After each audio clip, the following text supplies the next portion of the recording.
not something you immediately think about. Even with endurance racing, you just kind of want to stick a set of tyres on, hope they work, and obviously you might change sets between the races, but that's about it. So that is something we are going to have to think about going forward. But we're just going to pop in now to garage number 7, just +2 on, and speak to the 53 squad, who seem heated in debate, but hopefully we can manage to convince a few words out of them at least. What's going on? Do you seem like issues with the bike, or is it all okay? Well, he's got some slight issues. Let me show you. He came in from the last session, and all day I've been smelling burning something, and I keep thinking it's my bike over there, but it's not. Let's see. So that, I don't know if you can see that.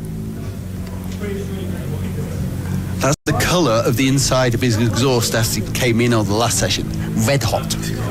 So they did some airbox mods, and we suspect maybe there's air getting sucked in, so it's running a little lean. So there, we're going on that. He's had brake issues today. And what else? Oh, you had a throttle position sensor issue.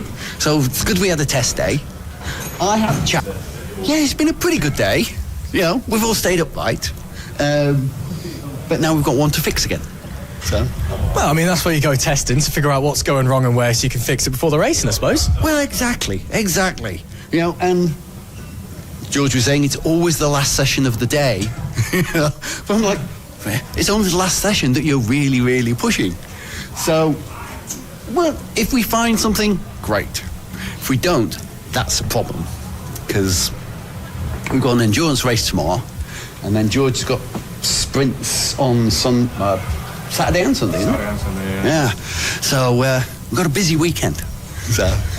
And obviously that's 750 kilometres in the endurance race as well. That's going to be quite taxing, I'm sure. But how are you guys feeling going into the racing anyway? Are you excited? All feeling confident? Fairly confident. Well, I'm just support for race day. You know, I'm just the mechanic. I fix stuff. These are the racers, and John over there as well. I think, yeah, we'll win a good shout of a podium. I reckon just hide in the dressing. The problem is, in the twins endurance, last time out, there was only us. So we got first place, which is great. This time, there's a second team. They're all on F800s. So I think 900. Sorry. So I think we might struggle, but at least we'll get second. I mean, even if you're last, you're still getting a podium and getting good points as well. Yeah. I mean, last time out, we were last, but we were first. Finish first, you must finish, as the saying goes. Exactly. We're going to win. Exactly. We're going to win. Second. Endurance, so if anyone else wants to come and get involved. Yeah, we need more twins for the endurance. SVs, RS660s. R7s, F900s. Yeah. Well, let's say the F900s a bit quick. CB500s. CB500s, yes. There's a couple of CB500 teams. That'd be fantastic. Yeah. I'm on a 750 and I'm not that quick, and there were some 500s there just pulling away from me. It's like, how do you do that? It's just what they do, isn't it, I suppose? They are quick in a straight line. We'll let you guys get on and sort out, hopefully, what's not a lot of issues left with the machinery. But thanks so much for talking to us, and hope you get first instead of second. So do we. Thanks a lot, guys. Really appreciate the chat. And again, to finish first, you must finish. But, you know, it's a fight for first and second. Still a fight. Yeah, it's still a fight. I mean, a cheery bunch, that's certainly for sure. And I mean, yeah, just get to the finish line, see where you come up and see where you finish. Now, we'll head into Garage 10, which is looking pretty alive with action at the moment. There's a reason for that. And there's also a reason why Lewis Smart is cleaning his bike. And that's because they're about to take a few shots for the social media channels, which will be released this weekend. But Lewis Smart, first of all, I'll let you walk us through what we have right here with the Triumph. So here's my race bike for 2026 British sport bike. It's a 2025 model. This is what we had last year. But yeah, as you can see, we've got our new livery here for 2026. We're back as Smart Racing this year as a private independent team. So yeah, we just finished up the BSB Alton test Tuesday and Wednesday this week. Really positive 2 days, finished up 7th overall, just half a second off of the pole time. So in a really good position at this part of the season, and looking forward to getting to Alton Park next week for round 1. Yeah, exactly. Alton Park coming pretty quick now, but obviously it's a later start to the season for the British Superbikes compared to what we have here at No Limits. Has that extra track time and extra race experience helped you a lot during this pre-season programme? Yeah, definitely. I mean, we've had a really good pre-season. As you say, it's a late start for the British Superbikes as usual in May. So yeah, just feeling really prepared at this point of the year and looking forward to getting into it. And the plan for this weekend, what does it look like? Is it just making sure everything's perfect for next weekend, or is there a couple things you want to try, a couple settings you want to compare? Yeah, I mean, we were here at the Donington test a couple of weeks ago, so we're pretty dialed in for Donington, but you can never have too much track time, so some extra laps is not going to hurt. Alongside doing the sprints on my Triumph, I've also pulled out my heavenly Gixxer for an endurance race, so we'll see how we get on in the 750km race. Yeah, obviously the endurance race, almost just a little bit of fun for you, some extra track time, but what's it like switching between these two bikes? Obviously going from a sport bike to the Gixxer, as you said, what's it like riding style wise and having to readjust your braking zones, braking markers, and where you pick up the throttle? Yeah, obviously we've got a little bit more horsepower on the Gixxer, so entry speed into the braking zone is a little bit faster, but you know, we've got, I think that's got, what's that, 2007, so nearly got 20 years on the Triumph, so yeah, you can definitely feel the difference in machinery, but that's kind of a training bike for me, you know, so yeah, pretty basic, but still good to put laps in on it. And obviously you took part at Snetterton at round one of No Limits. What did you learn from that weekend? Because obviously it was a really competitive weekend in the sport bike class. Yeah, I mean, I learned that the Kawasaki's fast in a straight line, but also learned that, you know, they're not the greatest mechanically, as they did seem to have some problems. But yeah, no, it was good to race with the Kawasaki's and just get more track time in. And finally, next weekend, some added confidence. Obviously, hoping to make final little adjustments this weekend. Feel perfect ahead of next weekend, head of round one. What are you looking forward to, most of all, for the British Superbike season? What are you looking for now that basically your pre-season is finished? Your targets are set. What's the plans for next weekend? I'm just looking to get as many podiums and race wins as possible. You know, I'm feeling really confident this year. Just, yeah, kind of raring to go and waiting for the lights to go out. And, well, actually, quickly, you're, of course, a family fair this year with your sister taking part. She had a little tip-off at round one as well. First of all, how's things with Lucy? And is she planning on making a reappearance this weekend? Yeah, unfortunately, she can't be racing here at Donington this weekend due to the thumb injury.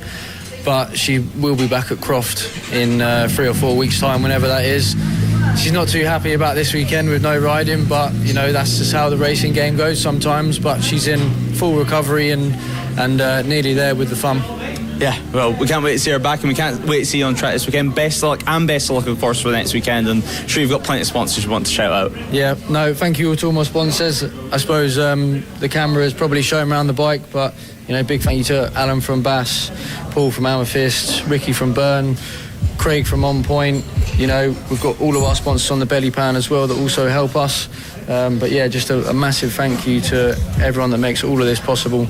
And, you know, we're going to have a great season. Well, best of luck, Lewis. Cheers, thank you.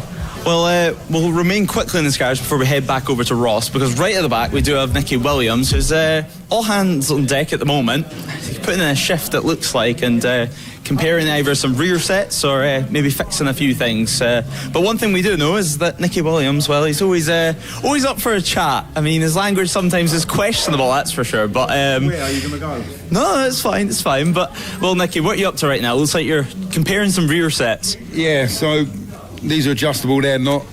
Legs are aching, so I'm going to try and change them. So 2 cramps on the bike at the moment? 2, yeah, that one and everything else. Cramps, flipping, everything. Bike's not working, bloody tyres. I'm packing up going home. Quitting racing, playing golf. Is it a little bit too warm for you this weekend? A little bit too physical out there? I just can't find a setting. It's just squirming everywhere, it's spinning. It's just, I don't know whether it's weather, heat, tyre, setting. I ain't got a clue. Tried everything. Well, Snetterton, we try to change the rear set, that might work.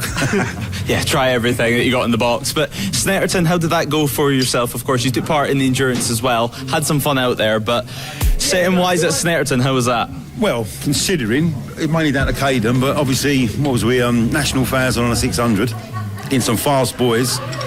So yeah, I think we got third, or second, and then put back a third, which mainly down to Caden, to be honest, but trophy's a trophy. Yeah, exactly. Some silverware to add to your trophy cabinet. I mean, why not? But finally, looking ahead to this weekend, what are you expecting? I'm sure right now you're just hoping you can get to the end of the race in one piece without aches and pains. Why'd you say that? Well, you've got a few cramps or two. But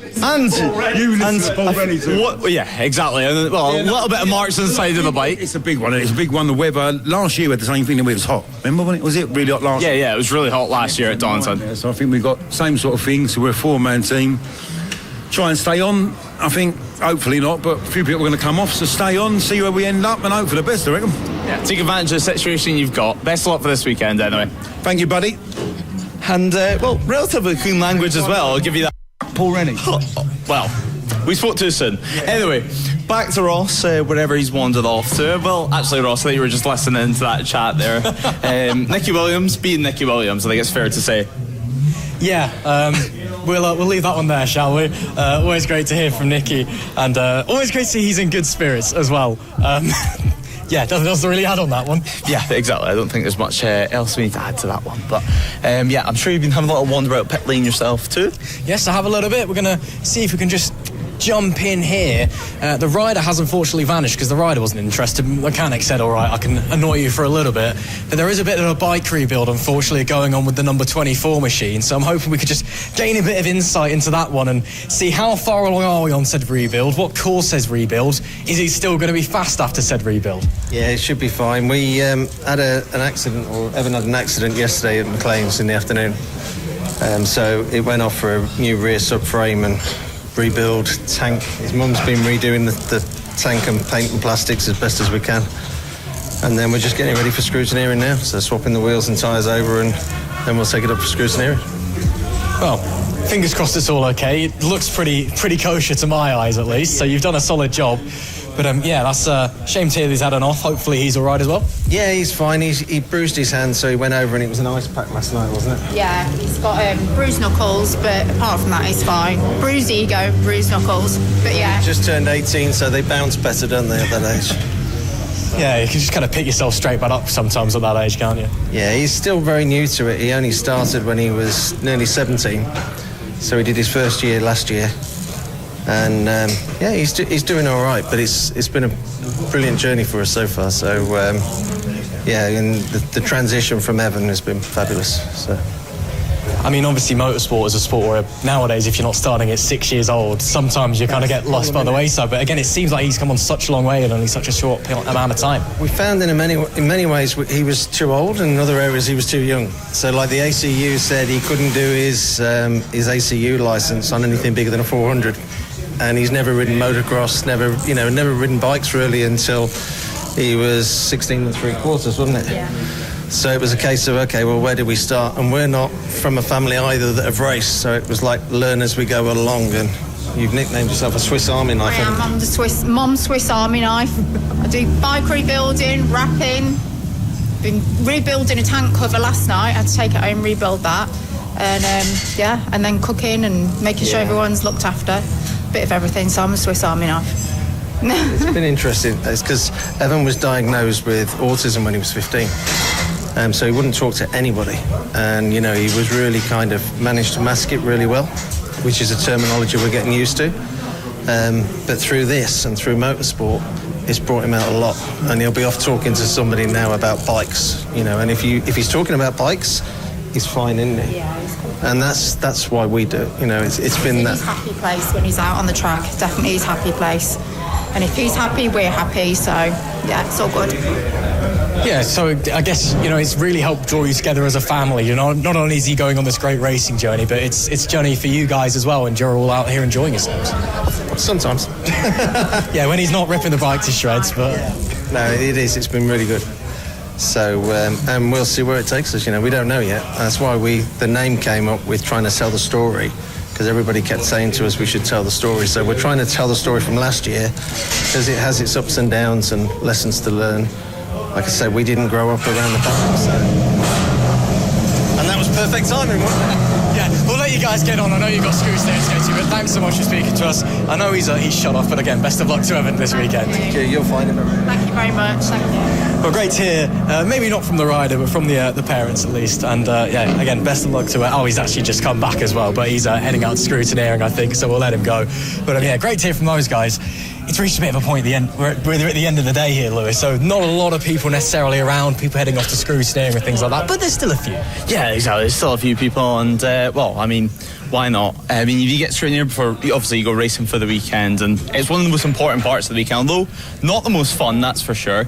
If you get a straight up pass and it all goes well, you're not too bothered. But if there's a couple of things you need to tweak, suddenly your Friday night, your Saturday night, whether you're doing Sunday only rides, it becomes very, very busy. It becomes a very, very late night at that. But we'll continue to have a little walk down pit lane. As you said, a few quiet garages for the time being. I'm sure as well, a few people will be getting some food, a quick bite to eat as well. But some riders still in their levers over here at Garage 16.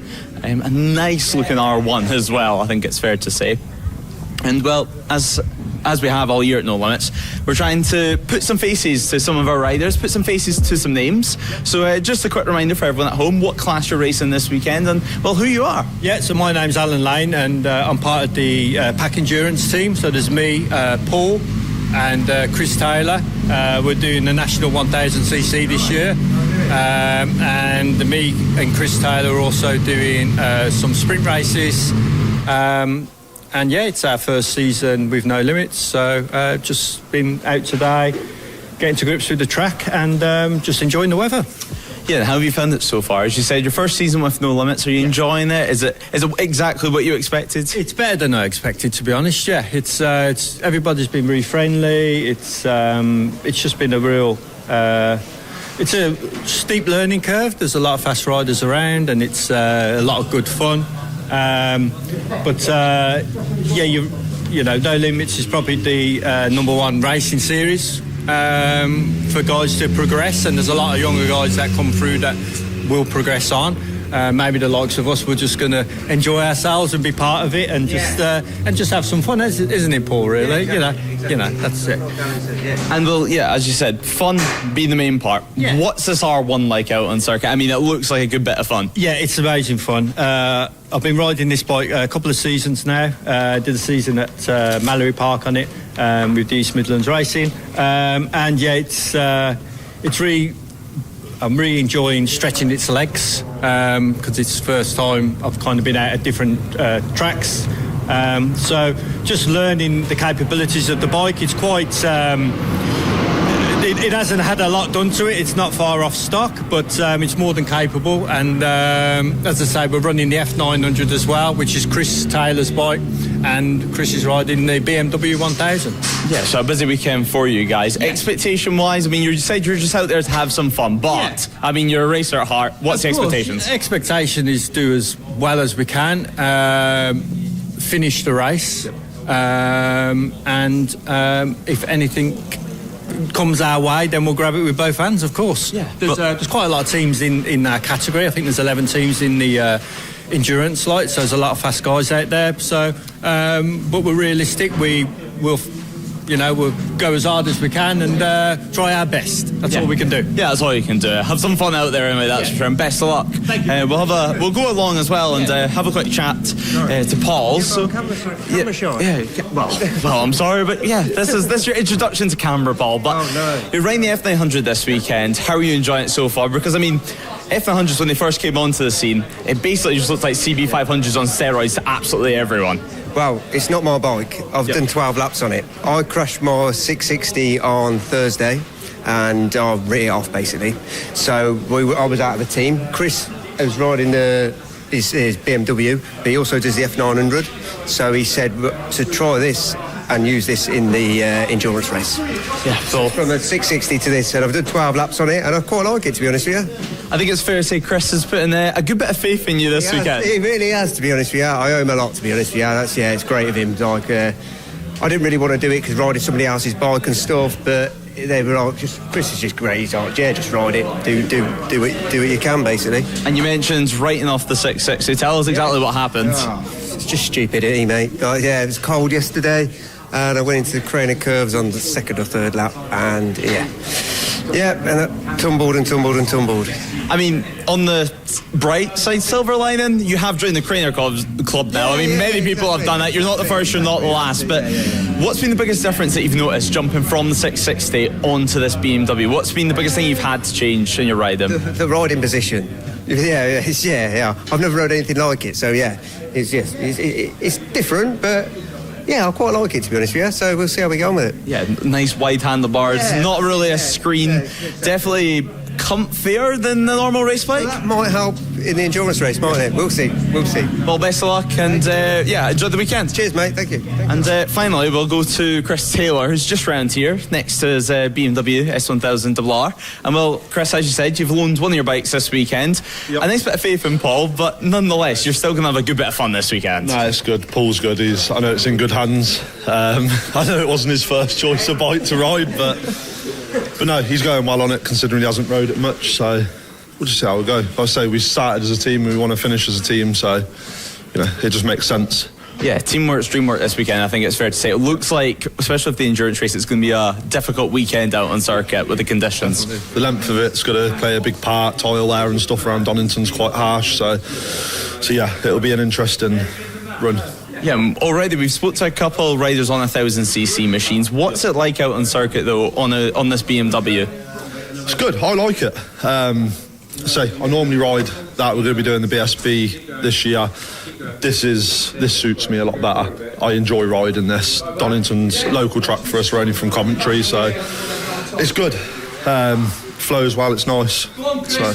And well, as you mentioned, normally on the F900, slightly less power in it, but even in the No Limits paddock and of course the BSB paddock, such a competitive class, and really racecraft wise, it's one of the best in the country to get you out there with people at different skill levels. Yeah, that's why I did it. So we wildcarded at the World Superbikes last year. I hired one of Fortis's bikes. Didn't do particularly well on it, but just like the fact that everyone was on the same bike. It wasn't about who's got the most money, it's skill rather than money. Just really enjoyed it, so thought we'd give it a go. It's like I say, this gives me the adrenaline hit. That's not as good, but I think that'll help my riding over the year as well. Yeah, I think once you have a go on the superbike, there's basically no turning back after that power-wise. No. But finally, this weekend, what are you looking forward to the most out on circuit? You just, like your teammates, just wanting to get to the finish, enjoy a nice weekend with your mates, or is there some real potential out there for results? The main thing is just getting through it safe, managing to do the full distance without no mechanicals or anything. Obviously, results are great. We did quite well at Snetterton. Bit unfortunate with the results just due to the red flags and stuff. It didn't really favour us, but that's racing, so yeah, we'll just go out and have fun. Yeah, go out and have fun. It looks like everything's nice and prepared for tomorrow. Hopefully not too much work to do this weekend. Hopefully you can go out there and enjoy it. Yeah, should be good. Hopefully the weather stays the same. Yeah, it looks like it will. Well, thanks so much, Chris, and best luck. Have a good weekend. Cheers. So Chris Taylor and the entire team down here as Ross. I think you've been having another little wander get around this paddock. I mean, trying to chase some races about. It's a good bit of fun, I think it's fair to say. And luckily, we still have a little bit of sun peeking through, and it's not too cold.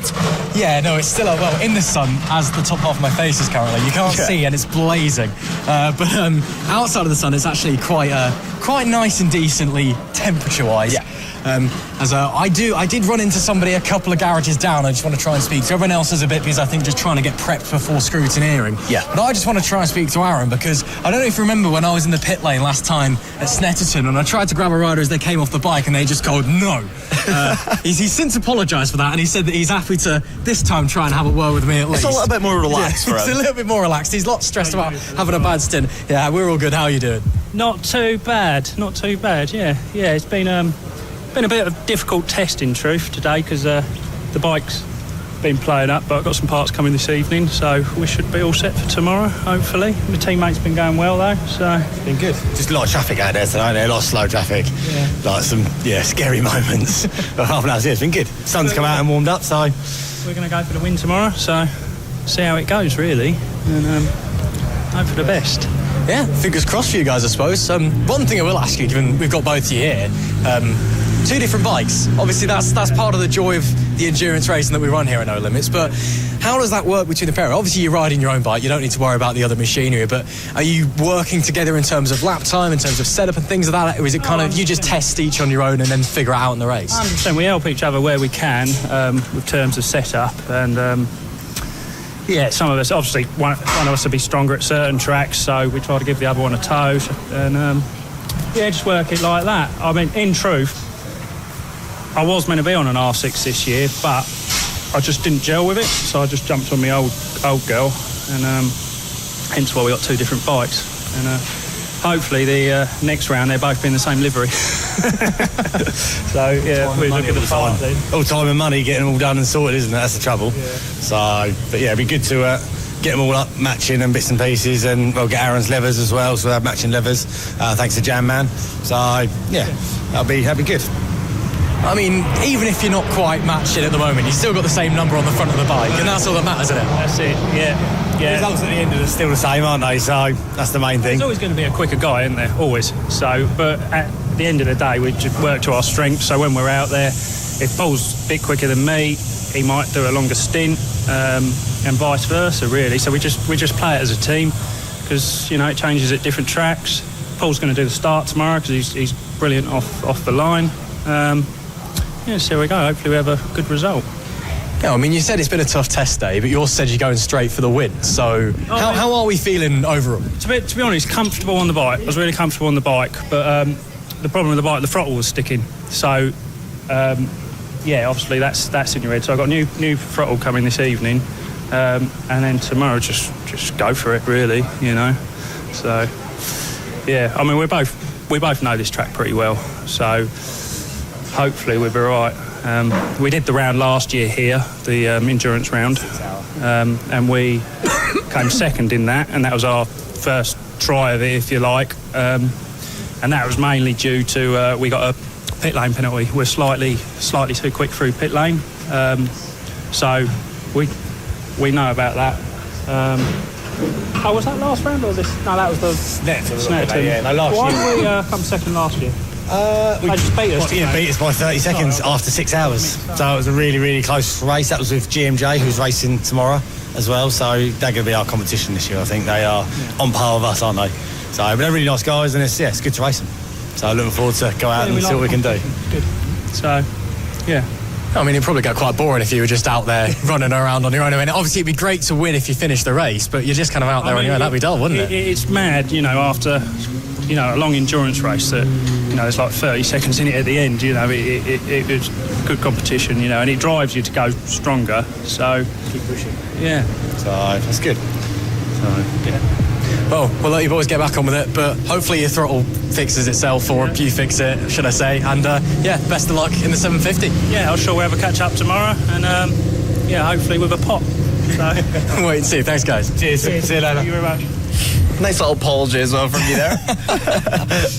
Yeah, well, you know, I mean, you know, it's all well and nice that, you know, I understand in a racing situation sometimes tempers flare a bit and you can get told to go away, but, you know, nice guys at the end of the day. Yeah, it can be a stressful situation, especially mid-endurance race. It was pretty hot at Snetterton for the weather, for the time of year, I should say, with the weather, and this weekend, well, it's going to be even hotter, it seems. But still a few more garages to go. It seems like the shutters are down on a few of them now, so we're not going to be able to catch everyone here today, but, of course, as we know, plenty of time down in pit lane during the endurance race, so even if you're watching live or on demand, you can head back in time and watch all the interviews from them. But we're just going to pop into garage 24 at the moment, and, well, as we've been saying all day, we're just trying to put some names to faces out here in the Paddock. So just quickly for everyone at home, your class and who you are. So our class is National 600 in the Endurance Championship, and my name's Joshua Proudfoot. Yep. And well, Josh, I mean, how's your day going so far? Racing, I believe, only in the endurance this weekend, so just Saturday only for you. Yeah, it went well today. A lot of traffic out there, but there's some good lap times and just preparing just to hit those consistent lap times for the 5 hours. But yeah. Still feeling it from midweek at the BSB test, so my arms are a bit sore. But yeah. And well, the BSB test and obviously extra track time for you, how does that help you going into this weekend, having a little bit more time on the bike, although being at Donington Park earlier in the week? How does it help you converting that into Donington? Yeah, it's good. Obviously, you just acclimatise to the speed in your brain, which helps you just get up to speed initially quicker, and you can push from there. So you're already awake basically, which is helpful. And well, you mentioned you're a little bit sore already heading into this weekend. Luckily, no sprints for you, and just the endurance to focus on. But looking ahead at the endurance race, what are you expecting heading into this weekend? Because I mean, it looks like a mammoth task for all the riders. Yeah, but we just stay consistent, hit our lap times as a team, and we'll see where we are. It's a long season, obviously pick up the points, and just stay consistent both out there in this race and throughout the season. And this weekend, I believe you're on the Kawasaki, getting some extra track time on that. How have you found the Kawasaki out on circuit? What's the weaknesses, the advantages that you found? Yeah, it's good, well, because obviously in BSB I ride the sport bike. This is just a hop-on for the endurance. We don't have any spurs, we don't have any sprockets or anything like that, so it is what it is. I can't set it up any differently. So, but out there today, the base setting was good. I felt like I could tick away the laps. It's a very powerful engine, to be fair. It's good. Yeah, it's good. And the sport bike, obviously, a really competitive championship. It's a championship which has exploded in popularity over the last couple of years, both in the No Limits paddock and obviously in BSB. How is it jumping from one of those onto a straight up 1,000? I mean, we spoke to Lewis Smart earlier on about jumping from machine to machine, but for yourself, how is it? Yeah, good. I'd probably say that's one of my strong points, jumping from machine to machine. I feel like it helps me actually when I get back on the sport bike, because again, like I was just talking about, it slows everything down, because obviously this is faster. Everything goes faster in the mind, so when I get on the sport bike, it's a little bit easier. Obviously, I'd probably say the main difference between the sport bike and this on this track specifically is coming out of the old Erpin. You have to seriously get over to the right for the kink to keep it flat, whereas on the sport bike you can be a bit lazy because the power's not as great. Yeah, I think one of the biggest things that you almost underestimate, or people underestimate that's never ridden a sport bike, is how much corner speed you still need to carry in it to make up the lap time. But finally, next weekend, obviously, BSB coming up. What are you expecting going into, obviously, opening round of the season, Donington Park, a May start as well for the championship. So yet again, another later start to the year. And obviously, are you hoping to do much more No Limits this year with us as well? Yeah, so we're booked in for the whole endurance championship, and as in terms for the next week, just hope to keep improving my lap times, and then the position will take care of itself. That's what I really tried to aim for, is just to improve year on year, and the positions will improve from there. So yeah, if I can just qualify comfortably and have fun in the race, that'll do me for next week. Yeah, well, best of luck, and just go out there and enjoy it. I believe you have to quickly run the scrutineer anyway, so I'll let you hop off and run over there, but best of luck for next week as well. Very much, thank you. Well, so Josh gonna get the final part of scrutineering done, just get his helmet all checked for the weekend, but racing only in the endurance this weekend, and only in the endurance for all season long pretty much, but a real challenge as well, jumping from class to class, machine to machine, a whole different challenge as he was mentioning, through especially the old hairpin, just trying to get the lines correct, trying to get wider lines to carry the extra corner speed. But yeah, Ross, some people only wanting to take part in the endurance, and with it being so long this weekend, and of course a 12-hour to look forward to in July, you can't blame them for that, because I mean it's still plenty of track time. No, it certainly is. Plenty of track time, plenty of air time as well. I don't know if you just heard that aeroplane that crossed over. Of course, we are just a stone's throw away from East Midlands Airport, and that's going to be a common theme, all the time this weekend, I'm sure. But as you were saying, plenty of track time, even if you are just doing the endurance races. I mean, theoretically, it's more track time in the races. Well, obviously it is, because you got longer races, even if there's only one of them a weekend. Of course, as you said, that big 12 hours at Anglesey as well for them to look forward to. So you're going to get plenty of time out on the bike, even if you're sharing with 3, maybe even 4 riders. So I think they'll be fine, and I think they'll enjoy themselves. It's the guys who do endurance and the sprint races that I think I have concern for, because they're all a bit mental, quite frankly. That's a lot of time to be on a bike. Yeah, exactly. It's a lot of time to be on the bike. And I mean, even for Josh, he's got a whole BSB season to look forward to. He was at the test earlier on in the week, so I think adding in the sprints this weekend maybe would have been a little bit too much to ask for, certainly from his body, trying to wrestle a 1000cc machine, and then suddenly next week as well, the first round of BSB. So still a lot of track time for him coming up, and I don't think he's going to be missing it this weekend too much, not taking part in the sprints. Yeah, you'd hope so, wouldn't you? We're just going to let's pop into garage number 27 because I know,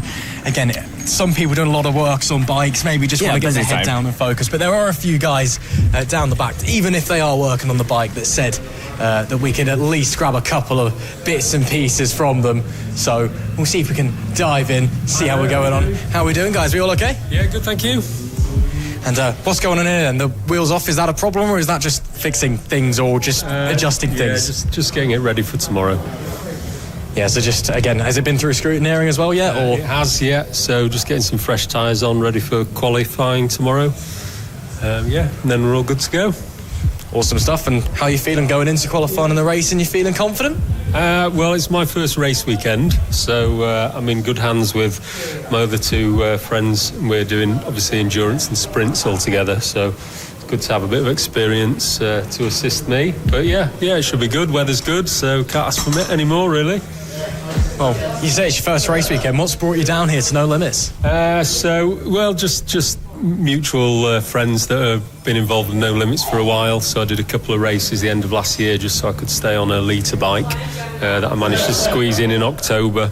And then, doing obviously a season of sprints and endurance. But I skipped the first round, thinking that the weather might be quite poor and it being a bit of a baptism of fire. But yeah, the weather's great again, so good to go. Awesome stuff. And again, given it is your first round, you guys just want to introduce yourself and the team and what you're riding on? Yeah, so we're all on Fireblades. We're Heck Racing, number 911. Heck Decorating Services, that's predominantly the sponsor and the team name. So yeah, looking forward to it. And again, given it is first round, is it this weekend more about just finishing it and having fun, or are you straight away going out looking to compete? Yeah, I mean, ultimately, they want to push for to get decent times and, maybe a podium. Certainly the other guys in the team are a little bit faster than me, so they're trying not to put too much pressure on me. But yeah, it'd be nice to get some decent lap times in and be towards the sharp end. Awesome stuff. One last question from me. I've just seen a fresh SC1 going on the rear of the bike. We've been talking to a couple of people about tyres, some people going a bit softer, some people going harder as well. What's the decision behind that one? Was it just a convenience, it works well for us, or is there a grand strategy at play here? I think ideally they're wanting an SC1 every session, probably doing 40-minute stints or something like that, so hopefully that'll stand. So we'll just see how it goes, really. But we've been running SC1s for the last couple of days and they've been standing up pretty well, so we're pleased with them. So we'll go from there. Awesome stuff. Well, we'll let you carry on getting it all prepared for qualifying, but best of luck in your first event of the season. Thank you very much. No worries. Great to hear from the Heck Racing guys there as they get ready for their first ever round of No Limits Racing. And, that's got to be a pretty daunting prospect, I can imagine. Getting ready for your first round. Yeah, probably a bit nervous maybe, it's but a big also exciting. Yeah. It's a big round to pick for your first weekend at No Limits. And, I mean, go big or go home. To be honest, I mean, why not? Just throw yourself in the deep end and try and have some fun. So there's still some work going on, and actually I can see James McLaren just having a little work on his bike. So we're just going to go in and see if he's all right for a quick word. First time we've seen James with his Honda with us this season. James, are you all right for just a really quick chat? Obviously, you look pretty busy at work, you and your dad, but it's been a busy pre-season for you. Obviously, you had a crash in Spain, I believe, and a wee injury picked up there. No, I actually had an injury before I went to Spain, so I missed the Spanish testing. So this is the first weekend back on a bike.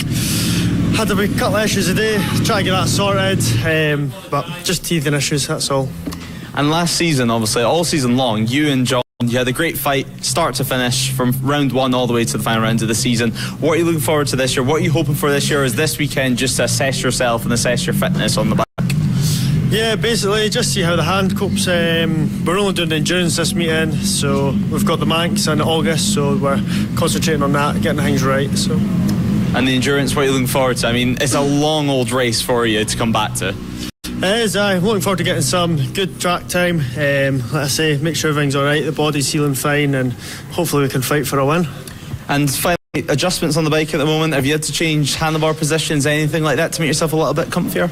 We've had a bit of issue with the rear brake today, so got a new master cylinder going in. Just been a bit fiddly, but we'll get there. Well, yeah, we'll let you crack on with that because it looks like you've got a busy night ahead of you. Thank you. Cheers.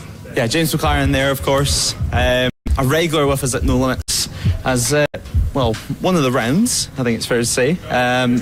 We can see if we can grab a quick chat because not too bad. Just for everyone at home, I think your mechanic wants a quick word with you. Around there, innit? Is the tyre place around there? Yeah. Of course, Pirelli comes every single round to help us at No Limits. But yeah, just a quick word on exactly who you are for everyone at home. Obviously, first season that we're live on TV. It's really good. I enjoyed it. It was really good to watch back as well. So we're Randy Racing, so we're the endurance, me and Tom Major. And my brother's just started racing this year, so he's doing newcomer 600. So he's doing really well. Been track day today. I've just arrived because I've finished work, so on it tomorrow, really, yeah. Yeah, it's going to be a busy weekend, I think it's fair to say. But if I remember right, last season was one of your first seasons racing, and, well, straight away you were on the pace, if I remember correct. Did all right, yeah. Yeah, it was my first season as a big bike rider. We've been doing 125s. We still do a little bit of 125 to keep us iron, endurance racing. So, yeah, by the end of the year we were going really, really well. So, yeah, I was absolutely delighted with how it went. So, thank you. That was kind, yeah. Yeah, and, well, your first season racing big bikes, obviously, it's a big task at hand. It's a big challenge as well for yourself. What was the biggest thing you learned? Obviously, there was ups and downs, if I remember correct. Like Cadswell Park was one of those downs as well. But yeah, what was the biggest learning points from last year? To be fair, the little 125 race, in Free Tech is called, and also MBS now, it sets you up massively for this because your racecraft and just learning where all the grip is and stuff, you've just got a bit more power, that's all. So, and then endurance-wise, it's really good. You hopefully see my starts are one of the best in the field because of all the stuff I've done with Free Tech. Biggest thing, I don't know, being brave on the throttle, I guess, because this thing can bite you, can't it? Whereas a 125, you literally, you do a little bit of braking, and then as soon as you're like a quarter of the way into the turn, you're back on the throttle full gas. So yeah, just being a bit more timid with the throttle a little bit because it can bite you. And yeah, as you mentioned, experience with other endurance championships, albeit on little bikes. How can you convert that? Obviously, as you said, it's more power, but in terms of pit stop and getting yourself prepared for the endurance race, what does it look like for yourself? It's the same, really, because we try to run as a professional outfit as we can with the 125s anyway. So the skills are transferable, so it's pretty much the same. And the fitness, I was in the Isle of Man 2 weeks ago doing 125, so the fitness is phenomenally good. It still works the same. It's the same sort of stuff. You're doing an hour on a bike, so it works. It's a bit more tiring, but it's really good. Well, yeah, well, we'll let you crack on with it. You've just got here and you've got a pretty busy weekend ahead, so best of luck. Thank you very much. Thanks for talking to me. Right, well, we'll pop down because Ross, I believe you have the number 32 squad and Harry Denison, who's ready for a chat. Of course I do. I saw the 32 team and I just quite frankly couldn't ignore them. And, well, you're looking very cool, calm and collected, Harry. How are you feeling? Yeah, really good, thank you. Yeah, obviously we left Snetterton leading the championship, being after round one. So, yeah, going into round two, happy, but there is some more competition, to say the least. All right, well, we'll keep that one in mind going forward, but at least cast your mind back. As you said, had a great weekend at Snetterton, kind of kick-started the year where you left it off, and you're currently leading the championship heading into the second round. So surely, in theory anyway, the squad's very happy. Yeah, everyone's really happy. Barry's coming up tomorrow afternoon, so he'll be joining just in time for the start in the race. All goes to plan. But yeah, everyone's happy. Scott's feeling confident. Jordan's put in some flying laps. I think he's like 0.2 off a PB on a track day today. So we're hoping for a good high start in the endurance race as well. But yeah, no, everyone's happy. We've got James Waterhouse here. He's also racing in the endurance. So yeah, he obviously has to rev his bike, get a little bit of attention. That's him. Well, maybe I'll go over to him. No limits racing. No limits racing. No limits. Live from Donington. This is No Limits Racing. Hello everybody and welcome to round 2 of No Limits Racing here at Donington Park. It's the second round of the season, the sun shines out, and well, it's the first day of action. My name's Lewis Ray, and joining me for the entire weekend and the entire season is Mr. Ross McIntyre. And well, Ross, we're just finishing some of the sprint qualifyings at the moment, then we're going to jump into the first race of the day, and then, well, a little surprise Saturday morning, we're also going to be covering the endurance qualifying as well later on after the first 2 races of the day. But Ross, it looks to be a great day of racing. It looks to be an incredible weekend of action in the sunshine. But of course, the first race of the day coming up in a few moments' time is the Dunlop NL 500s. And well, Ross, it looks like that's going to be a very, very good race. I mean, Snetterton delivered for sure. It certainly did. What a way to kickstart here at Donington with some Honda action as well. And well, I know we've talked a lot about it this weekend, and we've filmed some bits that I'm sure you'll get to see later on during the day, but what a track that Donington Park is. So much history, so much drama has taken place here across the years, and it's really special to be here for our second round of 2026 here at No Limits Racing. Of course, you can join us all weekend long here live on No Limits Racing TV or on Motorsport Radio as well. But as we can see up next, it is the Dunlop NL 500 Championships. They will have their opening race of the weekend. They'll be followed by the Pirelli Super Series and the Darts Motorsport Premier Power Trophies and Cup. And then we're going back to the Biker Lawyers Endurance qualifying for their Melbourne 750-kilometre endurance, which will be taking place later this afternoon, and then back to the rest of the sprint racing.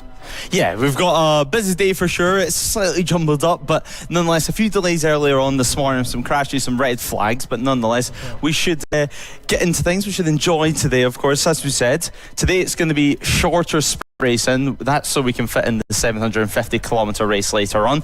So for all our sprint races here today, it's going to be around 7 laps long, and then we should have around a 5-minute procedure to the endurance race later on. 750 kilometres get underway. So unlike Snetterton, where we had a time clock on, it's going to be distance. So 750 kilometres is a long way for these riders, especially in the heat, but all for the sprint racing, it's going to be as intense for sure. It certainly will be, yeah. Nice and sunny this weekend, isn't it? We've been blessed with 2 great weekends of weather here in No Limits, but well, I'm sure the riders will be able to hang back again now a distance race instead of time limit, unless of course there's unfortunately delays and it gets to a point where the sun's gone down and we can't see anything anymore. But I'm sure we'll figure all that one out, and then of course we'll be back tomorrow for race 2 and 3 of all of our sprint categories as well. But if you are just joining us, don't worry, you're just in time for first races of the day, and we'll be going back to another qualifying session later on. We've just jumbled up the schedule a little bit this morning, but don't worry, you've missed none of the action here at Donington Park, and as well using the Grand Prix layout this weekend as well. So you get to go down into the loop section around the Melbourne hairpin and through Goddard's as well to end the lap. So we get to enjoy just that little bit extra of Donington Park. It's just a touch under 2.5 miles around this place on the full layout, or just a touch over 4 kilometres, should I say, in European money. 12 turns, 6 to the right and 6 to the left. And, well, some of the most famous turns in UK motorsport here at this place as well, Lewis. And we can see there the Clanes in the background, the Craner curves leading down into the old hairpin. This place is so amazing, and it is a real rider favourite as well. Super fast, super flowing, but it will bite back. Yeah, well, I mean, it's a roller coaster for sure, and as you mentioned, so many historic corners, so many historic moments have happened at this circuit as well. I mean, Redgate, as you mentioned as well, there at turn 1. That's where we're going to be coming to in a few moments' time. There's so many overtaking opportunities as well. It's one of those circuits that no matter what happens, it's going to be a good race. No matter what happens, there's going to be an opportunity to do overtakes, especially now that we're using the GP layout, where we have the Melbourne hairpin and Goddard's, 2 very, very tricky hairpins for sure. Yeah, it's going to be certainly a bit interesting. Melbourne, of course, an absolutely prime overtaking opportunity, bombing down to the bottom part of the circuit, down at that hairpin. Of course, you're hard on the brakes, all the weight of the bike's going through the front wheel because it's basically pointing vertical downhill, and then come down. Of course, you get it tipped in, you get it turned, and as you can see there, about midway through the corner, it then starts to rise back up as well. So you've got to deal with that transition of the weight of the bike as you're getting back on the power. But a very wide part of the track as well. It's the newest part of the racetrack, built back in the late 80s. So it's a bit wider than the rest of the circuit, which has basically been untouched since the 1970s. So it just enables that little bit more overtaking. Of course, a heavy braking zone as it is, it's always a fantastic overtaking opportunity. But it does mean that as they come through here, that little bit wider, it just adds that little bit extra to the end of the lap. But at the same time, very easy to overdo it and just go straight on. Yeah, it certainly is. I mean, no matter what happens, especially others as well, with a few little bumps there, you'll hear about it later on. So we did do a little feature on the circuit, so we can go about it in depth over lunch break later on, as hopefully we will get a little rest before the 750 kilometres get underway. And well, we spoke about today's schedule. Tomorrow is going to be as packed. Let's not forget we have a emergency practice in the morning, a qualifying on Sunday morning as well. Before then we go from race 9 all the way to race 23. So Saturday and Sunday, incredibly dramatic, as the first race of the day already out on circuit, and they're already out on their green flag lap, so we can get underway, where we're going to have 33 riders on the first grid. Yeah, huge grid of Hondas coming into this one. Let's run through how we'll be starting coming through. It's Josh Leaning on pole position, Max Bartle and James Cottenham alongside on row number 1. George Bartle is 4th alongside Luke Hutchinson and Ian Keeble. Row 3 is Reece Hutchinson, Carl Bayliss, Simon Aldridge with 10th place, Carl Freeth, John Hunt in 11th and Gary Wilson P12. Danny Dolson is 13th with Adam Francis Mile in 14th and they're alongside Beard. P16 is Tim Patterson with Gary Ajorin and Max Clofton. Then P19 is Katie Griffiths, Jack Seaman alongside, and also Stuart Martindale. P22, Adam Rostrom, who's joined by Felix Hearn and George Hines on row number 8. Row 9, David Colley, Louis Hines and Leo Wilson. And 28 is Scott Jarvis with John Carpenter. 29th and 30th, James Crampton. Row 11, our final row in the grid, it's Steve Clowes, Philip Stearman and Alexander Sons. Complete our massive 33 rider grid coming into this one. And of course the Hondas, it's always going to be action-packed out there on the CB500s. But here at Donington, the sun's shining, everyone's in great spirits. We're about to go racing. This could get a little bit crazy. Yeah, it's going to get a little bit crazy. I think, I mean, if Snetterton was anything to go by, where we've seen the CB500s battling all the way throughout the field, and Max Bartle, he was lucky enough to come out as championship leader. He leads the championship at the moment by 15 points, but of course, it's nice and early in the season. Let's not forget we have the NL 500 Elites, NL 500 Freshmen and the NL 500 Senior class going on in this one race. So we're nearly at the end now of our green flag lap, where of course Josh Leaning goes from pole position at 148.387 that he set qualifying earlier on today, I should say. Now, a lot of the riders have been here since Thursday, and that's thanks to a few track days that have been taking place. Now, the riders can take part in those. So Thursday and Friday they had on track, as now they head around the final corner and make their way onto the grid. Absolutely. So, and now we can see them loading up and we're ready to go. See our 33 riders coming through. They'll be held by the flag marshal, of course, until the green flag waves at the back.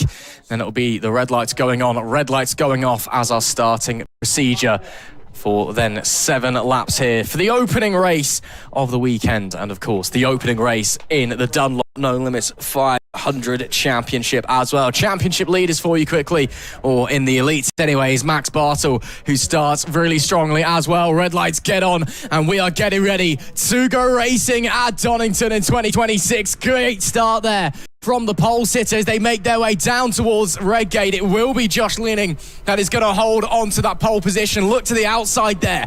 Max Bartle from second. He was challenged by Cottenham from P3 as the rest of the riders make their way through. And now we get to the roller coaster all the way down through the right-hander and into the Craner curves. Look at them siding their way through, then quickly tipping back over to the left. Don't run too wide through that part. Then the old hairpin, such a fast corner, deceptively quick. That is where you make your money around this circuit. It looks all clean though on this opening lap so far. Couple of changes up the front of the pack, but it is Josh Leaning, the pole sitter on the 1-2-1, who leads at the start. Yeah, it is, and at the moment he's already been chased by Luke Hutchinson. Now Luke Hutchinson, all last season long, he was so quick. Donington was one of his favourite circuits, of course. Last He had the orange bib on. This season, though, he's out for full attack. Now, Max Bartle, what can he do? It's not been the best start for him, for sure, as we wait for the riders just to appear to head down the back straight for the first time of Ascot. Now, of course, at the chicane, they'll be heading to the left instead of the right like you would on the national layout. So Max Bartle sitting in third at the moment, just behind Luke Hutchison, who's looking for some sort of attack on Josh Leadon in this final sector. Down towards the Melbourne hairpin, we headed now. Max Bartle on the outside, though. He's going to struggle to get that move done. Can Luke Hutchison do anything, though, on the 56? He does look up the inside, but he's too far back. Maybe having to think about defending from Bartle as well. Hutchinson already quick away from the line, of course, as they come to the end of this lap.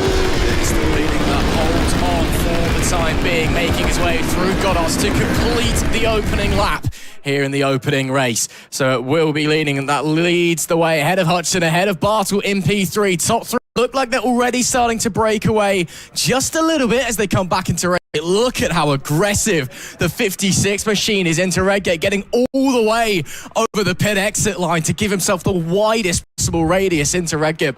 It's a corner that you have to turn in so much later than you think you do. You've got to be really aggressive on the tip-in to get the bike pivoted, even on these old Honda machines, as they make their way back through the Craner curves. But it's all looking pretty steady for the most part. Up the top, big move there up the inside by somebody into the old hairpin. That was nicely executed. Possibly Bayliss on Hutchinson, perhaps. But as they continue onwards, it is still leading that leads on the 1-2-1. Yeah, and at the moment, if we look through the other classes, Keeble currently leads further down the order in class. So he leads the senior class down in P9. You can see that with the yellow graphics inside there. The blue, of course, being the elite runners, and then the pink is, of course, our freshmen. So Beers currently leads in that one in P12. But nonetheless, the overall leaders of the race now come down the back straight yet again. Max Bartle does look up the inside, heading towards the chicane yet again. The number one does head into second position. He does get that move. It pushes back Luke down to third, and now sets his sight on Josh Leenan. Of course, the 1-2-1. He's been leading all the way from the start, but like Donington Park, in classic fashion, he's not going to have it his own way. Hutchinson looking at the inside yet again, though, on the 56. Does get that move done. Classic textbook stuff over at the Melbourne hairpin. And we make our way on the throttle yet again before we head heavy on the anchors over at Goddard's. A few bumps mid-corner. You're going to have to be careful on that on the front end. But our top three runners all through nice and clean. Nice stuff there to get back through into second place down at Melbourne. If you are able to try and sit a rider up and slide down the inside, because you're then climbing up out of the corner, it really hurts their momentum more than it normally would, which is why Bartle wasn't maybe able to try and get a switchback situation going.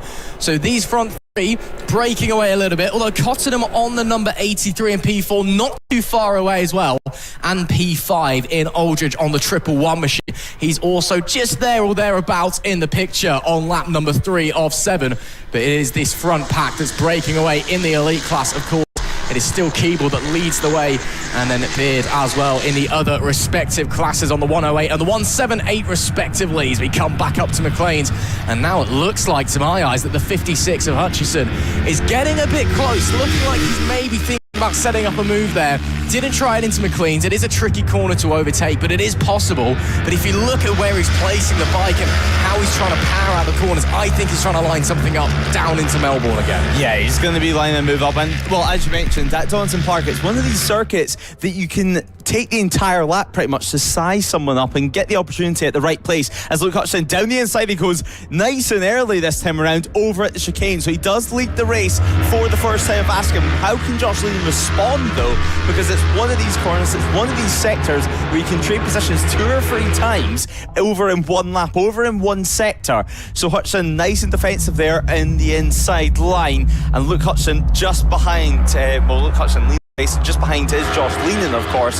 So Josh Leenan is going to be on the outside here yet again. Have to wait his turn for next time round. Max Bartle, on the other hand, he's going to start licking his lips at this. He's watching the first 2 batting the way out on circuit, and actually it's a top 4 group. So James Cottenham, now we know how great he can be in the duel as well. He left Snetterton as second place in the championship. He's P2 in the championship, and the leader, of course, being Max Bartle, rider just ahead in third. Cottenham's been brought right back into this conversation, hasn't he, as the front three all begin to trip over one another, heading onto lap 4 now as we make our way down into the Craner curves. And look at how close Lehnen is once again, and a bit wide there by Hutchison on the way out on the number 56. So we could be potentially seeing a swap back as they come through the left-hander and on the run into McLean's.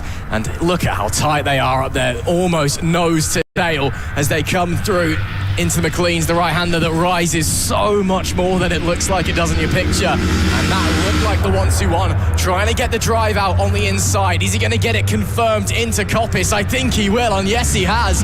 Back to the lead goes the 1-2-1. Really nice move there, but look at how tight this front four is now. They're going to be swapping positions for the rest of the race. Yeah, an incredible drive out of Coppice there for Josh Lehnen. And well, look, Hutchison, he's already took that position back, and it looks like Max Bartel, he's also going to be having an attack heading into the chicane. So they'll move it up into second position for the number 1, and he's got a nice good drive there over towards the Melbourne hairpin yet again for the next time of Askham. We're on lap 4 of 7 as things stand, and now Max Bartel, he's on the outside line, but can he get the switchback? Can he get a late apex and power it through towards Goddard's, or is he going to wait towards a move over at Redgate towards the first corner? We head though to the final corner yet again. We'll be heading on to lap 5 next time around, and Josh Lehnen, look how much time he's made there heading into the final corner. He was on the outside line, but he carried so much more momentum heading through the early stages of the braking zone. Yet again though, across the line onto lap 5 out of 7. Well, Ross, this looks like it's going to be a battle all the way to the checker flag. Certainly looks it. Been a change for the lead in the Dunlop NL 500 senior class. It looks like Freeth has now got through. Ian Keeble on the number 72. It's still Paul Beard on the 171, now down in P13, who leads in the freshman category. But this front four overall, this front four in the elite class, still not giving anybody an inch as they make their way through the old hairpin. Lap number 5 or 7. Time is starting to tick away.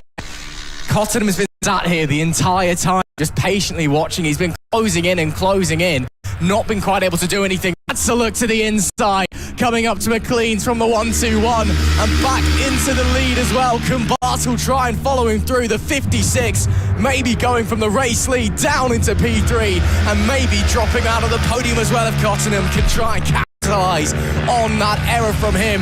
But it is now the 1-2-1 of Leaning, the pole sitter, who reclaims his spot at the top of the pile. But the pair behind him are still fighting, could be going 3 abreast into the S's. I think we'll just about get away with it on occasion. It now looks to me like it's Leaning from Hutchison, from Bartel, from Cottenham in the top 4. Yeah, no room in the end over at the Fogarty S's there this time around. But however, heading into the Melbourne hairpin, is there going to be any moves? Bartel, of course, sitting in third as things stand. It's been a big lap from Leaning. You could see this coming all the way from this point last time around. He did look yet again at Redgate, but both opportunities at the end of the last lap and also at the start of this lap, well, he's been on the outside line. It's just finding the right place at the right time, and now Leaning in P1. This is his opportunity to sprint away at the front. This is his opportunity to stretch his legs, and of course sitting in P4, Cottenham, there's a little gap forming there between the podium sitters and Cottenham in P4. Has the wick been turned up? That's a yes. Leaning, fastest lap of the race, a 1:48.374 at the front of things, so there's confirmation of that. Meanwhile, behind, around 2 or 3 tenths sitting behind each lap. So Leaning, impressive stuff there, and it seems like he wants to get away at the front before things get too messy in the podium fight. Looks like they're maybe already starting to get too messy as Bartel's trying to trip over the back of Hutchison. Look to the outside on the exit of the old hairpit. Couldn't quite keep it there though. And Leaning's advantage is now starting to gain corner on corner because they're almost touching the wheels in these fight for what is now the final 2 podium places as they all look at them going through there at the top of Coppice and onto the back straight. This is as tight as you like. Next lap will be the final one. It looks like Josh Leaning could be potentially home and dry already, but you can never say never in the CB 500 classes here at No Limits as they almost go 3 abreast again, and somehow these three are still all in the same positions as well. Looks like it was James Cottenham, the big loser in that one. He's lost a whole chunk of time, but still the fight for the podium places rages on. Yeah, and still at the lead of this race is Lehnen, of course. It was half a second that he held after one lap sitting in P1. What's it going to be this time around? It definitely has stretched ever so slightly, but nonetheless heading in the final corner over at Goddard's. What can Luke do on this final lap? Can he hold off Max Bartel? Max Bartel is not a stranger to these type of situations. You can see how happy Luke Hutchinson is. He's gesturing over at the pit wall, and yet again, never fastest lap of the race, the only rider in the 147 bracket, but still continuing on. Second position, Luke Hutchinson, super impressive stuff. And Bartel, he's lining up a move as we do see a crasher there. It looks to be on the exit of the old hairpin, up on their feet, luckily, and that does hobble in the way anyway.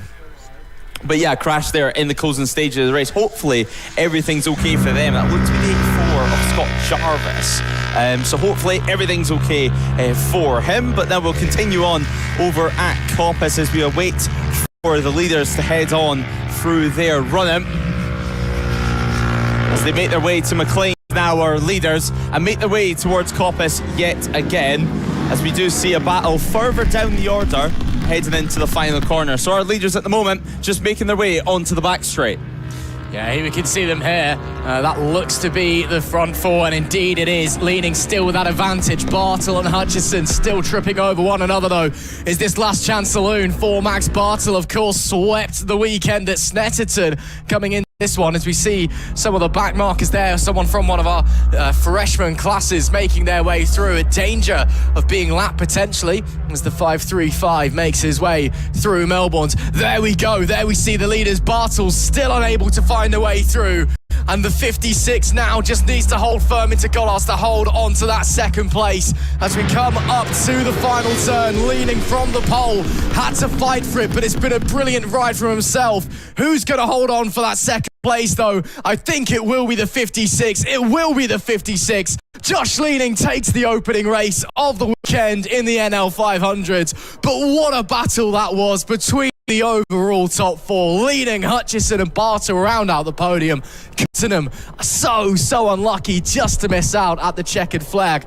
But they were all over one another all race long as the rest of the riders making their way through. It will be the 72 of Freeth who wins in the senior class, and we wait for the number 12 of Paul Beard to come home and take the crown in the freshman class as well, or the 178 should I say, and he has done so now. But what a battle that was between our overall front four. That is a great way to kickstart the weekend. Yeah, that's the perfect way to start your weekend, nice and strong with a P1 yet again. I mean, Josh Leaning, what a season it's going to be in the NL 500 class. It looks like we're going to have 4, 5, even 6 riders battling for the win every single circuit, every single round. And of course, already in classic no limit fashion, we can already start looking towards the next race of the day, the Pirelli Super Series Power and the Dart Motorsport Premier Power Cup. So it looks to be a good day of action for sure. And then of course we'll get into the qualifying session for our endurance race later on. But of course more on that in a few moments time as we have a look at the results as Josh Leaning takes victory by 4/10 of a second. Luke Hutchinson eased into that margin in the closing laps. Max Bartel, your reigning champion, sitting in third. James Cottenham and Simon Aldridge rounds out the top 5 as Carl Bayliss takes P6. George Bartel finishes in 7th with Carl Freeth taking the victory in the senior category. 9th position goes away of Ian Keeble with John Hunt rounding out our top 10. P11 does go the way of Gary Wilson with Paul Beard taking P12, and of course our freshmen win. Myhill, Adorge and Patterson round out our top 15. Rostron takes 16th with Seaman, Claughton, Martindale and Klaus rounding out our top 20 runners. Now of course a lot of entries this weekend in the NL 500 fields as Louis Hines takes P21 ahead of Casey Griffiths with Colley, Hines, Wilson rounding out our top 25. Crampton, Sons, Stearman and Hutchinson takes P29. As well, we can see our final couple of runners, of course, Danny Dawson P31 and Felix Hearn on the 32nd and the final position, not crossing the line just yet, however. What a great race though that was, Ross, to start our weekend of action. Straight away though, we can begin to turn our attention to the next race of the day and what will be our final race before we head back into another qualifying. Yeah, don't worry. The schedule's all been a bit messed up. It's all been shifted around a little bit, so we're not just completely losing our marbles. We do have another race coming your way, and then we are getting ready for our Bike at Lawyers Melbourne 750 Endurance qualifying before they get ready for the event this afternoon. Up next, it is the Pirelli Super Series Power Trophy and the Dart Motorsport Premier Power Cup coming your way. And a big grid, a maximum of 40 scheduled to take to the grid in this one, potentially. I don't know if we'll quite get that many, but that's what the entry list was saying, which is absolutely ludicrous, quite frankly. Tommy Fielding starting from the pole position coming into this one. Of course, he didn't win any of the races last time out. They were all swept by the Tag Honda British Superbike rider, Charlie Nesbitt. But of course, given that they are wildcard riders, they have not been given the points for those rounds. Points are only awarded for people who are actually going to try to at least make the full season of No Limits. So Tommy Fielding was awarded the full 75 points, in essence 3 race wins for his effort last time out. As we do see there, the Pirelli Super Series Power Trophy and the Dart Motorsport Premier Power Cup coming your way next. So Fielding, again, even if he didn't win on the road last time out at Snetterton around about a month ago, here at Donington he comes in with a very healthy advantage in the championship already. Feels a bit weird talking about the championship when we've only had 3 races for these guys out of however many we've got across the season. But it's something you need to be thinking about, especially for the guys at the front who will already be thinking about that, going, yeah, I want to be the one lifting the trophy at the award tonight at the end of the season. Yeah, certainly. I mean, let's not forget, we have 9 rounds of racing this year of No Limits, but only 8 of them will feature a sprint race, and we're already on round 2 of the year. We've got 3 races this weekend. After this weekend, I think there'll be quite a few riders in the paddock starting to think about championship positions and championship points. As you mentioned, Tommy Fielding leading the championship over Tom Norton, let's not forget. Now, Tom had a great weekend over at Snetterton. I think he'll be looking forward to Croft next month as well. And of course, well, Croft coming in May before we head to Brands Hatch, but all on that later on here today. We'll get into how 2026 actually looks. But Tom Norton on the Aprilia as well.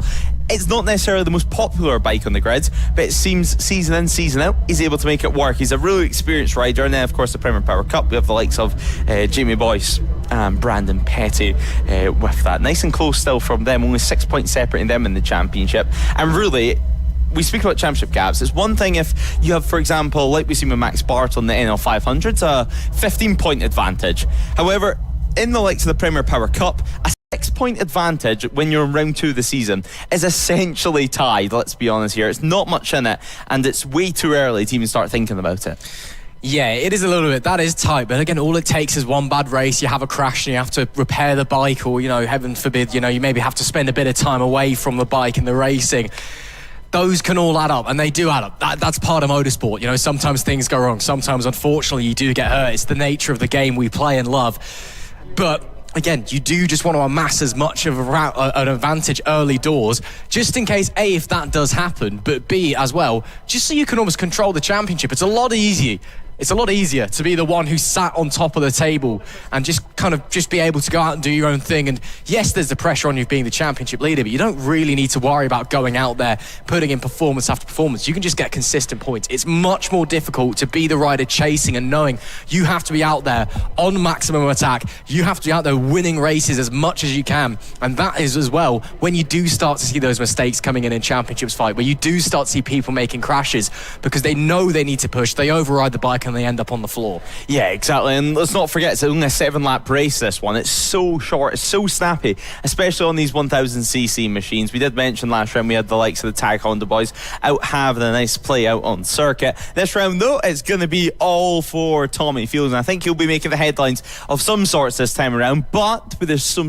really, really experienced riders on the grid, including Daniel Stamper, of course, the yellow helmet just on the left side of your picture at the moment, or if you're watching trackside, on the front row of the grid nonetheless. 3rd position, he starts on the number 80. Moving up from the R6 to a 1000cc machine this season. A big year from him. Let's not forget as well, Gavin Watts starting from 2nd. Now we head out on our green flag lap. A staller or a slow starter further down the order, as a few riders actually having their hands up as they make their way towards turn 1. So a few riders maybe having some issues off the grid there.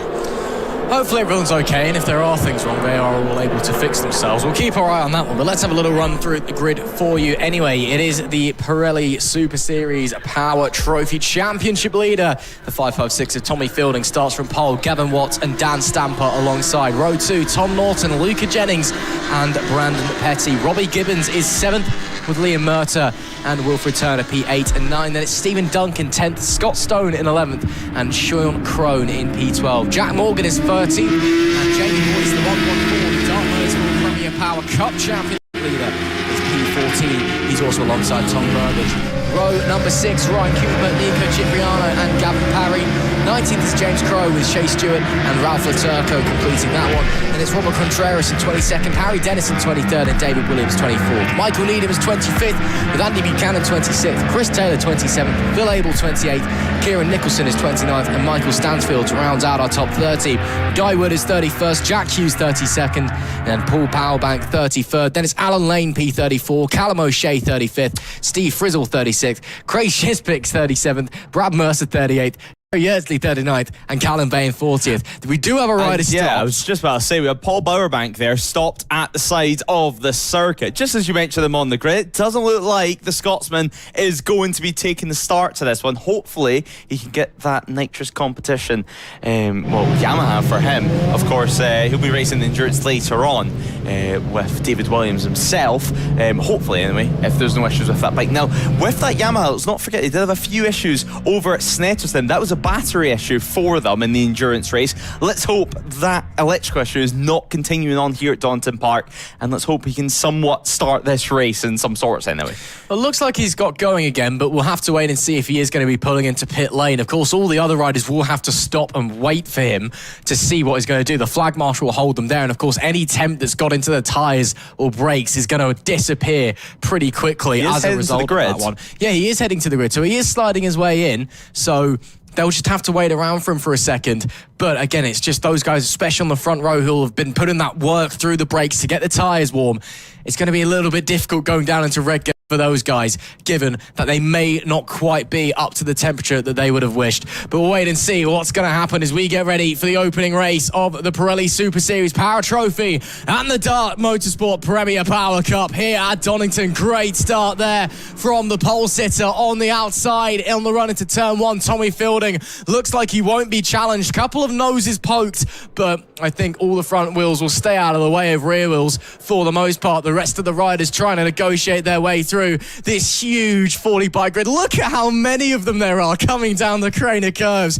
It's ridiculous to see into the old hairpin for the first time. Fielding still leading, but under some big pressure from the two behind as they make their way coming through Starkey's Bridge, then Schwantz, then at McLean's, and then we'll wait to see if there's been any real changes up the front.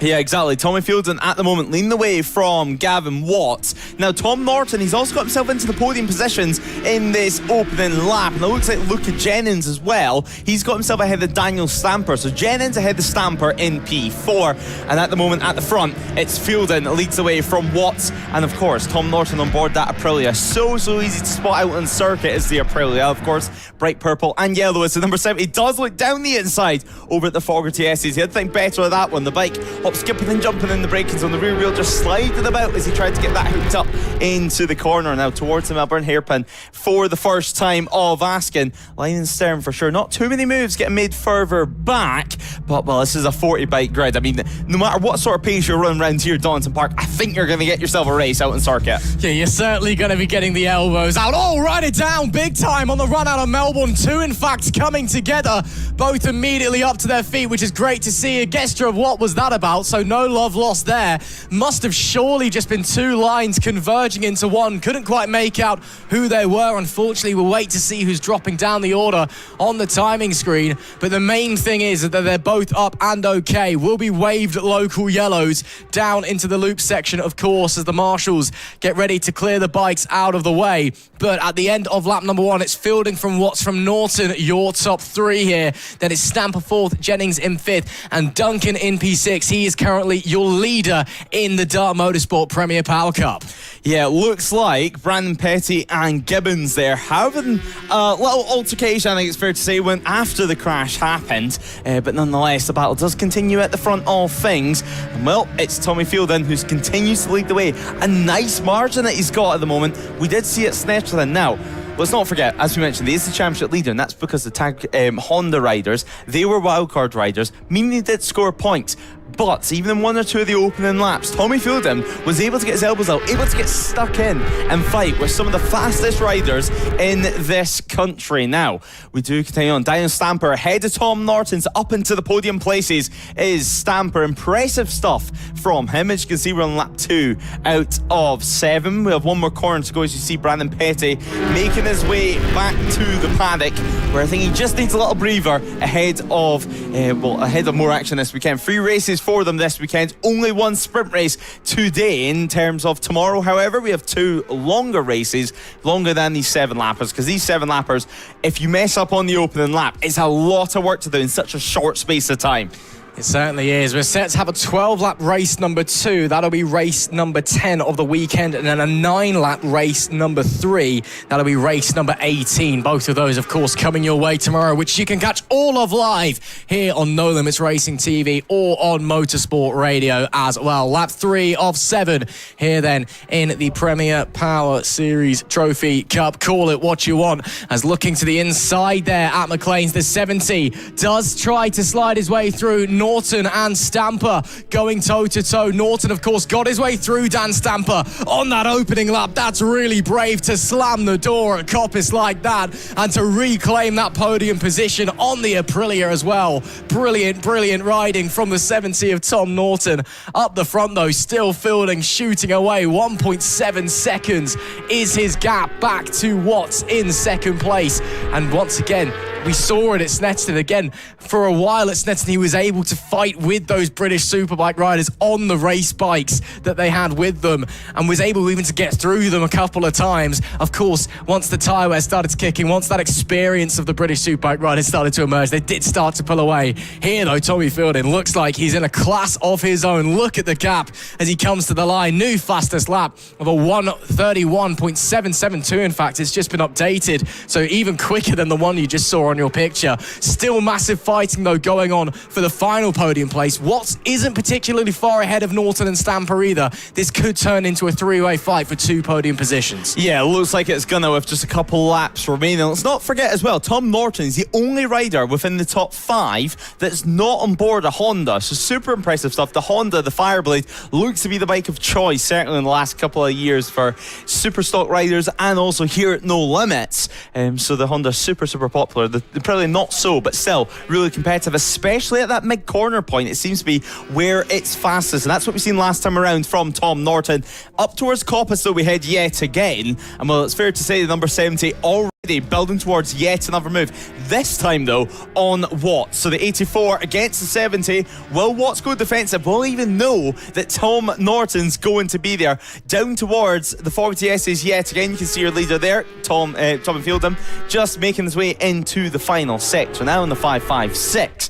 Of course, one of his favourite circuits on the calendar as he does make his way into the corner. Now, as here is the podium battle. Tom Norton, he did get that move made. He made it stick. And, well, now, Daniel Stamper, is he going to have another opportunity on Watts? Or is Tom Norton just going to keep these guys nice and bunched up? We'll wait and see as the laps are quickly ticking away here in the Dart Motorsport Premier Power Cup.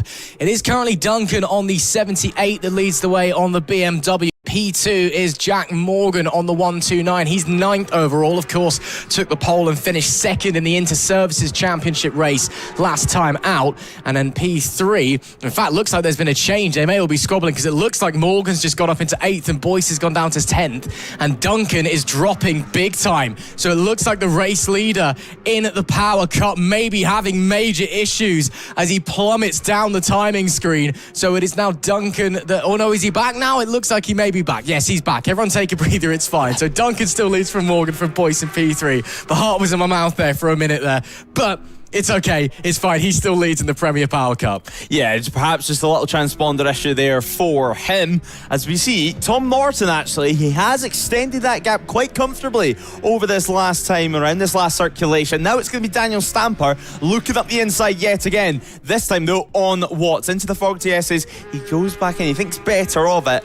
Now, the thing about the 40Ss, you have to be so aggressive, especially in these dry conditions. Let's not forget, it's not rained for a while now at Donington Park. We had some car racing on last week. It's put in some rubber, perhaps not always in the right places, but nonetheless the track well and truly rubbered in, especially after the last 2 days on track for bikes here at Donington Park. Of course, a busy season for us at No Limits Racing.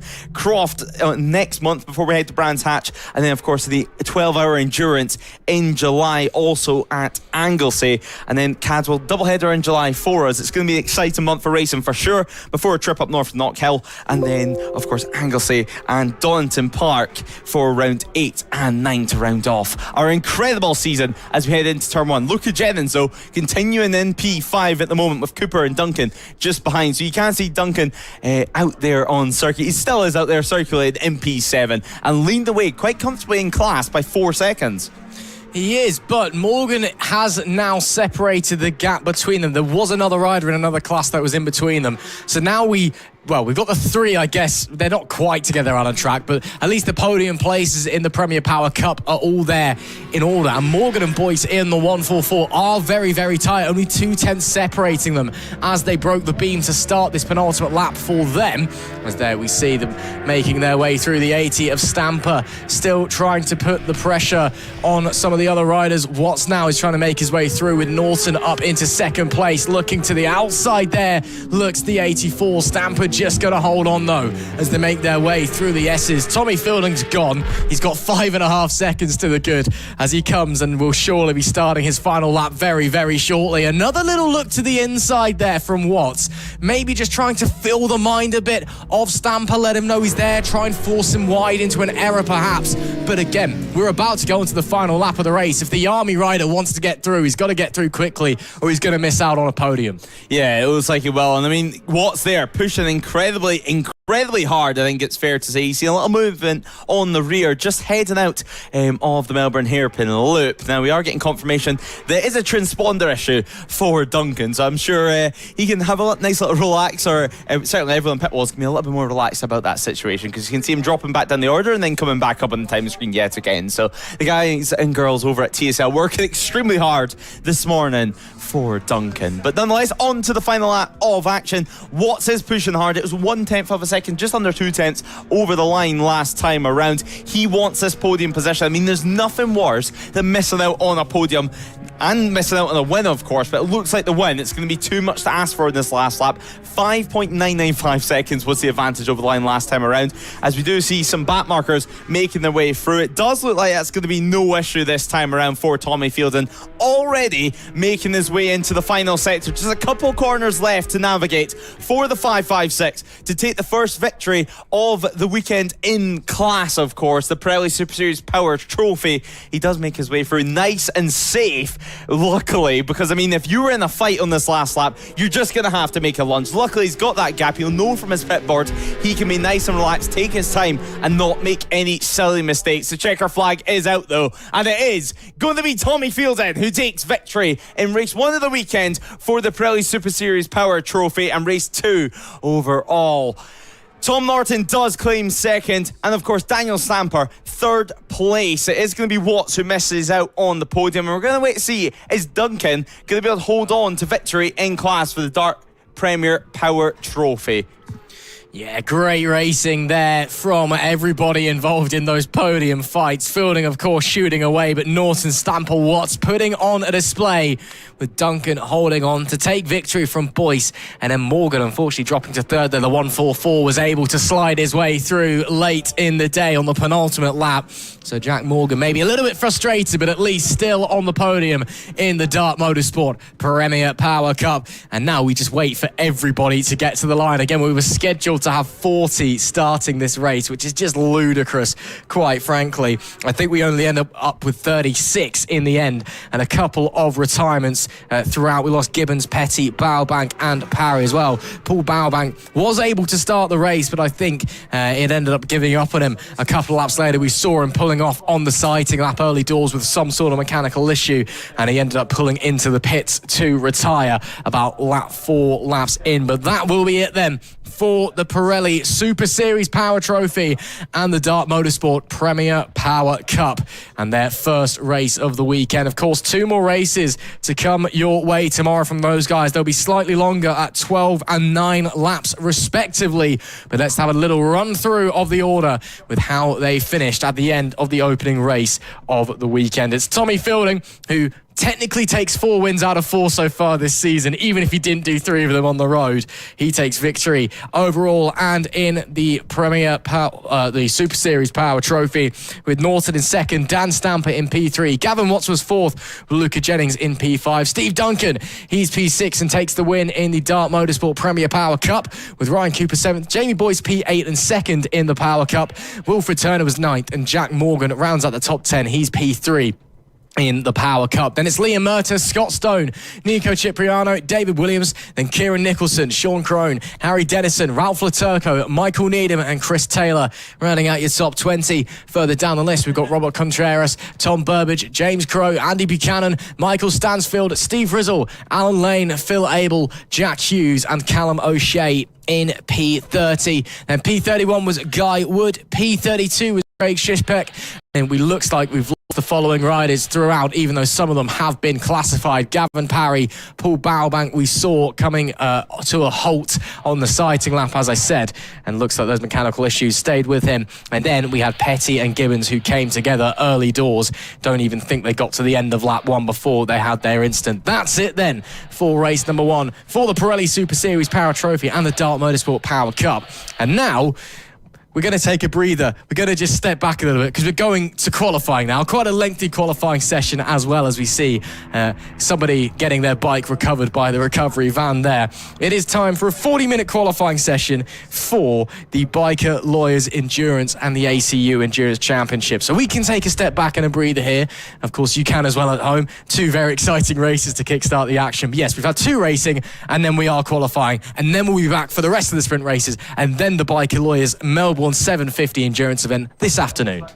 Yeah, exactly. A slightly mixed up schedule compared to what we were expecting headed into the circuit here today. But nonetheless, who doesn't enjoy a qualifying session? Who doesn't enjoy a qualifying session where we're able to watch multiple riders change bikes and also set the grid for a 750-kilometre endurance race later on? One exciting time to be involved in No Limits, of course. The Biker Lawyers Endurance race this afternoon is going to be incredible to watch. It should hopefully get underway around 2 p.m. Of course, hopefully all things being well, we will have a little lunch break as well. This session was originally meant to get underway around 20 to 11 this morning on the original schedule if you have got a programme and you are at the circuit. However, a slight change up, as we said, it does take place after the opening 2 races. This, of course, is going to be one to look out for. This is going to be interesting to watch, and we'll bring you through all the ins and outs of how this qualifying session will work, because of course it's not normal that we cover this, but nonetheless we are going to have some fun up here in the commentary box during it. So the riders will be making their way out to pit lane pretty soon. Unlike the other classes where everyone's located pretty much in the paddock, every single endurance rider, every single endurance bike is located in the pit garages, and that's just so they have somewhere to make their pit stops later on, and even in this endurance session to change riders. Absolutely, and of course during the endurance race itself a little bit later on, we'll be heading down there and speaking to them, I'm sure, and getting some thoughts and feelings on how the race is going. We gave it a go at Snetterton, everyone seems to enjoy it. We had a good time getting to know some people as well, and getting people introduced to the wider world of broadcast streaming, I suppose, as that bike is recovered by the recovery van, so we won't be far away from getting our 40-minute qualifying session for the Biker Lawyers National and ACU Endurance Championships. But hope you you've enjoyed the 2 races so far, whether you are joining us here on No Limits TV or on Motorsport Radio. If you are tuned in on Motorsport Radio, make sure you join us for the whole month of May. We'll be bringing you live radio IndyCar coverage of the Santo Grand Prix and the 110th running of the Indianapolis 500 on the 9th and 24th of May, respectively.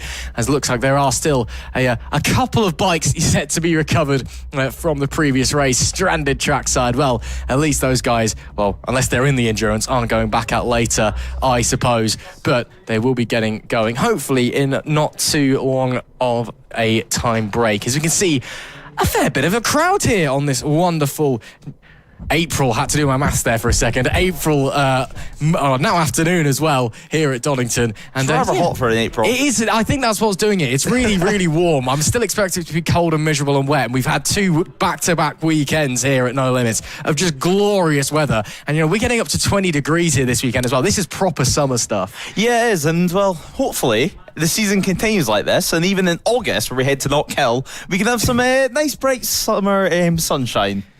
Lewis, has it ever been warm at Knockhill? You know it better than me. Come on. Occasionally. Maybe for 5 minutes. With some of the riders as well, I do believe in between first and second round No Limits have been up at Knockhill getting some extra testing ahead of our visit there in August. So taking part in some of the championships up north just to get some extra track time, some extra sneaky track time before we head there for the first time ever with No Limits racing. Well, all's fair in love and war, I suppose. You've got to get any leg up that you can in the world of motorsport. Qualifying session is underway then for the Biker Lawyers and No Limits Endurance Championships. Of course, there's 6 different classes to keep our eyes on in this one. They are basically the same thing, but there's just 2 different championships within the endurance category that runs at the same time. Of course, we've got the Biker Lawyers No Limits Endurance, and then we've got the Biker Lawyers ACU National Endurance as well, to all try and keep our heads wrapped around. So even though they are separate, they're all running on similar machinery. So we've got the Team Sport Trophy / the ACU National 600. That's for 600 machines, kind of does what it says on the tin. The Team Power Trophy / the ACU National 1000, again, pretty obvious. And then the Team Twin Trophy / the ACU National Twins, again, pretty obvious, is for twins. Slightly bigger entry list this time as well. We actually do have a multitude of twins bikes. Last time in one of the categories there was only 1 twins bike, so they were kind of just out there. Of course, they were still taking it as seriously as you can. They just needed to finish the race, and they did so. Of course, finishing any endurance race is an achievement in itself, but now we've got 2 teams in either of the twins categories, so there will actually be some competition there, trackside anyway, hopefully. Yeah, exactly. I mean, the twins, a new class for this year for endurance racing, that is. So it might take a few rounds to get momentum up and to get people interested in it. Obviously, it's one of those things that maybe as the season starts, you're thinking, do I really need to do an endurance? I really need to make myself do a 750-kilometre race at the end of a Saturday whenever I'm already doing sprints? Maybe not. But then whenever we get to Snetterton and then you've seen the endurance take place, and then you're sitting there trackside watching it thinking, maybe I would like a piece of this. Maybe I would like to take part in that. That's when you start getting some extra entries. Of course, we have a F900 team this time out as well. Let's not forget. 2 F900 teams, that is actually. 1 in the National Twin class, 1 in the Team Twin Trophy. One literally just called the F900s, and the other called Fortis Racing. So some interesting names throughout, but definitely more sensible ones for the F900 guys and girls. Yeah, clearly must be a serious bunch, mustn't they? But only a couple minutes down in this qualifying session. First laps are now underway. Everyone's really, really tight together. I thought maybe people would have been backing off, giving themselves a bit more space before they started to get on it. But of course, as it's endurance, Lewis, and we've got different bikes and teams to consider, and obviously some teams will be, one rider will get off, one rider will get on. Other teams will be swapping the bikes them entirely. How are we expecting that to work within this qualifying session, so people maybe at home don't get a bit confused when someone comes into the pit lane and somebody different comes back out? Yeah, exactly. So as we know in endurance racing, we're going to have multiple riders out on circuit, multiple riders on 2 bikes, and actually with the endurance qualifying we can have, for example, a single qualifying session, or if we had the extra time, we can do a 4-stage qualifying. But with it being a sprint weekend, it could be quite busy, quite packed in the schedule as it is already. So with a single qualifying, obviously, even if it is wet, we're going to have a scheduled 40-minute is the maximum session that riders can send. Teams can send riders out in any order that they want, to the maximum of one rider per team may be on circuit, obviously at one time, and that's due to the fact that some of the teams use multiple bikes for one team. Some teams use 3 or 4 bikes per team. But of course the grid will be determined by the fastest lap of each rider divided by the number of riders in the team. So a little bit of math to do here, but nonetheless we'll get the grid closer to the time, but we can see the fastest overall laps on your screen at the moment. Obviously not got all the math done just yet, but we will have the grid later on this afternoon. So these are the fastest laps on the screen. The 1:39.392. Plenty in the tank currently fastest, but yeah, if it is your first time tuning in for endurance qualifying, it is going to be the fastest laps of the riders divided by the number of riders in the team. Yeah, it just gets a nice and even average, doesn't it? So you can't have one rider who's just completely miles up the road. You've managed to draft in like Kyle Ride or something. He turns up, smashes everybody by 2 or so seconds, and then you just get pole and disappear. So you can't do that. You got to make it fair. Consistency is key. No, it is, especially in endurance racing. It's all about just being as consistent as you can and trying A, to stay on the bike, trying B, to not blow up the bike, and then just going out and just being consistently as quick as you can without overriding the thing. As we now have a bit of a change at the top. Looks like we've got Serica UK, the Moto 46 team, going to the top. Dart Motorsport, the number 92 bike, into second. Plenty in the Tank, the 500, demoted to third. Plenty in the Tank Racing, they are in the ACU National 600 class. So again, different from the Team Sport Trophy, which is part of the Bike Lawyers No Limits Endurance. They themselves are in the ACU National Endurance Championship. Wrap your head around that one. Interestingly though, the first rider on that number 500 bike, Josh Leenan, who we saw win the NL 500 race number 1 earlier, so he's got a busy weekend. Again, a lot of riders do like to do the sprints and the endurance races as well. There's somebody making their way into the pits there, and gets out of the way, gets the hand up nice and quickly. That looks to be the number 90 machine making its way home. Hopefully everything's okay and they can get back out there pretty sharpish. But as I was saying, some riders, doing a lot of racing this weekend. Of course, maybe not doing what other riders do, which they might race in 2 different categories, but they'll be doing 3 sprint races plus the Melbourne 750-kilometre endurance race that we have this afternoon.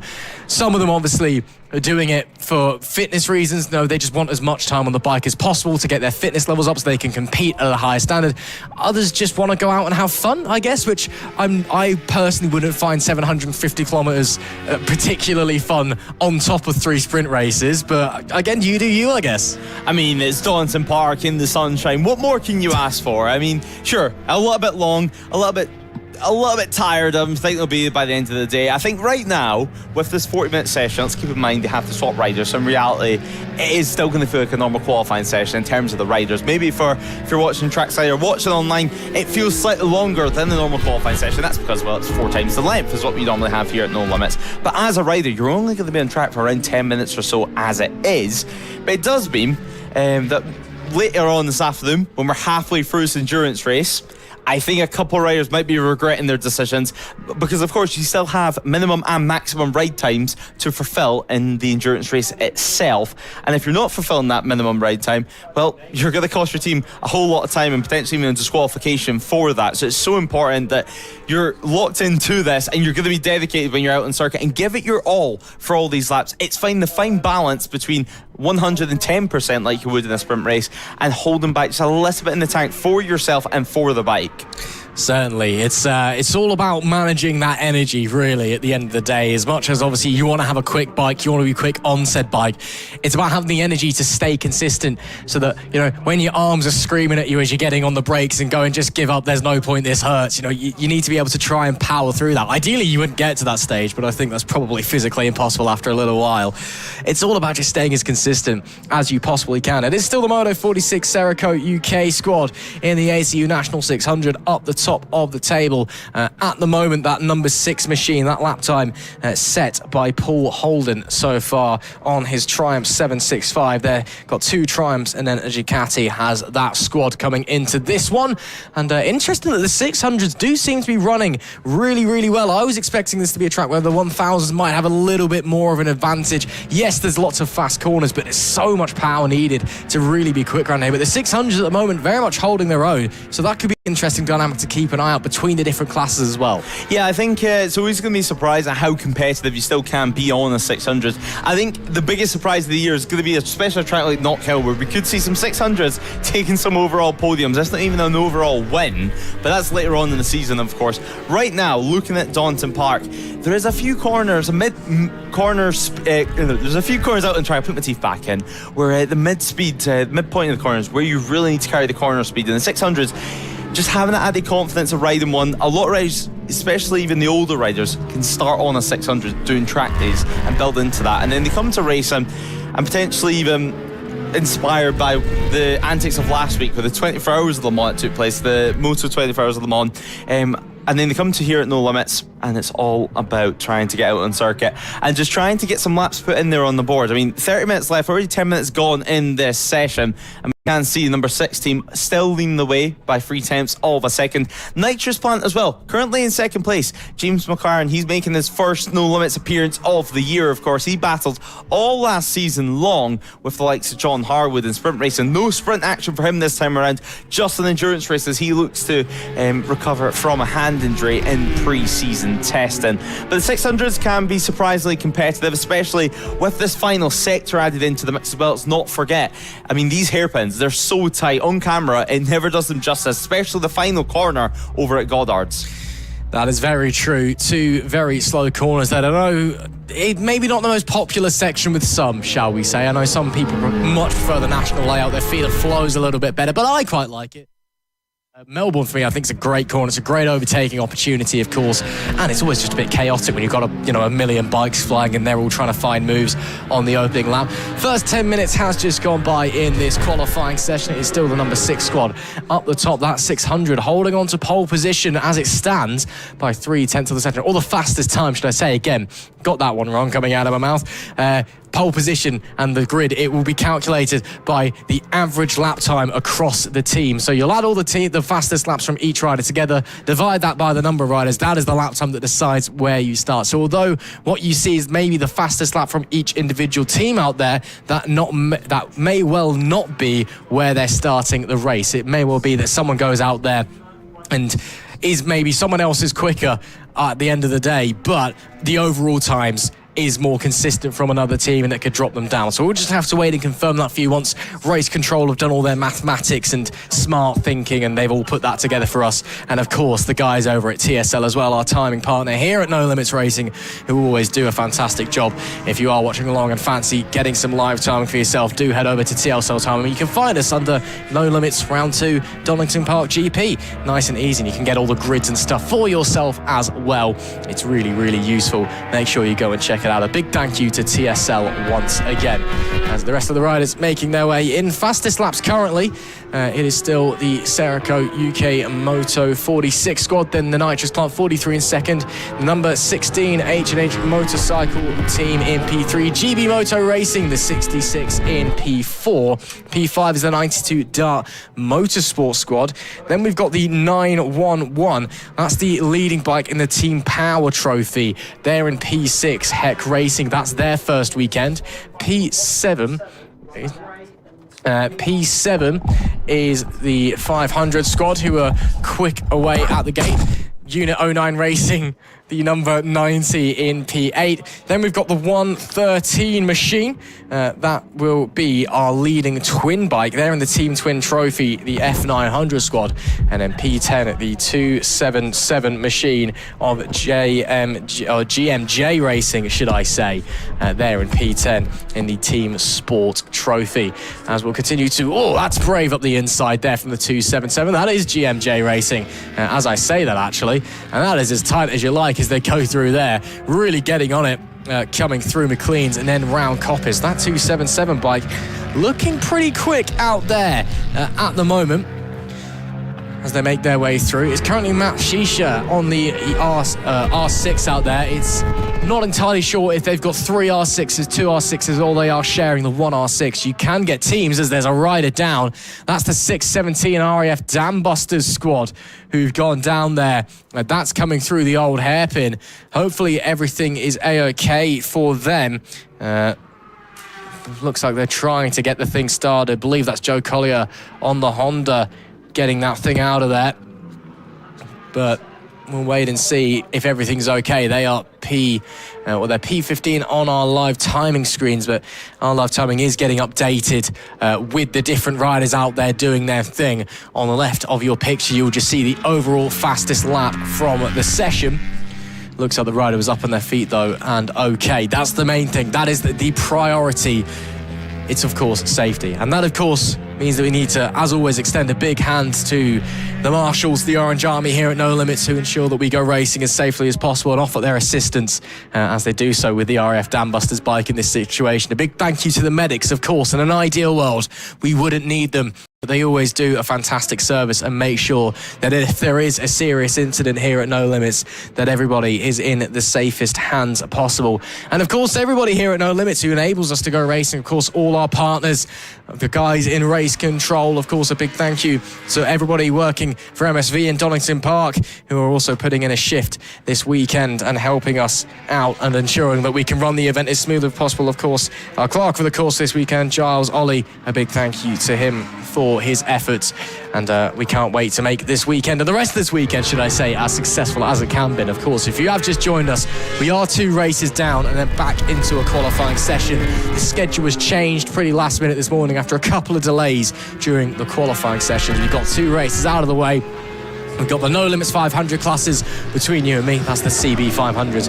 And then we got what is essentially our premier class here. We got the Pirelli Premier Super Series Power Trophy, and then the Dart Motorsport Premier Power Cup out of the way for their opening 7-lap race of the weekend. And of course, both of those classes will be back out tomorrow for 2 more races coming your way in the Super Series Power Trophy and the Premier Power Cup. Race number 10 will be their second race of the weekend. That's scheduled to be just after 10 o'clock on Sunday morning local time. That's a 12-lap race.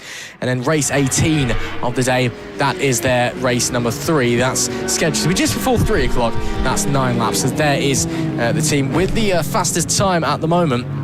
A 1:35.838 from the Moto 46 squad, making their way into the pit lane. And also coming up tomorrow, of course, 2 more races in all of our classes, those of which we haven't had yet. And of course, 2 more races from the NL 500 set to come your way as well. Their race number 2, race number 9, scheduled to take place at 9:35 in the morning, getting up bright and breezy to watch some phenomenal motorbike action. That's a 12-lapper. And then race 17, just before 2, that'll be a 9-lapper as well. As we saw Alan Lane there making his way through Redgate. Just do want to say an apologies to Alan's sister. I mistakenly believe that he was involved in the incident that brought out the ending red flag of the Snetterton Endurance, as I just saw him dropping down the timing screen that we have here in our commentary box, and just thought, oh, he may have been involved in that potentially, as I wasn't able to tell. Turns out he'd actually just run out of fuel and pulled back into the pit lane. Let's head down to Lewis, though, who's down in the pit lane. Hear what some riders have to say. So we're down here in pit lane at the moment, and we're with KGG Endurance as things stand. Well, you guys are sitting, I think, P33 at the moment, but it's still early on in this qualifying session. How are things going from your point of view? Yeah, it seems to be going all right. I'm the sort of quicker one out of the bunch at the minute, so it's down for me to try and set the better lap time when I actually go out. So. And obviously qualifying at the moment are in just under 30 minutes left. How do you guys plan the qualifying sessions? How do you guys split the session? So we try and split it equally so everybody's got the same amount of time, and then it's just down to who feels as though they want to go out first, second or third. And a lot of people watching at home, maybe they've raced in the past and took part in sprint racing. Does your approach change at all when it comes to endurance qualifying? Because obviously you've got to think about a team and not just yourself. There is a few little sort of changes, but ultimately it's going as fast as you can. So, and you tend to if somebody's got a better chance of actually doing some quicker lap times, you tend to give them a couple more minutes, basically, to try and do it. So I mean, I did speak to you guys yesterday. Obviously, not the biggest class, but you're still hoping to have a good battle out there on circuit. What would you guys be happy with at this session? We just aim not to come last. That's basically it, because obviously we got the slowest bikes on the grid, so anything better than the last is a good effort. Yeah, and I'm sure you would love to encourage some more people to get some twin racing, get more twins out there for the endurance race. That's exactly it. But that's exactly what we want from absolutely everybody. Try and encourage people to, because these are stock twins as well that they're actually on. So anybody that wants to give it a go, if you've never had a go at it, just absolutely, by all means, there's a race here to be had.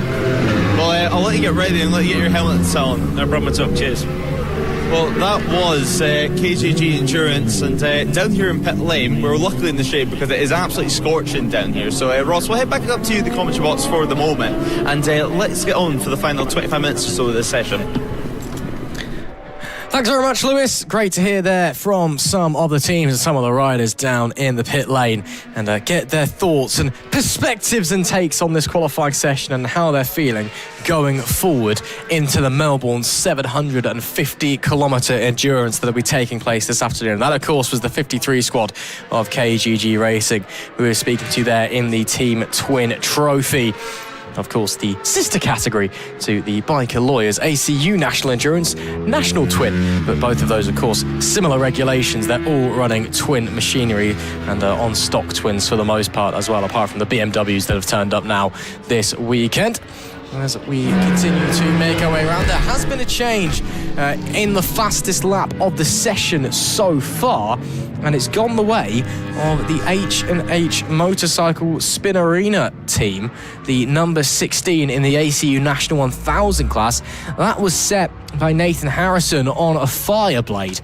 2 Fireblades, or potentially one, potentially sharing, but a Fireblade nonetheless out there, going very, very quick. Honda, always a popular manufacturer in the UK, have been for many, many years, but it seems especially so far here at Donington, the Fireblades have been the bikes have been on. They seem to be just gelling really, really well with this circuit. And we saw in the Pirelli Power Trophy and the Power Cup earlier, the Dark Motorsport Power Cup, in their race one, the Fireblades were certainly the class of the field. And I don't think it's a coincidence we're seeing a Fireblade heading out there. So fastest lap, a 1:35.262 for those guys. Believe they're possibly coming down through the loop and will be making their way to the start-finish line fairly shortly, I reckon, just judging where they are on my live timing screen. As we can see, just some of the riders making their way through. Of course, part of the fun, part of the joy of endurance racing, even in qualifying, all of the different classes and categories that we have out there and have going round. And it's just brilliant to see because, of course, you've got different riders of different levels on different machinery that behaves differently. Yes, we've got some 600s running very, very quickly here, it would seem, at Donington. The likes of the number 6 UK Moto 46 squad, again, who are running the number 6 because they weren't allowed to run the number 46, apparently, I suppose. But yeah, some 600s running very, very quick, but even them in the 1000 category, very much for me, the Fireblade that looks to be the bike that's getting the best out of Donington Park as it stands. As some of the riders making their way around the top of the circuit there, round a coppice. Just continuing to push onwards, leading the way as it stands in the twins category. I believe it is still KGG Racing, I want to say, although I may be incorrect, and I believe I am completely incorrect on that one. We'll figure it out, but the twins, again, as you'd expect, not quite on the same pace as the 600s and the 1000s. No, but of course, they can still have their own battle out on circuit. I mean, the twins are never going to be able to compete with the likes of 600s or the 1000s, but it gives a new entryway into endurance race. I mean, the twins, they're slightly less physical to ride as well. As we see heading out the final corner, that is your leaders as things stand. H&H Motorcycles, of course, Nathan Harrison currently on board that bike. Of course, the Honda Fireblade for him. He heads in turn 1 on board the number 16. As we see the RAF Dambuster squad as well, making their way through Redgate. So 2.6 second advantage on the fastest times overall for Nathan Harrison, compared to the likes of the Moto 46 squad. As we see Nicky Williams also making his way out on track. Now, we did speak to him yesterday. Some colourful language, some choice of words as well. I mean, it's classic Nicky Williams fashion, to be honest. I think we'll probably be able to catch up with him 1 or 2 times throughout the weekend, because he was having a few setup issues, and that is the Moto 46 squad having some issues out on circuit, or perhaps maybe just leaving pit lane and having some few issues there. But anyway, they hopefully can get that bike going again, hopefully get running, as we see Nicky Williams heading out of Coppice onto the back straight and hoping for a good weekend, hoping to find some issues and stop some cramping as well when he was on the bike. Absolutely. We did just see there a message come through from Race Control. The 277 GMJ racing bike did come off down at the credit curves, but the rider is okay. Unsure who was on the bike at the time, unfortunately. I doubt it was Matt Sheeser, because he was out early doors in this session, so probably either Gareth Pavlak or Jordan Poole, not the NBA player, the motorbike racer. But the main thing is that the ride is okay, and that's great to hear. Have had a couple of offs so far in this session, but everyone's been straight up on their feet, and a couple of people unfortunately have mechanical issues as well. Again, it's bike racing, they're temperamental, sometimes they blow up and things go wrong, but just a touch over a quarter of an hour, 15 minutes left in this session.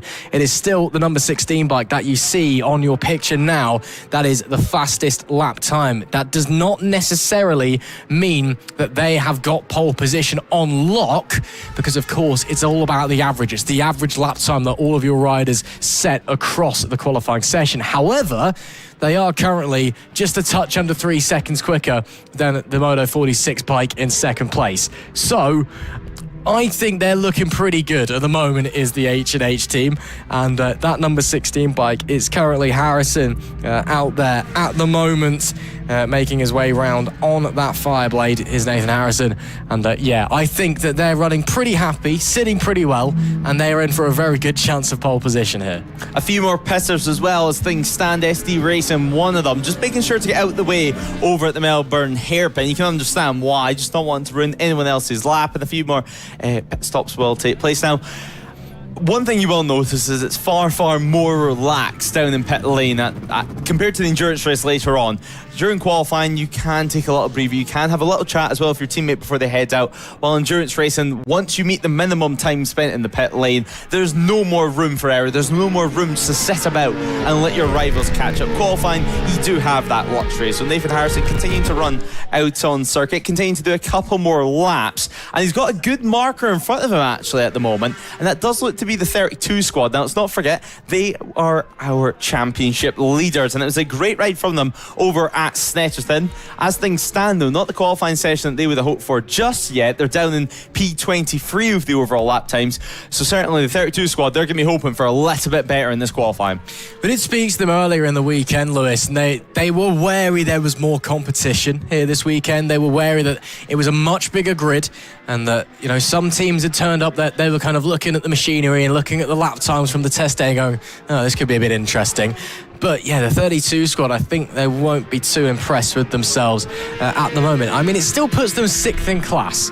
It's not the end of the world, that. Granted, that is a 6 out of 8, so still not great overall, but P6 is P6. That's not a bad result by any means. And again, you know, that's potentially, if they run as they do here and they end up getting P6 at the end of the race, of course, finishing a race in itself is an achievement in endurance, but P6 again, that's still a pretty solid performance. But of course, the starts, it could all change so quickly in the Melbourne 750 later on this afternoon, because just of how chaotic the starts are in endurance racing.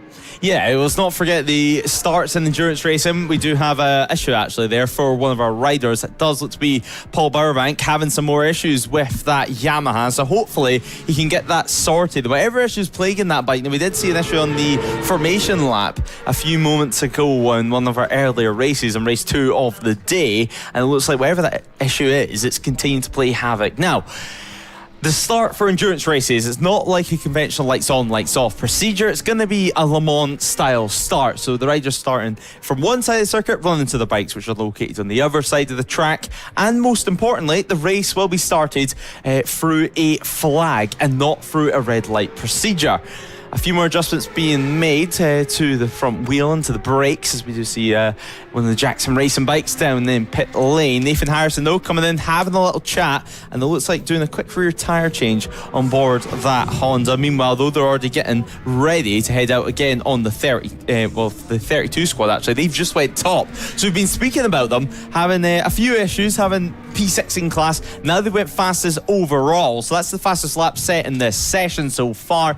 8 tenths quicker than the competition. So this number 16 team, they're going to have to get a good lap in pretty quickly now. The clock is officially ticking. I mean, 11 minutes to go. This is now turned into a short, snappy qualifying session.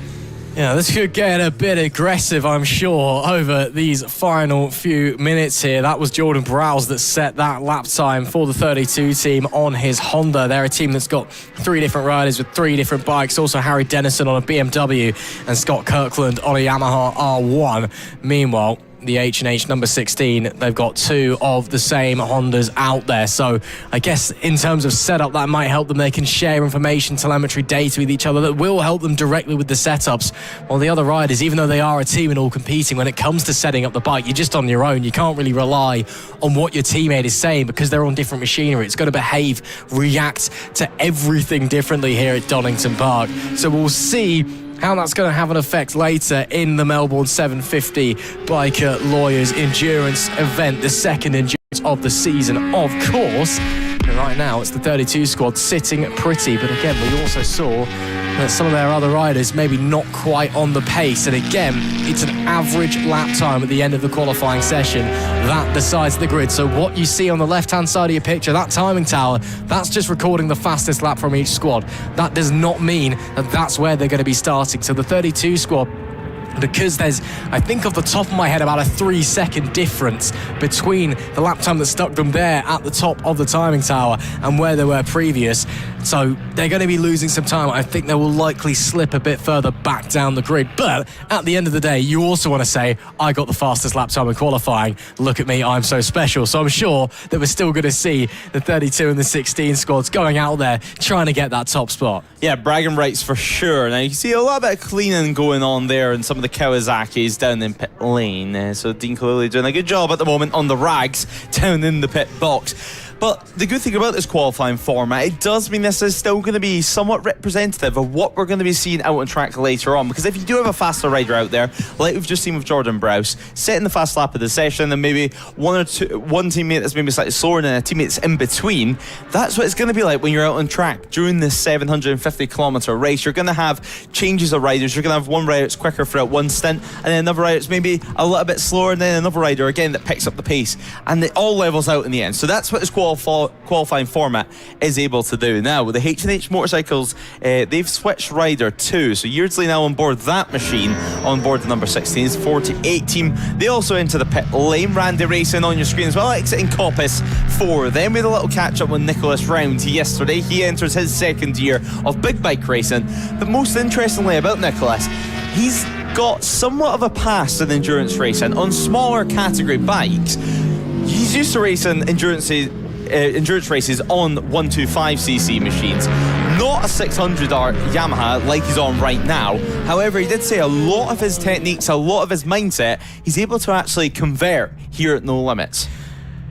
It's one of those weird arguments, isn't it? What's better to have? Is it experience in this category or experience in this category when it comes to looking at overall performance? I think I'd be of that argument of, I think it's better just to have a history of endurance racing, even if it's on different machinery, than just knowing the bike you're on in and out. Because if you've been doing endurance for years, you understand the ins and outs of this variation of motorsport and all the little quirks that come with it, how you manage your energy across a race, what to do when it goes wrong, how to just stay consistent across the course of a day. And even if you're on a 125, which again, it's a lot smaller, it's a lot slower than what he'll be out there on at the moment, you know, that's still information that you're going to have to use. So yes, maybe he's not quite as familiar with the machinery he's on, not quite as familiar with the bike as some of the other riders will be. It's that experience from the racing perspective. It's that experience of just doing the hours and hours and hours out on the circuit that I think will come in big time handy later on today. Of course, our Biker Lawyers Melbourne 750 endurance race will be taking place this afternoon. We are in the qualifying session for this. Already had 2 races today in the sprints. We'll get the rest of the sprints out of the way. We also will have a little bit of a lunch break, hopefully, before we get ready to get going, scheduled for 2:20 in British summer time here at Donington Park for 750 kilometres. Works out to about 187 laps-ish, I think. Yeah, if you round up 187 laps. So, yeah, it's going to be an interesting one for sure. Last year, of course, we had around the 6-hour endurance race, which turned out to be around 212 laps, if I remember correctly. That, of course, though, was later on in the year, where I think it was June or July that we arrived at Donington Park. It was later on in the season. Unlike this year, where we come in April, and we've still got midsummer conditions for sure. I mean, for April weather, we can't ask for much more. I think for a lot of the endurance riders, they're going to be so happy with what we've got this weekend. Now, heading towards turn 1, it's again, that looks to be the number 69, just tipping it in through the corner. That's, of course, Proudfoot Racing. We did speak to Joshua Proudfoot, actually, who's going to be on Kawasaki this weekend. He's got a big bike to wrestle around the circuit, though, and, well, Josh, he's got as well a British Superbike season to look forward to. That kicks off next week, and he's going to have that, I'm sure, in the back of his mind today, with him only competing in the endurance race. The last thing he wants to do, especially after riding at Alton Park earlier in the week with a test, is injure yourself this weekend.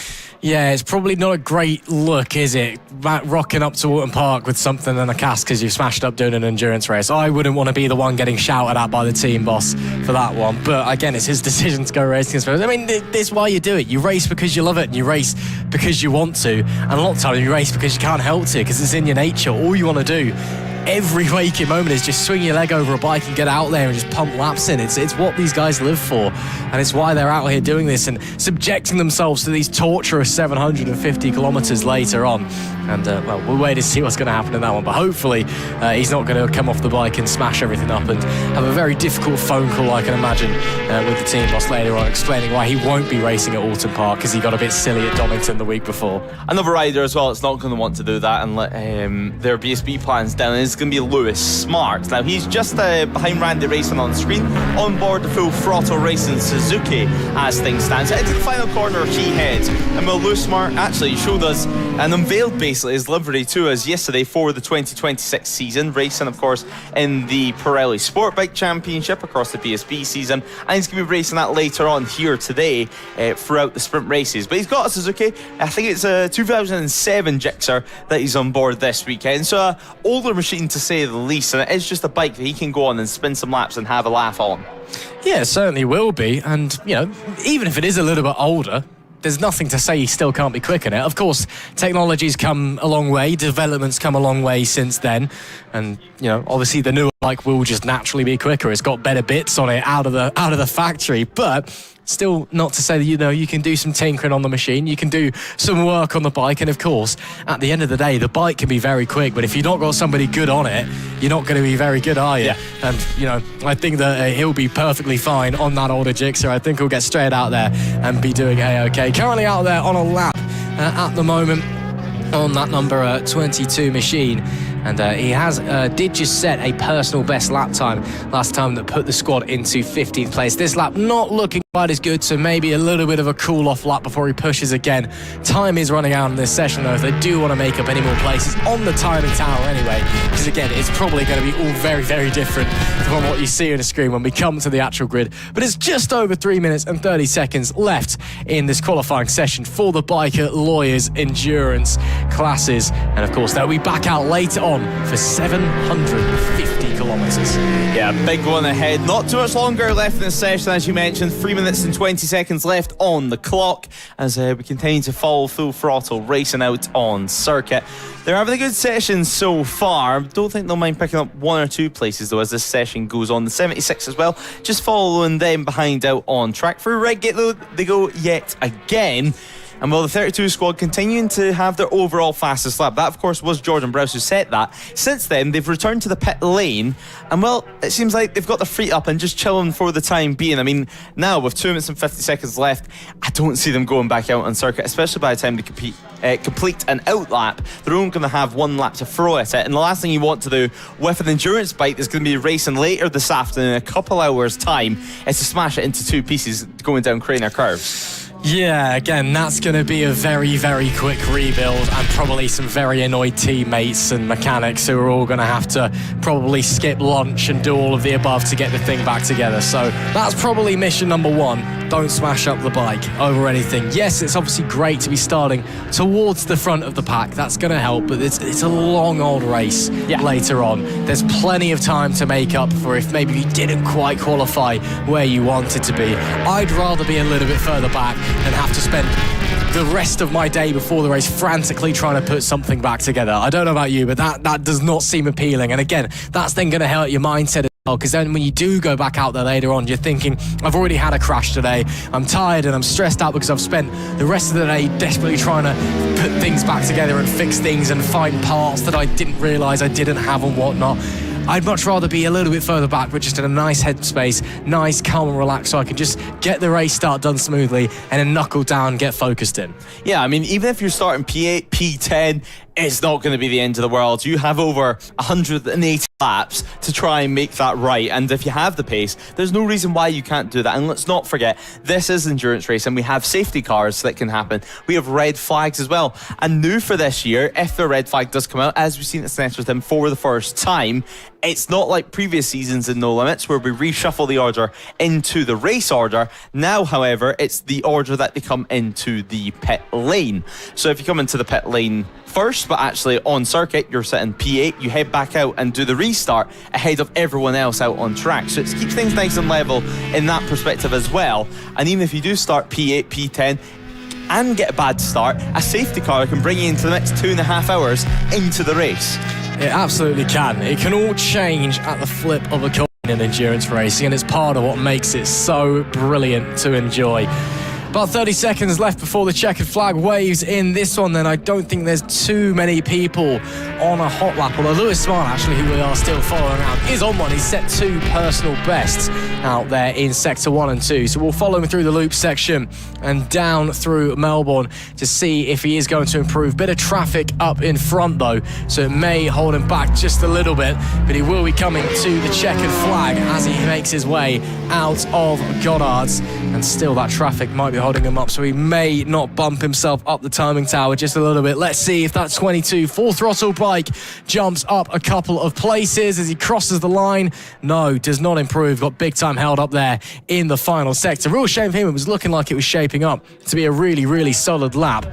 But it is the 32 squad who end the session as it stands at the top of the timing screens. Nobody else is on a lap. Either they're in the pit lane already or they're not really on one that's going to be competitive enough.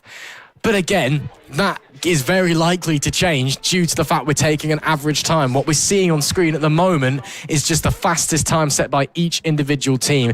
What we do is we add all the times together that your team sets, all the fastest laps that each rider sets. You divide that by how many riders you have in the team. That is the lap time that decides where you're going to be starting on the grid. And let's not forget, some of these teams only have 2 riders out on circuit. The likes of Proudfoot Racing on the entry list, it's just showing Joshua Proudfoot in the programme, but well, we are seeing Lewis Smart also out there on track. So even if it is just the 2 of them out on circuit, both of them racing at British Superbike level, you would think the average would be pretty close indeed. So even though they're sitting at the moment a little bit further down the order, they're going to have that less disparity in lap times. Now the checker flag though is out, and the final laps are now being completed. After that, they'll head into the pit lane, and hopefully for quite a few of them, have some time to put your feet up, especially if luckily you took part in one of the 2 races earlier today. You are going to be grateful that you have that time to rest.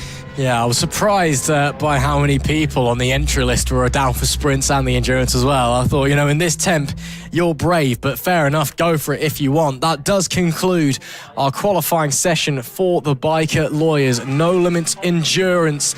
Of course, our Melbourne 750 endurance race will be coming your way this afternoon after what is scheduled to be a quick lunch break. So that's it then for all our qualifyings. Of course, we've already had 2 races before.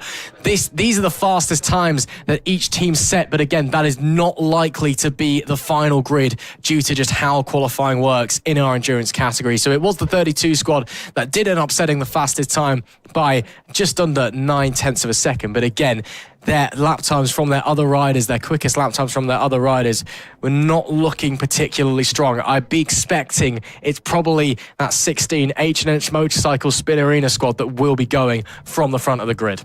Yeah, well, we're going to have to wait and see how it unfolds. We're just going to go through how things look, though, further down the order. It's a big entry list this time, around 35 teams. So quite a lot of riders, 60 to 80 riders looks like it's taking part in this endurance race. A lot of teams running with 3 riders, maybe even 4 on occasion.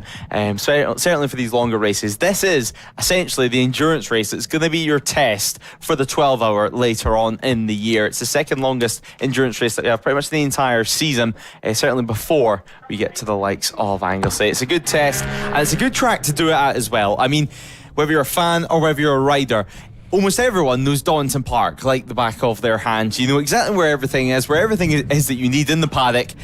It's everyone's home track.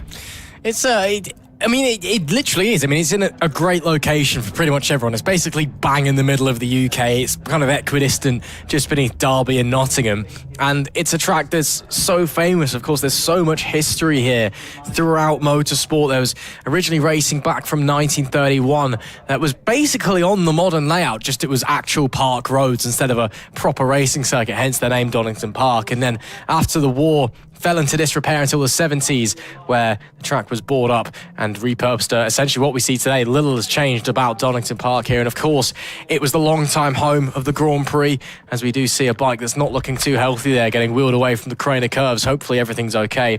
But as I was saying, it was a long-time home of the Grand Prix. It hosted the first ever World Superbike race and still hosts World Superbikes, and of course a staple on the BSB calendar as well. Many consider it to really be the spiritual home of bike racing in the UK. And I would be inclined to agree. And of course, it's a fantastic track as well. And even if you don't ride, you probably know it from playing a MotoGP game back in the day or something, because it's just great. Everybody loves going around here. And I don't think I've ever heard a rider speak ill of this place, genuinely. Yeah, exactly. Maybe some riders prefer the national layout over the GP layout, or vice versa, but that's about it. I mean, everyone loves being here, especially when the weather is like this. But yeah, as we've seen, some recoveries getting made out on circuit. That looked to be the 277 R6 that we heard crashed at Crane Curves earlier on. We did get rider okay for that one, but the R6 looking a little bit second hand. But of course, they will be on track later on for the Biker Lawyers No Limits Endurance Championship, the 750 kilometres of Donington Park. So join us for that later on. Now, that was originally scheduled just to be after 2 p.m. in the evening, but of course we'll get ready for our next race of the day. Race 3 on our schedule, the Metzler Freshman Sport and the No Limits Pre-Injection 600. But the recovery van now back on circuit, everything loaded up, and it'll make its way back to the paddock, where the team is going to have to get to work down in pit lane before the start. Yeah, so a little bit of a delay at the end of that qualifying session as we just wait for the van to make its way around. It's just a touch under 2.5 miles Donington Park, 2.49 to be exact on the full GP configuration. You can see there that pit lane will be a hive of activity a little bit later on when we do get going with our Biker Lawyers Melbourne 750 endurance event. Of course, pit lane looking nice and fresh. We did have the British Touring Car Championship in town last weekend, so everything's been painted up looking very pretty here at Donington Park. Some would say they did it just for us. You never know. They maybe heard No Limits were coming and thought, we'll just do it the weekend before to get it out of the way. That's just my take on it, but still, it's going to be really interesting to hear what the riders have to say when we head down there later on. Of course, we'll be bringing you live interviews from the pit lane during the 750 kilometre race later on, so make sure you stick around for that one.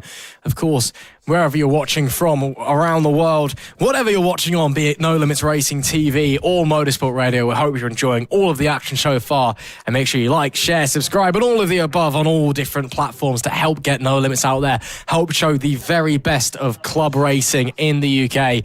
And of course, the more you do that, the more riders turn up, the more fun we have, and the better the racing action is for you at home as well. So hopefully it won't be too long until we get our next races underway. That, of course, is, as Lewis just said, the Metzler Freshman Sport Challenge, formerly known as the Newcomer 600, and the No Limits Pre-Injection 600. They'll be underway for your third race of the weekend, as we see them there. Of course, the Metzler Freshman Sport Challenge, that's open for novice or intermediate novice riders, up to 600 cc's of engine available. And the No Limits Pre-Injection 600, it's basically the same thing, but you can be slightly more experienced, and it's all on pre-injection 2002 bikes. So proper bikes, none of this fuel injection nonsense. Yeah, carburetors for them over in the pre-injection 600 class, and some great races still happens there as well. They are slightly heavier machines, and they have some really experienced riders on them as well. I mean, we see the likes of Steve Lester having a good battle last time out, having some incredible pace at Snetterton, beating the likes of Carl Bayless. Can he do it this time around? We're going to have to wait and see, but as you mentioned, newcomers as well can still take part in the pre-injection 600 race as well. But a little bit of shuffling going about on the grid as things stand. Hopefully not too much issues for them, and hopefully we can get things going pretty soon. So Carl Vickers, that looks like, having a few issues there on the grid, but luckily everything nearly sorted. And then of course we'll have the green flag at the back to signal that we can get things going. And well, it looks like after all that confusion, he's back in his spot again. So, Carl Vickers, are we ready to go? It looks like nearly. Nearly is the answer. We're trying our best anyway. Of course, we will have a green flag sighting lap, as someone else is now being told off, I think, and maybe having to move. Yeah, there we go. Swapping places once again. I'm sure we'll get there. It's not that hard to work out, lads. We've still got 2 more races of this to come as well tomorrow. Hopefully they'll have worked it out by then, as then we can get going. Of course, hopefully everything's okay. The pre-injection engines might be getting a little bit warm, just sat there running on the grid, but fingers crossed as someone is now off the bike. That's sort of our Metzler Freshman Sport Challenge riders in the middle of the pack, and is now possibly removing himself from... No, we got another swap going on. It's fine. We'll get there. We'll work it out. You mentioned Lewis Steve Lester having an absolutely phenomenal run last time out at Snetterton. He is starting from pole position once again on that 22 machine here in this one, and pole by 0.5 of a second from Lewis Adams in P2, and then Gareth Isles was only about 5 thousandths behind him in P3 on the front row, so really tight between second and third. But Steve Lester looks like he's feeling excited coming back into this weekend. Yeah, and a few more shuffles going about on the grid. Let's keep in mind though, a lot of these guys and girls, it is still the first couple of races that they took part in. So these are the type of errors, these are the type of mistakes that you do make when you're starting to race, especially in these huge grids. It's one thing if there's only going to be 10 bikes on the grid, but I mean, we have a big interest yet again. Around 39 riders, all things being well, should be taking the start. Not all of them set times in qualifying though, as we head out on our green flag lap, where on a pre-injection 600, Steve Lester will be starting from pole position ahead of Lewis Adams and Gareth Isles. Laurie Myers starting from P4 ahead of Ryan Bowman, with Carl Vickers starting in P6 after a little bit of confusion earlier on.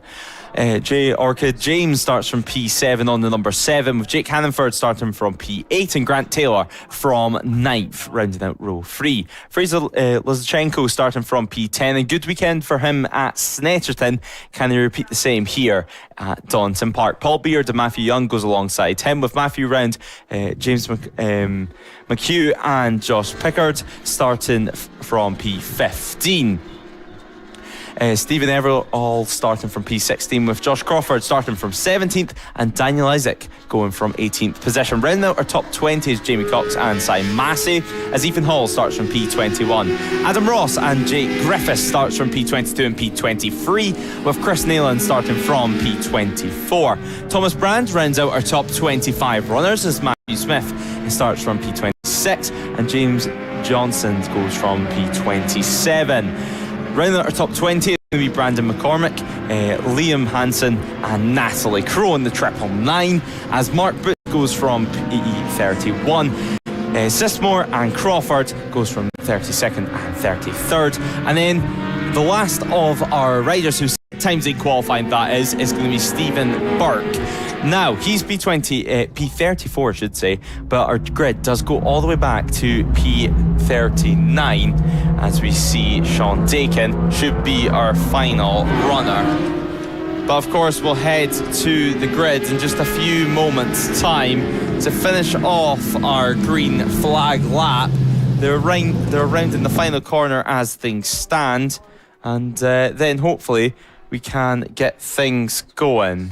So our front couple of grids runners will form now as they line up. Of course, the yellow flags are waving at the side as things stand until everyone is in position. And then, of course, we're going to have the green flag waving at the back. And then, of course, same as always, red lights on, red lights off. We go racing for 7 laps here at Donington Park GP. Of course, don't forget, we're using that little bit extra down the back as well, down into Melbourne and then back up to Goddard's. Just a bit more extra fun for us to enjoy here at No Limits Racing. Already had 2 races done and dusted. Then we had another qualifying session because we had to shuffle the schedule up a little bit this morning. And now we are back to complete all of our sprint races before we are scheduled to have a lunch break. Of course, that may get moved due to time constraints. We will wait and see, and then we'll get ready to get going here in the Metzler Freshman Sport Challenge and the No Limits Pre-Injection 600. Steve Lester on that old R6, sitting pretty on pole position once again. He dominated at Snetterton and looks to be trying to do the same here at Donington Park. 7 laps await the riders around this 2.5 mile Leicestershire circuit, who will be on top at the end of this one. As we just patiently wait, potentially a few problems a little bit further back in the pack perhaps, as the flag marshal still holding them true at the front of the field. Just waiting to see it, and having a look out the commentary box window, no movement yet from anybody, and I think there may be some issues just a bit further back out of vision, so hopefully everyone's okay. Hopefully everyone can start the race. This, of course, a bit unideal because you're losing temp and pressure from the tyres that are sat there after they've done a lap. You've been pumping the brakes, trying to get heat generated to try and get them up to temp. Then especially those pre-injection machines, they'll be now running hot because there's no air going through them. It is time to finally get going though, as we wait for the red light to kickstart race number 1 of the weekend. We are going here in the Metzler Freshman Sport Challenge and the pre-injection 600s. Really poor start there from Steve Lester away at the lights. It looks like it's going to be the 186 of Gareth Isles who leads down into turn 1. Initial launch from Lewis Adams on second was the slightly better of the 2 out of the 3 on the front row. Wait to get that confirmed as they come down through the Craner curves and in towards the old hairpin. A huge grid of bikes making their way, sweeping through these famous corners, and it looks to my eyes that it is Gareth Isles that leads the way early doors here in race number 1. Yeah, great start so far, certainly from 2 of the 3 front row setters. Lewis Adams, as you mentioned, a great start from him, and now actually he has taken the lead. So the 404 on board the Kawasaki, of course, a part of actually it looks like we have an engine blow for your race leader. So Lewis Adams' engine has gone bang, and hopefully there's not going to be any oil put down on the circuit. He has dropped that bike because that bike is well and truly smoking in the gravel trap. So disappointing for your race leader. It was a great start, a rocket launch, and sadly for him, his race has gone up in smoke here in lap 1. That, of course, is going to promote everyone up 1 position behind. Certainly will. Have to wait and see when they come back round if we were getting slippery surface flags out or not. For the time, just local yellows as the marshals try to remove the bike, but you can tell Adams not particularly impressed. It was a great start and it's all come to naught. Again, it's old machinery. It's not perhaps the most reliable in the year of our Lord 2026, and going bang before he'd even really made it halfway round the circuit on the opening lap of the race. Rest of the riders, though, bringing it home to... Whoa, we got a huge high side out of the final corner. That's a massive one out of Goddard's. And the rider in a pretty dangerous position. That was absolutely massive as they came through. It's one of our pre-injection riders, I believe. Hopefully they're okay. As we wait to see, we do have a red flag. We do have a red flag. Our first red flag of the day here at Donington Park. will have to take a step back and take a breather. A huge incident there in a very dangerous position. It's no wonder the red flag was flown. And of course, our immediate thoughts are to check in that the rider is okay. We'll let you know as soon as we're aware, but the race brought to an early conclusion there on lap number 2. And we'll let you know what's going on, whether we'll be restarting, how the rider is, who the rider is, etc. But for the time being, a huge high side out of Goddard's. And that brings a stop. Our first red flag of the day here at Donington Park, the second round of the 2026 No Limits Racing season. As we see there, Lewis Adams' bike getting wheeled away and getting out of the way as well after it went bang on that opening lap. And, well, what a shame that was for him again. He had a great launch, Lewis. Really, really strong from second on the grid. Briefly lost it to Gareth Isles down into turn 1, who himself got a strong start from third. But then managed to go his way back through, made his way out of the cleans, no problems whatsoever, and then pop, that was that.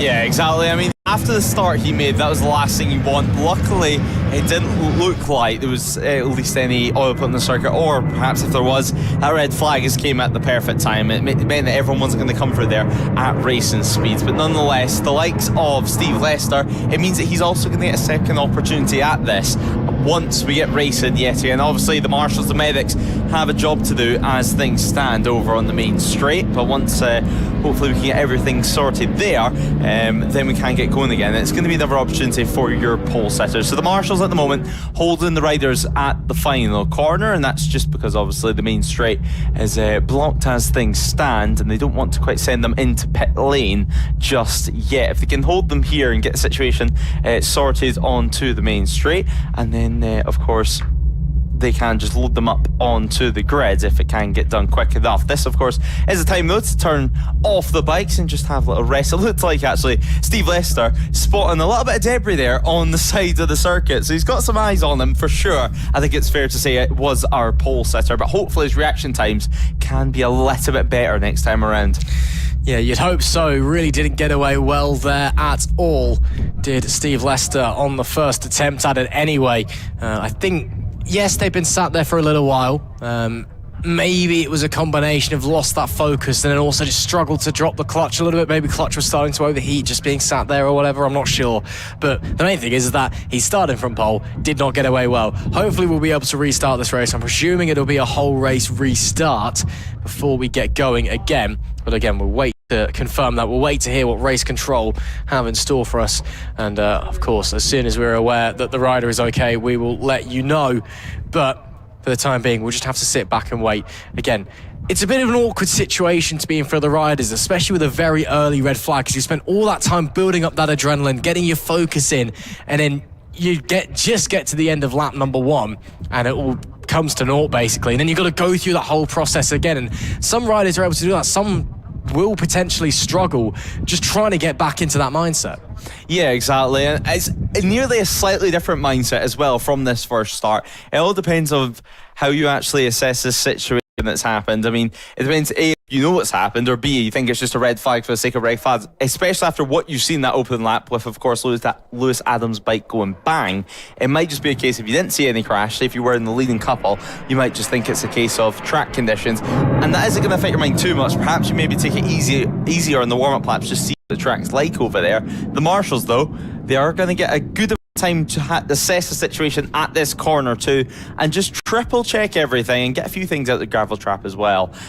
So a real shame from Lewis Adams and a real shame from our follower there on the opening lap. But of course, some of the best marshals, some of the best medics in the world with us here at No Limits Racing.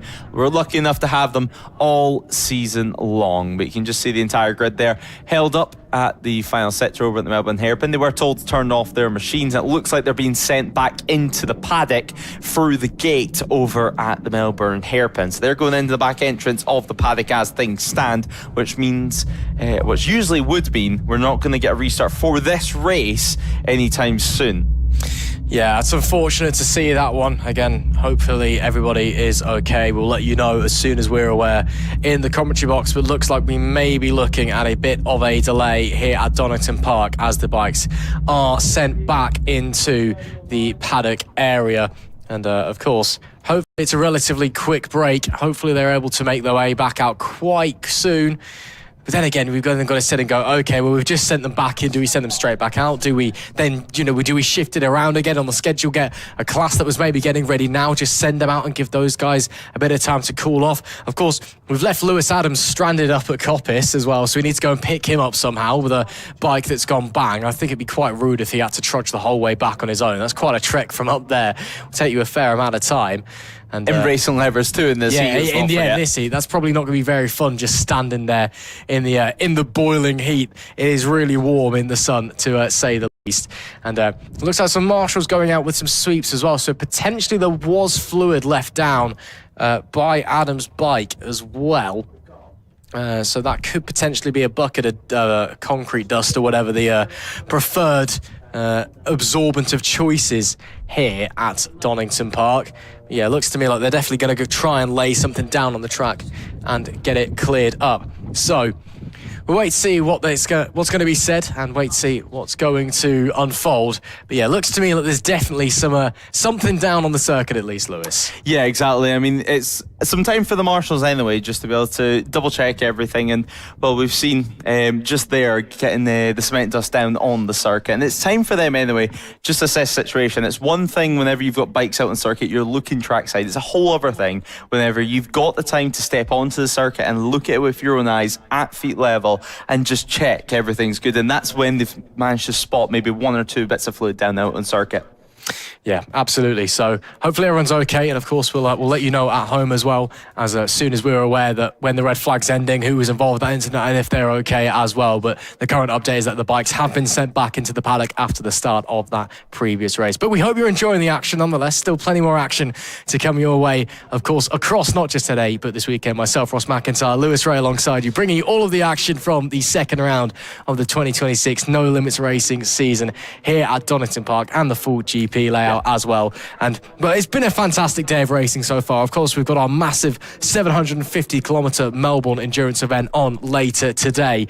It's set to be a brilliant weekend of racing yet again. Yeah, it is. I mean, 750 kilometres later on this afternoon, it's going to be very, very dramatic to say the least. We're going to be having action from start to finish later on this afternoon and into the evening as well, it looks like. I mean, it seems like anyway, 750 kilometres, as we said, 187 laps being 800 laps would be quite long, I would say. Yeah, that's a bit much, isn't it? Yeah, a little bit much. But yeah, with that time, I mean, we're going to be racing for over 5 hours, it seems. So we're going to be racing well into the evening, and luckily, at this time of year, with it being April already, the sunset is slightly beginning to extend, as we do see now some circuit vehicles over there at Coppice to contain this cleanup operation and just make it safe for the riders to head back out on circuit, which also could be part of the reason why they decided just to send riders back to the paddock. Yeah, well, of course, you can't go out there when there's fluid down. It's dangerous. Simple as that, really. There's no messing around with it. So, of course, we did have that incident that initially brought out the red flag, but it allowed us to inspect the track, realise that it's a dangerous situation up at Coppice. So, of course, we'll give that a claim. We'll give that a good inspection, and hopefully we can get some bikes back out in not too long time. But the marshals, of course, doing some great sweeping action there. Of course, a big thank you to all the marshals, as always, for all of their efforts so far this weekend and across the rest of the weekend. We couldn't go racing without them, and they continue to do us an absolute service. Of course, a big thank you to the medics as well for being on hand and continuing to offer that support that we get here at No Limits to ensure that, yes, of course, we're a fun place to be, but we're also a safe place to be. Unfortunately, motorsport is dangerous. It's part of the nature of it, and we want to ensure that everybody's as safe as possible all throughout the weekend. So a big thank you to all of them. Yeah, exactly. And we've got some of the most experienced officials as well out here today. You just see a few moments ago over at the top of Coppice, like Ben Robinson. He's basically leading the operation, leading the cleanup and checking that everything's getting put in the right place, everything's getting done correctly. And I mean, Ben Robson, he's part of here at No Limits, helping us out during weekends whenever he can. He's part, of course, heavily involved in the Classic Motorcycle Racing Club here in the UK, and the likes of Goodwood and stuff is a big involvement with too, not to mention years and years of experience of just being in paddocks in general. So yeah, great seeing now the Leaf Wars also out there giving some extra help to the manpower anyway. Absolutely. Kicking up a bit of dust. Hopefully that doesn't cause any issues over at East Midlands Airport just across the way. I know that planes aren't particularly the biggest fans of dust, although to be fair, neither are motorbikes, are they? So using the leaf blower to clear up, and just in case anybody does run out to that part of the circuit, making sure that there is as much grip there as possible available to them, even though quite frankly, if you're out that far at that point, I think you're probably in the midst of having an accident anyway. So, but still, it's important that we clean it up just to ensure, just in case anybody is out there.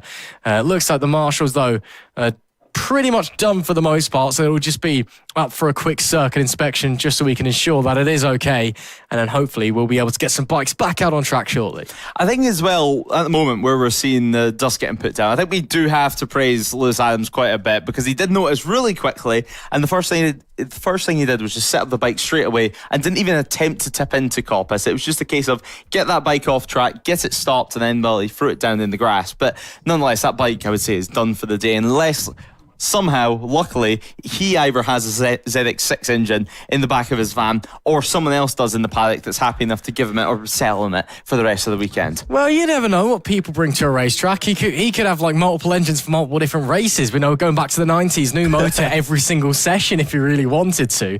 But yeah, no, I think that's probably looking like it's toast, definitely for today at least. It was a pretty big pop, wasn't it, on the run out of McLean's, and a smoke billowing everywhere, and I wouldn't have wanted to be immediately behind them because you wouldn't have been able to see, and there's also the possibility you might have got a bit of fluid on your visor as well, which probably isn't the most pleasant experience, I can imagine, and probably a bit scary when you're going out there blind and you just see drops coming through at your face.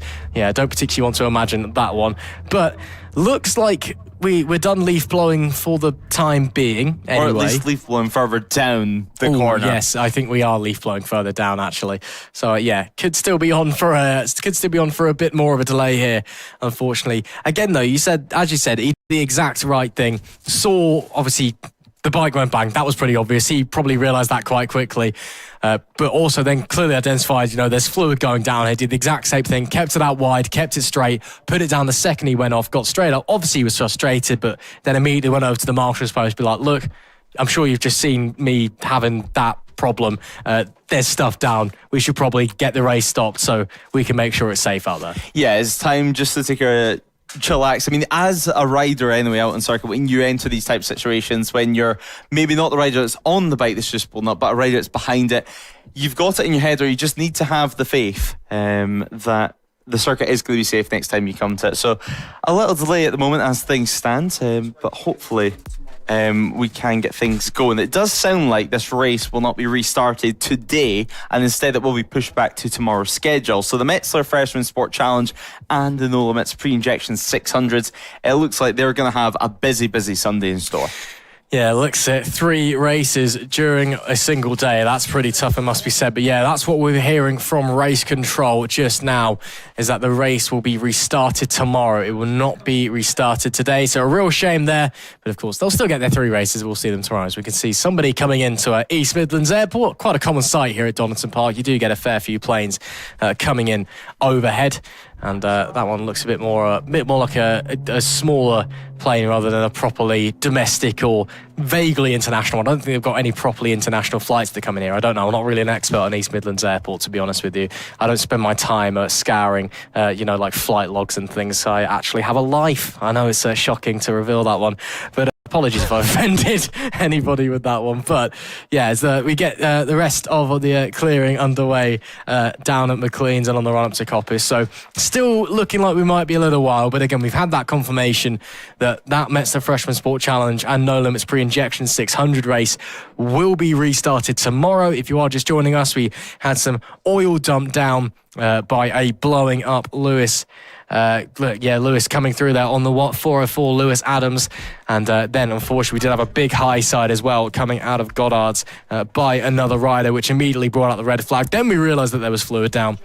So that's why there's nothing going on at the moment. We're on a bit of sweep watch, but those guys, they will be having their first race of the weekend tomorrow. So 3 races in one day could be quite long, but the main thing is that they're getting all 3 races. Yeah, exactly. I mean, I don't mind a little bit of sweep watch now and then. I mean, I don't envy the marshals that are out on circuit at the moment. They're doing a great job though, and without them, certainly, this is another example. Without them, we cannot go racing. So the Leaf Board just finishing up, just trying to get the surface level of the dust picked up, of course, soak it into the fluid that is down on the circuit, and hopefully it's nothing like oil, and obviously best case scenario would be something like water out on circuit, because it dries nice and quickly, and this would literally just speed up recovery. But with them putting this much cement dust down, I would hazard a guess it probably isn't just water that's came out of that bike, especially with how spectacular the blow up is. I mean, it went from nothing to everything within a split second, and sadly for Lewis Adams, it was moments after he got into the race lead.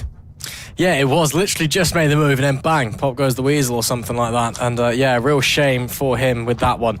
But again, that's racing. Sometimes it bites back, and them's the brakes. And you can't really do anything about it in that situation. Reliability, it is just part and parcel of motorsport, and you just got to deal with it. Sometimes it has coming through. But we hope you're still enjoying all of the action so far here at the second round of the 2026 No Limits racing season. We're hoping to be getting underway shortly after that red flag delay. It'll be the Brandfix Club Power Cup and the No Limits Old School 1K Trophy coming up next. But again, we just have to wait and see as to when we'll be able to go racing. Of course, we hope you're enjoying the action, whether you are watching on No Limits Racing TV or on Motorsport Radio. If you are watching on Motorsport Radio, make sure you're tuning in for Radio IndyCar coverage all across the month of May. Motorsport Radio, the only place outside the US you can get Radio IndyCar, and we'll be bringing all of it to you live for the Soncio Grand Prix and the 110th running of the Indianapolis 500. But you can see in your picture now, the Brandfix Club Power Cup and the Old School 1K Trophy. That's what we'll have next. I can hear a couple of engines being fired up in the paddock, Lewis, but not many, so I'm not getting my hopes up right now. Yeah, we're just waiting at the moment for them to head out. Oh, no. Let's look back to last round as well with the Club Power Cup. Jack Cullen, let's not forget, he left the weekend with a 30-point advantage.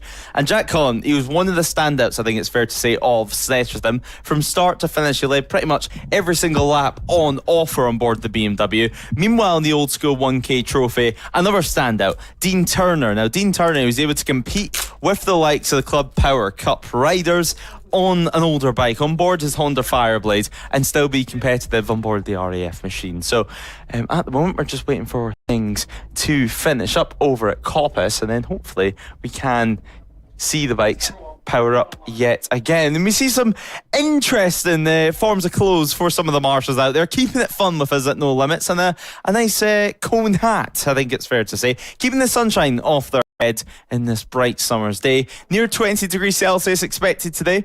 That's just over at Redgate, and there is the Paddock, absolutely rammed this weekend, it's fair to say, as the course car makes its way back into the paddock and the response vehicle makes its way back as well. So the marshals, they'll head back as well to their stand and to their point, and then we can have bikes released back onto circuit for the next race of the day. And what is, if you've got a programme handy, going to be race 4 on your schedule. So of course race 3 will be run tomorrow, race 4 will be run right this second, and we can get kick-started yet again. That was a very liberal view on track limits there by the course truck, and also the wrong way round as well, because they didn't go down the loop section. Of course, I'm sure they're allowed to cut through there when it's a red flag. And they did also put all 4 wheels well over the white lines, shall we say. So, yeah, marshals look like they're done down over at Coppice, or up at Coppice, should I say. It is the top point of the circuit. And again, I'm starting to hear more and more engines firing up. So that to me is an okay-ish sign. Again, no movement down in the pit lane, no bikes coming out onto track yet, but I think people are very much getting ready for the Brandfix Club Power Cup and the Old School 1K Trophy. And again, a bit of a mishmash of classes in this one. Of course, the Brand Fix Club Power Cup is intermediate, novice, or clubman riders for 1000cc machines. It's basically the entry level to, the biggest kind of superbike-esque machinery that we have here at No Limits before you then move on to things, well, at the top of the pecking order, of course, we've got the Pirelli Super Series Power Trophy. And then out there as well, of course, the old school 1K trophy, which is old 1000s. Up to certain points, they don't have to be pre-injection. You can have injected machines, but with each brand, with each bike, it's up to a variety of different regulations. So you can have R1s up to 2011, Fireblades up to 2016, ZX10s up to 2010. It all just changes depending on the bike. So you will have some machines that are older, some machines that are newer, but again, it's just a bit confusing. But they're not brand new bikes, but they're newer than the pre-injection bikes for the most of the time. But then sometimes you get some guys like Dean Turner turning up on some like really, really old school stuff as well. So yeah, exactly. I mean, it just depends on what manufacturer. For example, Dean Turner, he's on the Honda. Hondas are one of the newer bikes that are allowed in the old school 1K trophy. And actually, the Fireblade, you can have up to 2016 at that one. Well, if you're on the Yamaha, like a Yamaha, you're only limited up to 2011. It varies to brand, but nonetheless, it seems to be a class which is growing year on year. It's a relatively new class for us at No Limits Racing, but it seems to be growing in popularity. Now, we await on the grid to get things going, and then we can, of course, finally have red lights on, red lights off after this green flag lap. Let's not forget as well, bright yellow Kawasaki, second row of the grid this time around for the 95 of Simon Franklin.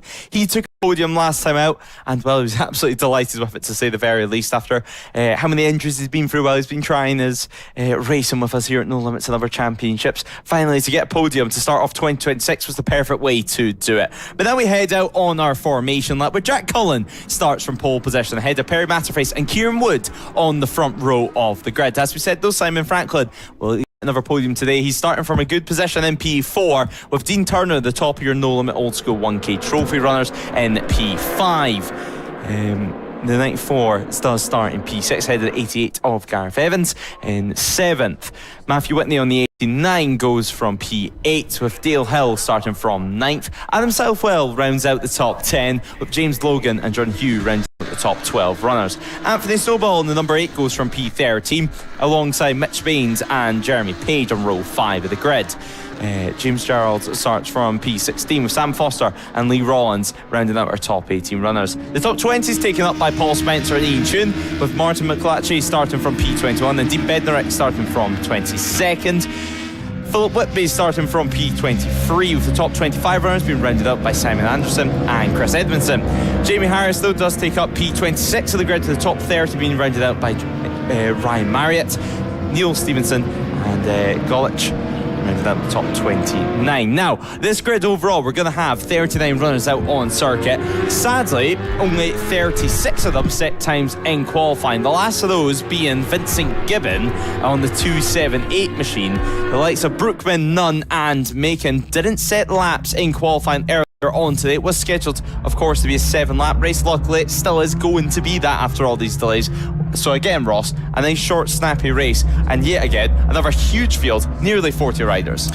Yeah, it should be very, very interesting to see how this one's going to unfold. Of course, the Brand Fix Club Power Cup Championship leader and 3-race winner from Snetterton, Jack Cullen, starting on number 97. He dominated the opening round of the season, and he'll be looking to do the same again here at round number 2 at Donington Park. But some stiff competition alongside him, it must be said. Perry Matterface and Kieran Wood completing that front row.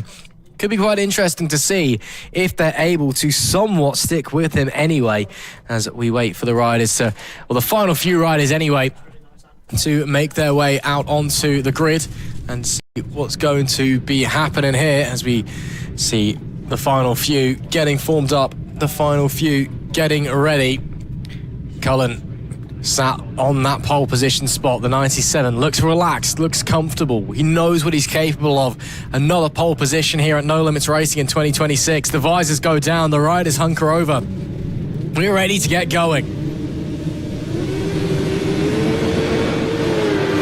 It is go in race One in the Club Power Cup, an old school 1K. Good start there by Cullen, but he's going to miss out. Actually, looks like it's Simon Franklin that's tried to sweep by on the inside, and it will be Cullen from pole that goes backwards. We've seen that a few times now today as the rest of the riders fighting over every inch of racetrack as they make their way out of Redgate and towards the Craner curves for the first time in this one, bombing their way through this huge 39 rider grid. Almost too many to try and work their way around here, but they're going to find a way as they exit the old hairpin. Look at those at the back of the pack, still fighting for every position, every corner, and it's going to be like every single lap as well. As there we do see that 95 of Franklin just ahead of Cullen, who dropped down to 4th on the run down into turn number 1, but he's going to stick it up the inside of Coppice and get straight back to the lead. The 97, no messing around, a disappointing getaway, but straight back in front as we do have 2 riders down.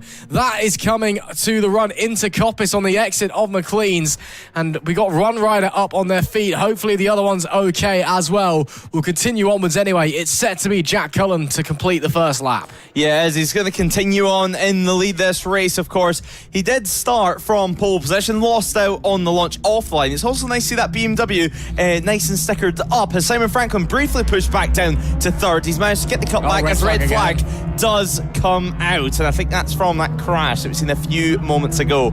So stoppage for this one. Riders have their hands in the air immediately as the marshal and the medics, they'll get working on the riders that are in that incident. So they'll be stopped and held onto the grid this time around. Unlike what we've seen in the pre-injection 600 class where they were stopped at the final corner, this time they'll be stopped on the grid. It does make a restart a heck of a lot easier once we're able to get going again. It does, to be fair. We just got to order ourselves back up and then we can go again. And of course, we'll let you know what's going on as soon as we're aware. We'll let you know that everyone's okay as soon as we know. But again, our second red flag in a pretty quick succession, unfortunately, here at Donington Park. And the riders making their way through. Again, if this is quick, which it hopefully will be, it's just a case of essentially organising everyone back into their starting positions, giving them a sighting lap and then going again. Of course, we need to make sure that everyone's okay. We need to make sure that there's no fluid down on the track as well. We need to get those bikes out of the way, which shouldn't be too long. If we are under a red flag, you may as well send the recovery van now, I suppose. But yeah, everyone, I guess, will just be kind of sat there having a little chat, talking about what's going on. A couple of riders changing positions because they want to talk to somebody else because maybe they're sat next to somebody they don't like. I don't know. But as it currently stands, under red flag for the second time here this weekend at Donington Park. Just after 1:30 local time here in the Midlands. And we can see the medical car is now heading over to check on that incident. So hopefully they're all okay. And of course, hopefully it'll be a very quick stop and they can confirm that the rider's fine and we'll get going once again. But as we sit and wait, the marshals holding them true and steady. A disappointing start there, Lewis, for Jack Cullen. Struggled to get away. Seen that from a couple of riders from this, or a couple of races from this weekend. Pole position, they've struggled to get away, but unlike those other riders, he was able to straight away get back into the lead by the time they got to Coppice, essentially. Yeah, it's fair to say that Jack Cullen, he didn't panic about the situation. I mean, Snetterton, he pretty much had everything his own way. It's a dream weekend, if you will. Pretty much every single lap, won all races available and left the weekend finishing up with a comfortable championship advantage. Now, 30-point lead over Jordan after just one race weekend is pretty special. Same with Dean Turner. I mean, he had the 22 advantage over Sam Foster as well. But with such a good weekend for Jack Cullen at Snetterton and suddenly start not going your way at Donington Park, you would maybe think he would panic a little bit and maybe think he needs to get his fingers out and override. But he didn't. He waited perfectly to the right opportunity over at Coppice, launched it down the inside, and he didn't affect his drive, most importantly, down the back straight. Held that advantage all the way until the red flag came out just at the end of lap 1. Looking at the sector times, though, from that opening sector of the race, it actually wasn't too bad for Jack Cullen. I think it was just that initial reaction time. Once he got things going past Redgate, it was all smooth sailing from there. It was just back into normal rhythm and getting the job done nice and early, of course, on board that BMW. Meanwhile, Matterface, the number 30, who got into second just before the red flag came out, he was on the Yamaha. Simon Franklin as well on the Kawasaki. What a good start for him. I think he has to be praised for that. Keep in mind, he came from the second row of the grid all the way to P1 but before we even arrived at Redgate for the break-in zone. Yeah, it was a lightning getaway for him and did really, really well. I think he'll be a bit disappointed he probably wasn't able to hold off Jack Cullen on the run through Coppice, but he'll be looking to certainly replicate that one when we do get this race restarted. Of course, we're still waiting to figure out when that may be. Of course, we'll let you know what's going on as soon as we're aware. But the medical car was making its way over to check on a rider that we did see was down after the incident. But for now, Donington Park falls silent and we'll sit and wait to see what's going on. It's still a lovely and sunny day here in Leicestershire and we are having a great time. And we hope that you have been too. Of course, make sure that you like, share, subscribe, all of the above the live stream to help get No Limits Racing out there and show the very best of UK club racing around the world. To your family, to your friends, to people who don't even like bike racing, send them to it anyway because... You know, we want to show what we've got here. We want to show the very best of club racing in the UK with some of the very best riders in the UK as well. And of course, it all goes back into the championship. It all helps the series grow and evolve and continue to get bigger and better year after year after year. So a big thank you, regardless for that, for tuning in. And again, hope you're enjoying the action. Make sure you like, share, subscribe, all of the above. Is he still stranded up there, Lewis? Yeah. I thought we'd released him from his chains, but to my eyes, it still appears that Lewis Adams, the 404, is still stranded up at Coppice and hasn't been able to get a lift back, it would seem. Looks like bikes are being removed from the scene of the crime, or the crash, should I say. So hopefully that means that we're not too far away from going racing again. Now, one thing's for sure, right? If we do get raced again, that is where you want to be for it, I would say. Nice in the sunshine, nice table, nice drink as well to enjoy in the balcony over by Redgate. I would like to be up there right now. Maybe even a little ice cream there as well. I think you need your sun cream on today for sure. But nonetheless, that's definitely where you want to be. We can just see there Jack Cullen chilling on the grid as things stand. Trying to stay focused though, as we see Matterface as well. Ready to get going. Dean Turner just behind as well on the 1-2-3 machine. But all the riders, some of them keeping nice and focused, others deciding just to have a little chin wag on the grid ahead of this restart. Yeah, well, you know, you may as well do something instead of just sit there staring straight into space. It probably gets a bit boring and lonely, doesn't it? As there we go, they are being given a lift back by the recovery van up at Coppice at least. So that's something, I suppose. But yeah, again, it's one of those different philosophies. Your race, or you can go back to the paddock and we'll rerun you. What do you want to do? So the riders are getting a choice. Democracy, baby. Here we go. Hands up for back. Let's see what we're saying. Hands up for 2 warm-ups. So that looks like 2 warm-ups to mine. Yes, definitely a majority there for the second option. Yeah, don't ever say we're not fair here at No Limits Racing. Democracy alive and well here on the grid of the Brandfix Cup Power Cup and the old school 1K trophy here at Donington Park. So Dean Turner as well, he has the same idea as us. Yeah, so 2 warm-up laps and then they'll shorten the race slightly to 5 laps, but it will be in essence a complete race restart before we get going once again, as that's a plane now taking off. We've seen the plane landing, now we're going to planes taking off. All of the action, it's here, it's live. Yeah, it's a bit of a silly move as well, though, taking off on a day like this. I mean, what a beautiful day to leave the UK, to go somewhere else sunny. I mean, that's just wasting money at that point. We could come here at Donington Park and enjoy a full day of action. And it looks like that action could potentially get underway. We're just going to have to wait and see as the riders now leave the grid. They're just double checking with the officials over what exactly is happening, but now you can see them making their way off the grid and through the lap now. So a couple hands out as well. Yeah, so I'm not sure if this is a sighting lap or not. Oh no, that's so back to the paddock. Around. Yes, they're coming back to the paddock, but is that going back to head straight back out? Or is it a going back to chill for a bit, we're just going to do this tomorrow again situation. We'll figure it out. Again, to my eyes, and, I saw democracy well and truly in action there. It looked very much like the vast majority wanted to just get it out of the way now. We're happy to shorten the race. Again, there is still a little bit of a delay. We're still trying to clear up some of the bikes and the debris from that incident.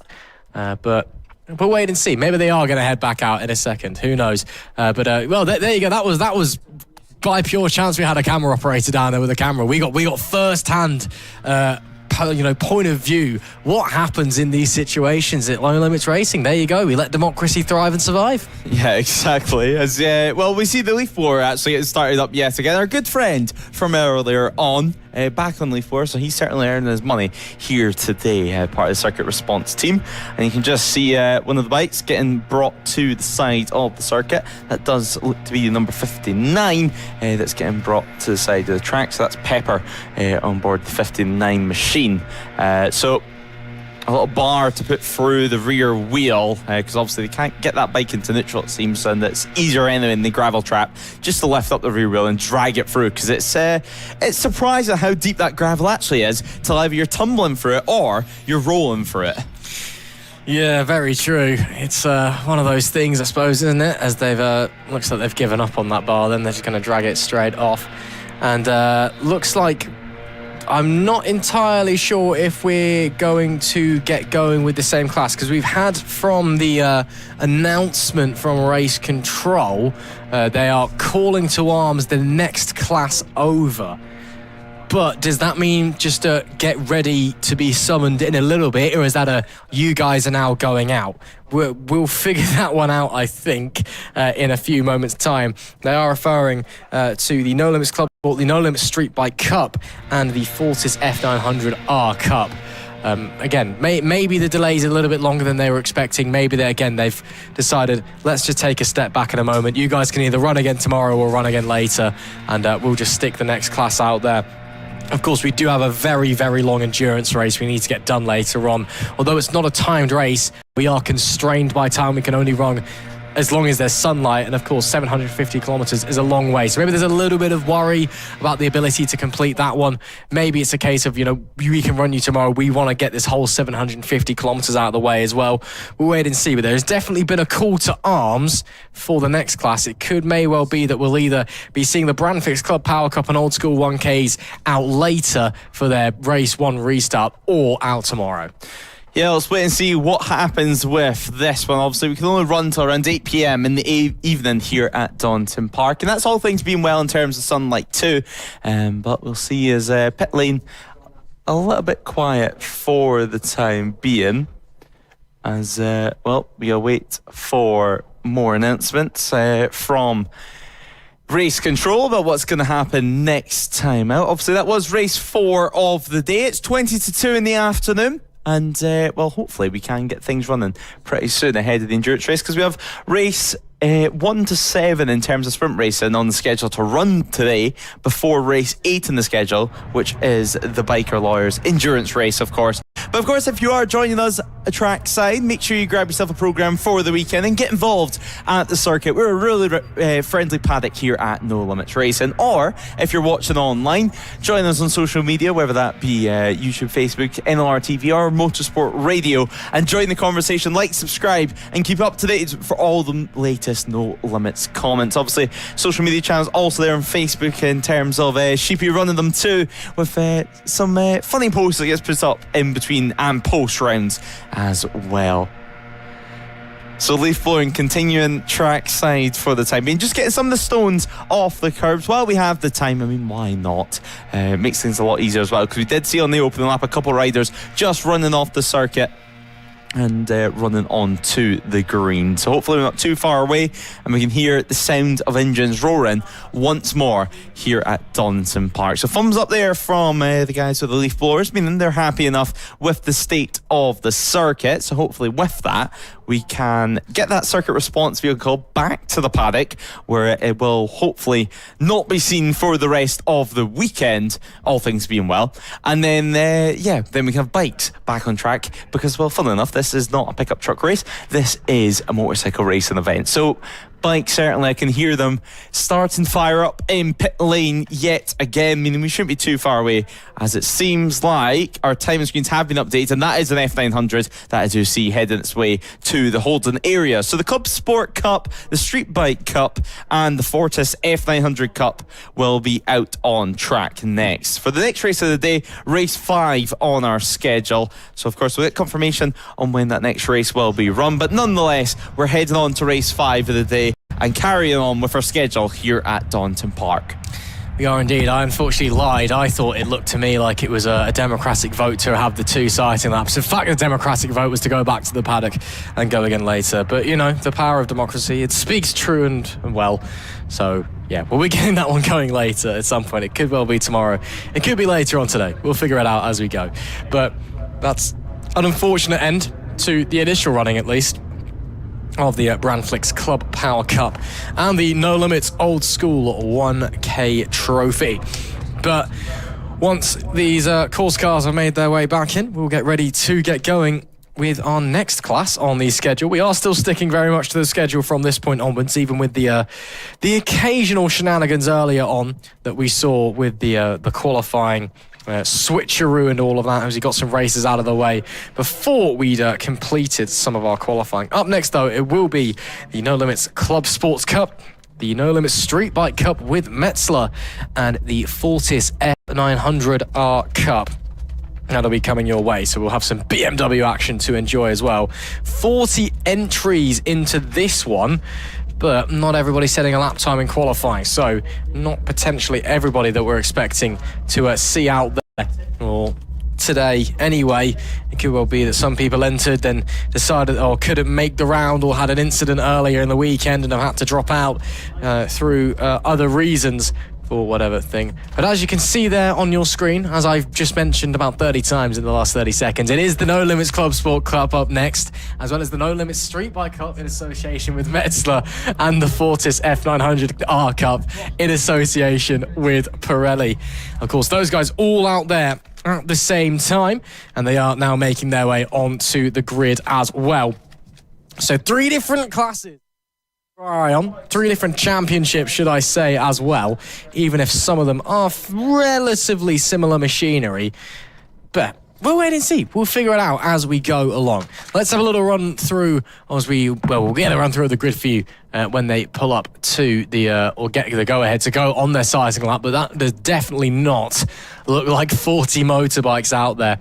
We'll read it to you as it is anyway on the grid that we have, which of course you can grab from TSL Live Timing. A big thank you to our partners at TSL for continuing to provide live timing for No Limits Racing, and doing, of course, an always excellent job as well.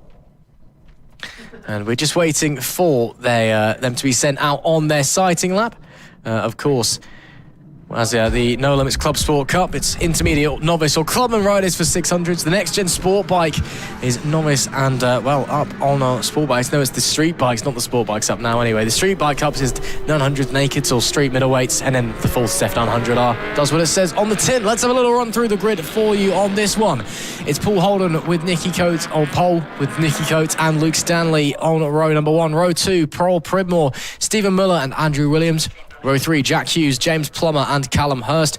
Cole Beresford rounds out the top 10 with Finn Page and Lee Davenport alongside. Paul Barker is 13th with Reese Coates 14th and Jamie Bayliss 15th. Then row 6, Simon Bastable, Andrew Coulter and Anthony Fleckney. 19th is Paul Gallington with Chris Taylor rounding out the top 20. Alex Vella is 21st. 22nd, Tom Drew. 23rd, Ryan Arnold. And 24, Evan Brailsford. Row 9, Roger Lovelace, Danny Cartwright and Nicky Williams. And then row 10, Nick Heath, Julian Enticknap and Christopher Young. And then we've got Chris Rollins in 31st, Mark Felton in 32nd, Liam Sutherland in 33rd. And then, again, we've got a load more people on the grid that we were given that I'm definitely not seeing out there, but we'll read them off for you anyway. The following didn't set a time: Jordan Warrengood, Fraser Lizachenko, Aidan Williams, Gavin Hooper, Samuel Boot, Mark Felton and Jack Dudley. So we could theoretically have 40 in this race. My eyes tell me that's not correct, but still, it's set to be a very, very fun race. Of course, club sports. We've got the street bikes, we've got the BMWs out there. Should be a lot of fun. Yeah, it should be. I mean, we're not going to get 40, it doesn't look like, but we're going to get pretty darn close to it. Definitely the mid to high 30s, you would imagine. But we'll have a little confirmation after they cross the first time points in this race. But nonetheless, before we get into how many numbers or who starts where, we have a start to the race start to we have red lights that are about to go on in a few moments' time. Paul Holden, as we said, starting from pole in this one, the number 6. He set a 136.325 in qualifying. You can see him over the right hand side of the screen, or if you're watching trackside, funnily enough, in pole position in the front spot. But alongside him, Nicky Coates and Luke Stanley. I mean, Nicky Coates so experienced in terms of F900R Cup rider over in the British Superbike paddock, and of course Luke Stanley, let's not forget, he's not exactly unexperienced on the Street Bike Cup machinery too. So our start marshal will just move out the way in a few moments' time once the green flag does wave at the back of the picture, and then we can get racing. So the green flag does wave now, and the start marshal will remove himself from the front of the grid. Now, a real mix in this one with 600 street bikes and, of course, BMW F900R Cups. The red light's on, red light's off, and will Paul Holden from pole position. Can he hold on to it in the run to turn 1? It's a great start from Nicky Coates. Starting from second position, he has the inside line, but also on the inside is Luke Stanley. He thinks better of it. Stanley back to third, Nicky Coates up the inside at T1, looking to take the lead on the opening lap of action and looking to try and fight his way through with Paul Holden, number 6, on this first lap. We head down Crane and Curves though for the first time Vasquez, and then of course Crane, and then of course the old hairpin yet again as they head through the old hairpin. Now fills himself through a rider there, kicking up some dirt behind, and luckily everyone staying on. Somewhat of a clean start from the field. Luckily everyone's still on the machines, but it looks like Paul Holden, after almost losing out at T1, he's managed to stay in the lead. I think he was able to sweep round the outside at Redgate there. Yeah, a little pop up of the front wheel as he dropped the clutch just a bit too quickly away at the lights, that allowed Nicky Coates to definitely slide on by in the run into the opening corner. But then it seems to me that Coates had somebody into the inside, had to just sit the bike up a little bit. That allowed Holden to just basically streak on by and slide on through as they make their way into the loop section for the first time this weekend in a racing setting. Anyway, Holden already got a pretty steady lead on his hand, but Coates not too far away, sticking with him. But those two guys, you can see already the gap that they have over the rest of the pack, as then we have a few of the sport bikes out there all trying to squabble with each other. A couple of BMWs still in the mix as well. The joy and beauty of having 3 different championships on the road in one race. It's just a mishmash of things going on. Yeah, exactly. I mean, that gap already after one lap, seriously impressive though from our leader. 1.3 seconds. Now, Paul Holden last round, he had a good battle out on circuit. He wasn't quite able to take an overall win over at Snetterton. It looks like this time around though he is going to be able to do that. He led for pretty much the entire race, I believe, of race 3 at Snetterton, and he got pipped in the final closing laps. Luckily though, straight from the start, number 6 shooting off at the front. Now, continuing on though with things, we do have a couple moves getting made over at the old hairpin. That includes the number 63 making the move there, so impressive stuff there from them. And good to see as well the BMW F900R Cup bikes out on circuit. Let's not forget as well, ahead of this round, there was a slight change in terms of race classes. The F900R Cups were joined in and replaced with the sport bikes. So sport bikes were on this grid at round 1. Now it's the F900R Cups. So they've been changed round. And of course, we've seen the F900R Cups in BSB for a couple of seasons. They joined us this year for the first time ever. And well, they're essentially CB500s on steroids. And now they join the NL Club Sport Cup bikes and the street bikes as well out on circuit. We can just see the group bunching behind, including number 17, who manages somehow to hold on to position there over at the Fog TSs as well. Our leaders out in no man's land already. Yeah, Stanley on the 17s having a huge scrap, and in fact all of these guys really tripping over one another. You could change position just like that in the blink of an eye. They're so close, even though, yes, our 2 leaders have very much vanished into the distance.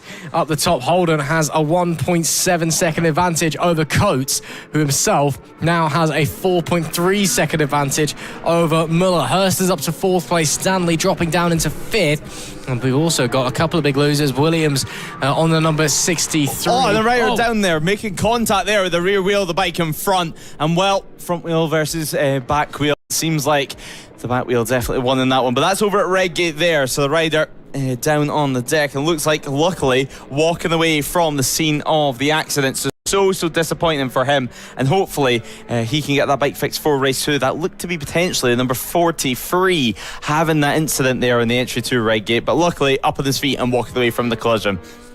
Yeah, real shame for him there, but great to see that he's straight up on his feet and straight away able to get going.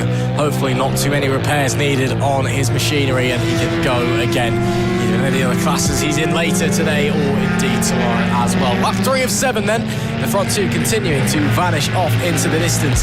This is where the real battle, the real magic appears to be, a little bit further back.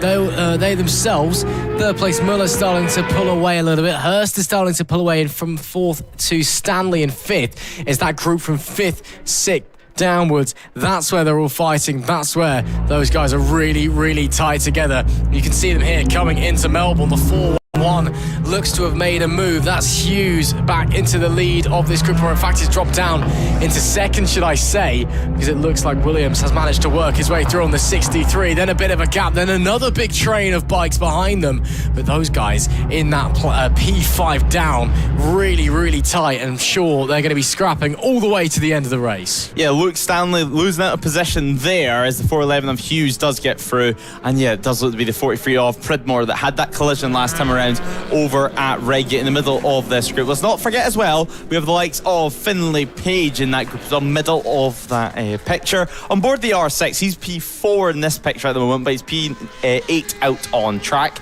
Ironically though, P4 in class, as a few moves does get done, as it looks like Stanley going wide over at the old hairpin and losing yet another place. So that's going to be down to P7 now for him. Really, really disappointing stuff. And this is the point in the race where when you begin to lose a couple of positions here and there, you can begin to get frustrated, then suddenly you're overriding the bike and your lap times are falling away. It's one of the easiest things to do in motor racing, is just stop pushing too hard, because you get in your head, you start thinking, why am I doing this? I shouldn't be doing this. I need to be quicker, and then you're all over the place. You're riding really, really tight, you're overshooting your braking markers, you're running wide at corners, and then it just builds until you eventually go head over the handlebars, basically. Which obviously you want to try and avoid that, let's be honest here. You want to try and get to the checkered flag. That's the objective of racing, I suppose. You just need to try and stay calm. It's one of the hardest things to do on a bike, because it's not a natural thing. Humans aren't designed to get on these machines and go flying down racetracks inches away from each other.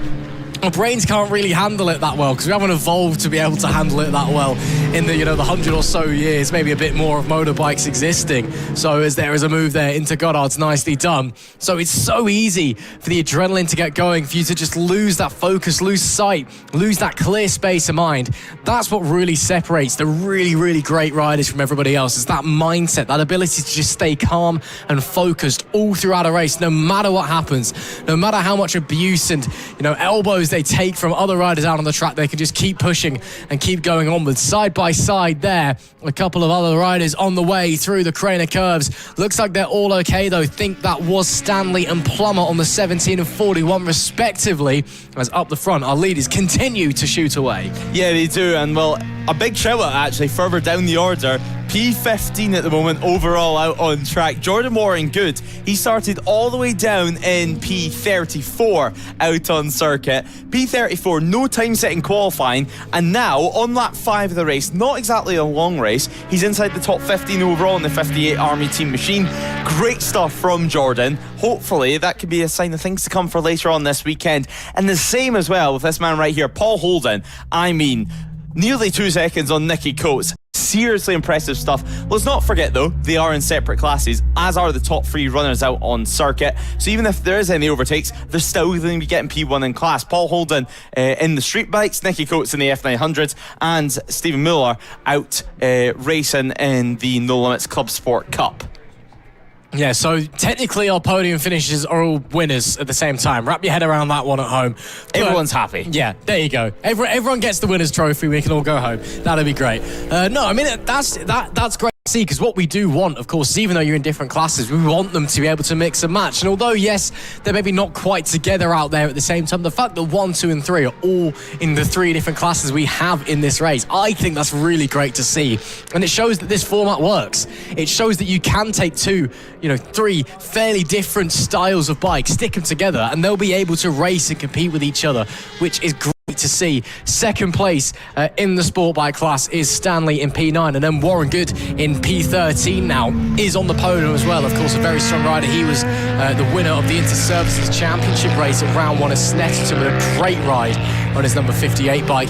Then in the F900Rs, of course, it's Coates leading the way from Williams. He's P8 overall, and then Coates, the other one, in P12 on the number 2 machine. He is P3 in class. And then the Club Sport Cup, should I say, it's 3rd to 5th. Miller, Hurst, Plummer. Easy as you like, really, that one. That's your top 3 there. But we're going to be surely heading on to the final lap of the race. Got a rider down there. That looks like it's been a pretty big off. I think coming down the bottom of the crane of curves.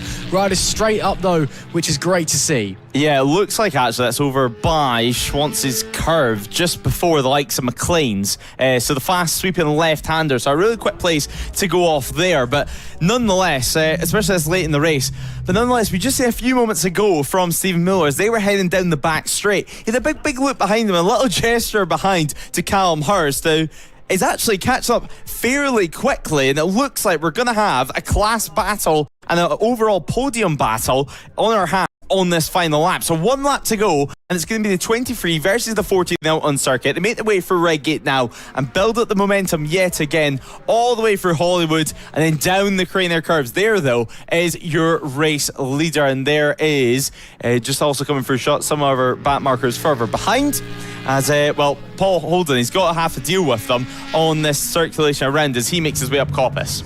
He does it indeed. Great to see that from Stephen Miller going, come on, show me what we got. You got one last lap in this race today.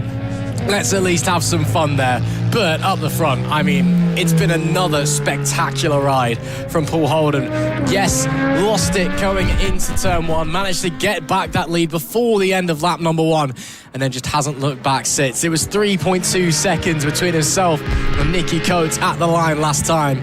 The number 6 bike makes his way through the traffic nice and easily. He could probably cruise on home at this point, such is his advantage, but still a couple of corners left to negotiate, but makes it out of Melbourne with no issue whatsoever. Just got odds to go for Holden, and then the checkered flag will wave, and I'm sure he'll be very happy with that one because it's a well-deserved race 1 victory for Paul Holden. He takes a dominant win from pole and does so in some style. 3.7 seconds is the gap back to Nicky Coates in second place.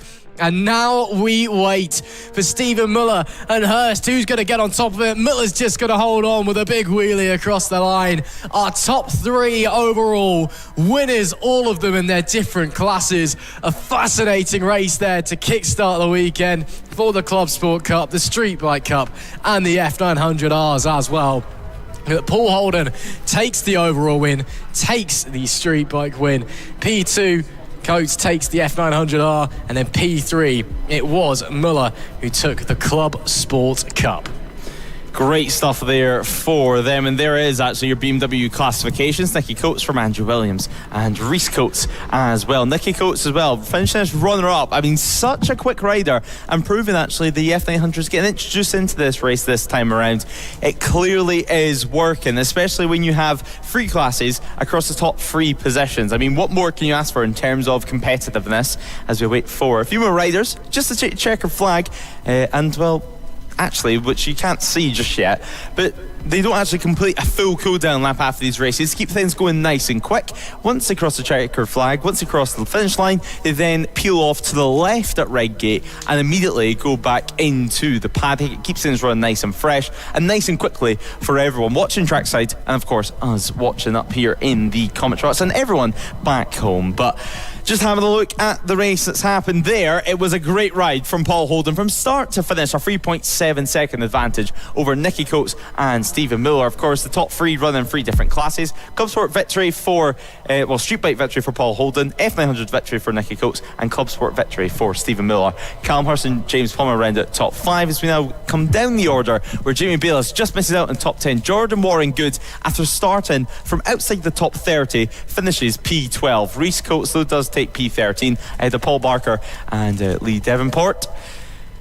As now we make our way further down the order to the final couple of finishers and a few followers as well on that one there, which sadly lost the likes of Andrew Coulter and Paul Pridmore, especially Paul Pridmore involved in that incident over at Redgate, touching his front wheel against the rear wheel of the bike in front. So a classic mistake from him, and I'm sure he'll go back to the drawing board for tomorrow. So we're carrying on with our schedule here, fast and furious as they say here at Donington Park. Still 2 more sprint races to run on the original schedule before we get involved with the endurance action later on today. Of course, the 750km Biker Lawyers Endurance Series carrying on here at Donington Park, an 8-round championship this season, as is an 8-round championship for the Stock Twins, Super Twins and the Next Gen Sport Bikes. Now the Next Gen Sport Bikes have, again, as we said, just ahead of the F900 race, they've swapped basically with the F900. So the Sport Bikes are now in with the Twins and Super Twins,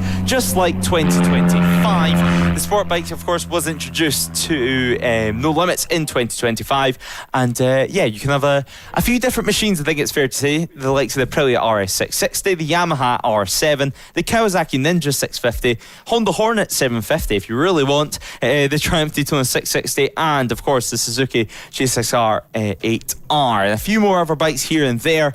Very similar rules to the likes of the British Championship for the sport bike class. Less modifications though are allowed compared to the likes of the Super Twins, which are nearly whatever floats your boat type of regulations. Of course, there still is some performance limits as well in place to keep all the different CCs nice and level. And some great riders out on track today. Some World Championship riders out on track today. Katie Hand as well is joining us for this weekend. Take it away from her World WCR programme and joining us here at No Limit. So from Assen to Donington Park, I don't know what one she would have liked more. I mean, Donington Park certainly has better weather than what Assen had just last week. Yeah, but also, to be fair, as great as Donington is, Assen, it is Assen. Like, you can't really mess around with that. Great to have Katie joining us here for this next race. The Sawncover Stock Twin Trophy, the Track Day Addicts Super Twin Trophy, and the No Limits Next Gen Sport Bike in association with Pirelli. And we're really excited to get this one going. Another grid that theoretically has a maximum of 40. There are 40 on the entry list, but again, a fair few not setting times in qualifying. So we don't know if we're going to be seeing all of them out there today. But that does look pretty healthy to my eyes, at least. There's a lot of riders sat on that grid at the moment. We're just waiting for a few more to make their way out of the pit lane before we can get things going. That looked to my eyes, that could have been Marco Holt at the back there. He may have been shoved in with these guys out there today. We'll wait to see as we get ready to get underway on our sighting lap. Let's have a run through the grid for you. It's Lewis Smart from pole position, Jacob Stevenson and Harrison McKay on the front row. P4, Sam Green, Jack Dunnerby and Lewis Arrowsmith alongside. John Coughlin, he's at 7th with Jonathan Perry, P8, and Chloe Jones in P9. Good to have her here with us, of course, from Assen. Then row number 4, it's Jamie Hanks-Elliott, Katie Hand and Scott Page. Noah Guillory is 13th with Charlotte Macuso in 14th and Ian Tune P15. 16th is Jensen Bishop with Liam Kirk 17th and Daniel Adams in P18. Row 7, Stephen Costin, Alex Cook and Blake Didwell. Ben Fulford starts 22nd with Lewis Cox and Bradley Hopkinson alongside. Then it's George Dudson in 25th, Louisa Benny 26th and Enzo Laturco in 27th. Callum Wren is 28th, Russell Brook is 29th and David Wall is 30th. Tommy Phillips, Isabel Carter and Connor Woodman are on row 11. And then we've got 7 riders who didn't set lap times in qualifying. And I also believe I saw someone joining the grid who is not in any of the classes. He's just kind of allowed to run out there. And we saw him in other races in the former Marco Holt. So could even be 41 out there. We'll wait and see. But it's Polly Richardson, Henry Sheehan, Archie White, Thomas Cawthorne West, Tyler Viveros, Brandon Keane and Martin Siggins. Those are the 40 that we have on the grid. whether we have all of them, whether there's some changes, we'll figure it out as we go. But that's what we're expecting on paper. Yeah, exactly. That's what we're expecting from what we've seen in qualifying earlier on this morning. Again, a 7-lap race in store. Tomorrow, though, they do have a slightly longer race in store. I say slightly longer. 12 laps for the first race of the day, so a whole 5 laps more. And it looks like it's going to be as hot tomorrow. Now, Enzo Laturco as well, just making his way around the Melbourne hairpin. A nice, bright, colourful Brazilian livery for him, as we do have one of the riders making their way into the pit lane, it looks like. So disappointment there already for them, as our front row is making its way into formation. Lewis Smart on pole position. We did see yesterday a fresh livery scheme for him in 2026. I'm sure by now he was planning on posting it today. It's all over his social media channels. He's getting his final little bit of track time ahead of the British Superbike season, ahead of the kickoff next weekend at Donington Park. Bank Holiday Monday racing in store then. But nonetheless, Lewis Smart goes alongside Jacob Stevenson and Harrison McKay. Harrison McKay, a busy weekend, a busy year again for him. Lewis Smith as well. Let's not forget about him in the second row of the grid. He was so quick at Snetterton. He did have a fall here and there, but nonetheless, Lewis Smith, he can do some damage there from row 2. We're nearly ready to get going. Looks like a quick conversation behind, as it looks like now that's all done, that's all dusted. Perhaps a little stall on the grid. The green flag does wave at the back though, and we will see the red lights appear on in just a few moments' time. The reds will rise now, and we will go racing for the first time this weekend in the Next Gen Sport Bike Super Twins and, of course, the Stock Twin Championship. Jacob Stevenson, not a great start from the front row of the grid. He does manage to hold on to position as Lewis Smart takes the whole shot from pole position and leads the field through. Everyone through nice and clean. Blake Didwell in the middle of the screen there, just getting bunched up throughout the field. To Louisa Benny as well on the outside of the circuit, exiting red gate to make their way and filter themselves through the Craner curves for the first time of asking. It is going to be Lewis Smart from Jacob Stevenson. Harrison McKay remains in third. Your top 3 unchanged as things stand. Blake Didwell does have the likes of Jensen Bishop on his tail behind, as they're getting bunched up at the front though. To be fair, we're waiting to see where Lewis Smith's going to come out in all this. It looks like he's not gained any time, but most importantly he's not lost any time. He's sitting in around that 5th, 6th position out on circuit, and we're going to have to wait and see what happens with the likes of Katie Hand and of course Chloe Jones out on track as well, what positions they can gain on these opening couple of laps, because of course they're coming here later in the year for World WCR. Absolutely, they're using this as very, very crucial testing time straight away after their Assen weekend as well. Chloe Jones, a really, really respectable 6th and 4th place respectively in the 2 races the weekend. Little look to the inside there by Stevenson on the number 7, gets it up the inside and shoves Lewis Smart out. That's a lovely move. Can Smart get the switch back? No, he cannot.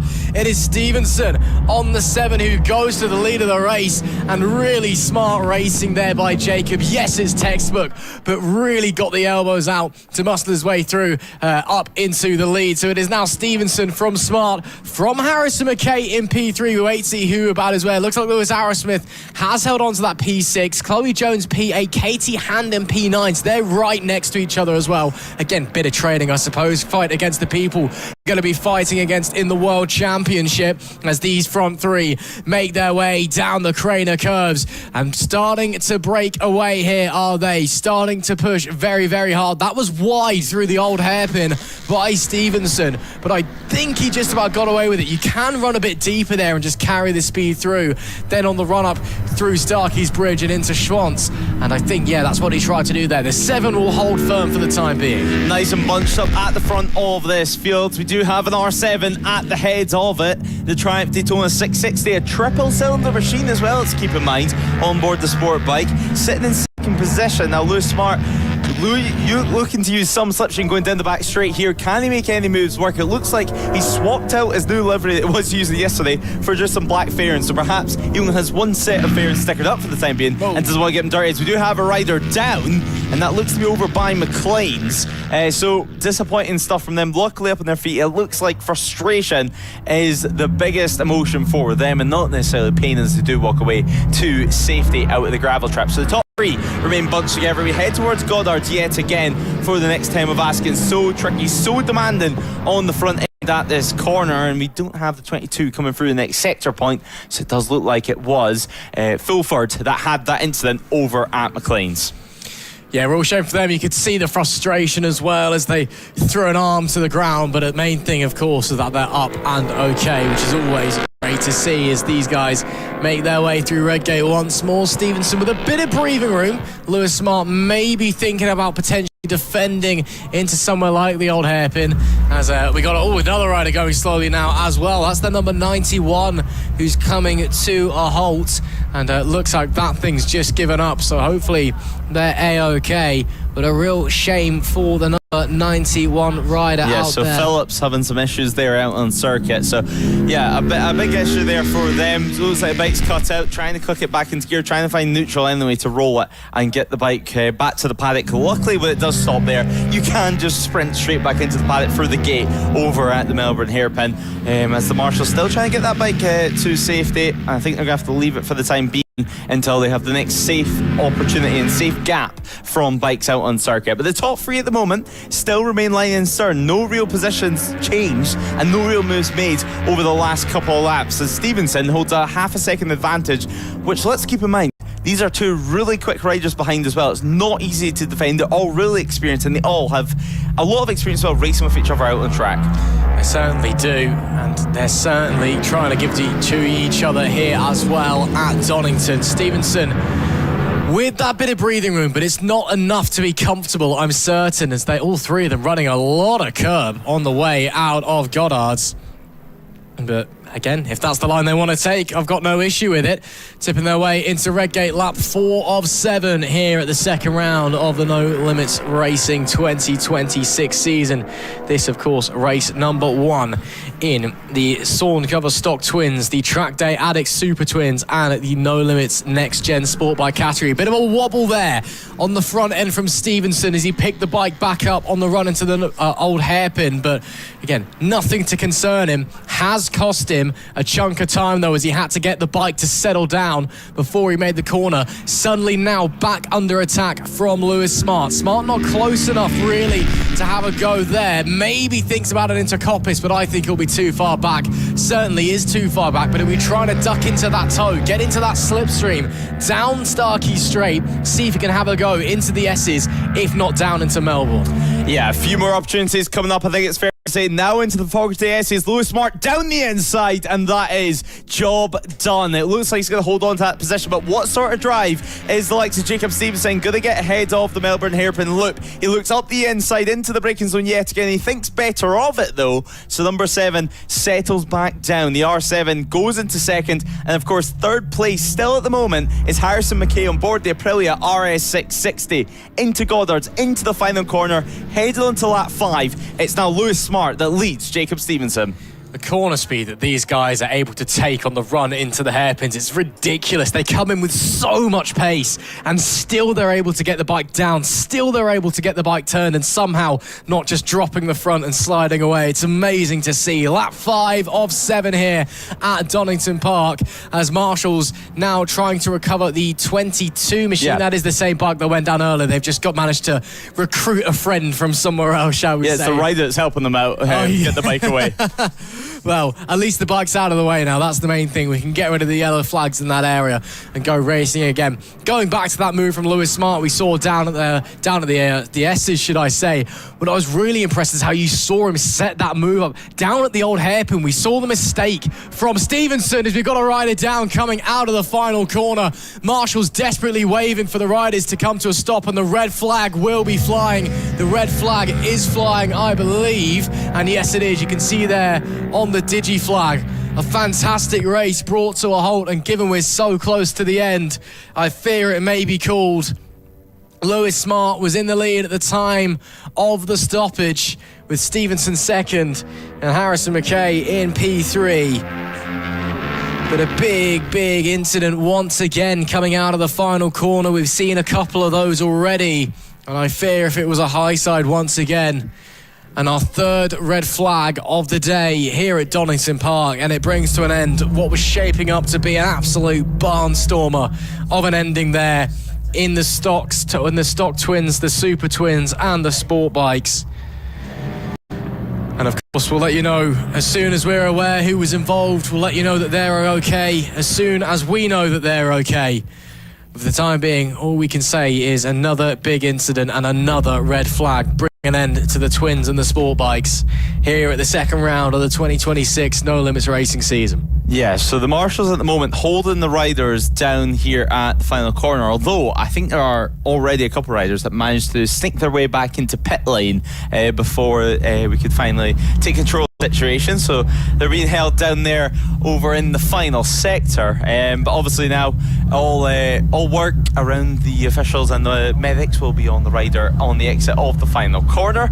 Judging on where that bike was, it would be a high side of how far out of the corner that was, but really nice conditions here today, but also with the really nice conditions gives you multiple days of just building up confidence, building up courage, and building up your speed as well. And then you come to this point in the weekend and then you're on such a fine edge.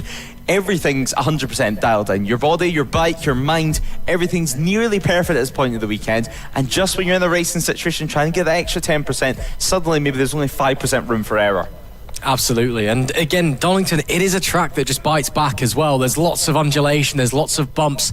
Even though the track's been relatively recently resurfaced, I'd still say it's a new racing surface anyway. And again, lots of tight hairpins like you see there at Goddess, where it's so easy just to get too greedy on the throttle, have the rear step out and then bite back, and over the bike you go.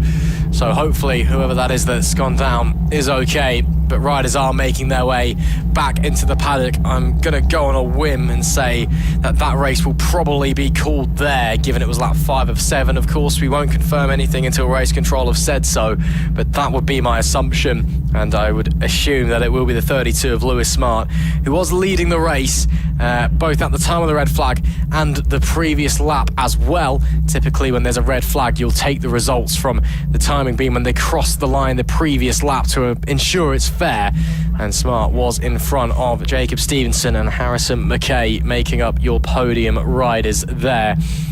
And a real shame as well, because that was shaping up to be a really, really solid ending. We had that fantastic battle, a really great move there by Lewis Smart to get back through Jacob Stevenson and retake the lead. And again, really smart, intelligent riding from him. We saw that mistake from Stevenson. We saw the wobble as he came out of the crane of curves, had to compromise himself into the old hairpin. And of course, that really doesn't help you for basically a third of the lap, essentially. You're going to be down on momentum for basically a third of the lap. That allowed Smart to close right back in. Then he's in the slipstream. Could have waited till Melbourne. Thought, nah, not going to wait for that. Straight up the inside into the S's. And well, really nice racing from him.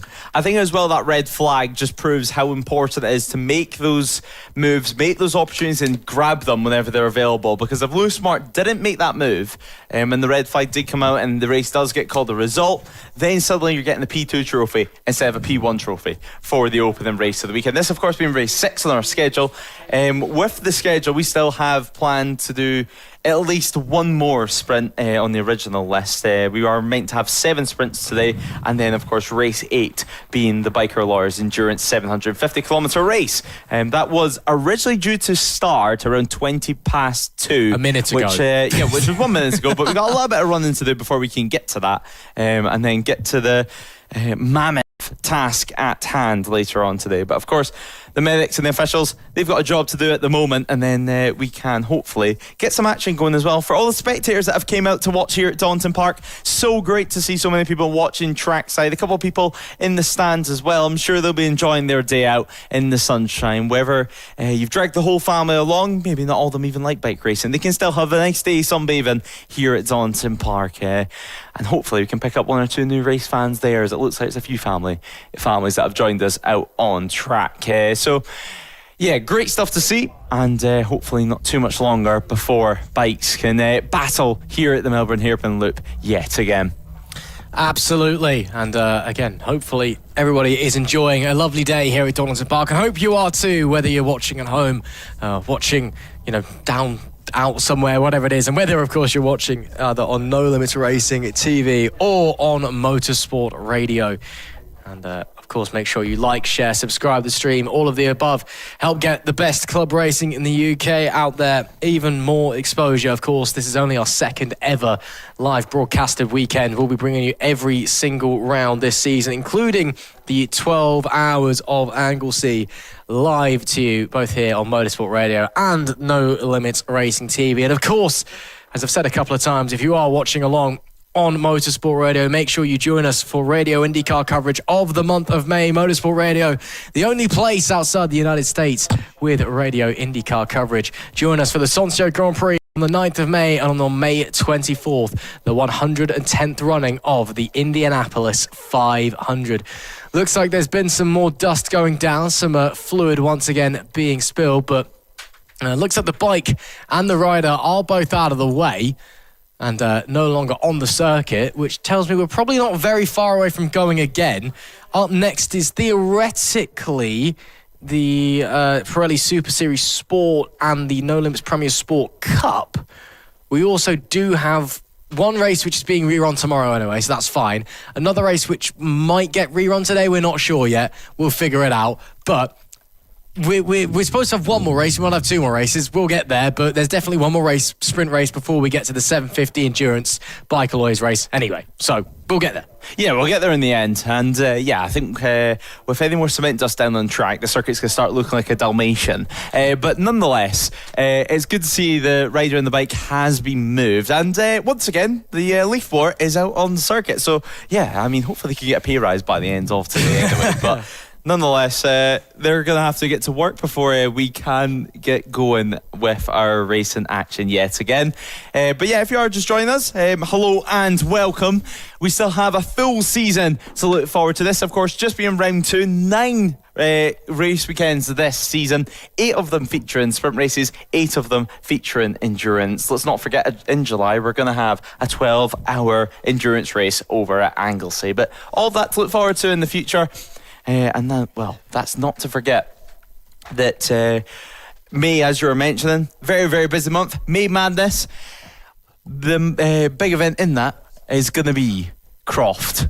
It certainly is. Yes, of course, there is the 110th running of the Indianapolis 500, which you can listen to on Motorsport Radio, as I was saying. But the last weekend of May, we do, of course, have our third round at Croft. Head north. And yeah, it should be really interesting, to be fair. Of course, Croft it's not really a circuit that sees a lot of bike racing in general. Again, that's possibly due to the nature of the circuit, its layout, again, its location as well. That's the thing that we'll have to factor in. But I think it'll be really interesting, and I think it's going to be a lot of fun. And I know that maybe some riders won't be willing to trek that far. I say stop it, grow up, and just get in your van and drive. Because, quite frankly, you can deal with it. It's going to be a lot of fun when you're actually there. So it sounds like you're sitting on the fence about that, basically. Yeah, no, I'm not sure if I want to go myself, to be honest. You know, it is a long old way.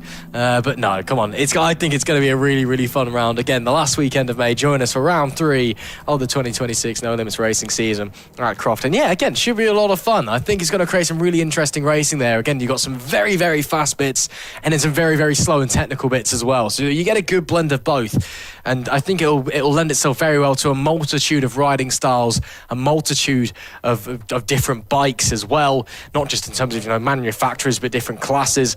So I think we're in for a really, really fun weekend there. Yeah, it's going to be good. It's nearly a completely different circuit to the likes of Donington Park in terms of undulations and elevation changes, where Croft it's fairly flat, I think it's fair to say. But more relevant news, we do have the first call for the riders in the Pirelli Super Series Sport class and, of course, the No Limits Premier Sport class. So they're being called to assembly, which would say they're going to be the next race on our schedule. Then, hopefully, after that, we can get underway with the Biker Lawyers 750-kilometre endurance race. But nonetheless, the next race on our schedule will be the Super Series Sport Trophy and the Premier Sport Cup. So that's going to be exciting. Of course, 7 laps in store for them. Race 7 on our schedule. And there is confirmation of our next race. Some fans, though, taking a few moments just to have a little rest on the grass before things get loud, noisy, and, dramatic yet again.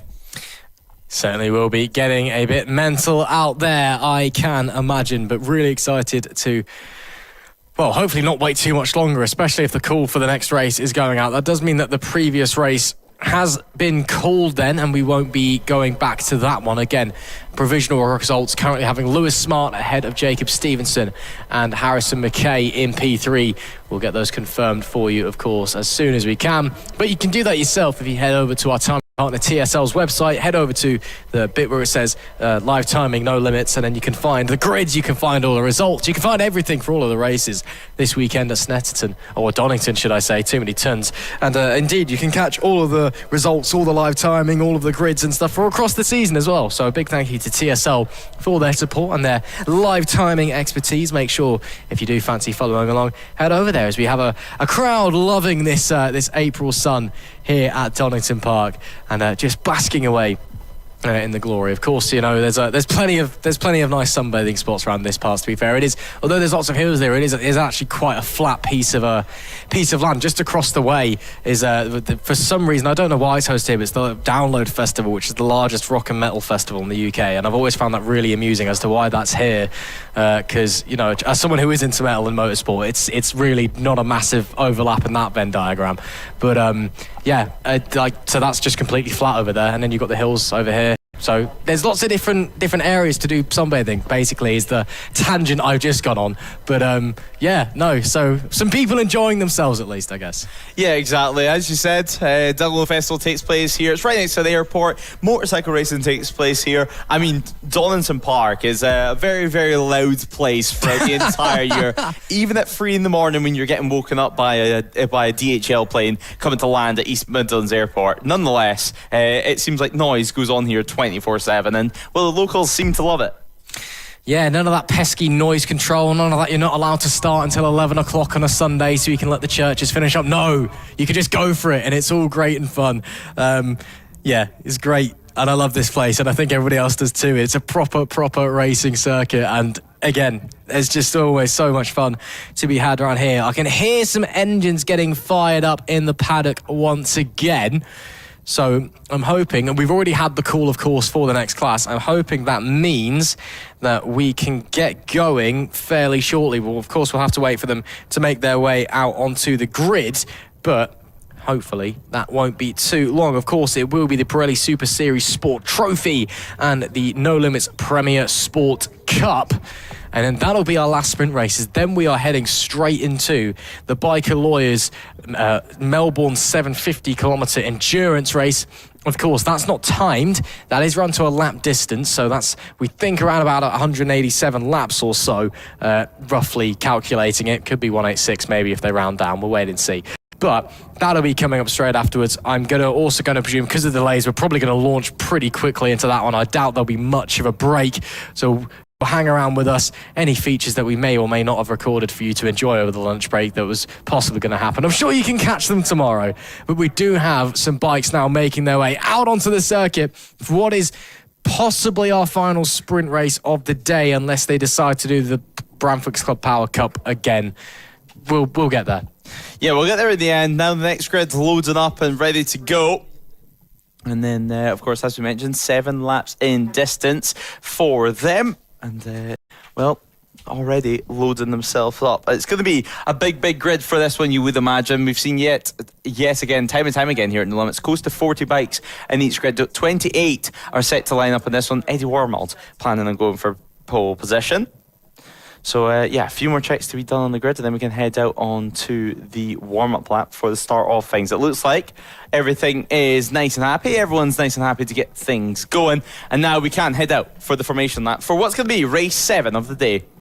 It will be indeed. Let's run through the grid for you as we get ready for our 7th race of the weekend. It is Eddie Wormald that starts from pole position. Matthew Dawes and Lyndon Leland alongside. Owen Miller goes from P4 with Kieran Sambion in P5. James Lamasseri in P6. Simon Aldridge is 7th with Matt Pallett in P8. David Brooke is P9. Row 4, Stephen Muller, Alex Mullany, who had a fantastic week at Snetterton, or weekend at Snetterton last round, and George Hadaway, he completes row number 4. Corey Bannon is 13th with Jamie Wilson and Tom Greenwood alongside. Daniel Forbes is 16th. Dylan Mellor is 17th. Don't get those two mixed up between himself and Owen. Aaron Cook starts in P18. James Llewellyn is 19th with Sean Evans P20. Gareth Pavlak in P21. Stephen Parsons is 22nd. Aidan Gooden is 23rd. Aaron Dakin in P24. Row number 9 is Scott McCrory, Matthew Wood and Brandon Wright. Harry Trulove is our 28th and final starter in this race. That's what we can look forward to in this one, Lewis Ray. It should be quite interesting, I think. Although, compared to some of the grids we've seen today, very much on the shorter side, or the smaller side, should I say. We've seen some grids, with 35, 40 bikes out there, but there's some very, very strong names in here, and I think the field split overall is going to be quite tight. I don't think there's anybody who's going to vanish off up the front, or anybody who's maybe going to just fall backwards a little bit. A lot of the qualifying times were very, very tight, and there's a few newer riders in this class who've been moved up, or in these classes, should I say, who've been moved up after having really strong weekends at Snetterton. So, the racing, theoretically, should be quite fun. Yeah, it should be. I mean, if we look at pole position and second place, the likes of Wormald and Dawes, just 72 thousandths of a second separated them in qualifying, so seriously impressive stuff from them. But what can Eddie Wormald do from pole position? Hopefully the likes of Owen Mellor can have a smoother weekend here at Donington Park on board his Triumph. Obviously the tip-off over at Snetterton at the final corner, as he looks to launch from row 2 in P4. Kieran Sembiante alongside though in P5, and of course let's not forget Lyndon Leverland on that front row of the grid. He's going to have the inside line going into Redgate, but as we know, it's quite easy to run wide on the exit there, and then suddenly you're losing a lot of time. Aidan Goodens, though, one of the final riders, just to take their slot at the back of the grid. That would suggest we have roughly 23 riders taking the start of things. Now, we're ready to go. The red lights will go on. And the red lights are off. Race 7 of the weekend is underway. A great start from your pole sitter, Eddie Wormald. Number 92, the Suzuki, sprints into the lead over at turn 1. It's a nice clean start so far. Kieran Sembiante, what a great start from him as well, as they begin to filter themselves through the pack further back. And luckily, everyone's staying on all the way for T1, making the way through Hollywood now, and filtering themselves through Redgate. Then, of course, it's the old hairpin. One of the most iconic corners on UK motorsport as Owen Mellor looks down the inside of Kieran Sembiante and makes the move work. He's up into P2. So after starting from 4th place, Owen Mellor in the 130, he's already up into 2nd place out on track. So a great start there from the Triumph rider. And now we await to see if he can make a move work through the likes of Coppice and through the likes of McLean's, or potentially wait all the way towards the Fox GS's. Potentially, that does seem to be a very much preferred overtaking spot this weekend. People not even bothering to wait for Melbourne's, just stick it up the inside at the left-right and see what happens, as we've got some riders being shoved out a little bit wide further back. Still Wormald that has a very, very strong lead at the moment, but it's not over yet. Still only lap 1 of 7. It's still a bit of pressure as he's being chased hard by those behind, and that gap's actually closed up a lot, and there could be a little look to the inside. In fact, trying to anyway, don't think can quite find it on that occasion. Can the rider behind on the number 8 machine, but they'll push onwards, see if they can find anything. But it's still Wormald that leads the way. Of course, started from the pole position, did the number 92, and now they're sitting pretty comfortably. A bit of dust being kicked up there as they head over where the concrete dust has been put down due to that accident, or incident earlier on, should I say. So Owen Mellor on the 130. He's started really, really strongly, of course, ran really well at Snetterton, and that being said, though, he also sticks to the mud, had that recovery ride, didn't make it out to the grid for one of the racing time, had to fight his way through the pack and then went down just overriding the bike. You could see how devastated he was with it. So maybe he's coming into this one with ideas of redemption in his mind. Yeah, Owen Mellor is one of those riders that's able just to grit his teeth and get on with it, no matter what situation he's faced with. I mean, super experienced, raced in British Championship for a couple of seasons, raced on a whole host of machinery, whether it be 300s, pit bikes, GP2 bikes, and then of course, he raced the Kawasaki 600 for a couple of seasons. It wasn't the fastest thing in the world, just the Kawasaki not having the legs and the likes of the Triumph. He jumped on the Triumph straight away, and he couldn't believe the power on it, and he struggled actually to keep the front wheel down for a while. But Eddie Warmold, he looks like he's stretching this margin at the front. It was 0.3 of a second last time around, definitely higher than that this time around, over half a second at the very least. You can see the bike getting squarely on the exit, the Fogarty S's, luckily staying on board at no real issues as such, and heavy on the anchors they come yet again. Lyndon Leverland, we've not spoke about him too much. He did start from third, he's remaining third. Kieran Sembianti has also now lost yet another position, so down the order he goes. So disappointment there from the number 12. Let's not forget though, he did start in P5. It was just that rocket launch that made things look great for the number 12. Yeah, I'm sure he'll be able to maybe try and work his way back through potentially. He's still there or thereabouts, and Sembianti, of course, a very, very strong rider on this grid. Again, another one who had a fantastic weekend at Snetterton. Some really, really solid showings from him over in Norfolk as well. Now, fastest lap of the race, a 1:35.097. Gap's now up to 0.4 of a second between himself and Mellor. Leatherland number 41, also there or thereabouts. And Mellor's able to close back up to Wormwood on the 92, and they start a fight. Could invite that 41 machine back into the conversation, but on lap 3 of 7, approaching around about the halfway point of this race, Mellor, I think right now, is more focused on trying to stay with the race leader rather than already trying to think about overtaking him. He's probably watching him thinking, okay, what can I learn from this guy, if anything, not where can I get through him. As you can see, especially it looks over the top end of the circuit, coming through McLean's and Coppice. That seems to be where Wormwood is quickest. That's where the gap really starts to open up. It's maybe in some of the slower sections. It looks like Owen Mellor's a little bit better through the Fogarty S's. As you can just see him just sliding into frame there a little bit. But again, still nowhere near, not quite close enough. And I tell you what, Leatherland's really, really late there and thought about making a go on the inside. Certainly had a look. That was an opportunity that presented itself out of nowhere. So maybe Mellor now needs to stop thinking in front and start thinking behind. Yeah, exactly. I mean, Leverland, he's just been able to watch the two riders ahead of him for a while now, and it's a good time to gather some information. It's a good time to gather where perhaps you've been weaker the entire weekend and just fix a few things. The likes of Owen Mellor, he's going to be able to do it with Eddie Warmold as well, but he's still got to think behind, and he's got the pressure of fighting for a lead. I mean, half a second of the margin now for Eddie Warmold. If Owen Mellor doesn't stay at 110% right now, he's going to allow the 92 to sprint into the distance and make his life a lot easier. But Lyndon Leverland on board the Yamaha, now setting the fastest lap of the race, a 1:35 flat for him, as Eddie Warmold already for sector 1. It's a purple sector 1 for him, a 20.2 through there. That, and just to give you a picture of things, 4 or 5 times quicker than the two riders behind. So a great start to this lap for Eddie Warmold, who looks to be going for the fastest lap of the race and snatching it off Leverland.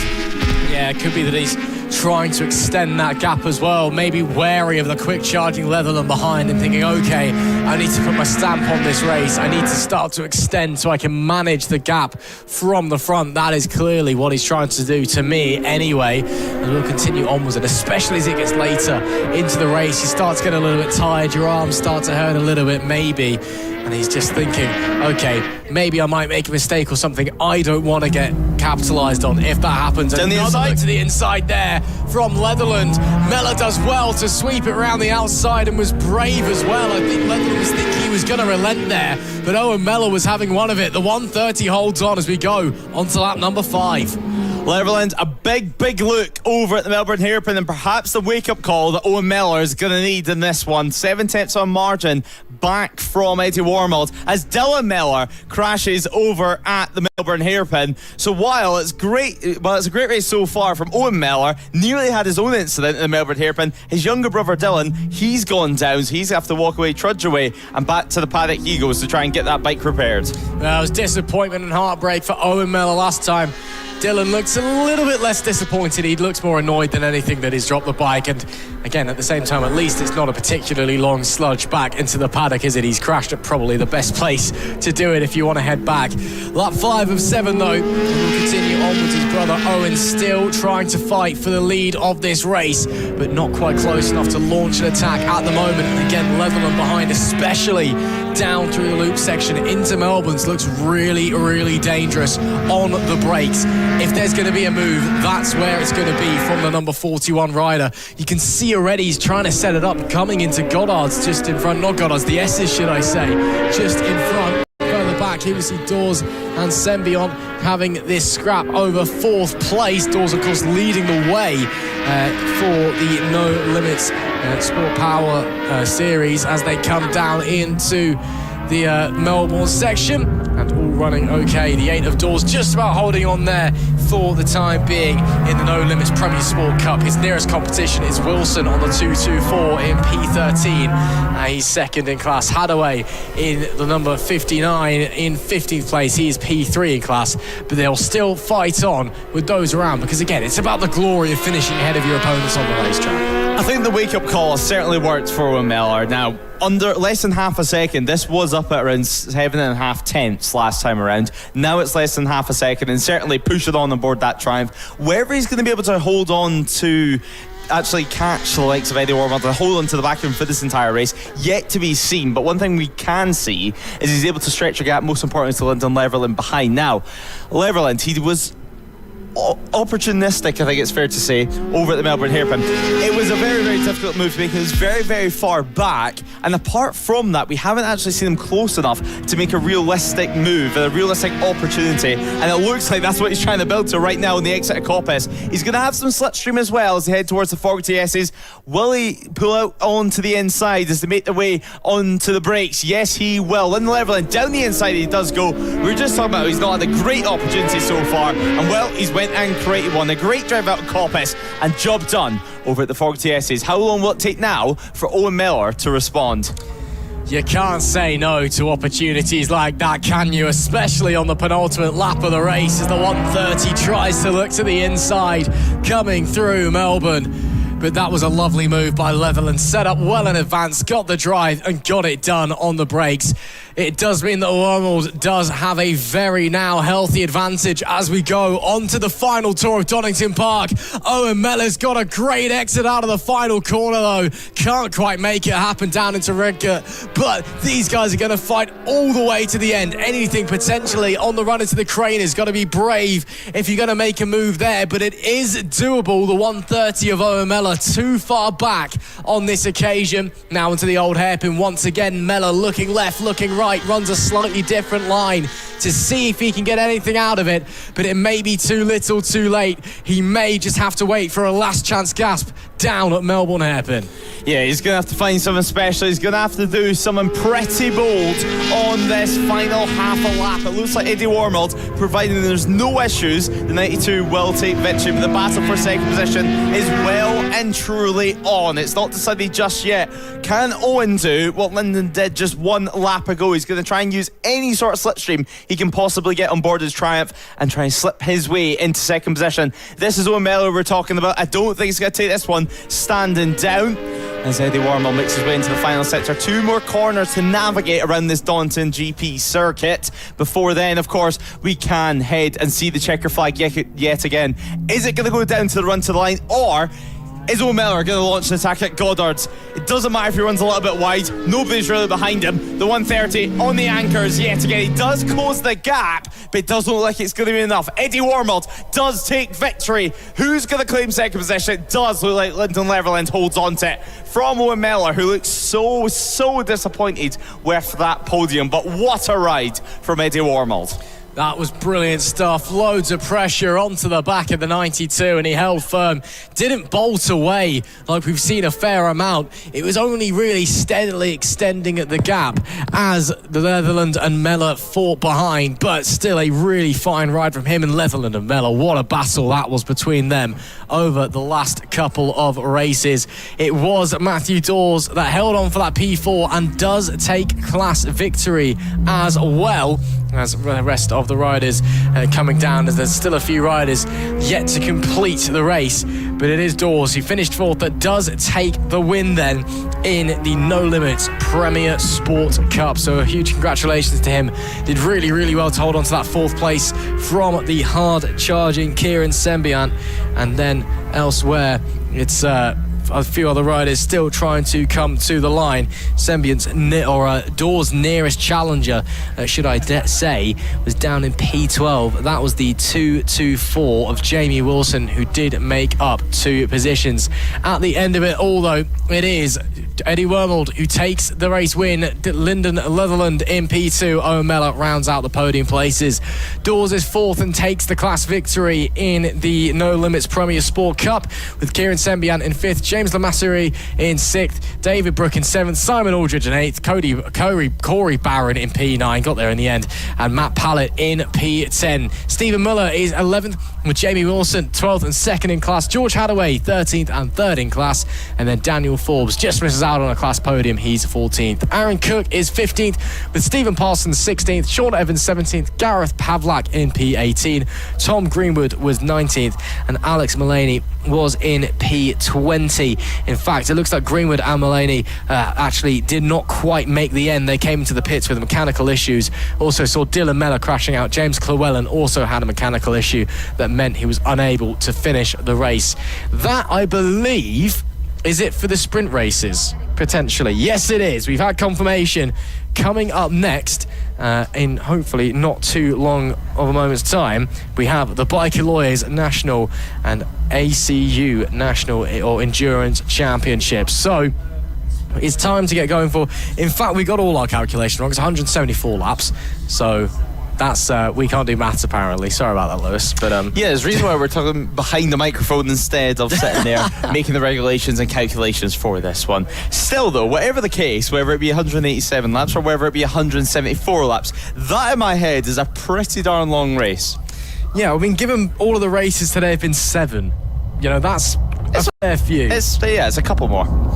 Definitely 2 hands needed to count on it at the very least. But nonetheless, coming up, race 8. It was originally meant to get underway at 20 past 2. A tiny bit behind that, as things stand, as a TUI flight takes off over at the airport. But nonetheless, we're ready to get racing. Sunshine's out, the bikes are out in pit lane in a few moments' time, and we will be heading to the grid. The Biker Lawyers National and No Limits Endurance Championships are a few moments away. 174 laps of Donington Park action is about to get going. A lot of teams, a lot of riders, and a lot of action is expected for this one, Ross. We certainly are. Should be a lot of fun for a long old time as well. We're just waiting for the riders to make their way out. 35 entries into this one, and we are looking forward to see what they've got in store. And it's all going to play in things, of course, like reliability, so crucial in endurance racing, but other things we have to consider as well, things like tyre compound. This is a longer race than at the previous one, so you know, if anybody's, you know, maybe trying to save a few pennies and not get that extra set of tyres in, how hard are you willing to go to the point where, you know, is it an unusable race tyre potentially? It's all up in the air and debate. And then of course, you know, the split times between the different team members, who's on the bike for when. If you've got somebody who's racing in sprint races tomorrow as well, but they might also then be your fastest rider on the team, so how long do you have them on the bike for? How much do you sacrifice for the team for them to not be completely physically destroyed tomorrow when they're going out and doing their own thing? It's all up there, all in the air here in the Bike Lawyers Endurance and No Limits National Endurance Championships, but it is set to be a whole lot of fun. So now is the chance for you to quickly run, grab yourself some food, grab yourself some drink, settle in, get yourself comfortable, because it's going to be a long one, this one, but it's set to be good. Yeah, it's set to be good. Perhaps maybe even a little blanket, a little pillow for later on in the evening as well, because we're running into the evening. We can run till around 8 p.m. here at Donington Park, and I don't think the sun's going to be as bright. At least for us, when we head down in pit lane, it's going to be slightly cooler than what we have right now. All day long, it's sitting at around close to 20 degrees Celsius, which for April is frankly insane. You've spoke about how long will people go for the tyres. We're going to have to wait and find out. We're going to go down quickly and ask them throughout this race as well and see who's trying to skimp or who's using harder compounds. I mean, SE2s certainly on the rear seem to be the tyre of choice yesterday when they were doing some running, and the tyre they were thinking about using today. Slightly harder compound, but nonetheless. Race 2 of the season for the Biker Lawyers Endurance Championships about to get underway, and we're about to have bikes onto the endurance starting grid. Absolutely, we are. The bikes to get wheeled out there. Of course, a Le Mans style start here for this, and so we'll be getting to enjoy that one, I suppose. It's always a bit messy, those, and you always get somebody stalling or making a right hash of it, but I'm sure it'll be a-okay coming in. Of course, I don't think we do have to consider regarding the tyres is it is quite an abrasive track surface here at Donington. Even though the track's relatively new, it does like to eat rubber. Yes, there's lots of fast corners that probably doesn't help, and again, there's lots of undulation to the G-force that goes through the tyre. That's not going to help the tyre wear either. So maybe in a step harder. It seemed in qualifying that a lot of riders were using the SC1s to my eyes as well. So obviously it's qualifying. Yes, you can go softer, but again, there's options that you can go elsewhere as well. So the SC1s seem to be the quickest usable tyre, at least for a shorter stint. Again, the SC2s on the rear certainly seem to be the one to go for. But again, maybe somebody wants to go even harder. Of course, if you do go for a harder compound and go for an SE3, that then allows you to push that tyre a bit more as well. It's a bit more forgiving in how hard you can treat it. And maybe it's something like that's your riding style. You like to rely a lot on the rear tyre. All those things that we have to consider as the riders are making their way out onto the start-finish line. Of course, we will have a sighting lap first, so it'll be pointed out to the riders where they're going to be lining up. There'll be not a proper Le Mans style start, but they will start the sighting lap kind of parallel to the grid. They'll go around, then we'll do we get off, you walk off. It's when the Union Jack, or the Union flag should I say, or the green flag drops. It should be the Union flag. I think that's normally the regulations regarding these things. And then when that drops, it's not when it's dropped, it's when it drops. So like when it reaches the bottom of the arc. I've done my research on this. Don't you laugh at me, Lewis Ray. It's when it reaches the bottom of the arc, that is when the race has officially started. So theoretically, if you go before that point, you could get penalised for a jump start. Yeah, no, that's totally correct. Don't worry, I wasn't laughing about that. I was laughing about your flag knowledge, yes, again. You corrected me on the first round, and you made sure to get it right on this round. But yeah, we're nearly ready to get going. It will, as you said, be the flag start. It's not going to be lights. It's a completely different challenge as well, and something that they only have once a weekend. I mean, you can practice this outside of the circuit, but you're going to look a little bit insane if you're running about outside your house practicing a Le Mans style start. But it is able to be practiced outside of racing. It's still something though that riders do not do often. Yeah, it's certainly not. I mean, first of all, because if you wanted to practice it, you have to get all your gear on to basically then just be sprinting backwards and forwards, which I'm sure is not a particularly enjoyable experience.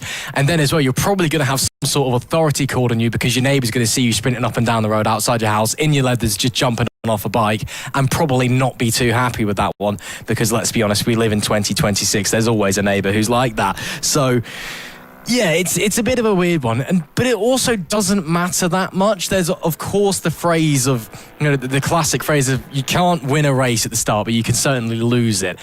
That's less so in endurance because you have more time to make up for any issues. And again, if you lose a couple of seconds because you're taking a leisurely stroll to the bike rather than properly going for it, as the bikes are now being brought over to the teams, of course, they have been ridden round.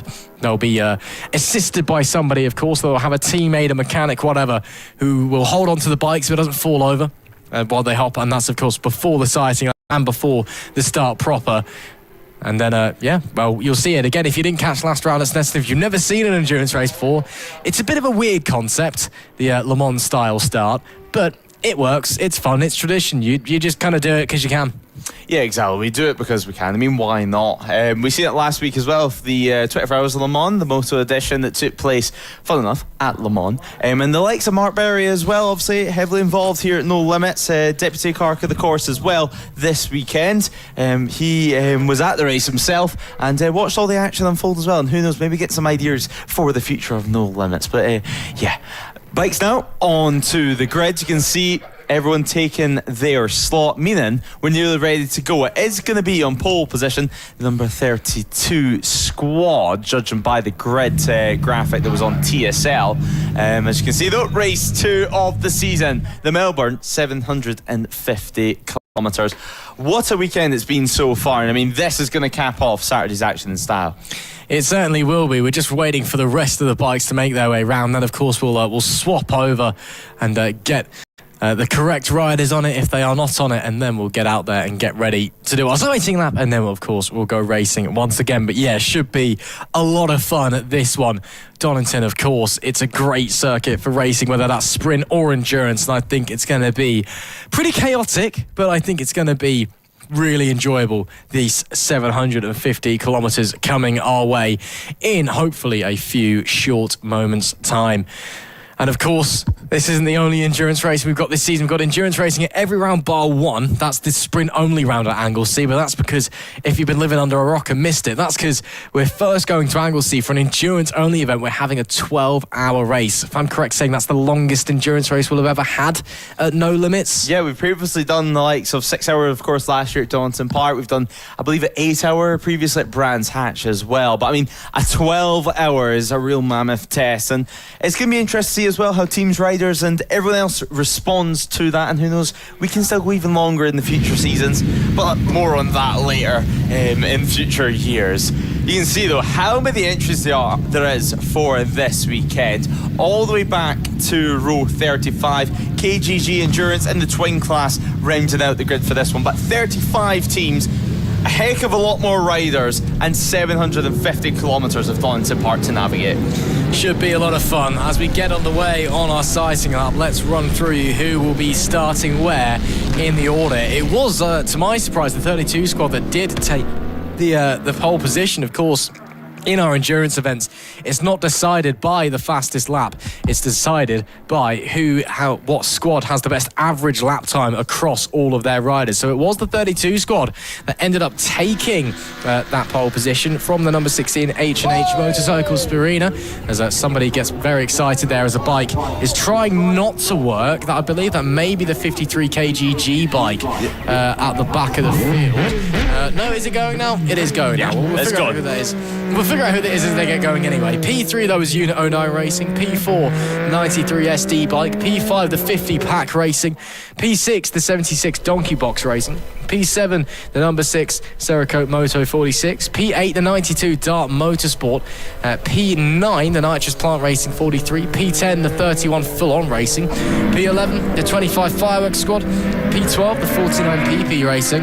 P13, the 277 GMJ Racing. P14, the 66 GB Moto Racing. P15, the 22 Full Throttle Squad. P16, the 69 Proudfoot Squad. P17, 911 Heck Racing. P18, the number 500 Plenty in the Tank. P19, the 17 of Team Sublime. P20, the 9 of Randy Racing. P21, the 113 of F900. P22, the 178 of PB Racing. P23, the 4 of Snapdragon Racing. P24, Ride Culture Racing in the 73. P85, the Jazz Racing 85. P26, the 94 Fortis Racing Squad. P27, Army Team 1, even though there's only one of them, again, that is their official name. Army Team 2, I'm sure will turn up some point in the future. P28, Small Boys Racing number 13. P29, it's All Talk, the number 10 squad. P30, it's Raceskins Endurance, the number 62. P31 is RPS Racing in the 8. P32, the RAF 716 Dam Busters. They had issues in qualifying, unfortunately for them, and one of the bikes unfortunately conked out. P33 Shet Racing, the 129, that's with an E, by the way. P34 Oddballs Racing, the number 2, also having issues, and P35, and last on the road, it is KGG Endurance on the 53 machine. We are all ready to go here, Lewis Ray, for what should be a very, very fun 750 kilometres of Donington Park. Let's get this show on the road. Yeah, let's get this ready. We're not too far away. The riders now making the way to the other side of the circuit. I do believe it was Small Boys that had an issue out on the circuit. So Small Boys Racing, of course, part of Small Boys Track Days being their main sponsor for that one. So the number 13 team having a few issues to get that bike started and actually having to bump start it. So hopefully they can get that one sorted this time around, because it's going to be a big issue if they cannot get that thing off the line at the start of it, that Triumph engine not wanting to fire. Now though, we are ready to go. We're in the heat of Donington Park. We're just waiting for one final rider to take their slot in the grid, and then we can, of course, get going. The flag will be raised up in the air, and then it'll drop and engines will roar yet again. Here we go. The Melbourne 750 kilometres of Donington Park is moments away. The red flag is removed at the front of the field, and the flag is raised into the air, and the flag is dropped, and we are going. The riders sprint away to the other side of the circuit, hop on their bikes and try to get them fired. We are racing for the start of 174 laps of action. It's a great start from the 32 squad. Of course, winners at St Etterton and now leaders at Donington Park already. Fireworks, decent start from them, middle of the pack at the moment, and a few riders struggling to get their bike off the line. Oddballs Racing there being one of the riders, being one of the teams, that got a pretty average start, but nonetheless a lot of laps to make up some any time lost, and that looks to be the number 90 of Unit 09 Racing that's slotted into second position. So the R9s, brand new on circuit this year with us at No Limits, and well, already in the endurance races they've been super impressive. But it's going to be the Honda Fireblade, Jordan Browse on board it, who leads the field through the opening lap of actions. Already we make our way through Coppice, and already we're about to complete or we're halfway round the first of 174 laps. Lovely start there from the 32 squad then, all according to plan. Of course, not done and dusted just yet, but still really interesting to see that. We did see a few people struggling to get away properly away at the start, but I think most of the teams got away pretty cleanly. I think there may have been one at the back of the pack that struggled, but I think they have now left the grid, which is the main thing. So everybody is now on their way, and we can push onwards. So the 32 with Browse behind the handlebars will lead us on to lap number 2 here at Donington Park. The rest of the riders all trying to find their way, find their rhythm. Of course, the main thing of endurance racing at a start is just getting a couple of laps under your belt, as we do have a team pulling into the pits immediately. Didn't quite make out who that was, but already some issues for somebody, and somebody else actually is coming out of the pit lane now. So is there somebody that started from the pits potentially, or maybe they couldn't get going, had to get wheeled back and get the thing started in the pit lane before they're allowed to head out? Yeah, at the end of the pit lane, that looks to be a number 13 machine of Small Boys Racing, so it looks like that Triumph having issues yet again, and it also looks like number 50 of Pack Racing. Taylor did start that one in the National 1000 class. They were up to P11 but had to pull into the pit lane at the end of that opening lap. But Small Boys Racing having a few issues there getting the bike started. I thought I did hear a 3-cylinder machine fire up in pit lane halfway through that opening lap, and clearly that's them just getting going, and already one lap down as some moves are being made near the front of the field. Yeah, people are going to be swapping places all the time, of course, going to be trying to find the rhythm. Of course, you're racing with different classes out there, as well as that is the number 50. Yeah, it looks like a rear wheel issue there. I almost wonder. Is it locked in properly? Is it loose? Yeah. So the 5th. So Alan Lane's now coming back out, so he wasn't supposed to start this race. So yeah, bit of early drama here as they figure that one out, but at least it's a squad that has multiple bikes, so they can figure it out and get out there. Yeah, it looks like they cannot get into that rear wheel at all by the spindle. But yeah, putting that on the paddock stand now. The team trying to get that fixed, trying to get it working to what they need. Tightened it anyway, it looks like, for sure. So maybe the spindle wasn't in right in that rear wheel. We'll have to go down pit lane and ask them just exactly what the issue is there. Of course, Chris Taylor on the BMW spoke to them yesterday. So hopefully we can find out exactly what went on with that rear wheel, and if it was just a case of someone hasn't necessarily tightened it as much as what they should. Yeah, fingers crossed that everything's okay for Pack Racing, but I guess we'll have to go and find out ourselves in a little bit's time. So already early drama for some of the squad. So Pack Racing will drop down a long old way as Alan Lane makes his way back out onto the circuit. It looks like GB Moto Racing, the number 16, or not the number 16, the number 66 bike. They should have got there in the end because they were on P16 on the screen. It looks like they're also dropping down big time and having some problems potentially. So that may be the other squad we saw go into the pit lane as well, or maybe that was the squad that had to start from pit lane. Who knows? We'll figure it all out. But it's still very early doors in this race. A real shame for those that have had early issues, but at least it's early. There's time ahead of them. They can be chasing those goals instead of trying to recuperate lost ground. Yeah, exactly. I mean, 2.6 seconds, let's keep in mind as well, with the 32 squad in the lead of this race. That's an incredible margin, and actually a carbon copy of what we've seen back at Snetterton, where the 32 squad was able to sprint into the distance in the open. Let me see them going for your picture there, and they're second, and of course, third place runners. James O'Connor, great to see him back now on board the Nitrous Plant Racing team. So him and Paul Burbank are going to be having a good day of racing, I would imagine, with that. The H&H Motorcycles bike, though, also continuing as your leaders already lapping the number 50 squad. Of course, they came into pit lane with the rear wheel issue. Now the R1 on circuit, and now continuing an unplanned pit stop. It's not going to affect their pit strategy too much, thanks to the fact that it was almost so early into the stint that they can somewhat stick to their original schedule. But there is the fastest lap of the race, a 1:33.510, and well, that's a heck of a lot faster than anyone else out on circuit, around half a second quicker than anyone else.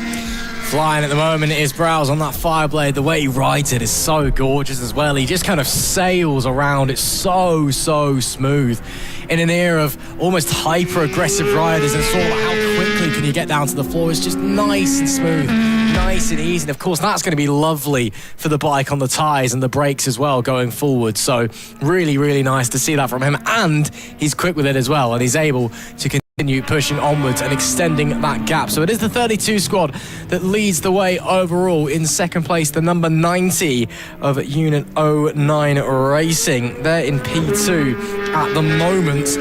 Those, of course, are in a different class. Those guys are in the Biker Lawyers ACU National Endurance Championship. They're in the 600 class. The 32 squad up in the 1000 class, of course. Then P3, the Nitrous Plant 43 squad. They're second in that 1000 ACU class. P3 overall. Then P4, the 31 Full-On Racing. That's the first place team out of the Bike Lawyers No Limits Endurance Championship, even though they are running basically the same classes. They're, of course, in the Team Power Trophy, the equivalent of the National 1000 for the No Limits group. Lap 5 of 174 then, and looking very comfortable for Browse at the handlebars of that Fireblade, and again just cruising on round. Again, you don't want to be at 100% push really at any point during an endurance race unless it's really crunch time and you got to get a shift on. As long as you're going fast enough, you can continue extending that gap. You're in a pretty good spot. Yeah, I mean, Jordan Browse, he's one of these riders that I think finds that line of being quick and being safe so quickly, and almost one of the best out on circuit for that. I mean, especially when conditions get tough. We've seen, for example, Donington Park last season. It was tricky, mixed conditions throughout the race. They were able to use their head in that one as well, while some other teams in the lead weren't. As they get ahead of the Small Boys Racing team. They were, of course, the team that started from pit lane earlier on, so no doubt the fact that they've already been lapped after just 5 laps of running in this one, but still plenty of time to make up some positions. Still 169 laps remaining in this one as we head towards the Melbourne hairpin, with just a couple corners remaining and ticking off yet another circulation. Now, last time around, a 1:33.999, still in the 1:33 bracket. Is it going to be yet another 1:33 lap? We're just going to have to wait and find out. Well, they'll come around the final corner. Let's see what they got in their pocket. Again, that purple first sector sitting pretty for the number 32 squad. And does look like they have gone... No, not quite. They missed out, in fact. That middle sector unfortunately holding them down just a little bit. So that's the lap time situation for you currently. Some fighting going on further back meanwhile. That's from, I believe, 4th, 5th, 6th and 7th, I want to say, as they make their way coming through there. There we can see the number 93 bike. So that's, 4th, 5th, 6th and them lot guys all fighting their way through. So still some tight racing and still some action going on there as we get a bit dicey coming through the Craners. But I think we just about got away with it. Everyone's still on two wheels, which is the main thing. But yeah, already people starting to get the elbows out, starting to get a bit pushy. Yeah, of course. I mean, that being the number 50 team as well that was getting dicey there. Of course, they were out of position, let's just say, Pack Racing. They had to make that pit stop, and here they are coming through your photo just ahead of Fireworks Racing out on circuit. On the timing screens, though, completely different story. Let's remember, they had to pull into the pit lane with issues on the opening couple of laps. Now they're out of position. Now they're having to deal with some riders that they wouldn't normally be used to being with out on circuit. Let's keep in mind as well, it's their first season of racing, certainly, with the Yamaha out on circuit. Ian, that's currently on board the bike, it's his first season of racing with us here at No Limits. So everything's completely new. It's a completely new challenge for him at hand. Certainly is. We'll continue to push onwards as we continue to watch that number 93 SD Racing Squad, of course, leading the Team Power Trophy charge out there at the moment. Looks like it's Duncan on that BMW who's making his way through lap 7 of 174. So it's still fairly early doors in this race. Again, it's a bit weird having a lap counter going on for that long and not just having a timer that ticks down from the hour. But again, that's part of the beauty of distance races. They are still endurance races, even if the overall objective is how many laps you complete rather than, well, I mean, the objective of any race, I guess, is how many laps you complete, but it's rather you need to meet these laps in the next amount of time rather than how many laps can you do in the next amount of time is what I'm trying to say. Got there in the end.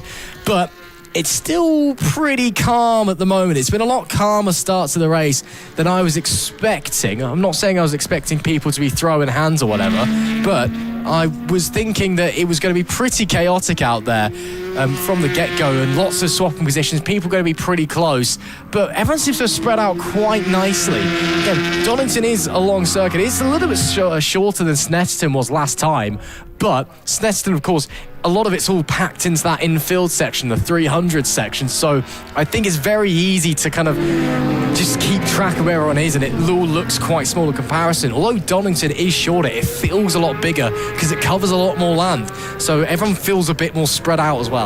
Yeah, exactly. I would agree with you with that one. Certainly with Snetterton and the infield, it really makes things look quite close and confined, but yeah, as you mentioned, a pretty quiet start to the race. But as a rider, I don't think you'd be complaining too much about this. I mean, you've got a long task at hand. You're going to get tired, you're going to get hot during this race, you're going to get sweaty.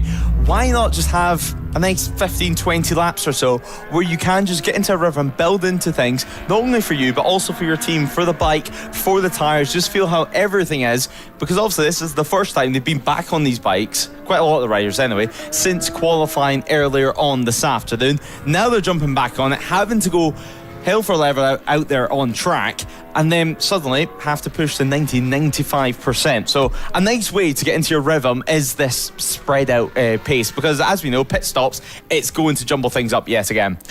That's one thing we do have to consider, is when are we expecting the pit stops to come, because it's quite easy with from a timed race going, oh, every 40 minutes, bang, sorted. But with laps, we don't really know when that's going to be. We don't really know exactly how many laps we're expecting certain teams to run. Oh, write it down there. That does look to be the helmet of Lewis Smart out on circuit. So we'll have to wait and see the bike. But nonetheless, he's up on his feet. And certainly that looks to be over at Redgate by the looks of the paddock in the background. So is that a grey Suzuki that's being pushed there from the marshals? Well, we're going to have to wait and see. But over at Redgate there, yellow flags will be out for them.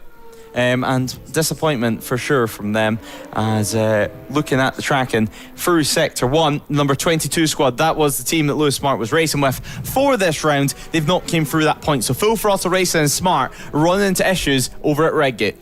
Yeah, real shame for him. Looks like it was quite deep as well into the gravel traps. That's obviously, it's quite a fast part of the circuit. You're coming in at some speed, but you're normally trying to scrub some of that off when you're grabbing the brake. So I wonder if maybe he dropped it as he grabbed too much brake, or maybe there was a braking issue, because it looked like it went quite far on the gravel trap. But then on the flip side, the marshals were able to wheel the bike away with some ease. So it wasn't that much of a problem, as in the bike wasn't there in a million pieces and we didn't have a red flag. And of course, Lewis got straight back up as well. So he's okay, which is great to see.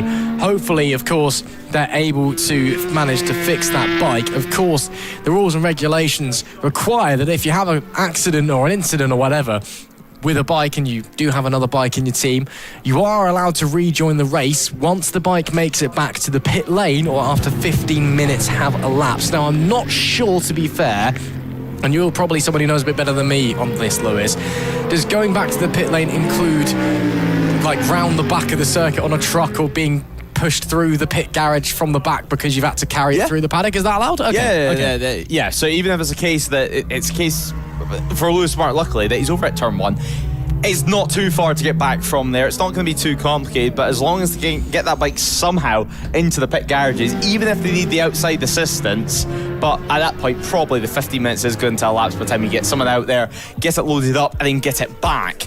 Even if you need the outside assistance, like a pickup van, you can get back out on circuit either 15 minutes or once the bike is back. And well, that's going to be a little delay to the next run.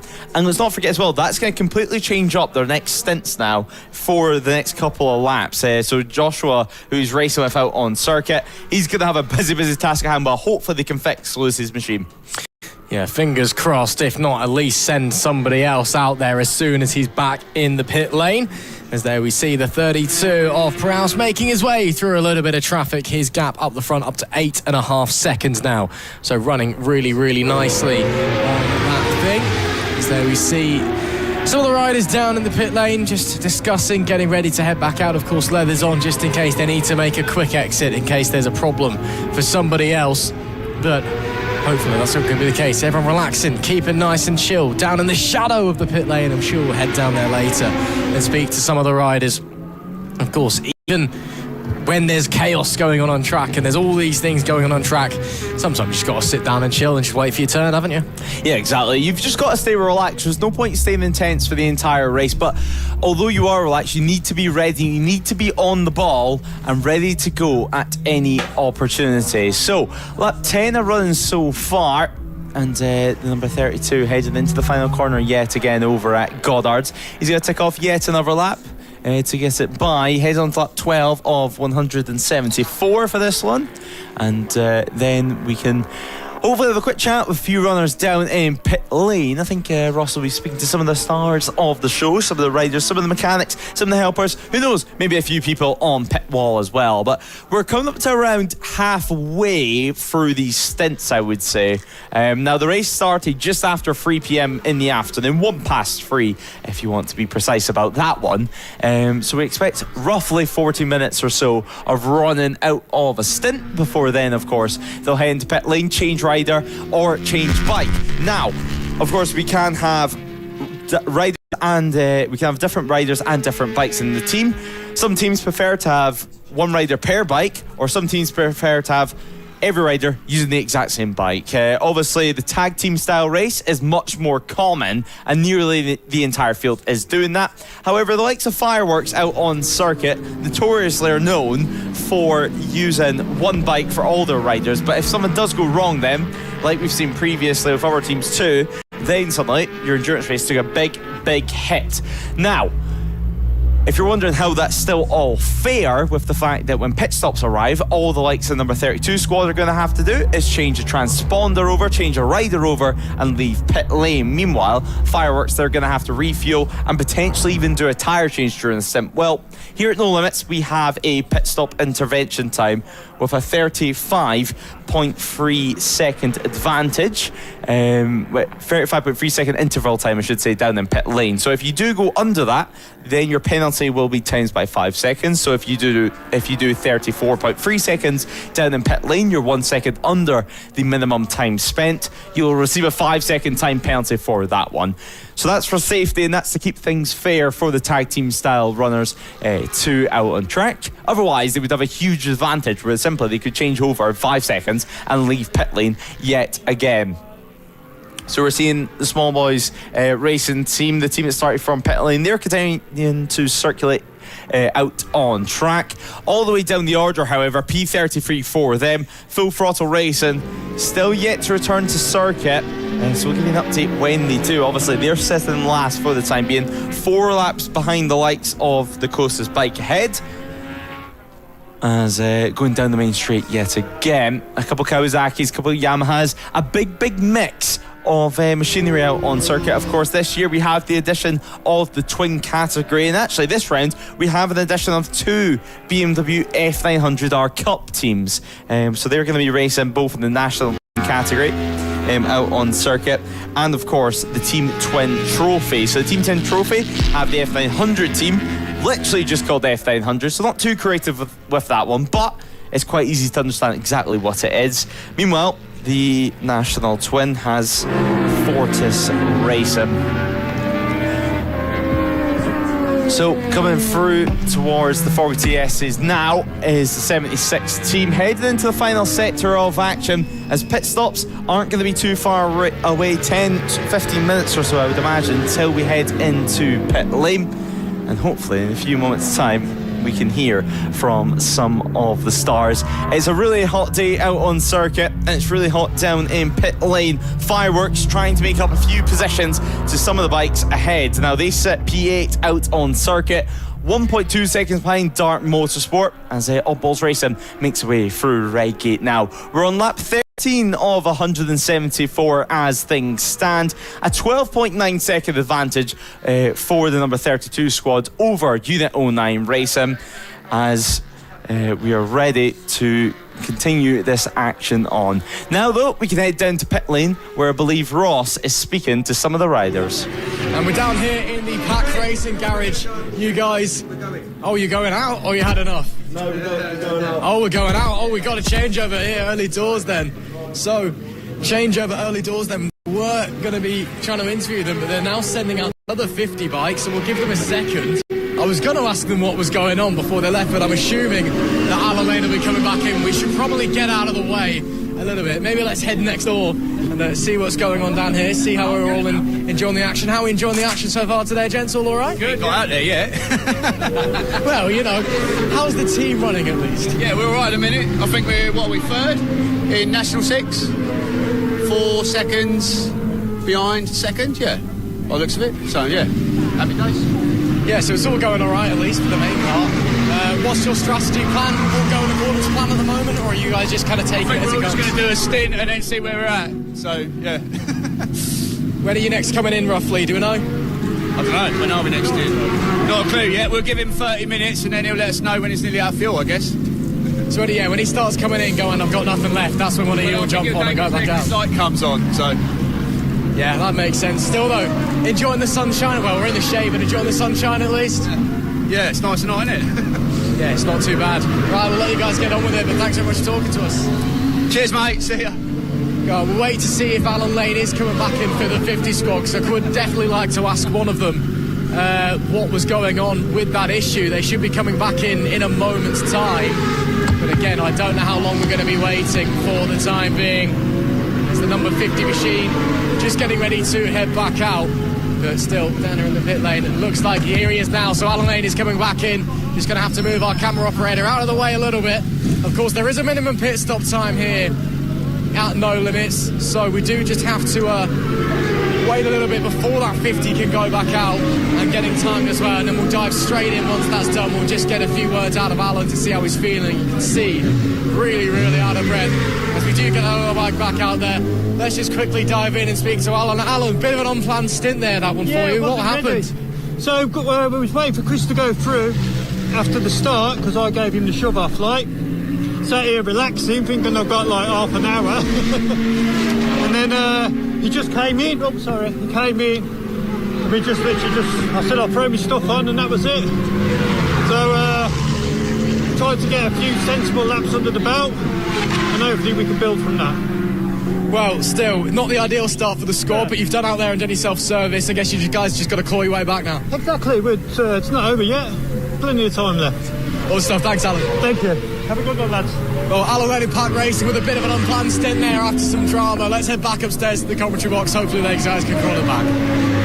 Thanks, Ross. Good to hear from the number 50 team there down in pit lane. We're on lap 15 of the action so far. Still plenty of time to go. We're around 25 minutes into this race. As coming through Coppice now, there is one in the number 22. Now, the 22 of Full Throttle Racing right now on board of that machine, not originally on the entry list. but good to see right out there on circuit. And hopefully as well we can have a chat with Lewis Smart pretty soon to find out exactly what his issues were and what happened over at turn 1. So Unit 09 Racing diving down the inside. That is of course the number 50 just diving down, and there is the 22.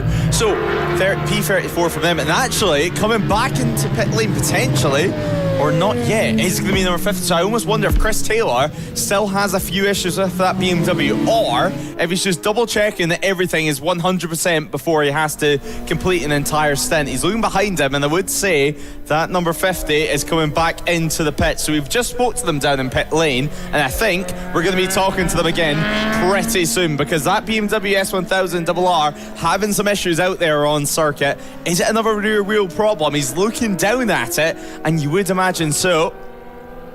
So through Hollywood, down Craners as well, they're going to head. And so disappointing for them. But hopefully they can have those issues rectified. It looks like the F900 will be coming out next, as there is second place out on circuit, 17.5 seconds behind your race leader, 5 seconds ahead of Nitrous Plant. It looks like Nitrous Plant has taken James McLaren to start the race, as a 28.6 second penalty has been given to Shet Racing. Constable currently on board that one. So that's a pit stop infringement penalty. Of course, all penalties for the pit stops will be times by 5.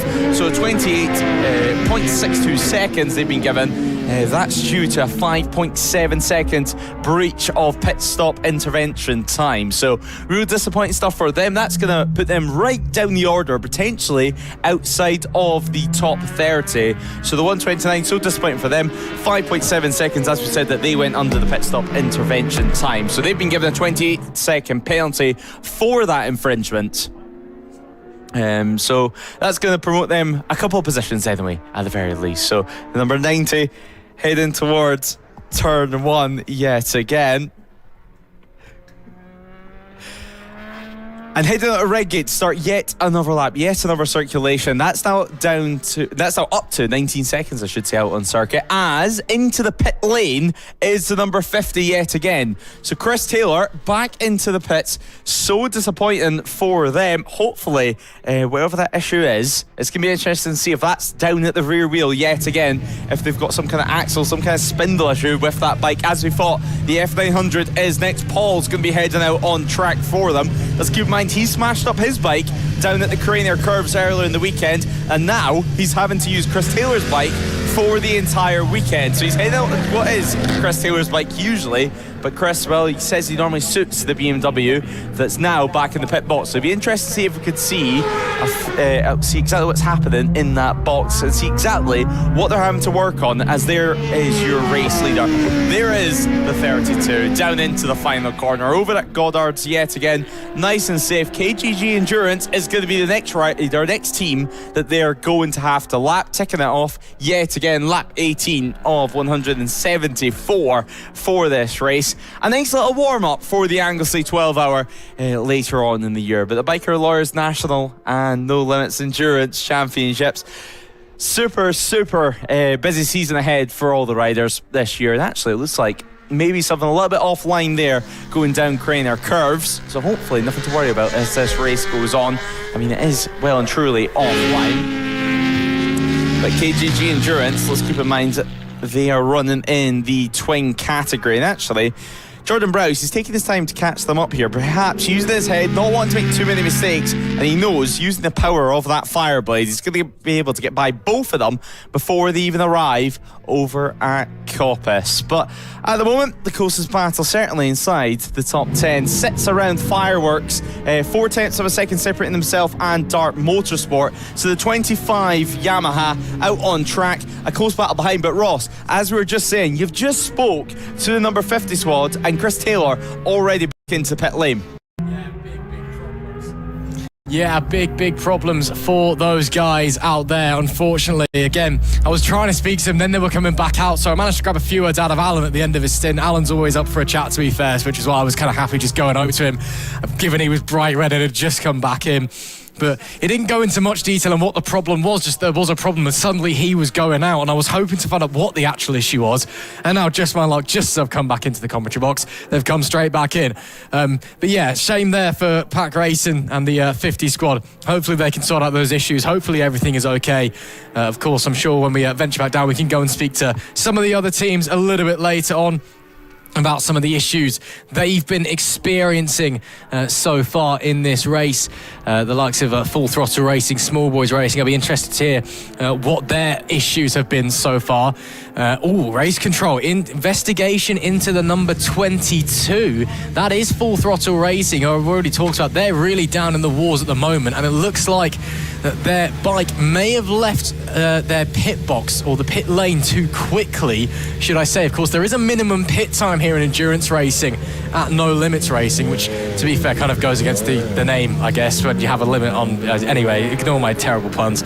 But you're not allowed to leave the pit lane for a certain amount of time.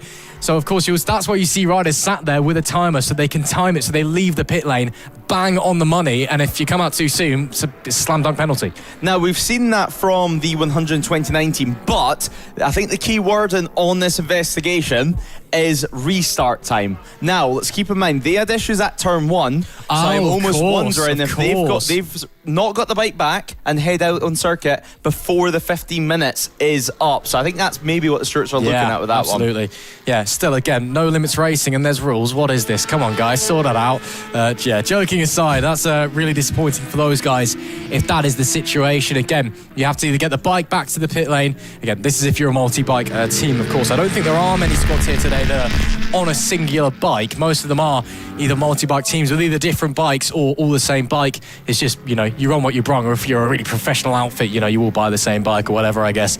Not everyone's made of money, though, unfortunately. So a lot of the guys, it's just whatever bike they have at the time.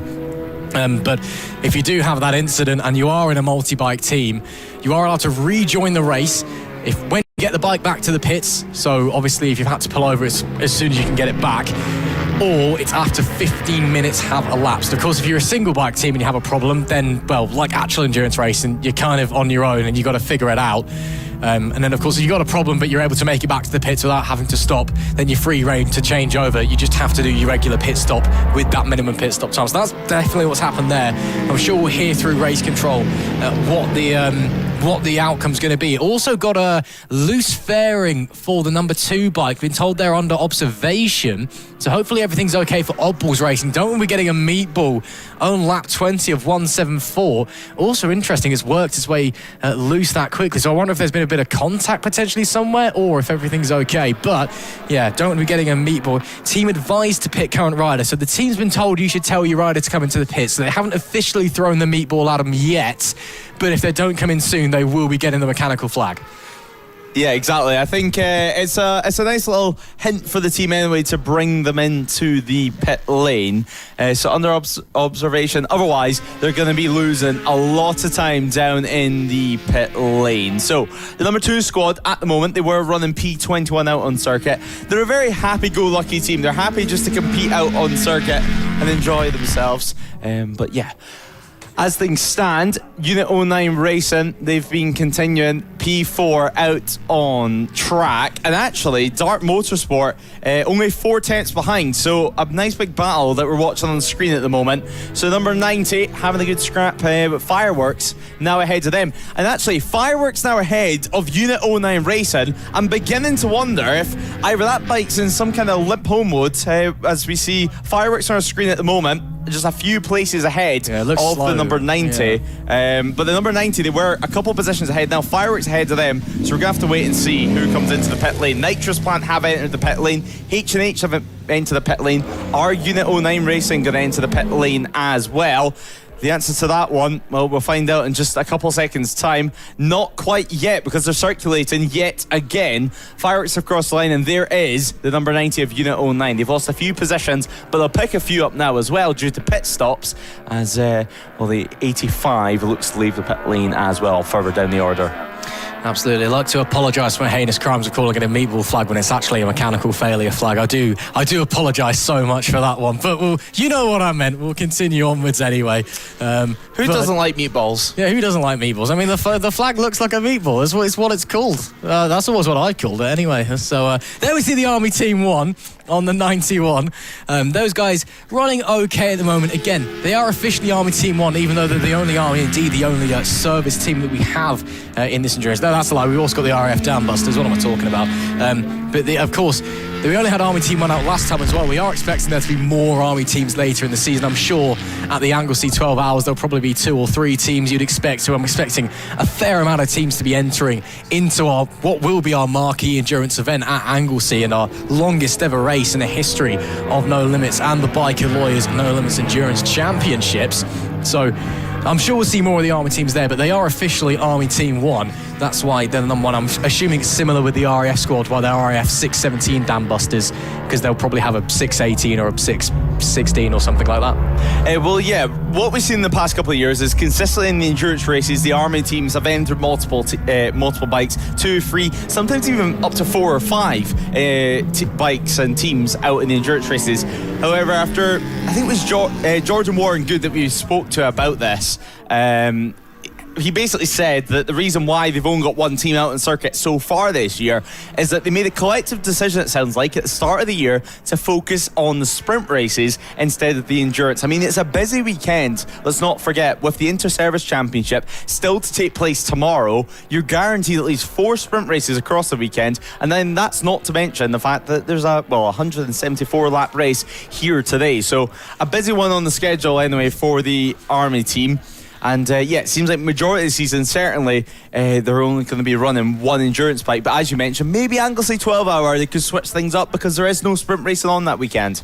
Yeah, that is purely endurance only. Of course, we'll be heading back to Anglesey a little bit later on for a sprint weekend only, so that everyone has the same amount of rounds across all of our championships. And of course, it'll be quite hard to fit 3 races for each class plus a 12 hour into a single weekend, which is why we're doing both things. They are on slightly different layouts as well. One's using the national circuit and one the international circuit, which is a slightly longer. The sprint or the endurance event will be going to the international. The sprint event isn't at Anglesey. The sprint only event's at Cadwell Park, and then when we come back we'll have another endurance at Anglesey Coastal Circuit is the official name for it. That's the penultimate round of the season on the 19th and 20th of September. So that should be nice and fun. And again, even though the endurance teams will have had that 12 hour, they'll have had plenty of track time at Anglesey. It is a slightly different layout, so it's not like they're going to be going in knowing exactly what they're doing or expecting the exact same thing. It will be slightly different. They'll have to relearn, they'll have to recalibrate the bikes, maybe some setup adjustments as well. We'll wait and see what's going to happen as we now go on to lap number 23 of 174. It is still the 32 squad that leads the way ahead of the 25, the 43 and the 31, although Full-On Racing are now in the pit lane. So we'll be expecting them to be coming out with a change of rider, change of bike as well when the Full-On Racing makes their way back out. The 32 squad, though, really healthy lead again. Yet to come in to... Oh, no, they have come into the pit lane, should I say, unfortunately, with Kirkland now on the bike out there. But, again, they've got a really, really solid lead. They're running really, really well at the moment as some adjustments potentially being made there. And is that the... No, just tyre pressures, just making sure everything's okay. That's fine. So just make sure the bike's all in good nick as it comes back in. That is the 31 machine of Full-On Racing. So that's the bike that will have just come in. And just checking the pressures, seeing what's happened over the stint following that one. The tyre's looking pretty good nick, to be fair. Even with the abrasive surface, I'm sure they'll be thinking about maybe sticking a new set on. It depends if they have the fresh rubber. But, yeah, tyre's looking good nick, so they've done a good job over that first stint. Yeah, they have. And I mean, a really important job that they were doing there, checking the tyre pressures as soon as the bike comes in. Don't give it any time to cool down at all, because in these hotter conditions, hotter than maybe what we were expecting this weekend, leaving Sesserton, for example, getting the extra data on exactly what tyre pressures are doing throughout a stint and how hot, how high they're actually going throughout a stint is so important. If they're going a little bit too high, you can get a little bit too much movement from the rear. Certainly on the front tyre, you don't want a too hard front tyre. Next thing you know, it's folding without giving any warning at all underneath you. As we see, Harry Dennison having a little chill on his computer, maybe checking lap times, maybe even watching along from the pit box as well. He was doing a few adjustments adjustments on his brakes yesterday, just making sure everything was nice and fresh before today's endurance and qualifying session. Of course, racing the M1000 double R's, we see fastest lap of the race. Now going the way of H&H motorcycles. So super interesting stuff. Now that Kirkland's on the bike and the fastest lap has changed his hands as the number 8 comes into the pit lane. Yeah, absolutely. We were seeing in qualifying the H&H squad that's out there. The moment they work very, very quick for a lot of qualifying. Nathan Harrison out there on his Fireblade at the moment. That was the rider who was the quickest out of them. Dennison on that 32 with his BMW. He was one of the fastest riders out there, but he is of course one of the riders who is doing our sprint events as well. So when we spoke to him on Friday, he was very open in saying, look, I'm not going to be doing as much time. Of course, there is a minimum ride time for all of the riders and the teams, again, to make it fair, so you can't just stick somebody out there for a single lap. But he was saying, I'm going to be very much on the back foot. I'm going to be letting Jordan and Scott, my teammates, Jordan Browse, of course, on the Fireblade, Scott Kirkland, who's out there at the moment leading the race on his R1. Those guys are going to be very much doing the lion's share of the work. Obviously, it's a bit more complicated when we do only have a 3-rider team, when you have a rider who doesn't want to do as much, but we'll have to figure that one out later on. There are a couple of 4-rider teams out there, of course, a couple of 3s, a couple of 2s as we get going. We are being joined by a special guest in the commentary box as we get there. And Carl Vickers, welcome to the commentary box. Carl, great to see you first of all up and on your feet. We saw you earlier have a pretty big off in the pre-injection 600, but yeah, great to have you here with us. Great to see you on your feet. How you feeling? Yeah, thanks very much. So obviously it was a big one, and when I got to go up and get out of the way, I realised I had a little bit of a twinge, so I did what I thought was the right thing, to stay put. And the medical staff and the marshals did an absolutely fantastic job, I've got to say. And so did all the other riders, avoided me in the middle of the track, to be honest. So obviously got checked out by medical, found I've just effectively been kicked up the bum, it feels like. So signed off fit for race tomorrow, which is good. Obviously I'll see how stiff I am. So looking forward to getting back out. This is my teammate, Steve Lester, who I was chasing in that race. We did get past, but then someone had a bit of an oil leak, so I slowed down and then got past again and chased them down to where I ultimately asked for too much, ran out of talent at the last hairpin, and Mike decided I was getting off. So, well, that's how it is, unfortunately. But again, great to see you on your feet and great to have you with us as well, Steve. Thank you very much. We'll get some words out of you in a few moments as well. But again, big one. Feeling a bit sore, I imagine. How's the bike? Is the bike okay? The bike can be fixed. The helmet's another ornament now. So that's going to be retired, unfortunately, but I've got a few of those. But it did its job. Absolutely fantastic. I didn't even realise I hit my head. But the helmet says otherwise. And obviously back protector, wouldn't ride on the track without a back protector. That's done its job without doubt. And it's just going to be a little bit sore where it could have been a lot worse, definitely. No, absolutely. And you definitely did the right thing by staying put, especially if you felt like you had a twinge, but still lying very much on the racing line out of that corner. Pretty dangerous situation when everyone's still flying at you, even with yellow flags waving. Yeah, absolutely. If I may, I'd like to thank my long-term sponsor and partner also, Blackbird Corporate. Jim at Race Composites, he makes all my bodywork, so I've given him a little bit more work today to replace my carbon fibre bodywork, but I'm sure I'll have that very, very shortly. And obviously all the other sponsors, apologies for not remembering everyone. DL Racing for the engines, Paul Dyer also, who's done some engine work for me. So massive thanks to all those. I wouldn't be where I am without them. Absolutely, and of course, that's racing. You've got to have that support. Even outside of the crash, though, you're still having a good time here at Donington. Yeah, absolutely. I've just recently started a new strand of work which is going really well, which is putting me in the right mindset. I'm not going to say too much about that right now, but all I can say is it's really positive. And even though I've had 2 crashes today, which were both down to me just pushing that a little bit too hard, I was in the right mindset for racing, and it just wasn't to be today.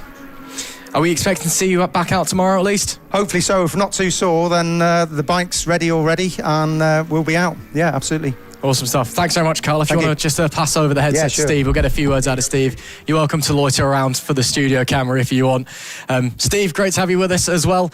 You've been running awesome so far this weekend, I've got to say. Looking really, really fast once again. How's everything going? Yeah, really good. I mean, obviously, we had a really positive Snetterton. The team took away first and second in all 3 races, so looking to do the same again this weekend. It's my first time on pole position, so yeah, buzzing. Really good.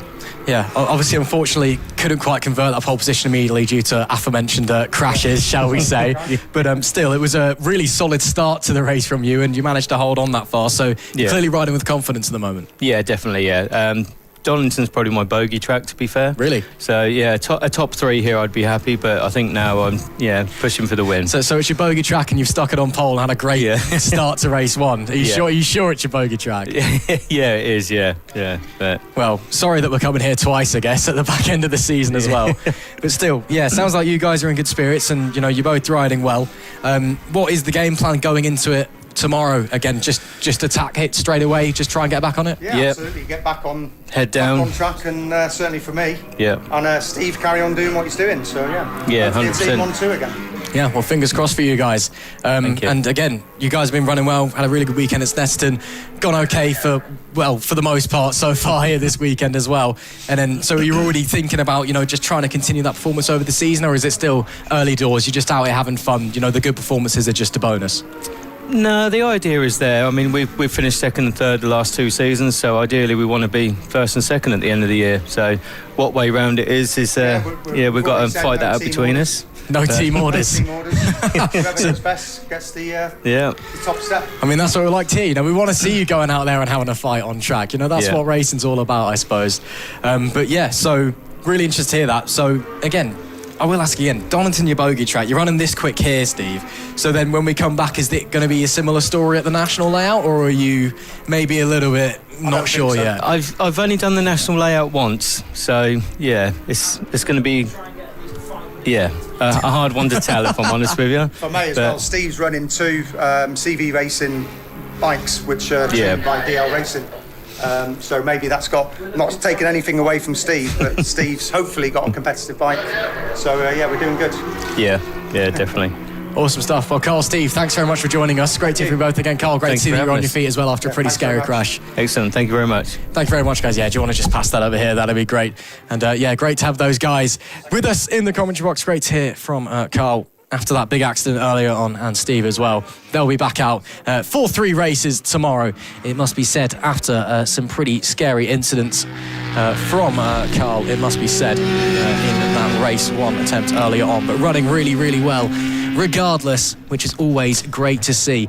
Let's go back to some of our endurance action, Sal. We are now on lap 29 of 174. It is still the 32 squad that leads the way. The 16 squad, the H&H Motorcycle Spin Arena team, with Nathan Harrison out there on the bike on that Honda Fireblade. They are up to second place. Had a message from Race Control, penalty to be served on garage apron for tyre warmers. That's for the 22 squad, Full Throttle Racing. So they've really been in the wars now. So they had that's why. So that's what we missed. So that notice came through while we're talking to Carl and Steve. So they've got an 8-minute stop and go penalty for not observing the correct restart time. So they clearly head out too quickly after that incident for Lewis Smart, and that's a real shame for them. Obviously, you've got to wait 15 minutes or until the bike gets back to the garage if one of your riders has an incident before you're allowed to head back out. So they will be coming in for an 8-minute stop and go. And of course, you're not allowed to change the rider during a stop and go as well. You're not allowed to service the bike. You just have to sit there and wait. So we'll be seeing them coming in. I believe, in fact, they may have already come into the pit lane to serve that penalty. And it's, been a very rough day for the 22 Full Throttle Racing squad. Let's head down to Lewis Ray. So we're down here in pit lane, and finally we're hopefully going to get some answers of what's happening with Pack Racing number 50 squad. Still a lot of work, people sitting around the BMW, so I'm not going to dive in quite there, but do we know exactly what the issue is yet? So we've got a worn sprocket on the rear and a worn sprocket on the front. So we did initially think it was the spindle. We had an issue with that, but when he's trying to power out the slower corners, it's just jumping and spinning. So he's on the hunt now for some rear sprockets and a spring loop. Yeah, I was just about to ask. I mean, we've seen the spindle issue to start with on the first pit stop, but the second one, do you have any spare sprockets at all? Certainly front ones are a little harder to come by. Yeah, he's actually out there hunting for one, so if anybody has got one in pit lane, then bring it down to go 16, that'd be a big help. And without a sprocket for the S1000, what does the rest of the race look like for you guys? So we are going to we're going to have a small discussion in a moment, but more than likely Paul's on the F900, so we'll bring that in, refuel that. Chris will jump on it. Oh no, he's got sprockets by the looks of things, so we might be on a winner. Have you sorted, Chris?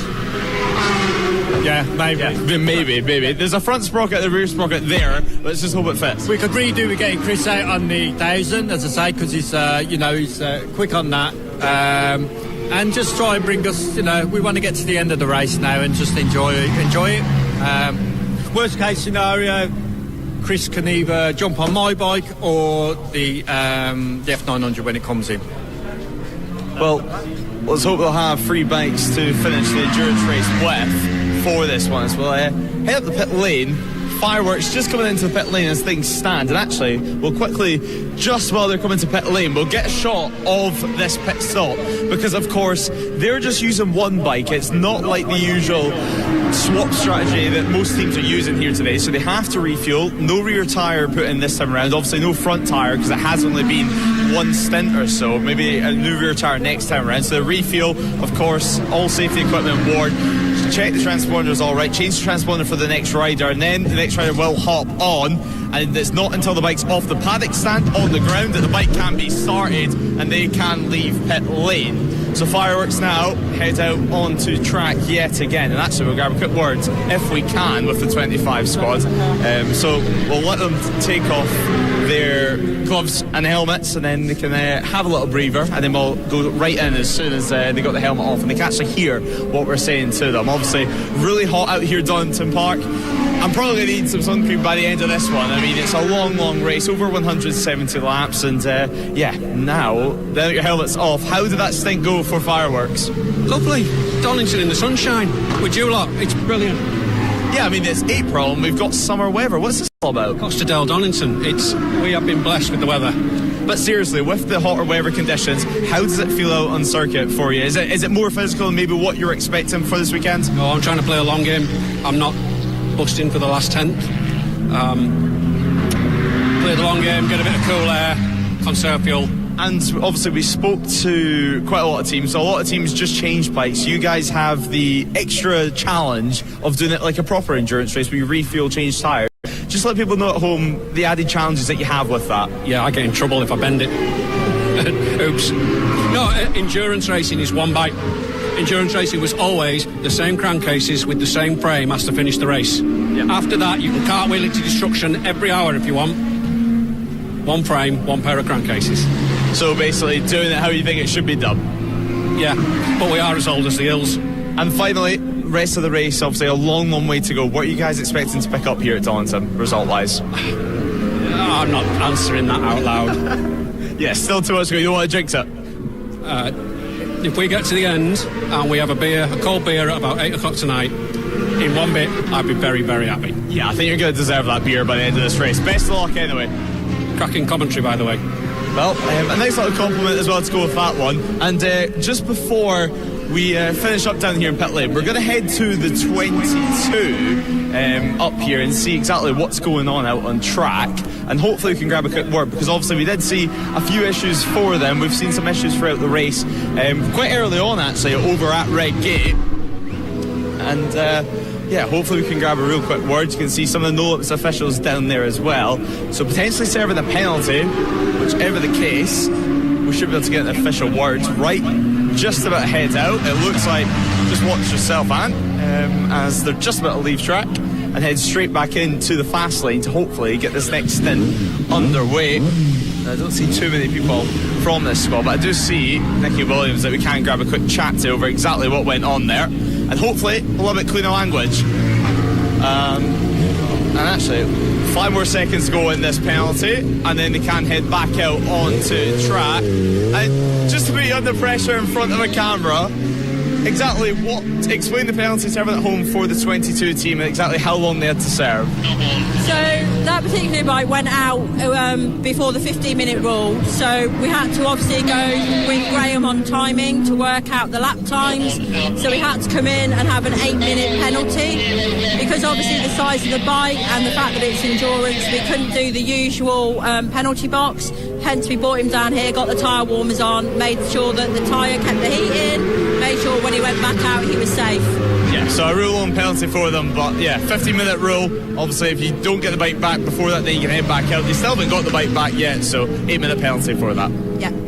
Well, that's confirmation of that. And Ross, I think we'll head back up to you in the commentary box because I can see some yellow flags out in the first sector. Thank you very much, Lewis. Yeah, yellow flags waving, but can't immediately see what the issue is. That'll be what the issue is. We've had a big one down at Redgate. Rider is up and okay. Leathers are open. Airbag's been activated. I wonder if that's just been open because of the airbags. And that's what's happened. So that looks like it's low-sided coming through Redgate. And again, travel quite a distance. Hopefully that bike is okay. And we'll wait to see if we can get a number for you. But that's what our yellow flags are for. Again, no safety cars so far. Only a few local yellows, which has been great to see. Great to see that that rider is up and okay as well. And we'll get it confirmed what squad that is as soon as possible. We're just going to have to wait until they come round and start dropping down the order, unfortunately. Out the front, we have had a change for the lead. It is now the H&H Motorcycles Spin Arena number 16 bike with Nathan Harrison on it, who is currently leading the way. He's got a fastest lap of the race, a second quicker than anybody else. Clearly supremely confident in his ability at the moment. And that has put the 32 squad down into second. And now just crossing the line, in fact. So once that bike is clear, we'll be back to green flag conditions. And we can push onwards and upwards on lap 35 of 174. As you can see there, looks like there is a pit stop taking place. And they'll be heading back out onto circuit. Again, just waiting for the minimum pit stop time, and away they go. So that's nice and quick through there. That looks to be the 178 PB Racing machine that comes in. Just trying to wait and see what bike that was that went off. And still not entirely sure, unfortunately. It's possible it may have been... I don't think it was the Army bike, but it's possible it may have been the Army bike. We'll figure it out as we can. Yeah, it was the Army bike. Yeah, it was Army Team 1. The number 91 machine that was out there. A real shame for them. And hopefully everything's okay. It was Dan Cobb on the R6 who went down there at turn 1. So a real shame for the Army team. That puts the RAF Dambusters 617 squad back in the front, back in the advantage in their inter-service battle. Of course, we'll be seeing all the Army, Navy and RAF guys out there tomorrow in the Inter-Services Championship race, but only the two military teams, or service teams should I say, in this The Bike Lawyers No Limits Endurance 50-kilometre race, and Army Team 1 having that issue and bringing out the yellow flag going down at Redgate. So a real shame for them as we now move on to lap number 36 of 174. Pit cycle's already starting to get a bit switched up. Some people are able to go a lot longer than others. The 774 bike coming in there, and hopefully that's a pretty quick change for them and heading out pretty quickly. But it's at that phase of the race where everyone's just kind of having pit stops, having a couple of issues. Again, seeing that Army team having their crash, coming through the number 93 squad, that of SD Racing, requesting recovery. So they've pulled off somewhere, has the number 93 team. Hopefully everything's okay. That was SD Racing. We're having a really good go at it with Robert Contreras out there on his R1. I don't think they've come off. I think they've just come to a halt, but very, very bizarre. I think when I was down in pit lane, that looks to be the team that fell at Redgate. That was Army Team 1. So rider okay on that one. Army Team 1 crashing over at Melbourne hairpin. So we had two crashes at the same time. Two crashers in the space of less than 20 seconds for that one. So I don't blame you for missing that one anyway, with the amount of race control messages that we've had in the last 10 minutes or so. But yeah, so rider request and recovery, that's just to let the team know as well the fact that they're probably going to have to wait these 15 minutes, which luckily we had the chance to speak to Paula down in pit lane, and she explained exactly why the penalty was given for the 22 squad, and it was what we were expecting, is the fact that they left pit lane before the 15-minute time limit, minimum time, had been reached, since the bike never came back. And actually, down in that pit box, there was no sign of Lewis Smart anywhere. Never mind his bike, there was no sign of Lewis Smart, so I was hoping to grab a word with him, but luckily Paula explained the situation there. So an 8-minute penalty they received. Yeah, that's pretty brutal, to be fair. 8 minutes, that's what, probably about 4 laps around this place. Yeah, quite a few. Yeah, real shame for them as we're coming through. Lap 37 of 174 as we reach the top of the hour. Not quite an hour into this race. Of course, not that matters. It's not timed. But at the top of the hour, let's have a little run through and see how things have gone.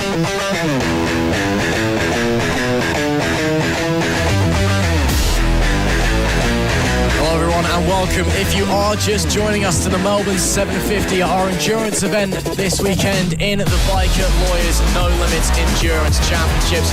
We've got another issue there for another team that's gone down, but as we currently stand at the top of the hour, 37 laps down out of 174, it's the 16 bike that leads the way with the 32 in second. Nitrous Plant Racing, the 43 MP3.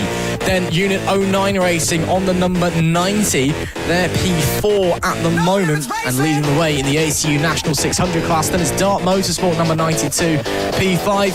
The Fireworks number 25 squad, they're leading the way in the Team Power Trophy in that class. Then P7, we have the Moto 46 Cerakote UK team on the 6th.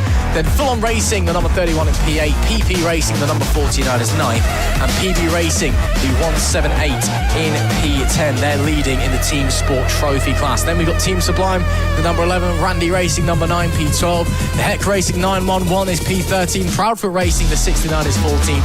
The 85 JAS squad is P15, Fortis Racing, the number 94, that BMW squad.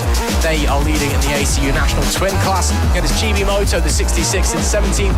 18th is Oddballs Racing, number 2. 19th is Plenty, the Tank 500 machine. And then the 73 Ride Culture Racing is in P20. P21 is RPS Racing. P22 is Snapdragon Racing. P23 and 24 second and third in the Twins class is another F900 squad, as you can tell with the name F900. And then Race Skins Endurance. 25th is Donkey Box Racing. 26th SD Racing, the 93. 27th Pack Racing. 28th the RF 617 Dam Busters.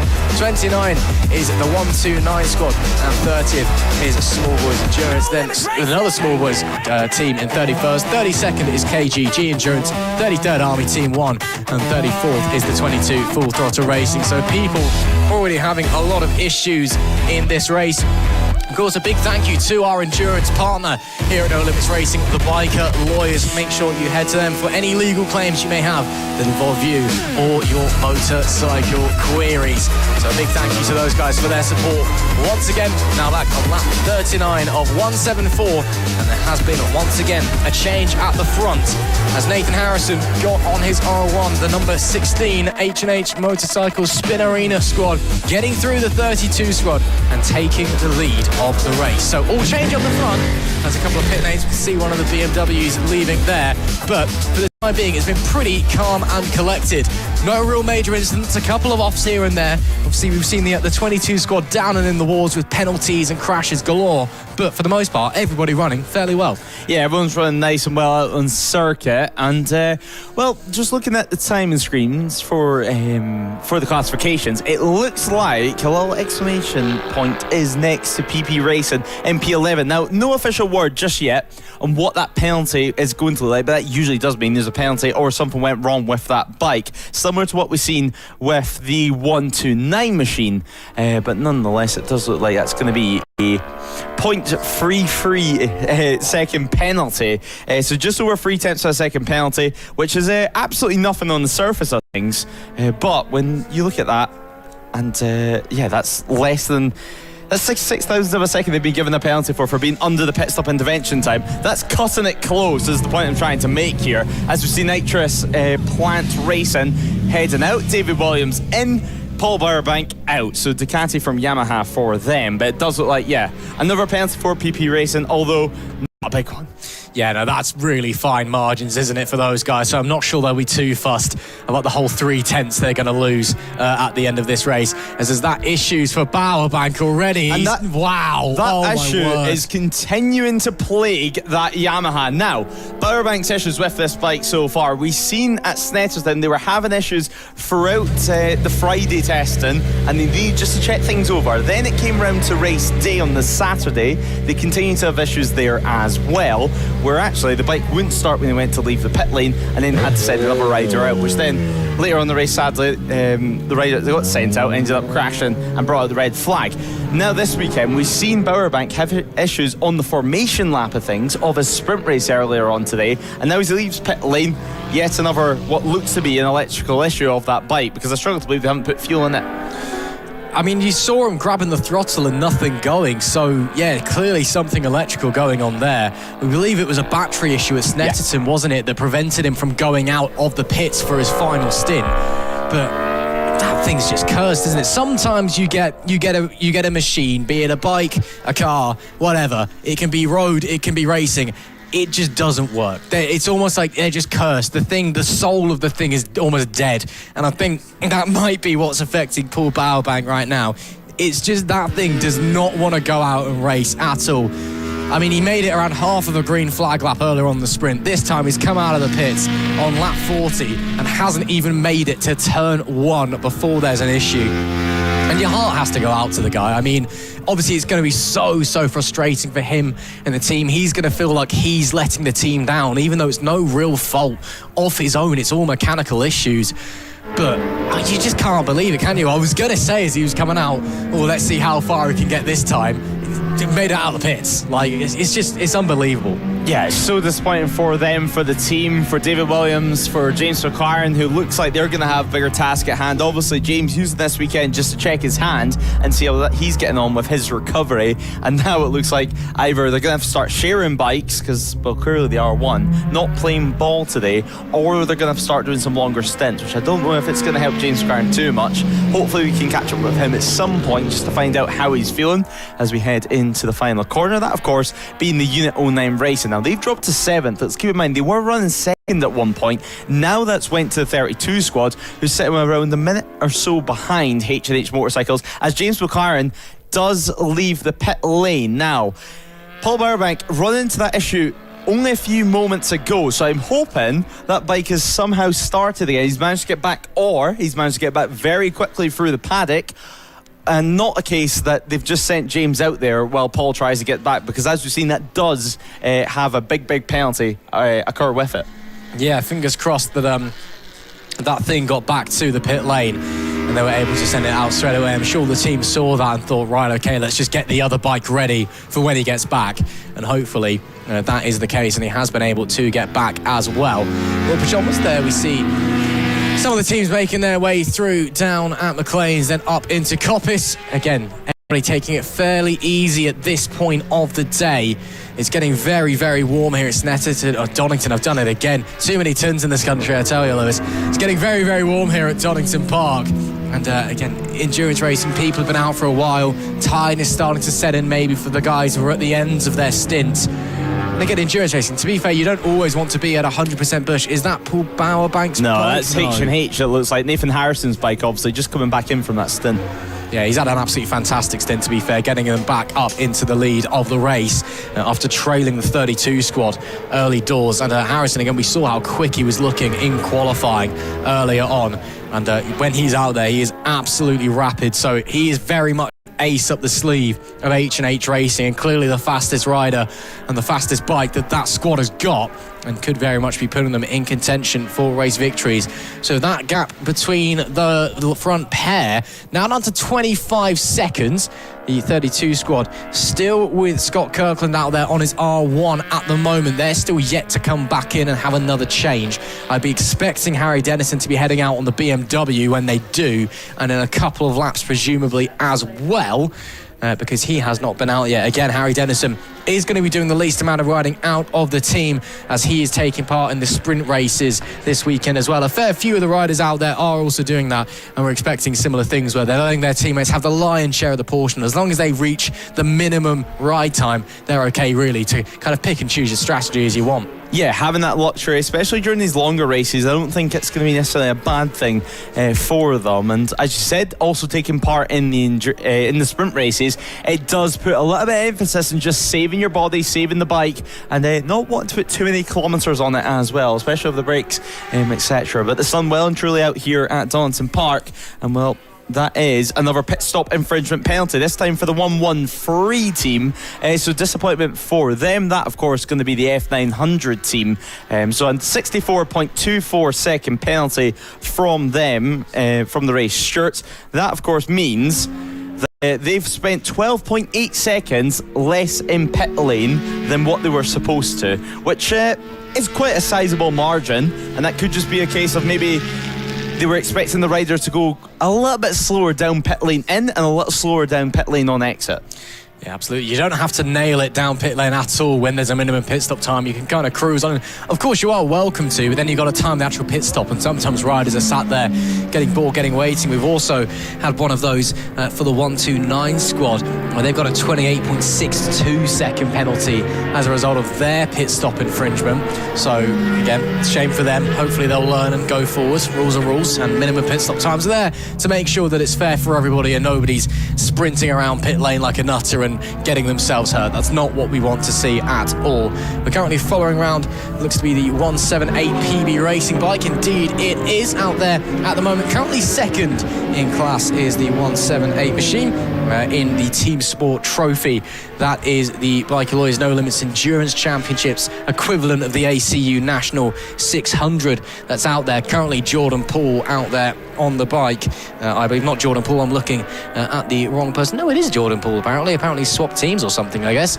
Okay then, fair enough. He's not supposed to be out there for the 178 squad. He's supposed to be for the 277 GMJ racing team, but clearly a last minute change and swapping some things over. We've been seeing them having issues all weekend long, to be fair, so maybe Jordan jumping in with another team, a sister team perhaps. Maybe there is a working relationship there of some description, and they've given Jordan the blessing to go and race and enjoy his time out there, so he's not come down here for absolutely naught at Donington Park. But Jordan doing a pretty steady job at the moment. Again, the team's second in class, the Randy Racing number 9 bike just in front of them, and not very far in front either. Only about 4 or so seconds for the number 9 bike is their gap back. Got Tom Major out there on his R6 at the moment, so that could be a fight for the lead on our hands very, very soon if Poole is able to put in some solid lap times. Yeah, I think at the moment you just have to be consistent. I mean, we're at the point in the race where everyone is pretty spread out on circuit, and it's just a point of getting it to the midpoint and then getting it to the end from there and just assess the situation and see how it goes. I mean, we spoke to a couple of teams, Fireworks in particular, that they just want to make it to the finish here today. They just want to see the checker flag and be able to chill tonight and have a nice little beer or two with their friends and celebrate a great day of racing. You cannot blame them for that. I mean, it's such a big task at hand, and having targets constantly on your back throughout the race is just going to add that added pressure that you're doing to yourself. No one else is doing it, just you guys, which you do not need over 174 laps of distance. I mean, at the moment you've just got to be cool, calm and collected, which I think most teams are doing a good job at. So far we've not seen too many crashes. It's just been a case of people getting a little bit too greedy in pit stops, either a little bit too greedy or very, very greedy. It just depends how you want to look at it. I mean, for example, 3 tenths of a penalty, nothing really. That's a very, very honest mistake, but perhaps an oversight of regulations from some riders. But coming into the pit lane now, that does look to be the 32 squad. So bringing in the bike is Kirkland, and it's going to be interesting to see who hops onto it. You would suggest Harry Dennison is going to be next, so the BMW making an appearance out on track. But of course, we'll wait to see them exit pit lane around 30 seconds or so time. But Kirkland, a decent stint there for him, and 44 laps completed at the moment, while we await to see how H&H Motorcycles does with Yeardsley at the helm. A 136.5 for them last time around, still faster than anyone else out on circuit. Yeah, still running really, really well, but obviously now that, again, we'll wait to see who the 32 squad is sending back out, but they are a team that is very, very consistently quick. Of course, took pole position despite being relatively off pace early doors in qualifying, and did lead the early part of this race. The 113, that's a big pit stop infringement for the F900 squad. 64.24 seconds for those guys. That's about 3/4 of a lap here at Donington Park that they're going to lose essentially like that for exiting pit lane too quickly. They currently out there have Danny Cartwright, who understandably for a squad called F900 is out there on an F900. Doesn't take much to work that one out, does it? But yeah, big penalty for those ones.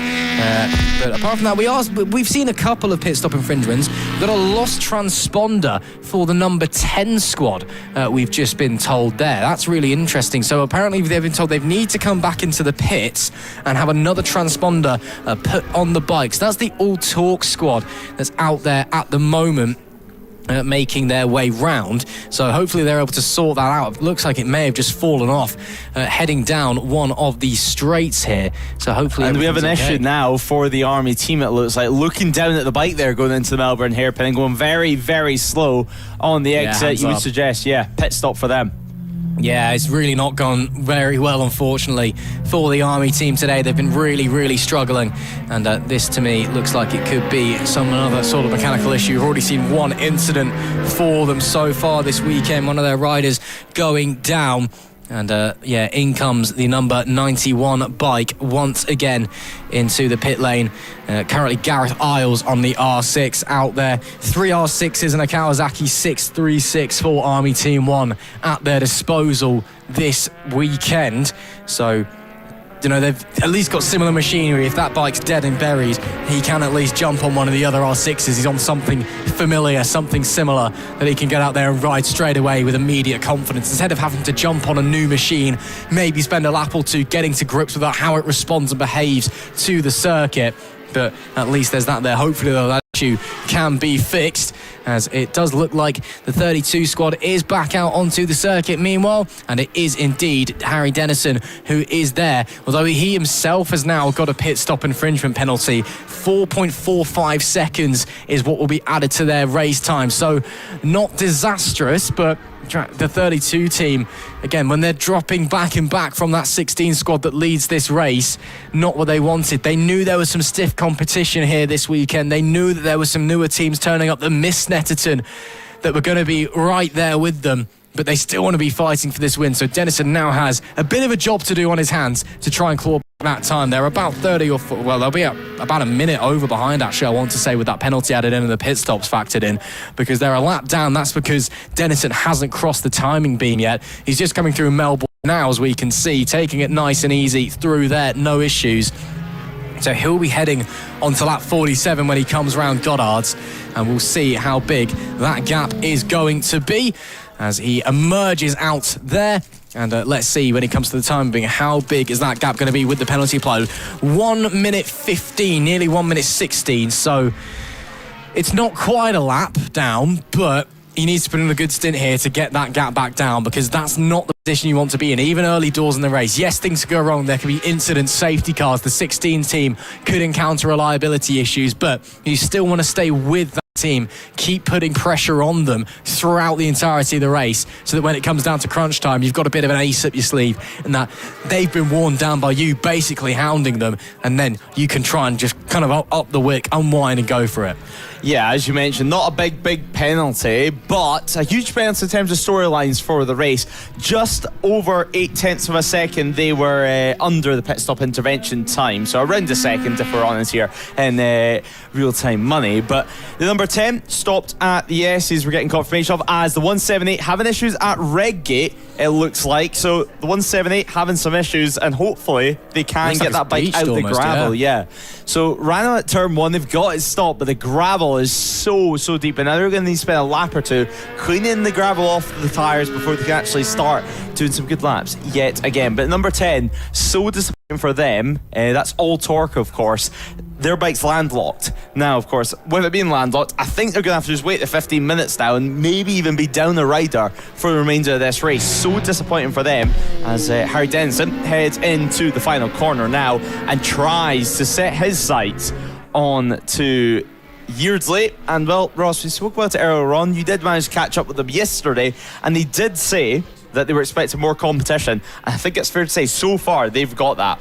They certainly have, with that 16 squad that have turned up here at Donington and are really putting in some solid work. As Dennison, though, continuing to make his way around, looking pretty comfy out there. Not under too much stress. Maybe he's happy just hitting his marks and running it. Maybe not too concerned about the time difference because he did actually lose time last time out to that number 16 rider Yeardsley.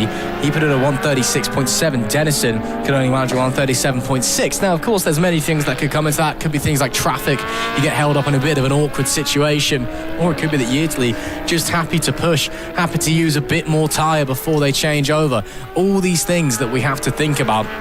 Of course, that's part of what makes No Limits so fun. You know, you mentioned earlier, Lewis, how some people are here just want to finish the race and then sit down with a nice cold beverage of their choice at the end of it all and celebrate with their friends. Some people are here to really compete and really win, and that's part of what makes the No Limits racing paddock such a fun place to be in, because you have people that take it super seriously. You know, this is essentially like a full-time, racing profession for them, as the 178 have been told they do need to head back down pit lane, as apparently he did come off the bike, so hopefully he's okay. Of course, we did see the PB racing bike getting going again. Hopefully there's no damage on that thing.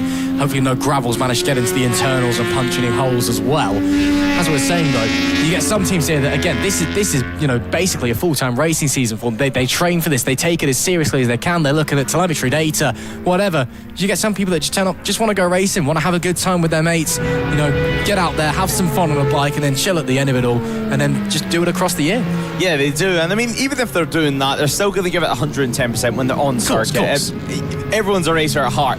But yeah, exactly. Two completely different mindsets going into the weekend, and especially their approach when it comes to qualifying, what tyres you're planning on using, if you want to be throwing sets left, right and centre, or if you want to be a little bit more budget-minded, shall we say. But yeah, as you mentioned, rejoining the circuit is the 178 machine after falling at Redgate. Now, they're going to have to enter pit lane just to make sure the bike is safe to be used, and basically get the bike re-scrutineered before it heads back out on circuit full-time use.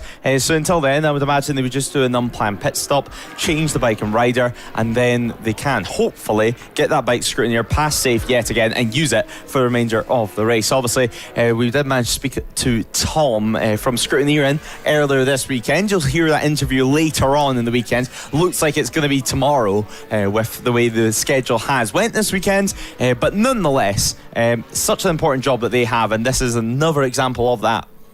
Certainly is. So, of course, a big shout out to the Scrutineering team. We did manage to intercept Tom, much to his annoyance yesterday when we were down there in the Scrutineering bay.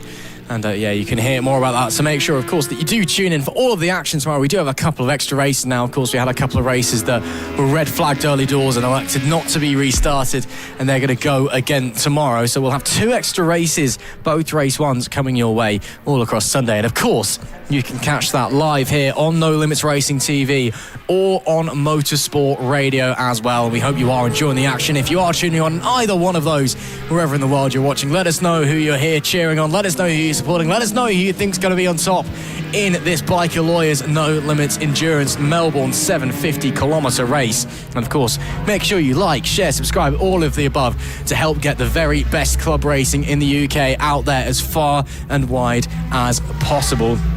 And as we continue to push around, don't forget, if you are watching along on Motorsport Radio as well, I've been saying it all day, I'm going to keep saying it, make sure you join us across the month of May. Motorsport Radio, the only place outside of the United States where you can get radio IndyCar live stream. So make sure you're tuning in with us at Motorsport Radio for live radio coverage of the Sancio Grand Prix and the 110th running of the Indianapolis 500. Lap 51 of 174 here at Donington Park.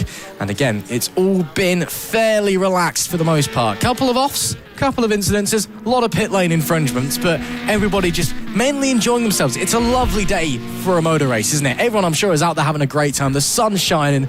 We're at one of the best racing venues in the UK, certainly for bikes, or the spiritual home of bike racing in the UK, really. And everyone's just loving life. Yeah, I think we're going to be in a situation later on in the year anyway, where perhaps we have a little bit of rain at, for example, Knockhill, or a little bit of rain at Rain at Anglesey. Knockhill? No. Well, yeah, exactly. I mean, who knows, right? It could be like this in August. But nonetheless, when we get to more difficult rounds like that, where you have some mixed conditions thrown in there, some wind thrown in there, these are going to be the rounds that you're going to miss, because everyone is in a great mood down in pit lane. Sure, maybe when they're down in pit lane, standing their levers in the sunshine, not moving, it's going to be warm. I mean, there's no doubt about that. And that's maybe why we're seeing some pit stop infringements. People just wanted to get moving again after staying in the sunshine. But these are the rounds that they're really going to remember for years to come, to be honest, of the perfect conditions for motorcycle racing, which is why we're seeing maybe a few more mistakes than what we normally would at this stage in the races. James McLaren, let's go up the inside. Two riders using the power of that Fireblade as he heads into turn one, as I should say. But the 774 bike now comes through Red Gate as let's follow them through and try to learn maybe one or two pointers throughout. But still, a nice crowd watching on trackside, let's not forget. And I mean, they are braving the conditions out there. And I mean, it's not to say bad, but I'm sure there's going to be a few sunburnt faces by the end of it. I mean, I was sunburnt yesterday, let alone today. So, yeah, we'll see how we're going. It's very, very warm here at Donington, especially for April. But we're all having a great time, and we're all loving life. And we go again tomorrow to finish off all of our sprint racing action here at the second round of the 2026 No Limits Racing season. And it's been a fantastic season so far. Yes, only one round completed, one full round anyway at Snetterton, but that was a great weekend here at Donington. Everyone has been absolutely loving it. It's a real rider favourite. Everybody loves going around here. If they tell you they don't, they're lying to your face. It's such a brilliant, brilliant track. And again, we did a feature on this yesterday, Lewis, as well, that talking about the history of the track and what it's like to be out there, which you can catch tomorrow, hopefully over the lunch break, if there is one, with those 2 extra races added in. There may not be, but we'll find a way to get it in anyway, or we'll get it up on social media as well, so you can see us it's almost a bit of a love letter to this place, isn't it, from us, and just what an amazing circuit it is. That is the Army 91 bike coming back into the pit lane once again. Further problems for the Army team number 1 squad, and it's a real shame for them. Jamie Locke on his R6 now making his way in. So that seems to be 2 Army bikes now that have had issues, both R6s, and we saw as well another one of them having a crash down at Melbourne. So the Army squad not been their day today. Yeah, they're going to need to order some new bikes, I think, to make it to the end of this race. It's not been their day at all. But the good thing is with the Army squad is the fact that they have quite a few bikes down there in the pit box, although maybe not all of them taking part in the endurance race, obviously. There's still going to be plenty of R6 spares down there for their teammates and for their rivals in tomorrow's Inter-Service Championship race, which of course will be the first proper time session of the day as they kick off their qualifying, and then straight after lunch we'll head into their sole race of the weekend. That's a championship to look forward to as we see the RAF Dambusters actually make their way through Coppice now. So RAF Dambusters, solid race for them so far. It's been a quiet race for us, but I don't necessarily think that's a bad thing. As we see with the Army team, we spoke about them quite a lot, but we haven't spoke about them too much for necessarily the right reasons. The RAF Dambusters are just going about it at the moment. There's over 120 laps left of this race so far. So, I mean, there's no point throwing it down the road, destroying the bike, snapping the bike into going down cranial curves, whenever you could just settle things in yet again, because it's still early on. We're not even halfway. We absolutely are not halfway. There's still loads of time left in this one. But yeah, the Dambusters, I'm sure, having a lovely time of things, of course, leading this the art or the services battle on this one anyway. And of course, they'll get to go again out there in the Inter-Services Championship tomorrow. Of course, as number 10 has been told that they are able to restart. That was the PB Racing bike that we saw coming earlier after going off into the gravel. So great to see that they're going to be allowed to rejoin the race, but they will have lost a whole chunk of time. As I was going to say that, of course, just a reminder that all of the service teams and all of those, the services championships and the Army and the Dambusters in this race, the bikes are owned by the service people. They're not bought using taxpayer money by the actual organisations themselves. So don't worry, I don't want to be seeing anybody writing into Leading Britain's conversation later, but Just thought I'd remind everybody there. But yeah, the Dambusters winning this battle between the services, and this one anyway, and puts them in good stead going into the Inter-Services Championship tomorrow. Of course, only the one race per weekend for those guys. Do have their qualifying still to go tomorrow as well. Saturday's a bit of a quiet day for our services riders out there in the paddock.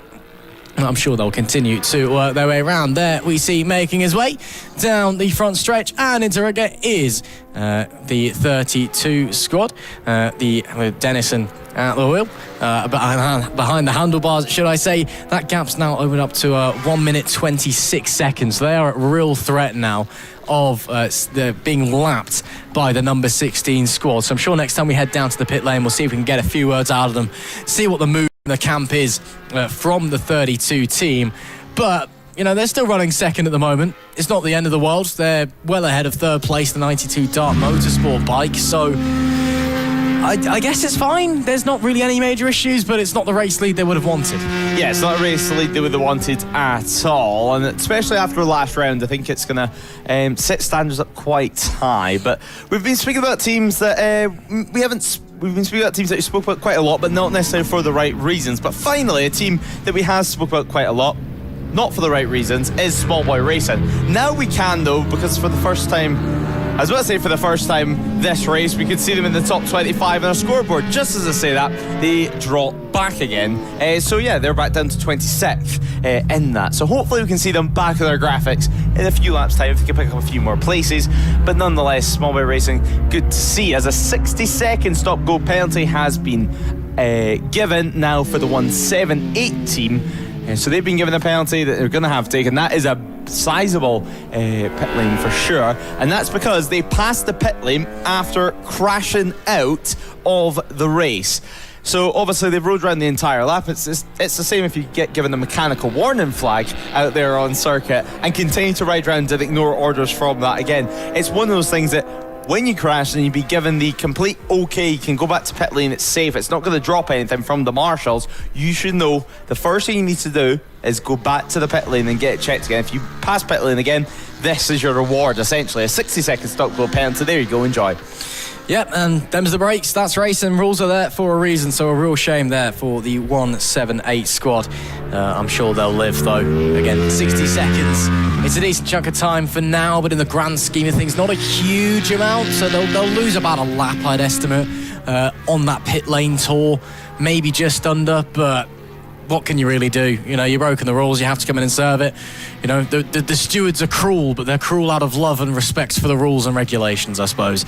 But yeah, we'll be seeing them coming back into the pit lane in a few moments' time. Of course, a big thank you to all the stewards and everybody hanging about in race control for the effort they're putting in this weekend. Of course, we spoke about the marshals and the medics and all of those guys and how we can't go racing without them, but we really couldn't go racing without the stewards and all of those guys who put in countless hours every single weekend here at No Limits. So a big thank you to them for all of the efforts they do to ensure that the rules are applied fairly and that scrutiny is done so in the best order of things. So a shame there for the 178 squad, but they will survive and I'm sure they'll come back out. Lap 56 now of 174, and it's now 1 minute 29 effectively gap between the 16 squad and the 32. So I think the 32 of Harry Dennison is probably not far away from being lapped at all, because that 16 H&H team is absolutely flying out there, with Yeardley still on the bike, although probably not a horrendous amount of time away from them coming back into the pit lane for a changeover. So the 32 team may get away with it for the time being, I think. But yeah, it looks at this phase in the race anyway that the 16 H&H Motorcycle Spin Arena squad is definitely the team with the pace up the front and the team with the pace in the Biker Lawyer ACU National 1000 category. So at the moment, it continues to be H&H Motorcycles, Yeardley now on board it, who continues to lead the field through. Over 1 minute of a margin, I should say, they held. And just looking back at the race so far, of course, we had the likes of the 32 squad leading the way from the opening lap of action, jumping from pole position. They led all the way until lap 30 in the race, so a whole pit stop. They managed to keep hold of the lead, do a quick changeover for them, and then from lap 30 onwards, it was of the number 16 team. So far, they've roughly led just under 60 miles of Donington Park. So a big stint for them as they're about to come into pit lane now. So it's going to settle things out in terms of the margins. Of course, pit stop intervention times are still a factor at this, as we all know, and as the 32 team know, for their penalty they received a few moments ago. Now, the fastest lap wise, it's of course held by the number 16 squad as well, a 1:32.100. That was set roughly 1 hour ago, just under 1 hour ago they set that, and so far they've been continuing to circulate. Nobody really able to match that, but Nathan Harrison, his Honda, well and truly coming out, and it looks like he's getting ready to go yet again.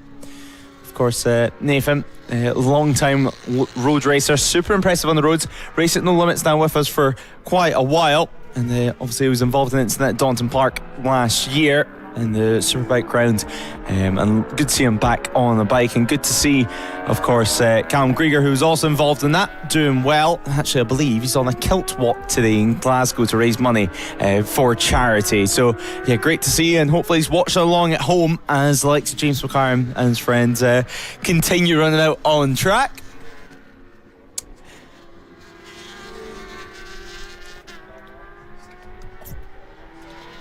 So 58 laps completed so far, 174 laps to run until we see the checkered flag, of course, nearly getting towards that halfway mark. I say nearly, very lightly, but hopefully we can hear from some of the squads in a few moments' time, where we can hear from the latest stories. Obviously, last time we were down there, we found out about the penalties that have been received, some stop-go penalties, an 8-minute stop-go penalty for the 22 squad.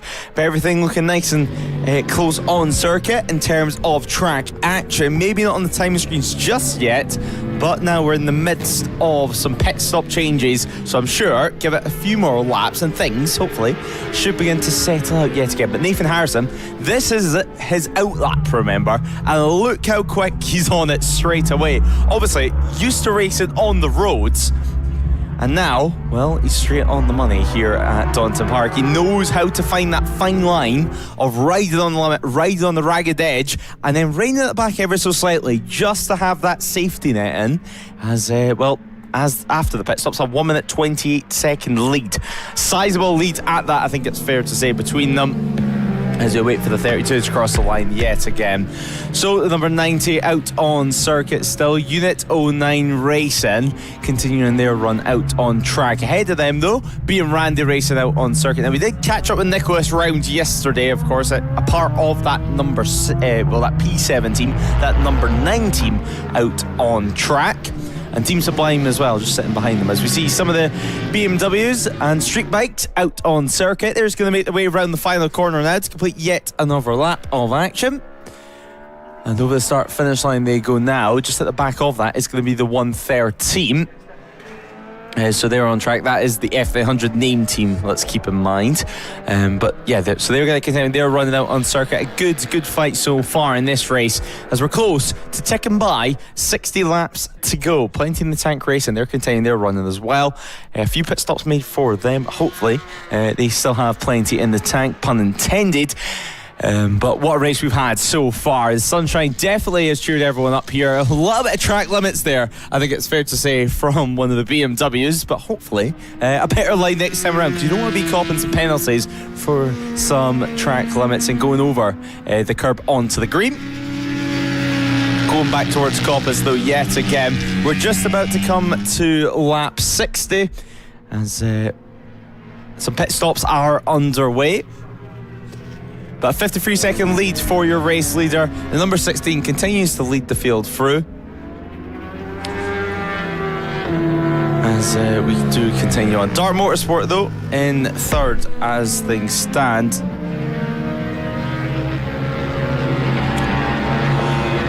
So as things stand, H&H Motorcycles does continue to lead the way. Nathan Harrison now on board it.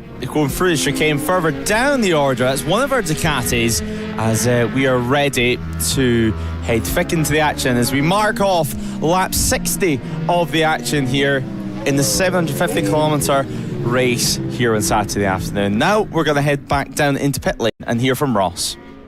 And we're down outside the number 91 Army garage at the moment. You can see a lot of work going on with the bike at the moment. We'll see if we can slide by. These guys seem very busy at the moment, but we'll see if I can just jump in and maybe grab somebody at the back.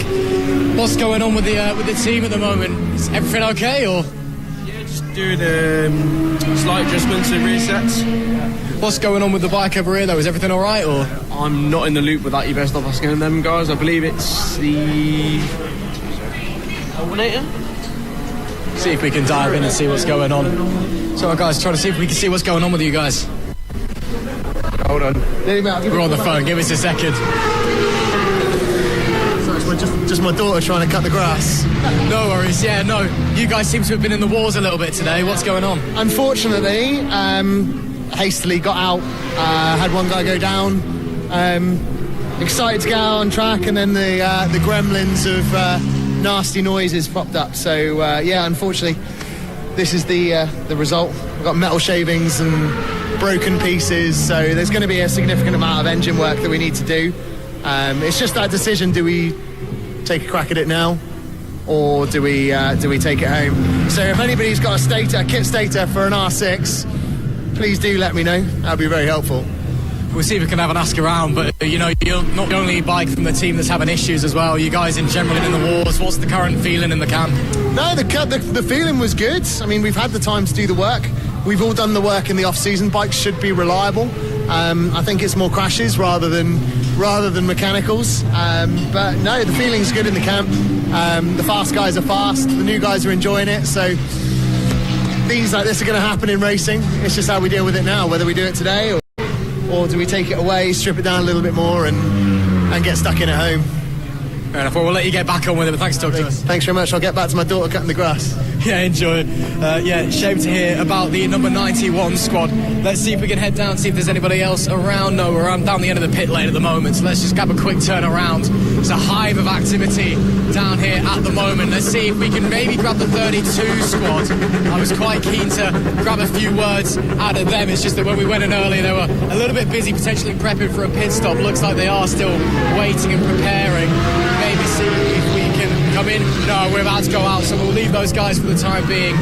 Let's head a little bit further down though. Got a change going on for the Randy Racing number 9 guys there. We have a changeover. Let's see if we can maybe grab them as they're coming back in. They're just waiting for the other rider to appear. I think I can just see them coming down the pit lane now. If not, let's see if we can dive in, grab a few words out of the rider on the 43 machine. See if we can just jump on in, as in comes the other number 9 bike. So let's just try and see if we can dive in, grab a few words potentially. How's the stint going? All good? Yeah, gone not bad. Teammates are having a bit of bike issue, but so I don't think we'll get the result we want, but my bike's going good and everything like that, so yeah, it's hot out there. Yeah, no, I mean, I'm warm stood here and you're out there actually doing the physical bit, but I'm still happy with how it's going so far overall. Yeah, I mean, as I say, my bike was good first stint, 9th to 3rd within a couple of laps, so can't complain with that. Just unfortunate about teammates having issues with their bikes, but that's racing. Absolutely. What's the plan now? Just sit back, let the teammates do the work, recover and go back out then, I'm assuming? Yeah, I mean, if they can't get going, we'll go out and do another stint or so. There's not much chance of a podium or anything now, but it's good bike time, so. Well, stuff, we'll let you recover. Thanks very much, mate. Let's see if we can now try and maybe find the number 9 team. Just jump in very quickly. I know they're doing some tyre pressure checks. We'll see if we can just grab a few words maybe out of the Randy Racing boys. Really good stints from you guys so far. How are you feeling? Yeah, really good. Tired. Knees get a bit sore, but yeah, had a good stint. Made some time up. I think we're in P1, are we? Yeah, I believe so. Well, you're definitely fighting for it in the conversation the last I checked, so running really, really well. So you guys just trying to stay there then, I guess? Yeah, that'd be ideal if we can keep in P1, keep the times going, keep it consistent. Yeah, dead happy with that. But back in I need a drink and back to it in probably 45 minutes, I suppose.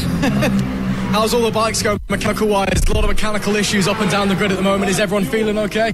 So far, yeah, I think everything's all right. Getting a bit hot, but it's just used to the weather. Just got to keep it going and keep it sunny side up, I suppose. Yeah, so just keep it running as you do, hope it doesn't blow up, everything will be all right. Yeah, basically, yeah, hopefully. Keep it with fuel and don't run out of fuel either, that'd be ideal. Yeah. Yeah, it's hot, very hot. Good stint, and hopefully keep it going and get out again and keep in P1, hopefully. That'd be ideal. Yeah, you're not the only ones feeling the heat, don't worry. We'll let you get on and fix it very much better. No, yeah, keep on the stuff and see where it'll be.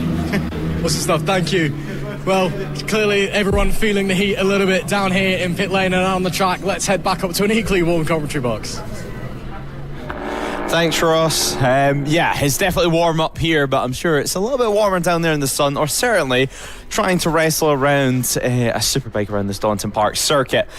Now, those things stand. Your race leaders back into the 132 bracket last time around, to 132.5, as Fireworks just comes through the start-finish line to complete yet another lap. So P5, they're currently running out on circuit, as there is also the 85 out on track. So they're continuing to run lap 64 of 174. We're nearly at the stage where we can say 100 laps left, just 10 more to complete, and then we can start properly counting down.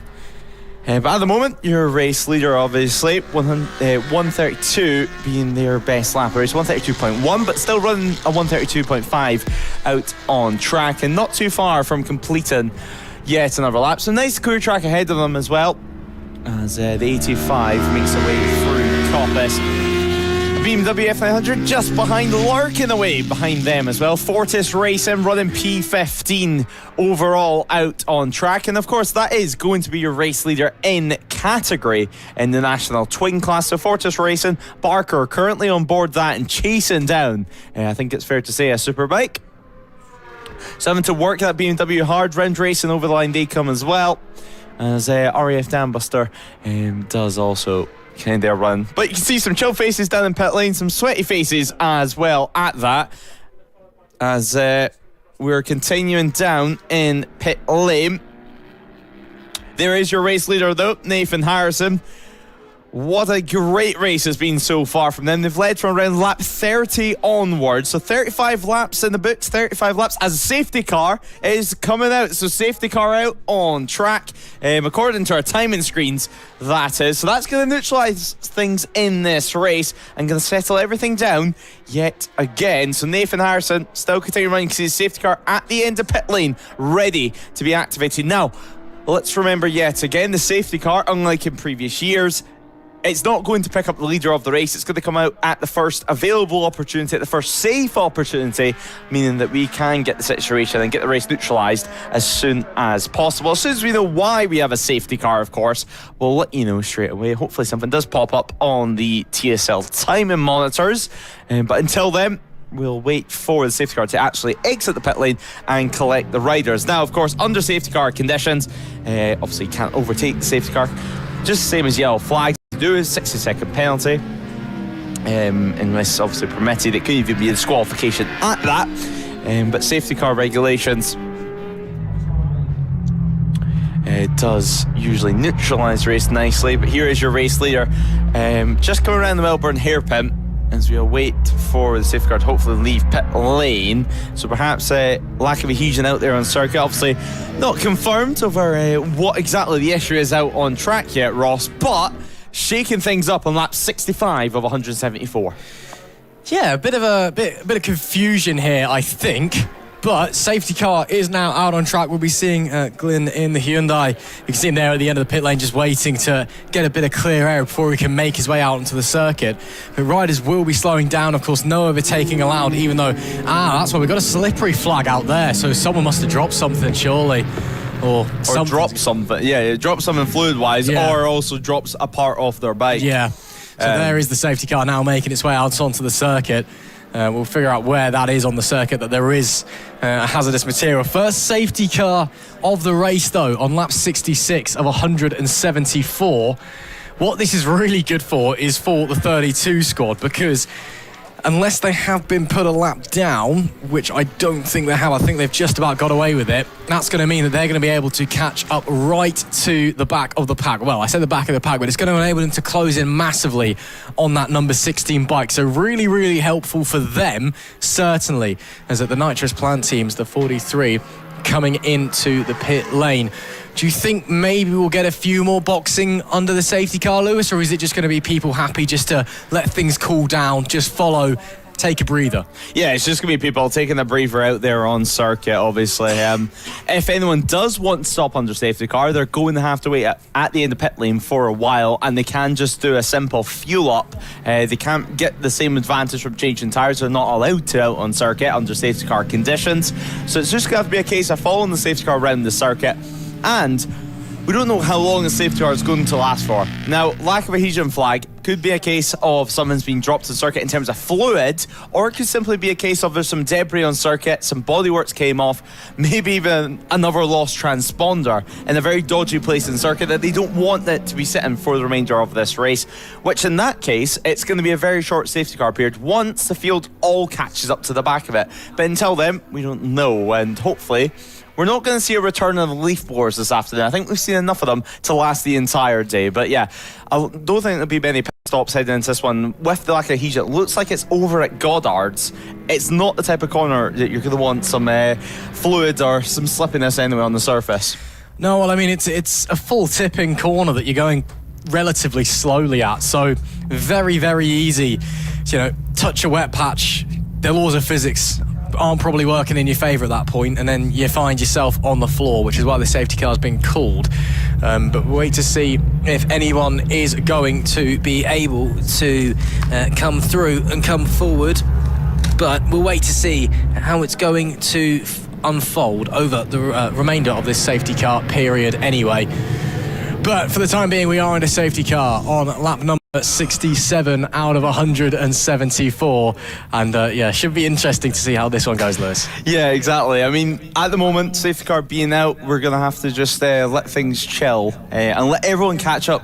Obviously, some of these guys, it might be a case it's their first safety car ever, because of course we got one at snitch with them, but it didn't last long at all.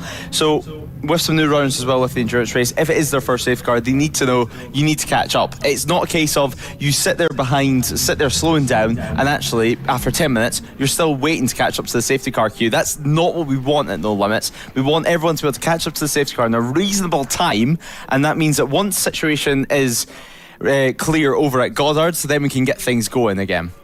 Absolutely. So fingers crossed, that's not too long. Yeah. We'll keep you posted as soon as we're aware. It'll probably be, we know it's done when we get to all the safety cars coming in. So we'll have to wait and see how it's going to unfold.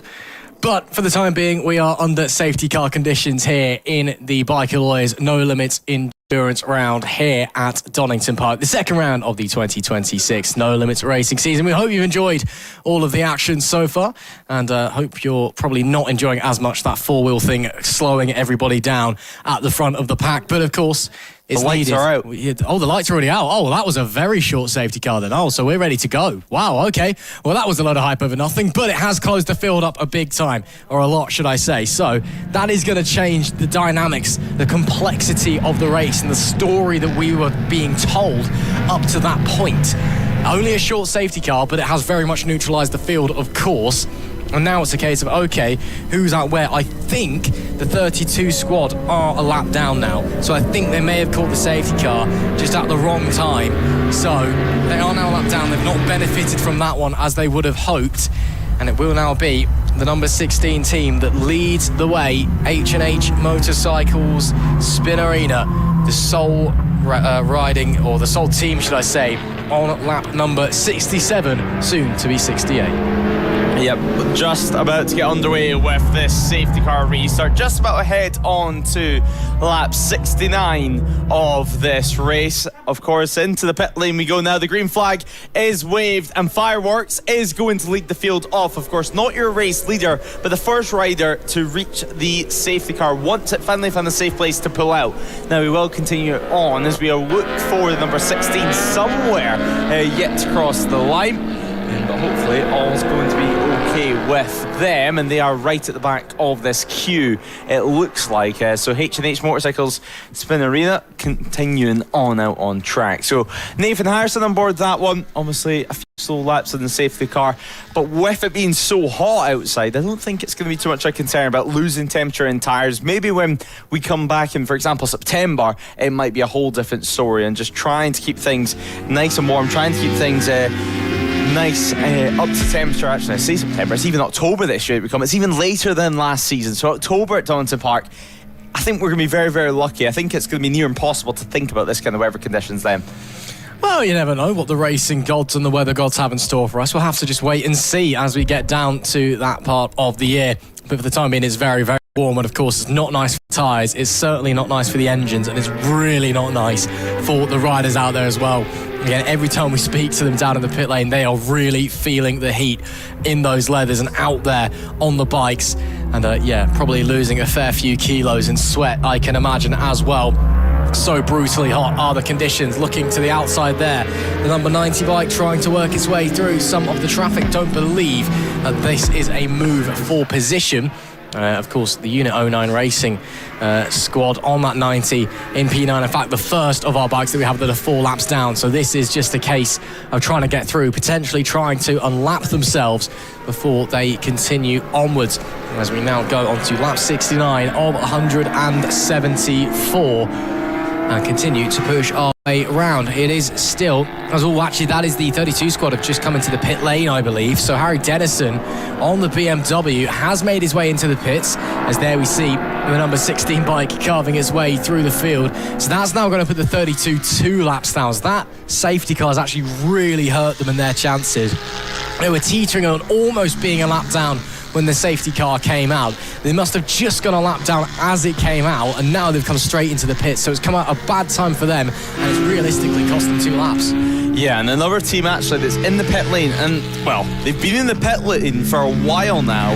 That is the Nitrous Plant Racing team. Now, you spoke to them down in pit lane when James McLaren just came in. Since then, they've re-entered the pit lane. It looks like actually it's still showing McLaren on board it. So either a transponder issue or another issue of a bike that they've not managed to head back out onto circuit just yet. So we'll have to wait and see what happens with the 42 squad. Maybe Popper heads back down there before the end of the race. But nonetheless, the 150 has just been given a penalty, and that is for overtaking under safety car, which is a big no-no from, the very start. It's one of those obvious rules, but clearly some kind of mix-up on the restart there. Some big mistake anyway, so the 150 being served a penalty for overtaking under safety car.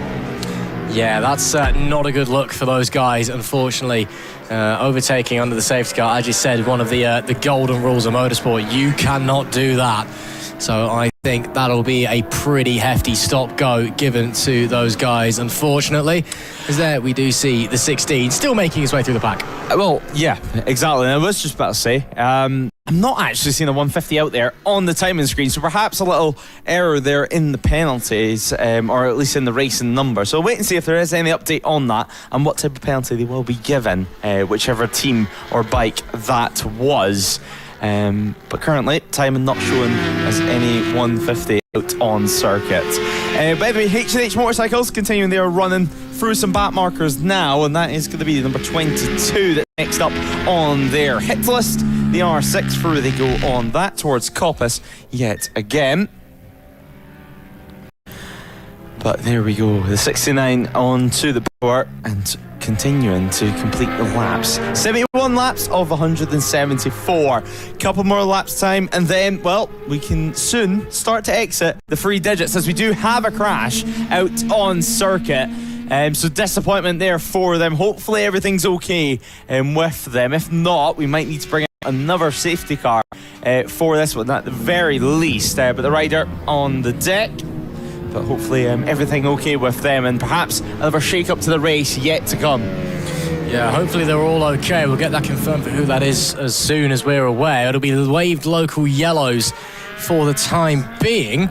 But yeah, hopefully everyone's okay as we come down into following the H&H Motorcycle squad down into Redgate. Push onwards. Again, it's green flag conditions outside of those wave local yellows for that incident.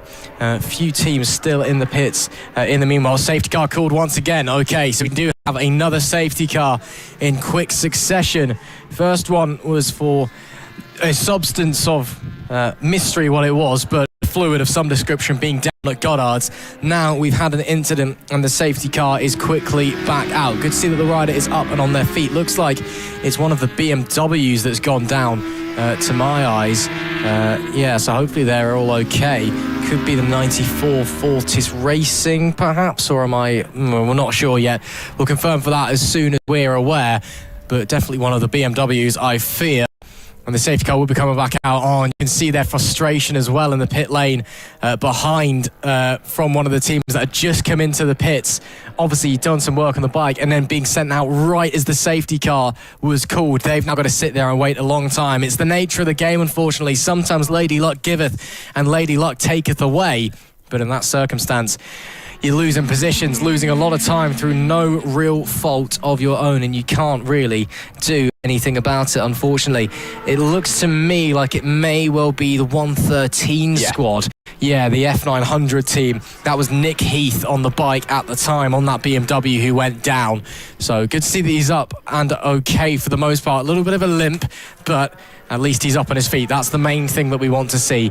And hopefully we can get that bike cleared. Hopefully as well the team can get him on the bike back to the pit lane fairly sharpish so they can get out as quickly as possible. But hopefully the main thing is that we can get it cleared so that we can get racing as quickly as possible. Once again, a couple of riders then caught down at pit exit. We've got the number 8 bike of RPS Racing out there. We've had a pretty quiet day so far. Looks like it is Robert Whittaker who's just got on that Honda out there for them. And another bike was also there down stranded at pit exit. Potentially the 85 JAS Racing bike. Couldn't quite make out who it was. But yeah, frustration clearly for those guys. As now we sit and wait to figure out how long is this safety car going to be. Yeah, as we know from the last one, it wasn't long at all. It was a few laps, and actually, luckily, with the rider now able to get up on their feet, perhaps just winded, and now the bike getting sorted, it's not going to be a long safety car period either. The real question is how long is it going to take everyone to catch up now?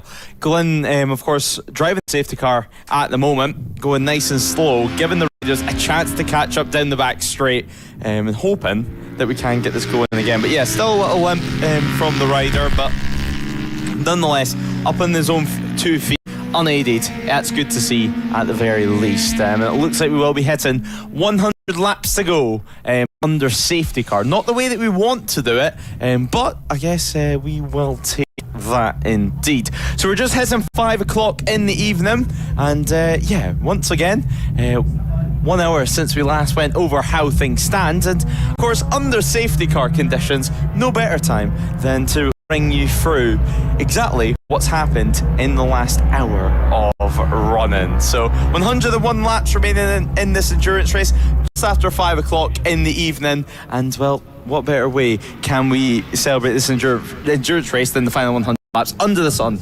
Yeah, hopefully not under the safety car for too much longer either, but we'll wait to see how it's going to unfold. It's been a great race so far, and we're looking forward to the rest of the Biker Lewis Endurance 750 here at Donington Park.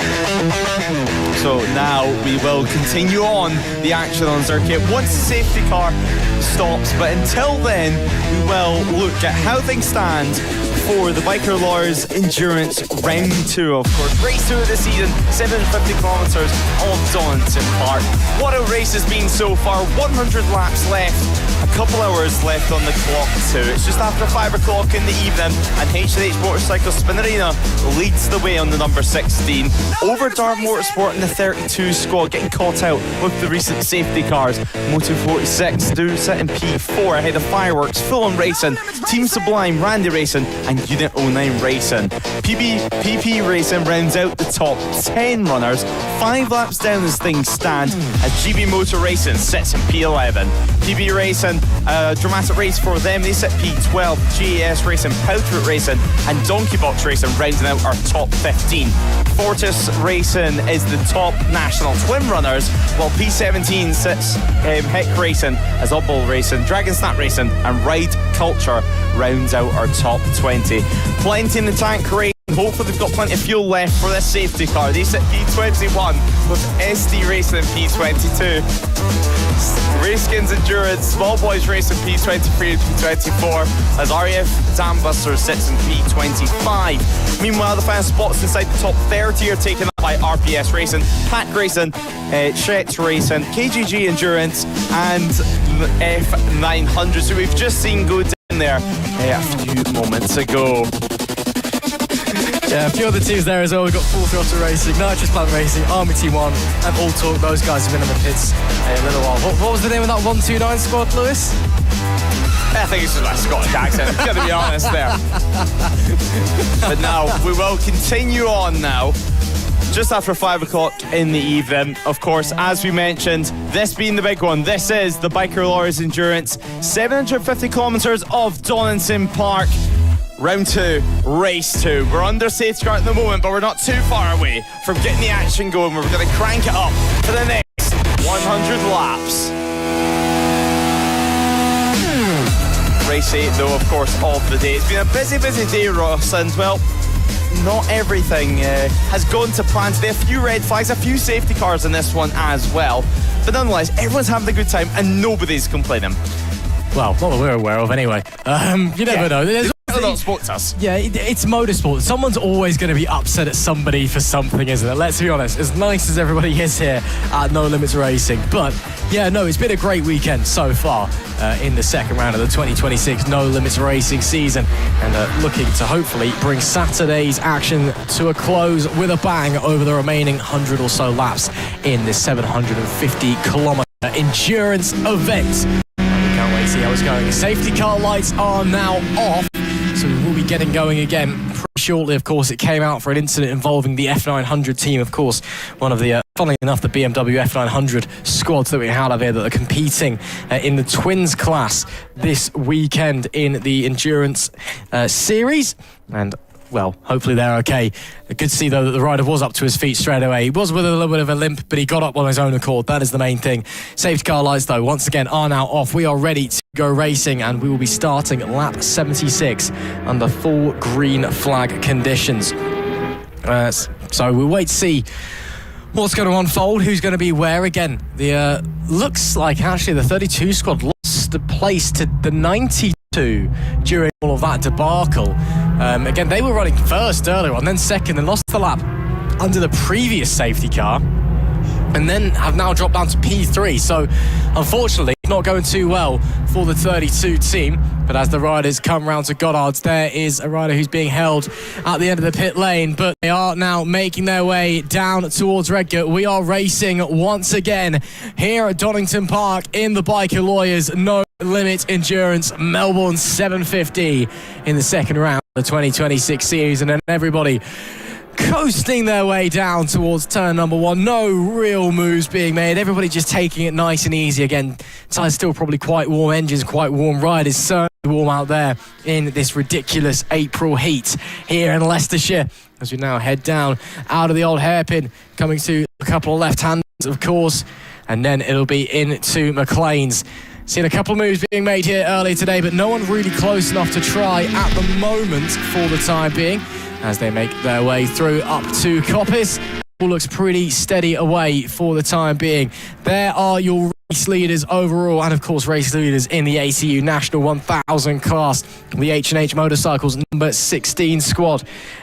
Bit of mid-pack drama for them at the moment. Of course, they were clearly just in a bit of an awkward place when the safety car picked them out, but it's nothing to stress about for Nathan Harrison, who definitely appears to be the stronger of the team's riders and is lapping with ridiculous pace time and time again while he's out there. I think that 16 squad are probably feeling very relaxed and chill at the moment. Just under 100 laps left to go, Lewis. They've got a 2-lap advantage over anybody else. They're flying out there, and no one really seems to have an answer for them as well. Yeah, exactly. And, well, as you mentioned, Dart Motorsport and the 32 squad, the little blast that's going on there, this is the part that's going to hurt the most. If they didn't have their penalty, they probably would have been ahead much sooner. Luckily now that position has changed, so they now lead by 0.8 of a second, but beforehand it was only a 1.4 second advantage. It was only because of that penalty. They were still ahead of them on circuit. So again, we're 77 laps in, and that penalty, it's only 4 seconds or so, proving still to play a little bit of a factor out there as we see them battle the way out on circuit for Unit 09 Racing, who sit P9 on the number 90. Yeah, been an okay run for Unit 09 Racing. Still third in class at the moment, of course, but I feel like they'll be a bit disappointed. I feel like they'll know they could be a little bit further up the overall order and the PP Racing 49 squad is very much on the same lap as them. So if they do encounter an issue, they could very much be in a bit of trouble, but they'll continue to push on for the time being with no real stress, no real drama. As you can see, front wheels popping up in the air a little bit as they come down the dip on the back straight. Very easy to have the bike run away from you there if you're not careful. It's just a very sudden drop, basically. It's like going down a roller coaster and you see it, just the front wheels with some of the faster bikes just getting a bit of airtime. Not quite a full-on jump, not quite Cadwell Park levels. I'm sure we'll be seeing a lot of that later on in the season when we do head to Cadwell for our only event. But it's still interesting to see that riders pushing hard enough this far into the race. They're still getting that front wheel lifted up as they're pinning it down that back straight. On to lap 78 we go then, and all is looking pretty well at the moment. I believe it's the 32 squad that is leading this pack, and indeed it is. So the Dart Motorsport number 92 bike has been lapped, and so it looks like the 32 squad needs to get a move on, or they're now going to be 3 laps down very, very shortly. Yeah, it's going to be a busy time to race for them and for the 32 squad. A busy race indeed so far. It's not been what they had hoped for, I'm sure. I mean, they did know the extra competition would be difficult, especially with someone like Nathan Harrison at the helms of the number 16. But nonetheless, as you said, need to get a shift on the next couple of laps. Luckily for them, their fastest rider is out on track. Unluckily for them, Jordan Browse has just set his personal best lap of the race, a 1:32.8. And still Nathan Harrison is 4 times quicker out on circuit, and that's not even his fastest lap of the race. I mean, he's able to nearly touch the 1:31 bracket here at Donington Park in an endurance race. Let's keep in mind these bikes are on probably used tyres. They'll be trying to double certainly a front tyre, some teams a rear tyre as well. And then on top of all of that, it's got a full fuel tank wherever they head out when the tyres are at their best, even when they do change them. So it's not like it's going to be set up like we've seen in qualifying. So super impressive stuff. The fact that they're able to run these lap times this late in the race on used tyres and, well, a pretty full fuel tank. Absolutely. Into the pit though, or pit lane should I say, comes that 16 squad. So clearly Nathan Harrison's had enough, so that will allow at least the 32 team to get themselves back out and continue to push onwards, as it seems to be there has been some sort of issue going on, and that looks like there has been a couple of people that may have been overtaking the safety car. We've been told race control are looking into it. Issues meanwhile for the number 18, that's RPS Racing.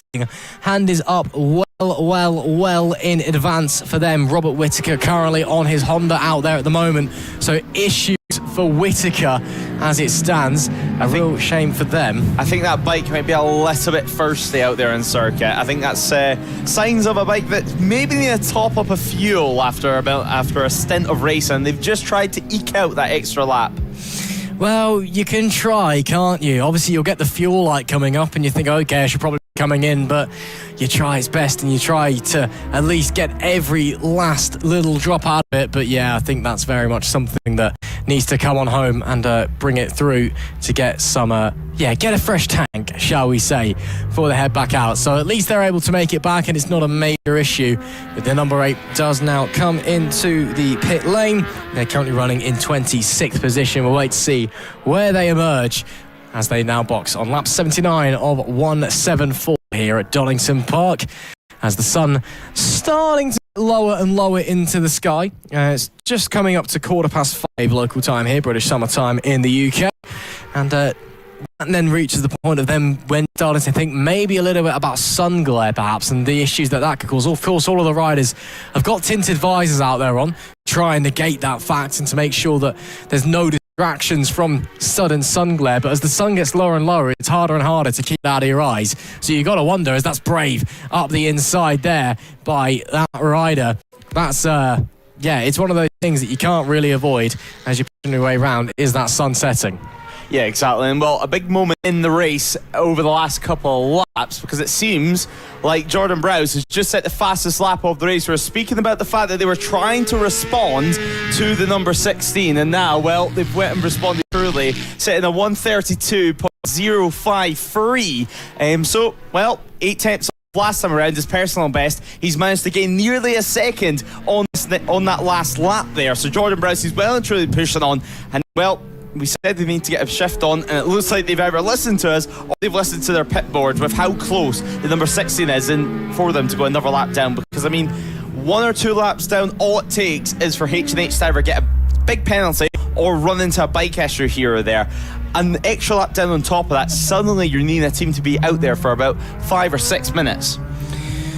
Yeah, getting a bit interesting then. So the 32 squad are now a lap down. It's just that they're quite a lap down, almost 2 laps down. We're just waiting for them to hit the timing bean so it then converts back to a lap down on your timing tower. This is done live across the timing bean. It is done so now. So if we just wait to see. So, yes, they're about a lap and a half down. Okay, that's fine. That makes sense.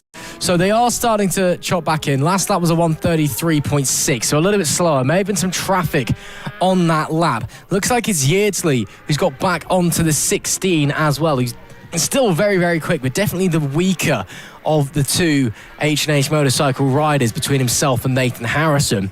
And of course, the 32 squad now have their best rider. So this is their opportunity to start making time. They've now got the fastest lap of the race. The last lap, well, wasn't a particularly great response. We'll wait to see what kind of pace Yeardsley's possessing. He's about to come and finish a lap in a few moments' time. And then we'll see roughly what it's going to be. Bit more traffic there for Browse to contend with. Yeardsley's last lap, a 1:37.4, so really off the pace. So yeah, this is a golden opportunity for the 32 team to make up some big ground in this race. And now, well, as you said, yeah, big time to make up. As for the number 50, now, we did speak about it a few laps ago about some potential stop-go penalties, about some potential penalties handed out, originally for the 150. Now, I realised there was no 150 out there on circuit. Turns out, well, with the sunlight glaring in people's eyes, perhaps a one was mistaken, because it was for the number 50 that has been given a 60-second stop-go penalty, and that's overtaken under safety car. So that's exactly what we were expecting to see from that, but nonetheless, really disappointing for them. So they've been given that penalty. They're going to have to stop in the pit box, and well, as we know, and as we have seen, it feels like an eternity whenever you're down there in pit lane. Not only do you have to go into the pit lane, stop in your box, then you've got to sit there for 60 seconds, can do nothing to the motorcycle, can do nothing that's actually going to help your race, and then head back out and leave pit lane yet again. So disappointing stuff for them, but as we all know, and as they'll know themselves, you can't overtake under safety car. No, you can't, and it's just another annoying thing, I guess, for Pack Racing. I'm sure it was likely an unintentional mistake. It's very rare that you get somebody who actively tries to overtake under the safety car, but again, rules are rules. You can't break them, and Pack Racing, of course, had a bit of a messy start to the race, lost a lot of time, and then have kind of been in and out of the wars ever since, and now it's another penalty to add to their day. And that's a real shame for them. Hopefully they can continue onwards and everything is okay. Last lap from Yeardsley. Once again a 1:37.4 as Browse continues to lap 1:33s, although that time up to a 1:33.9. I'm not sure if that's the pace dropping off for Browse or if it's just caught up in traffic a little bit. His Sector 1's continuing to be much more impressive than that of the H&H Motorcycles rider though. So, although he's, about a lap and a half back still, he's making really good time here. It could be at the end of this stint, he's looking at maybe getting that 32 squad back onto the lead lap, which would be a momentous thing to do. Yeah, it would. We're seeing Yeardsley right now come out on circuit. Let's not forget as well, when we were seeing those phenomenal times, it was Nathan Harrison on board the Honda, and now it's Yeardsley. And what sort of pace is he going to have? I mean, we all know he can do better than 1:37 right now, just on his outlap, and a few bits and bobs just ahead of him, one of them being the KGG Endurance on board the Twin, as that is the Unit 09 Harvey Claridge on board. He's going through the gravel trap over at Redgate. He's managed to keep it on 2 wheels, most importantly, but his tyres are going to be staying. Don't drop it now. Get it out the gravel trap. There you go. And hopefully not too many stones are going to be brought onto circuit as well, right on that exit curb. But good for Harvey, at least. Harvey, I should say. Good for Harvey Claridge, at least, to keep that bike on 2 wheels and not cause the team too much work or time loss. Yeah, very deep gravel trap down at Redgate. It's very easy to drop it. We've seen it earlier with a couple of the other squads. The 178 PB Racing, we saw them go down there, coming to a stop, but then you hit the gravel and it just stops you basically dead, even if you're going slow. So really well done there from Harvey Claridge to keep it going. And because the bike didn't go over, they're not going to get summoned back into pit lane as well. The 90 team and continue to push onwards with no issues whatsoever. So not only has he saved himself the pain of a crash and the embarrassment or whatever, he's also saved himself a lengthy time down in scrutineering, where even if the bike's fine, the scrutineers just have to check over everything to ensure that the bike is legal and safe to return to the racing service. So he's done very, very well there to avoid that one. Great job there. Unit 09 Racing, again, relatively quiet race from them. They've been in the wars a little bit here and there, but they've had some good stints as well. Harvey Claridge doing them a service as they continue to fight for podium places, although in a bit of no man's land at the moment. They are on the same lap as Team Sublime, ahead of them, I believe. Yes, they are. So they've got that at least in their advantage. They're on the same lap as the team in front of them that's currently in second place in class, but they are some way back. So they do need to get a move on. Of course, going for that trip through the gravel won't have helped them in the slightest, but I'm sure that they can get away with it. Looks like the bike's all okay now.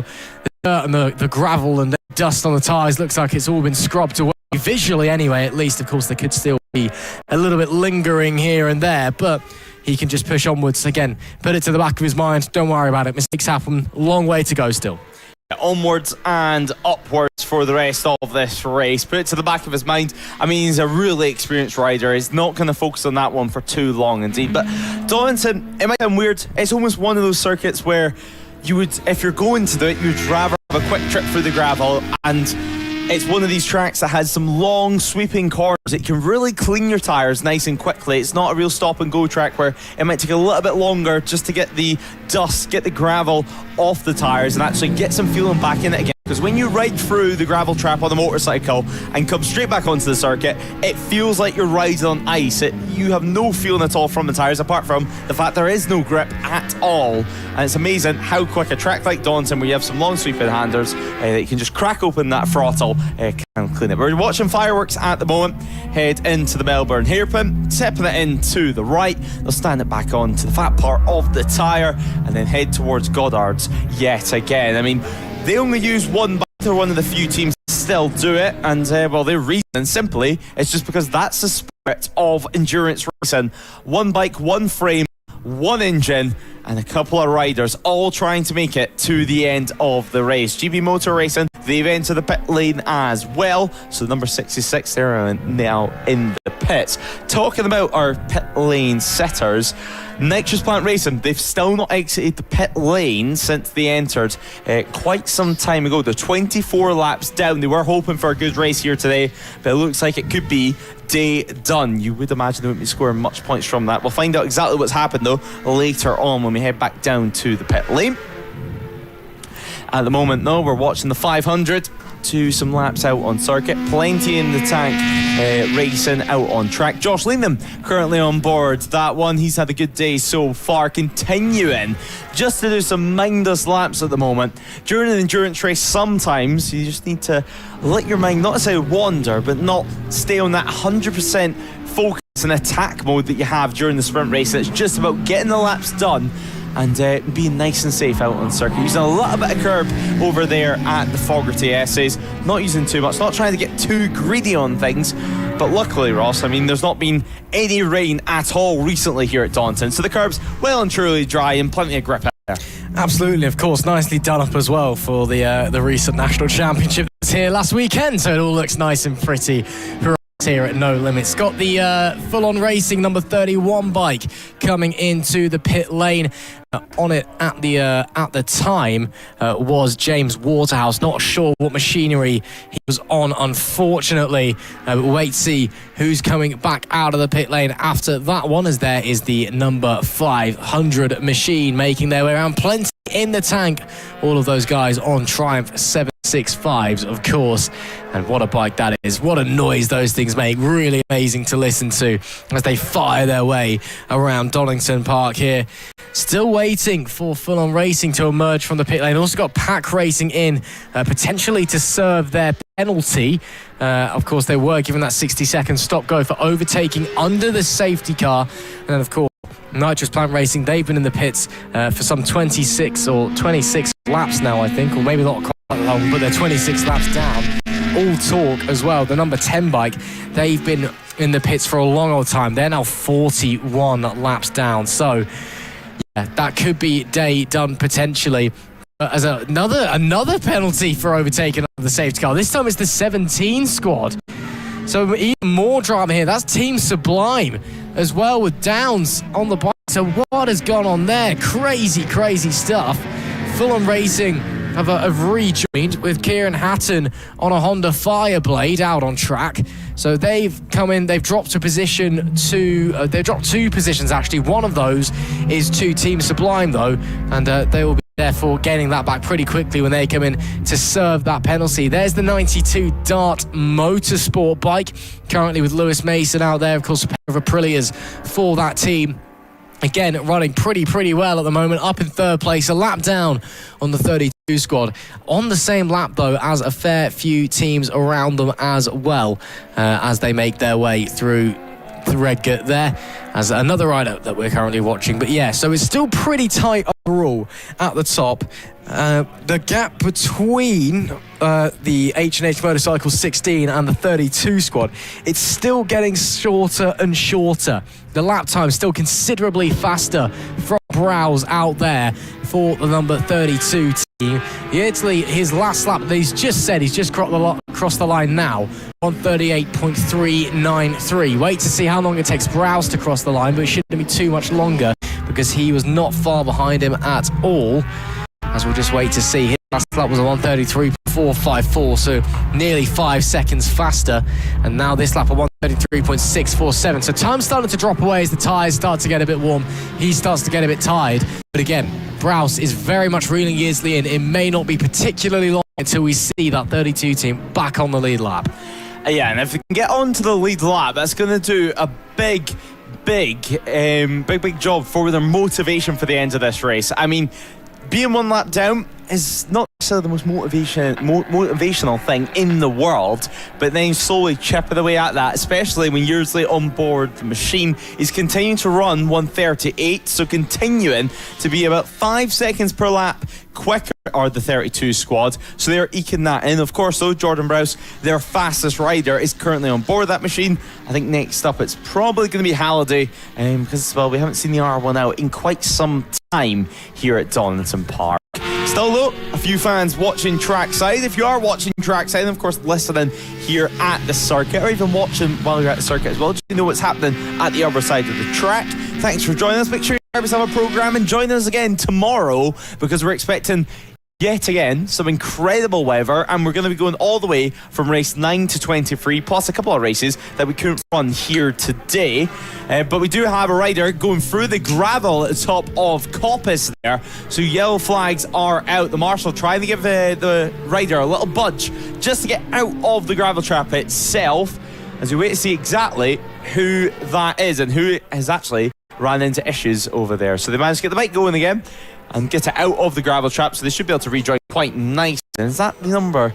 Well, actually, we'll wait and see exactly who that is in just a few moments' time. But is that SD Racing? Of course, we've seen issues from them in the past so far in this weekend, and actually in this race, as well, they'll make their way, and it was SD Racing. As red flag is coming out, so red flag showing out on track. Wow, okay, so we've had an incident somewhere. The riders will be brought to a halt at their nearest marshal's post. We're not sure what's going on currently up here in the commentary box, but we'll let you know as soon as we're around. Of course, we'll let you know if there has been an incident, that everybody is okay as soon as we're aware. That's our first red flag, though, in this No Limits the Biker Lawyers 750 endurance race here at Donington Park. Also, our 4th red flag of the event so far this weekend. Had 3 in the sprint races earlier on today. But the red flag does now wave. Riders are heading back down the pit lane, and we'll wait to see what's going on. No update from race control. The medical car is making its way out onto the circuit, though.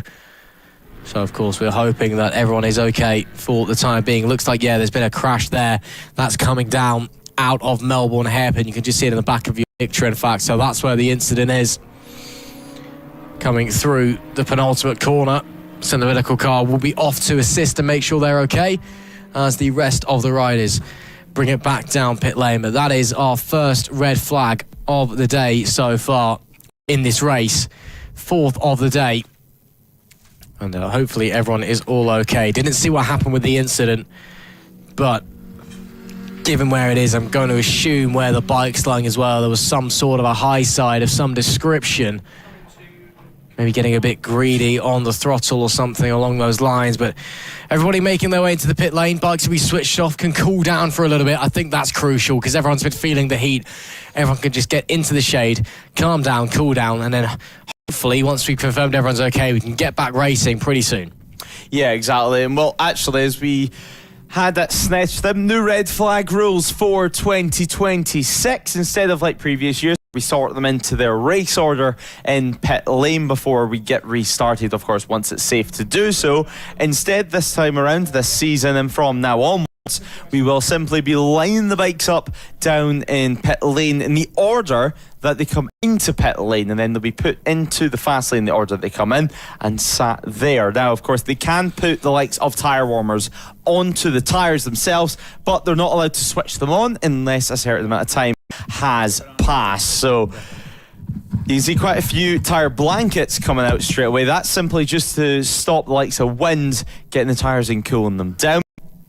But a frantic pit lane yet again, and not for the reasons that we would have wanted. So we're on lap 88 of 174, and we're at 5:30 in the evening. So still some time to run here, still some time to get a restart in, of course, once it's safe to do so. The medics, the marshals, and everyone else involved will have some work to do over at the the Melbourne hairpin. And then once that's all sorted, we should hopefully be good to go and good to get restarted again. Of course, leave pit lane under safety car once we're able to get going again, and then it'll essentially just be a safety car restart. So at the time of the red flag, it was number 16 leading the field through with number 32 in second. Dart Motorsport sits in third. But again, Ross, this is a unexpected development for this endurance race, and now the real key is how much fuel does each team have for this restart? Yeah, this could have come at a very bad time for a couple of teams, certainly, especially if you were towards the end of the stint, because you're now going to have to sit behind the safety car restart, of course, which may put you at a disadvantage. You may be at the back of the pack and losing time as a result of that, and you've got to come straight back into the pits as well to deal with those issues. So, yeah, challenging for a couple of teams. I think we'll head down to the pit lane in a few moments' time and get some updates from some of the riders and the teams and see how they feel. And hopefully everyone's okay. But it does offer a chance for a rest and a reset, of course, from the teams. And, of course, the riders as well. I'm sure they're maybe a little bit thankful that they can just catch a breather. It's still hard work out there for these guys. But yeah, you can see everyone just kind of loitering around, just discussing things with teams, with colleagues, friends, enemies potentially in other camps, who knows. But again, just trying to get an assessment on the situation, figure out who's running where, figure out, okay, what's their race plan looking like, how are we going as a result as well. But yeah, lots of riders just pit lane, engines off, of course, but hopefully it won't be too long of a delay. We will keep you posted and we will let you know, and of course we'll let you know what's going on as soon as we are aware as well. Currently stands though, we are under our first red flag of this, the Biker Lawyers No Limits Endurance Melbourne 750 race here at Donington Park, and our fourth red flag of the weekend so far. Unfortunately, been a couple of scary incidents out there. The main thing though is that in the incidents earlier anyway, everybody was okay, and we are thankful to hear that. Of course, a big thank you to the marshals and the medics for all of their support, all of their hard work, for making sure that we can go racing as safely as possible, for making sure that if anybody does have an incident, they are given the immediate support they need to ensure their safety, to ensure their well-being. And of course, it goes without saying to race control as well, whose quick thinking decision making leads to these situations where we may have red flags or safety cars. It might inconvenience people, it might make us bored or annoyed or whatever, because there's no racing going on, but it's all done so with safety at heart. So a big thank you to everybody in race control once again for all of their efforts, and indeed for everybody here at No Limits who's come together and put in countless hours to make sure this weekend, and indeed this whole season as we look down the line, will run as smoothly as it possibly can. And we really can't wait for that to continue onwards, starting of course with the end of this race, and then moving onwards it'll be on to tomorrow and then on to round 3 at Croft. Yeah, busy one indeed. Next month heading to Croft, but with the red flag out at the moment, the teams currently will have 2 personnels from their team members in the fast lane. No more is allowed. Simply just help them with stands, put tyre warmers on the bike. Obviously they cannot be switched on when they're put on the bike, but they can be put on just to stop them being hit by the wind. No work or refueling can take place while the bikes are currently in the fast lane. However, if teams do decide that they want to go back into the box and actually do some work and maybe even change the rider and refuel, if they do decide they want to do that, they will be given a 60-second stop-go penalty. Now, the safety car is already at the end of pit lane, suggesting this part will not happen, but if it was over 50 minutes, all the bikes would return to the garages, and then it's a little bit more open. They can start adding fuel to the bikes without necessarily be given a big 1-minute penalty. But the safety car already at the end of pit lane, and we're nearly, hopefully, not too far away anyway, from getting going again. So the marshals just finished their sweep up on circuit, just making sure no stones are going to be on track. So 88 laps have been completed in this one. The red flag obviously interrupted the race earlier on, but hopefully we're not too far away from getting going again. No engines on yet though, of course, as the marshals do continue their work on circuit. Once they're back at the marshals post, and then once all the green light has been given, then of course we can get going. But there'll be plenty of riders down there in pit lane. Of course, the teammates as well, they'll be shouting across the live lane, trying to give them a few tips or two. But what a racing we've had so far. The officials doing a great job here at No Limits. It sounds like that's tyre warmers off, and that is safety car heading back out onto circuit. So we're not too far away from getting going. We are moments away from getting racing yet again. You can see the riders sprinting across. The safety car leaves now, and then ticking by yet another lap. This is the 3rd safety car that we have here today. First safety car that we had occurred around quarter to 5 in the evening. Then around 12 minutes later we had yet another one before yet again the red flag came out 5:20. So it's been a busy old hour, has it, for this endurance race, as the bikes do leave pit lane and we can get back on track yet again. They'll quickly catch the safety car this time around. I don't think they'll be hanging around too long. The 32 has left the pit lane at that.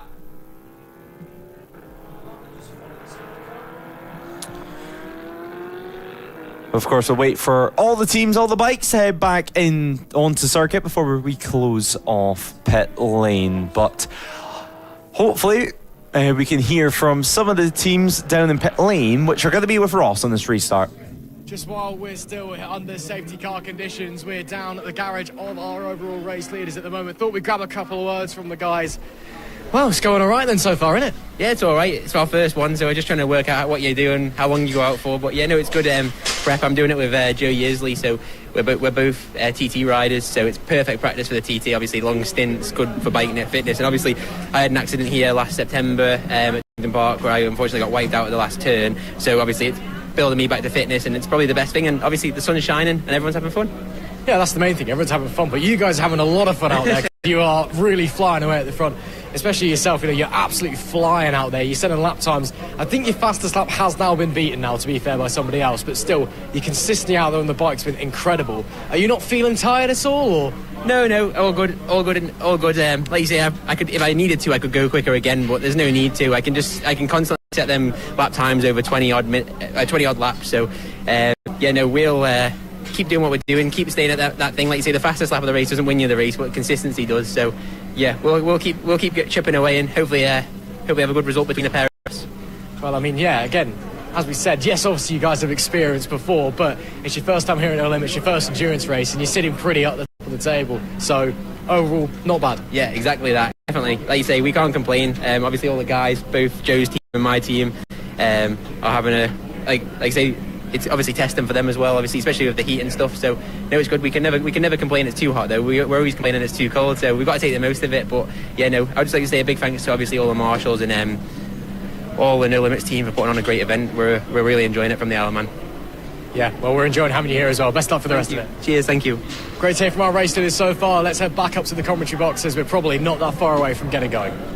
Thanks, Ross. Great to hear from Nathan Harrison there. The lights now out on the safety car, so hopefully after this circulation we should be good to go. So one more time to try and get the tyres up to temp, try to get the brakes up to temp as well, and the riders to get back up to speed, of course, after spending 5 or so minutes just chilling down in pit lane, not necessarily putting their feet up, but definitely a little bit more relaxed than what they've had over the last hour or so. It's been a dramatic endurance race, this one. 3 safety cars, 1 red flag, and luckily plenty of green flag running too. It was the first hour and 45 minutes under green flag conditions before we had our first safety car, and then, well, like London buses, they've arrived, 1, 2, and now the third one. Of course, this one being to restart the race after a red flag, so hopefully the riders involved down at the Melbourne hairpin are okay. But the safety car truly picking up the pace, and it'll of course peel back into the pit lane,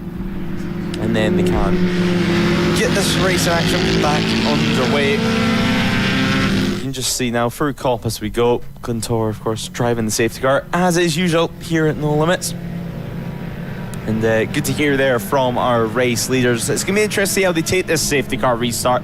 Of course, Yearsley now on board the bike, but he's sitting nice and comfortable near the front of this safety car restart group. So he's only really got 6 riders to try and get ahead of before it's clear track for days, unless the likes of Harry Dennison or, as is right now, Jordan Browse gets catching up like they have been in the last hour or so. I mean, they're only 1 lap behind. The safety car is going to help them that bit more, and what was half a lap to then go less than a lap behind is now going to be a handful of seconds with the pack all bunched together, and the safety car does come back into pit lane, as does the number 92. So crew late running out of fuel. I did think I seen them saying that was it as it came over the pit wall, so the fuel light showing that machine as the safety car does pull into the pit lane, and we can get racing again. So Fireworks looks to be getting moves done straight away. The number 25 team looks to be trying to get the free track ahead of them, as here comes our race leaders through red gate. They come now. Jordan Browse as well, just 3 bikes behind, and with the pace that we've seen with Jordan Browse on board that Fireblade,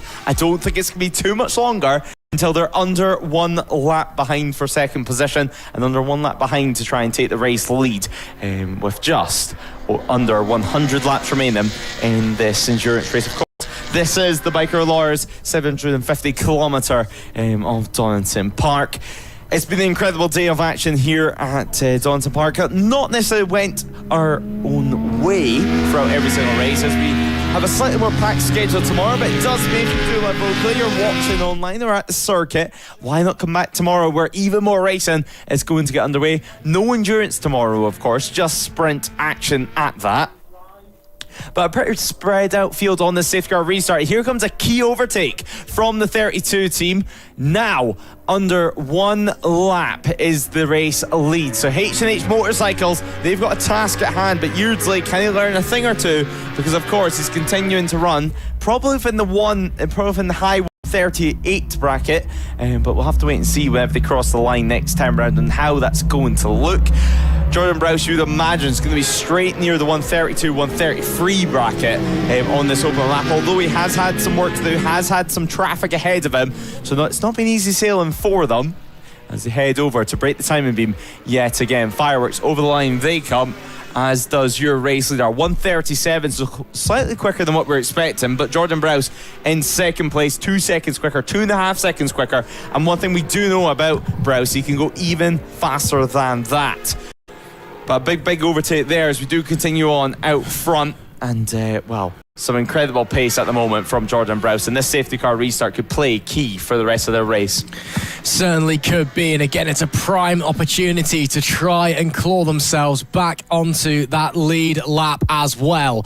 So we'll wait to see if Browse has the pace on that 32 machine. Well, he probably does, given what he was doing before they got themselves out there, or got themselves under that red flag situation. Of course, last lap during that fight, it was a 135.6. Years lead was a 137.5. So pace has dropped a little bit for Browse, but again, getting involved with fights, he's all around people, so I can understand if he's being held up just a little bit.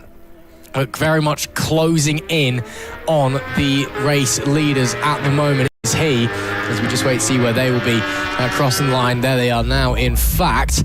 So where does Browse come through? So there is the 16 of Yeardsley, currently leading the way. Sector 2 was a second slower on this lap here than it was for Browse on the previous tour. So as they come through Goddard to the final corner, what is it going to be looking like as they come to the line? And actually still just about a lap down, unfortunately. They are a little bit further back than I thought they were going to be. So they are essentially 2 laps down, as it turns out. But yeah, Browse is still very much pulling away. So a 33.1 compared to a 35.5 was the advantage. So Browse is clawing about 2 seconds a lap every single lap at the moment, which is the main thing. He is gaining time, but still a little bit away from getting back onto the lead lap at the moment. Of course, they will be swapping and changing riders and bikes and all of that, I'm sure.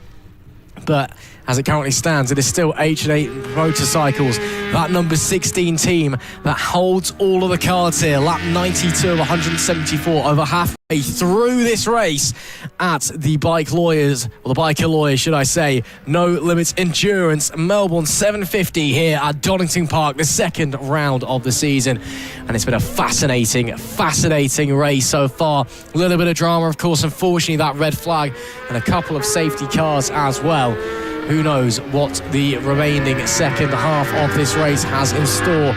Of course, plenty more endurance action across the rest of the season available as well. We're going to Croft for round number 3 on the 30th and 31st of May. Round 4 at Brands Grand Prix, 27th and 28th of June. And then we have the staple feature, round number 5 in brackets. It's endurance only. Anglesey International on the 10th and the 11th of July, our 12-hour race, the longest race in No Limits racing history, and potentially, if it runs well, the start of bigger and better things as well. And we can't wait for that one.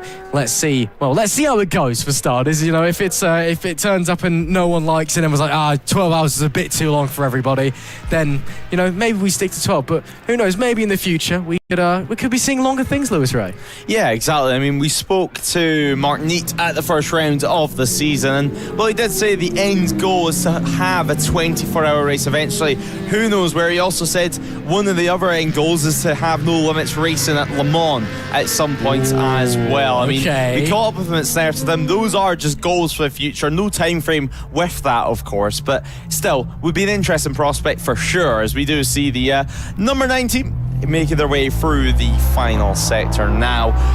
And well, with the amount of safety cars, with the amount of red flags, it's been a difficult race, like mentally, for the riders as well, with how much they've had to actually relax a little bit and maybe take their mind off the ball, and then suddenly straight back into it, stay focused, and then you're in the scorching heat. I mean, it's still around just under 20 degrees for the time being.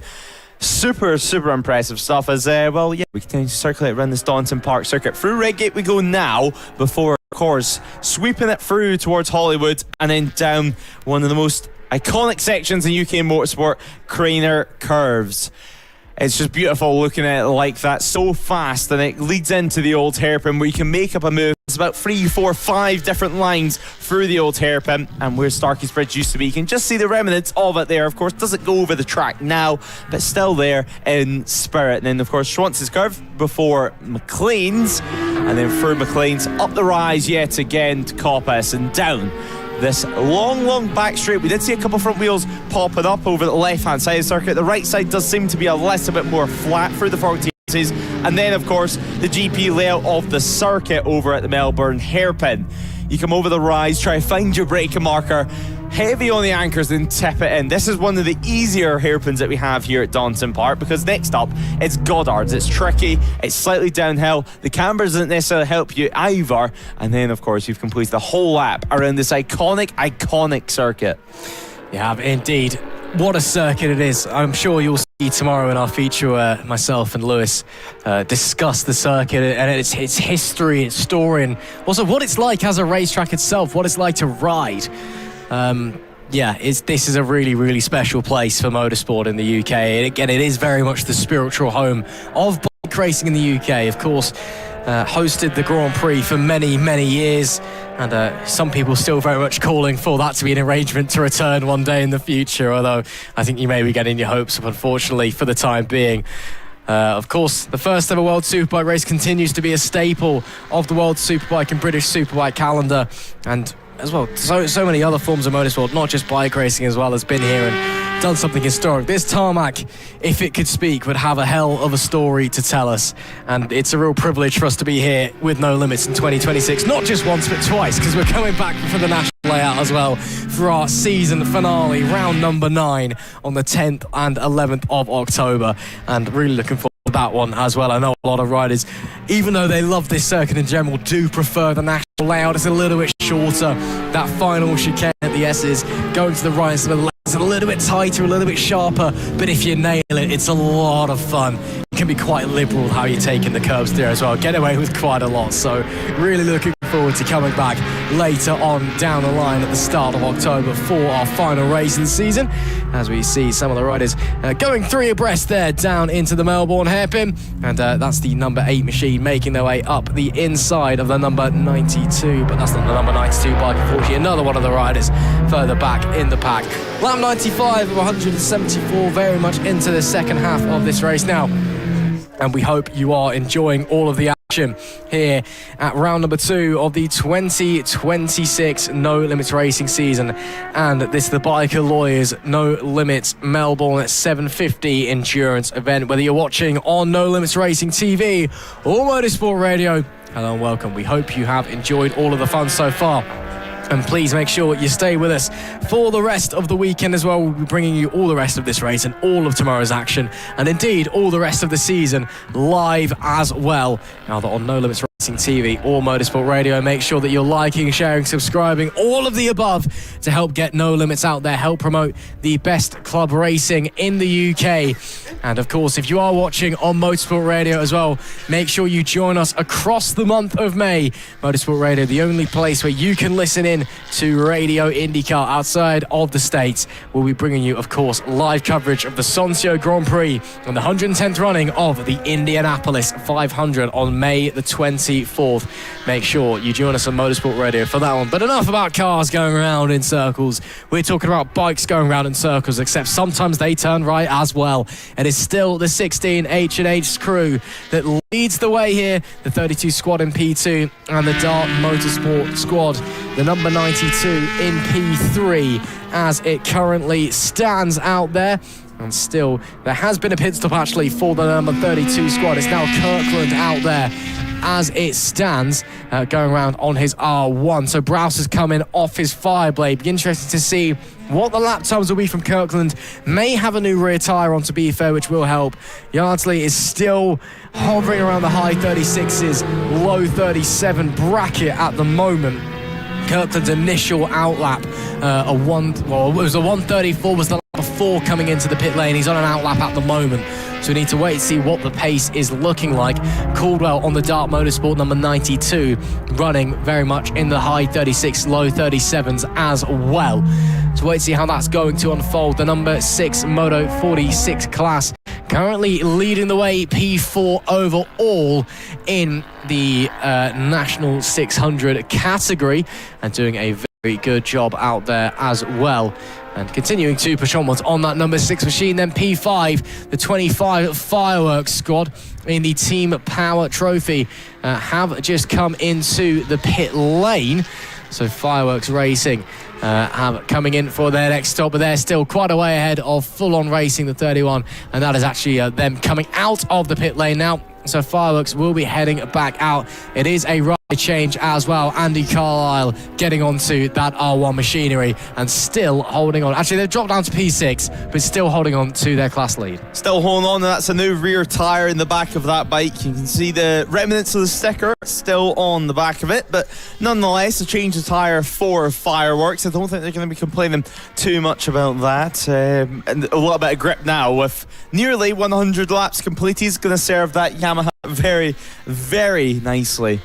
But what a race it's been so far here at Donington Park. Let's not forget the action we've had so far. We started around 3 p.m. in the afternoon and we raced on all the way until now. Since then, no in between, I should say. We've had plenty of penalties. 2 60-second stop goal penalties were the most recent dramas. Not to forget the 3 safety cars we've had. One of them was to restart the race after a red flag, and that was why the marshals dealt with an incident over at the Melbourne hairpin. As you can see, the 85 Kawasaki making their way through shot as the Dart Motorsport machine, nice brightly coloured this season. I think it's fair to say we're used to just seeing a black livery with a little bit of pink, a little bit of green this year, though.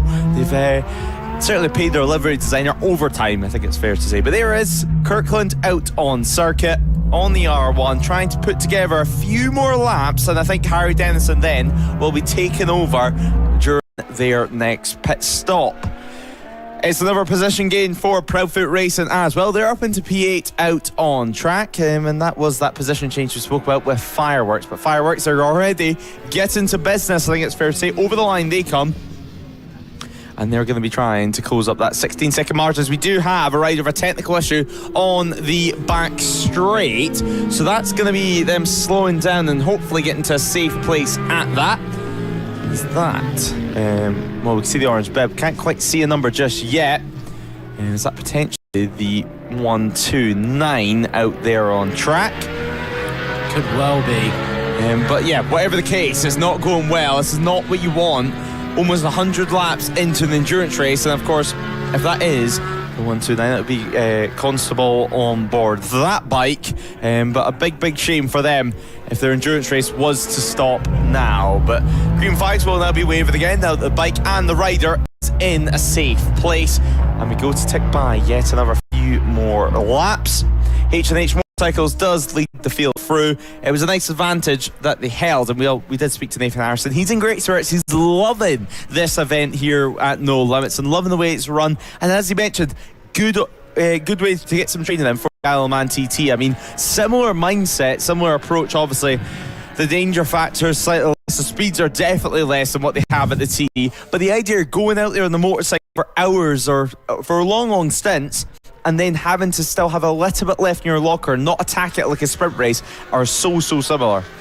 Absolutely. I mean, yeah, Nathan's he's certainly no slouch. Best finish of 4th place at the TT, making his debut back in 2022. So, I mean, we can see here he's quick.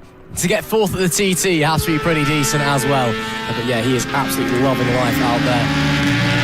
This weekend, Yeardsley as well, who is still on the bike. Maybe he doesn't quite have the pace of his teammate, but still running really well out there and still doing a fantastic job as it stands, and still leading the way very much so.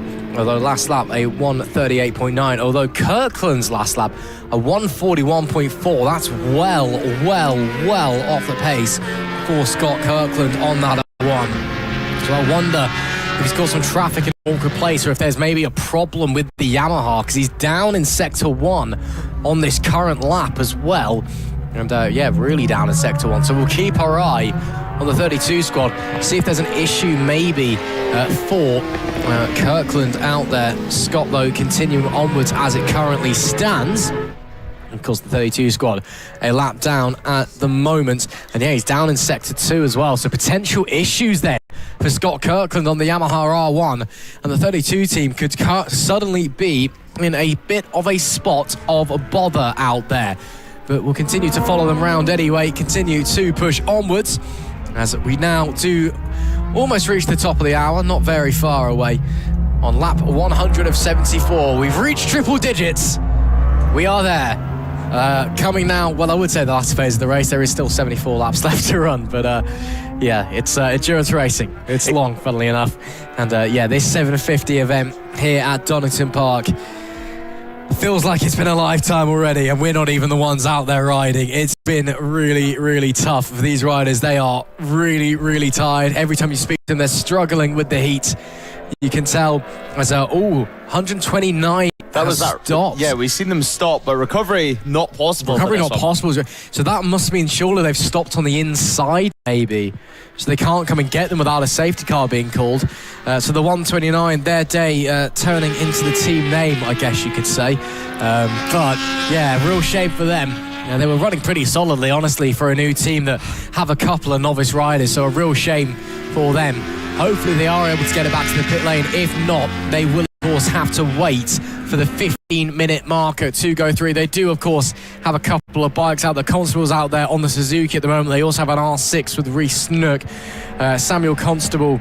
Oh, no, which Constable's out there? There's two Constables. Are they brothers? Oh, that's really annoying. It is currently Samuel Constable. Yeah, so Samuel Constable out there at the moment, who's on the Triumph 6.5. Jack Constable, I'm assuming, is a brother of some description or a sibling there or thereabouts.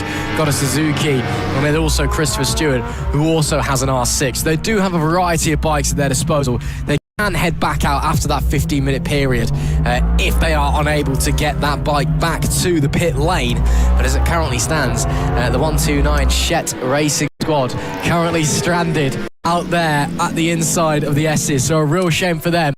But not going to be a safety car. Maybe, I don't even think it's local yellows down there. I think they've just been told, you're out of the way, you're not a danger, we just can't come and pick you up where you are. Yeah, exactly. I mean, they're on the inside of the circuit, so if there's going to be a recovery, it's going to take a lot longer than the likes of 15 minutes.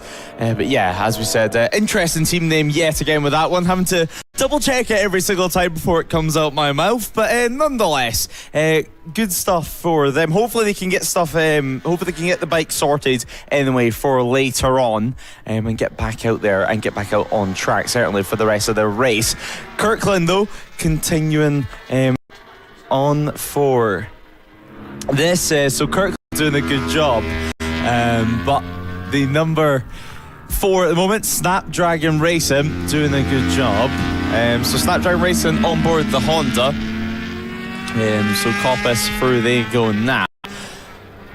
101 laps completed so far, and just, 73 left, Ross, and not too much longer for us to go. As we see some of the F900s coming through the Melbourne hairpin. Great to see a few twins, great to see a few F900s, and of course the Street Bike Cup machines out on circuit as well. A different use for them this year. We did see street bikes, of course, last year in the endurance, and maybe 1 or 2 F900s at max, but to have some dedicated classes for the twins, it's slowly approaching, slowly encouraging more and more riders to take part and more teams to take part in the endurance race. And more numbers is never a bad thing, that's for sure. But yeah, as we said, such a shame, no recovery possible. I mean, the way Donington works, you have to be so unlucky to end up in that sort of situation. To be fair, where they broke down, that was almost their only option. If you go left, it's in a massive building to your left, and you're not going to get recovered from there anyway. You've got a long walk to any sort of marshal point.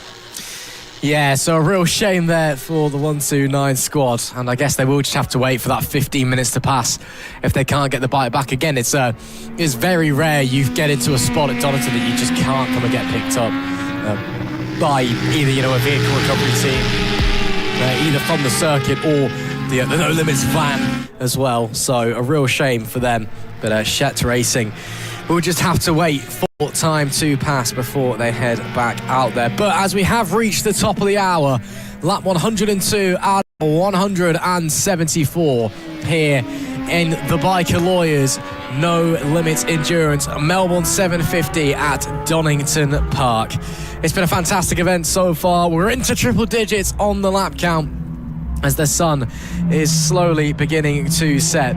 It's been a great race so far. It's been a great day so far here at Donington Park, and let's see what the rest of this race, as we get ready to go into the latter phases, has in store for us. It's been brilliant to watch. It's been brilliant to enjoy. Now, as we head into the rest of the race, let's go through what's been happening so far. We've had a bit of drama here and there. We've had a red flag, unfortunately, due to an incident. We've had a couple of safety cars here in the Biker Lawyers No Limits Endurance Championship, powered by Pirelli, and the Melbourne 750-kilometre event here at Donington Park. It's been fantastic to watch so far. Let's have a run through the orders as we stand on lap 103. It is the H&H Motorcycles, number 16, that leads the way, a lap clear of the 32 squad, themselves a lap clear of the Dart Motorsports 92 team in P3. Leading their class is the number 6 Moto 46 team, Team Sublime P5, P2 in class. Full On Racing in the number 31 leading their class. Randy Racing number 9 leading their class. Proudfoot Racing number 69, they are P3 in the National 600 category. Then you've got P9 overall, the Fireworks 25, and P10, the 178 PB Racing.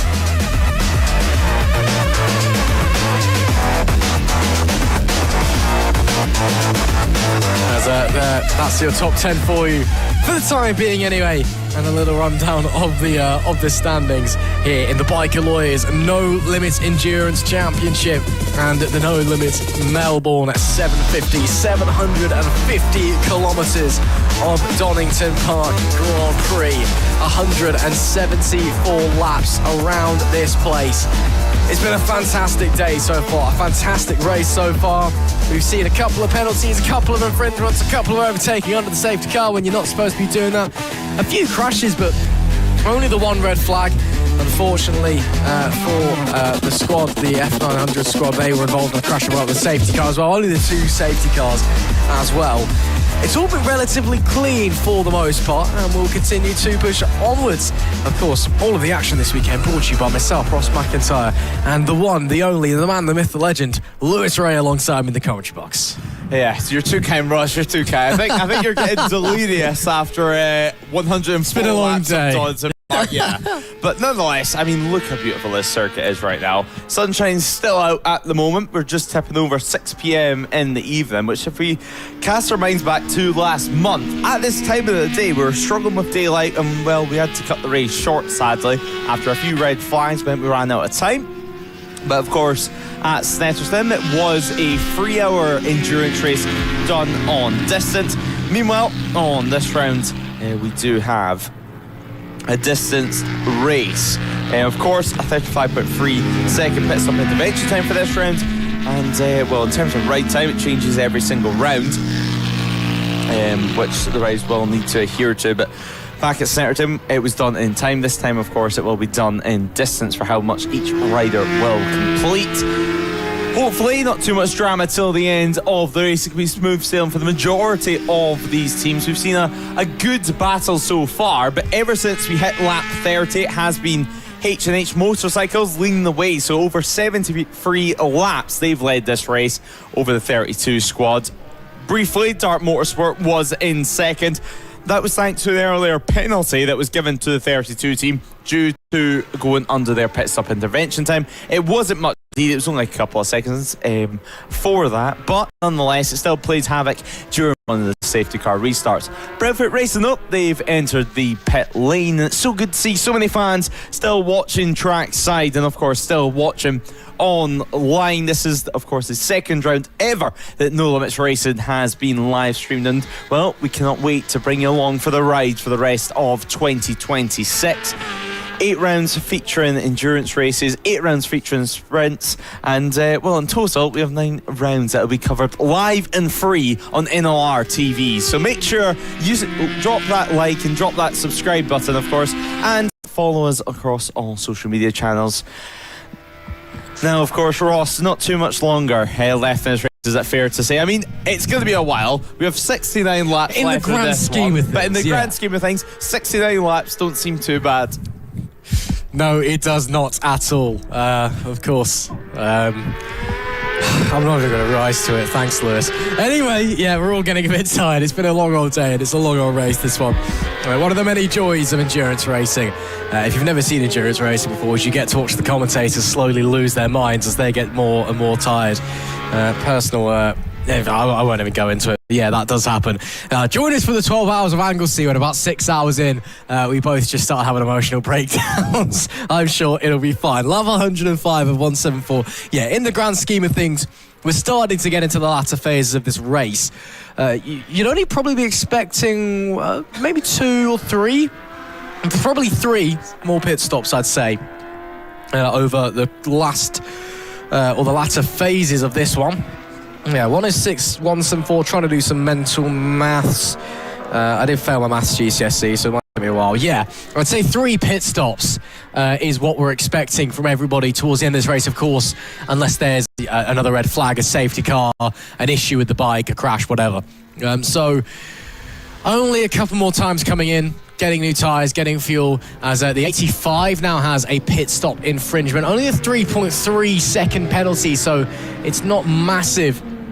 But for the 85 squad, of course, I can see Lewis has whipped out the calculator to figure out how long. That is a touch under 0.7 of a second too fast going through the pit lane there for JAS Racing. Thank you very much, Lewis Ray, with the quick fingers on the calculator. So yeah, again, fine margins. Drivers or riders still taking as much of a risk as they possibly can, and still trying to push and find the limit on everything, not just out there on the track, but even in the pit lane. Time is key in motorsport, and time's a cruel mistress as well. You need to be really pushing those margins to try and save as much as possible. As we continue to push our way around, lap 106 out of 174. And now 107, in fact, as the number 16 squad have just crossed the line. There we can see them, the race leaders out there at the moment. It is once again out there, Nathan Harrison behind the handlebars, and once again putting stupidly quick lap times in. Spoke to him just after the red flag period had ended. Tried to go down and grabbed Italy on the bike, but just as we got to the pit lane, the red flag came to a close and they all started pulling out. But managed to grab Nathan Harrison, and he was saying, we, or definitely I do anyway, have a lot more pace in the bike, but we've got a lap to the good. We're running consistently quick enough anyway. There's no need for us to push. We don't have to. There's no point risking it and coming off, hurting ourselves, ruining our race, destroying the bike, costing us all money, when we can be quick enough, going at 80-85%, and we're all happy. Yeah, if we think about it as well, I mean, the TT, that's the main goal this year. Everything else is just building up and testing for the TT in a few months' time. But as we were saying, the S's on the 129 machine. Now it's just hit 6:09 in the evening, which means their 15 minutes is now up, and the team can head out a pit lane on a brand new motorcycle to finally restart. So hopefully they can head out. And as we say that, actually, Snook is out on their out lap. So the 129 back out on circuit, P9 in class and 30th overall in this race. And after some technical issues on the back straight, they can head out now on their out lap and start completing laps for this one. But we're gonna enjoy the rest of this race for sure. You can see though a few riders looking up the inside over at turn 1. Not able to make that one work this time around though, but small boys racing as well, up into 22nd last time out, and well, it's been a good race so far from them, and we've seen time and time again from them after a very, very difficult start to the race where the bike didn't start. I mean, we've seen it first on the formation lap from them, but then, on the race start, it didn't start at all, and they had to push the bike into the pit lane to try and bump start it. So the Triumph finally fired into life, and then they headed out on circuit. Around a lap or two down, slowly they've battled up inside the top 22 and now sitting ahead of Plenty in the Tank Racing. And let's not forget as well, issues we see for the Unit 09 squad. Now, they were consistently within the top 10. They've managed to drop all the way back down to P24 out on circuit. And Ross, they're going to be disappointed about that. They are still circulating around this track. We've seen some issues from Harvey Claridge earlier on where he ran through the gravel trap, but we actually haven't seen anything too major, anything too concerning from them. No, of course, had that incident earlier on, unfortunately for them, and of course hoping that everyone's okay, but they were running pretty well for the most part. It was Unit 09, confusingly with the number 90 on the bike. I think the number 9 was already claimed by someone else. Yes, it was Randy Racing, so they had to swap them over.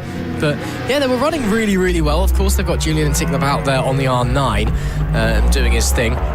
In fact, all 3 R9s for the whole squad, as a matter of fact. So, yeah, I guess obviously they're well down the order now. It's disappointing for them. There's some 11 laps down.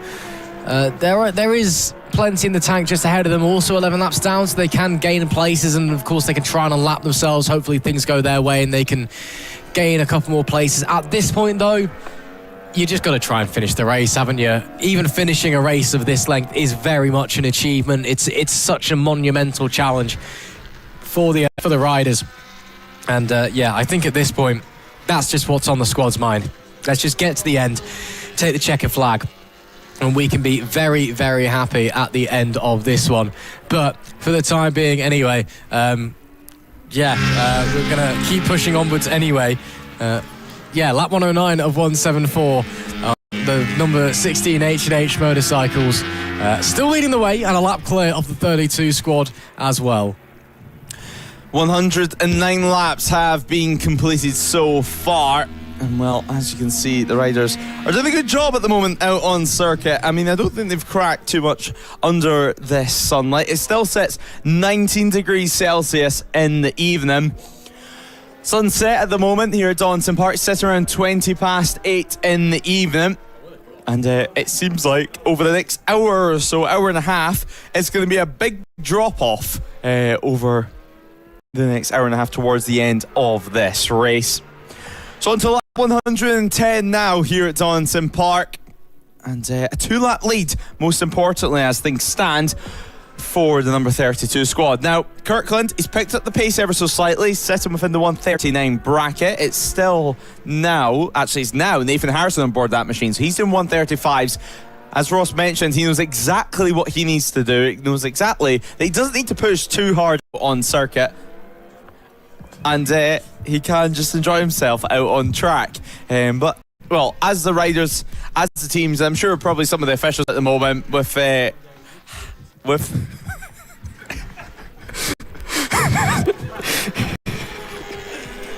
as I was saying, as the riders, teams, everyone might be going a little bit delirious with how long this race will be going on.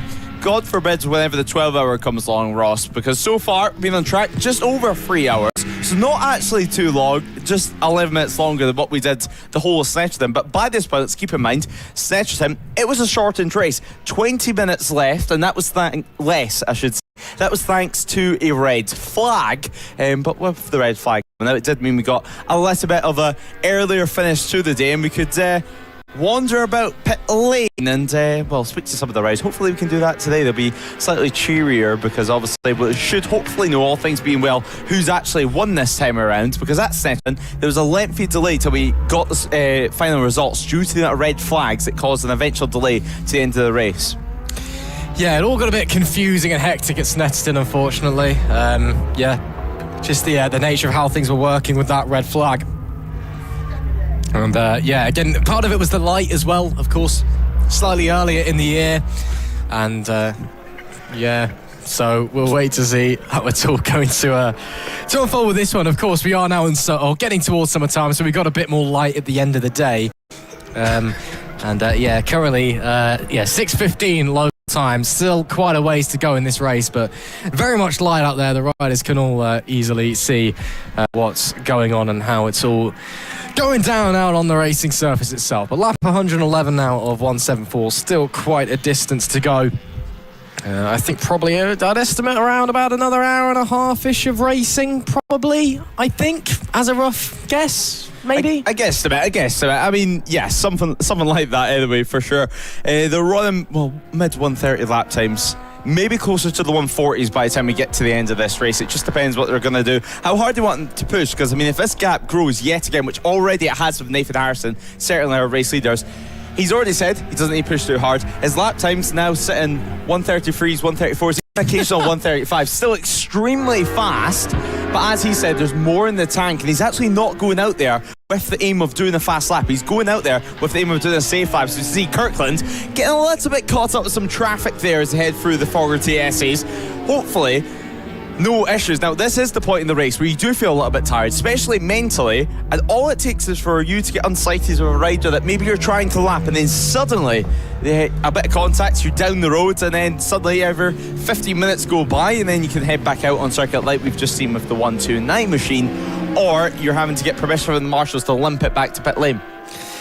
Yeah, again, it's one of the many joys of endurance racing is that sometimes you can have your entire race ruined when you're lapping somebody who maybe does something a bit silly every once in a while. Or indeed, you can crash into them as well. That's also a possibility, as we do see Kirkland having to back out of it, actually, as he comes up to the back of the Army 91 machine, which does have a novice rider on board at the moment on that number 91. It'll be Locke who's on that making his way through. That is Jamie Locke on a Yamaha R6. Again, 3 R6s for the Army team, one in this event, and then a Kawasaki 636 for Anthony Fleckney out there. And part of the joy of the Army team, I guess, and indeed the Services Championships is, you can come and sign up with as little experience as you want, really. You can sign up to be on Spanish, you can sign up to come and help out, you can sign up to race, even with no racing experience, and they'll help you out with that and enable you to come and do that. Of course, we'll see in the Inter-Services Championship tomorrow in the Army, the Navy, and the RAF will go head-to-head out there in what is always a very hotly contested contest, because if you weren't aware, none of the Services Motorsport teams particularly like each other, to put it mildly. And you get riders up the front who have got lots of experience, lots of time racing, live and breathe this sport, and then you've got riders who are wanting to try something new, and they might be into bikes and thinking, hey, I've never raced before, I want to give that a go. And I happen to be in the services. This is a pathway in for me to start maybe a racing career of some description. And that's part of the beauty of that championship. And the Army team are certainly a team that are constantly rotating their rostrum for each and every round at No Limits. Of course, we're expecting later in the season we might see an Army Team 2 crop up, maybe an Army Team 3 at some of the longer rounds, probably more for the 12-hour at Anglesey. We've had 5 Army teams competing at one time before. And it's just a way to get everybody involved, and it's obviously a rotating, revolving door of different riders, but not in a bad way. It's just a way of getting everyone involved and really, creating a pleasant team atmosphere where you can turn up and just have fun and enjoy yourself. I think that's the aim of the game for some of the teams out here anyway, especially in the Biker Lawyers No Limits Endurance Championship in association with Pirelli as well. It's while some teams turn up, take it as seriously as they can and continue to push onwards and continue to try as hard as they can to win races and all that. Some teams just want to turn up, have a bit of fun. Some teams just want to get to the end of the race and sit back afterwards with their mates and say, yeah, we did that, we did a thing, that was good. Fair enough. RAF Dambusters, also one of our other service team in this race, and currently beating quite comprehensively the Armour team, who've had a myriad of problems today, unfortunately for them. Spoke to one of the guys earlier, whose gearbox basically ate itself, which isn't ideal. Also had a crash from one of them, and what seemed to be an electrical problem for one of the other riders, I believe. But it was quite a while ago. My memory's getting a bit foggy at this stage of the day. The 617 RAF Dambuster squad, though, again, also often rotating and going round. Alan Sharp out there with the Triumph 765, and then we've got Joe Collier on a Honda 600 and Sam Boot on a Yamaha R6. There 3 riders coming into this one. Currently sitting in 22nd place with Boot out there on the R6 making his way through. Make sure that you're liking, sharing, subscribing to the stream, all of the above. If you are watching online, be that on No Limits Racing TV or on Motorsport Radio. Of course, keep commenting. Let us know where you're watching from, who you're supporting. You can see we've got a lot of support for the likes of the 32 squad. You can see we've got viewers in from Mexico. We've gone international. And great to see the love for the best UK club racing championship from across the globe. It is really fantastic to see. Of course, I've been saying it all race long, but I'm continuing to say it because I'm really proud of how I've managed to market this to myself. It makes me sound like I'm a professional. If you are joining us on Motorsport Radio, make sure you join us across the month of May. Motorsport Radio, the only place outside of the United States with access to Radio IndyCar. You can join us live for the Soncio Grand Prix and the 110th running of the Indianapolis 500. Now I've got that one out the way. Yeah, I hope you are all enjoying the show, though. Of course, we are still here all day until the end of this endurance race, and then, of course, we'll be back tomorrow for all of our sprints. We have got a slightly longer day than scheduled day tomorrow. Of course, if you're trackside and can hear me over the PA, which you hopefully now can, because apparently it wasn't working earlier. If you are trackside and can hear me over the PA and weren't aware, obviously we had a couple of races called off earlier today. So we have 2 races that have been moved to tomorrow for a variety of reasons. So they will get going tomorrow. So we have 2 extra races to chuck in somewhere. I'm sure Race Control will figure it out. They're normally quite good at these things. we'll ask them what's going on. Of course, you can join us to hear it from the riders as well. Me and Lewis did a little walk down the pit lane on Friday night and heard about what was happening. Also did a couple of features talking about Donington, talking about scrutineering and the jobs that they do as well. And hopefully we can get those broadcast, if not chopped up, on social media as well. But on the subject of social media and stuff, let's go down to the young whippersnapper that is Lewis Ray. Yeah, Ross, we're down here in pit lane at the moment and we're hoping to grab a quick word with some of the Unit 09 squad. So I'm going to have to jump in, as I don't think we'll quite reach in there with our camera. But we can grab a quick word with the rider that's just came in, just for a quick chat about what's going on with the bike so far. But I know you can't hear too well, but is everything okay with the bikes? We've seen you've lost. Yeah, we've seen you've lost a lap, a few laps. They're all good. Okay. Yeah. Okay. Cool. Any issues with it at all though? I mean, you were running inside the top 10 and now you're outside the top 20. Because I'm slow. Okay. Technical issues then. Just slow. Okay. Well, a very, very short word there. Not totally sure if I believe it, but nonetheless, the conversation going down in here, and it's another team that's had issues in this one. We'll hopefully be able to grab Paul for a chat in this one. I don't think he's going to want to chat, but we can grab a couple of words out of him and briefly jump in the conversation once they finish their in-depth chat. Obviously, they were running inside the top 10 quite consistently, and Paul, he's had a few issues with his bike over the last couple of rounds. And Paul, I know obviously you're not going to want to chat to us. You've still got a smile on your face, but I mean, I think you need a cuddle after the last 2 rounds, because I'll tell you, it's not been the start of the season you had hoped for. What is going on? It's just a mess, and sprints are all a mess. The Snetterton was horrendous, and we're cutting out, and it's just a nightmare. We think it's a fuel pump. We're just discussing it just now. I don't know what else to say. Like, it's just driving us mental. Yeah, I was about to say, actually, it looks like quite an in-depth conversation there from you guys. But is that day done for you? I mean, could you not run with just the Ducati and James's Honda? Well, we've got to say Dave's going to save his engine for the Northwest, and I think he didn't want. It was too much. He can't afford to have an engine build in front of him if something goes wrong when he's only got a week to go before he has to get ready to go over there. So he's decided that's it, call it a day.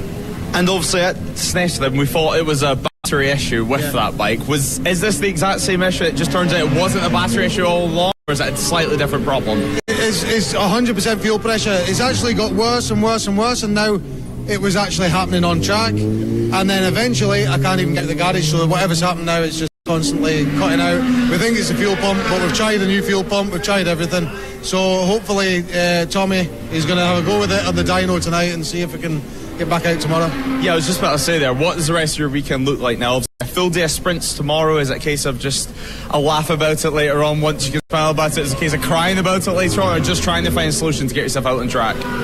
Just want to try and, if he can get it ready, we'll get back out on track tomorrow, do the 2 sprints, and then hopefully get ready back for Croft and go better there, third time lucky, I think. Yeah, exactly. Send me home round the next time out. I mean, just look forward to that. It's as close as we're going to get, isn't it, now? Oh, not kill. Oh, nobody wants to go there. Even we don't want to go there.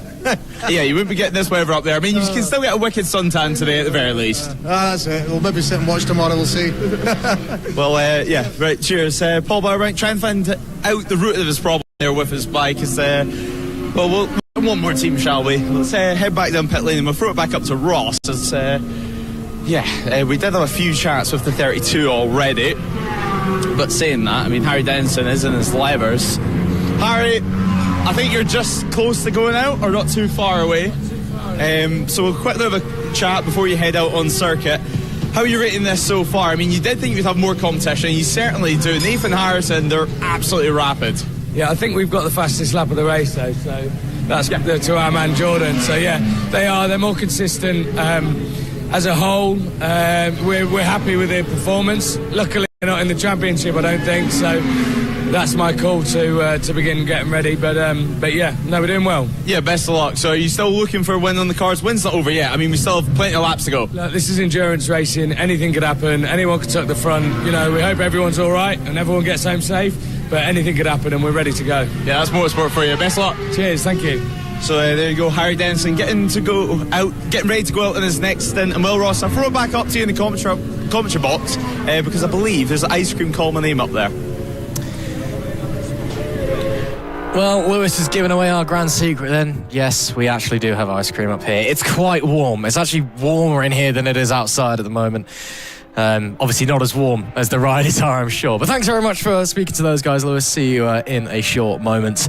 We'll continue onwards. Lap 119 of 174 here at Donington Park in the Biker Lawyers No Limits Racing Endurance Melbourne 750, 750 kilometres / 174 laps. We do, of course, have a time limit if we run too late, but I don't think we're at any real major threat of clipping that. It should roughly be about an hour and 10, hour and 15 left. Of course, the lap times are starting to drop off a little bit as the race goes on, but it's roughly about an hour per 50 minute. No, an hour per 50 laps, should I say. Got there in the end. English is beginning to fail me. Unfortunately, we go again tomorrow.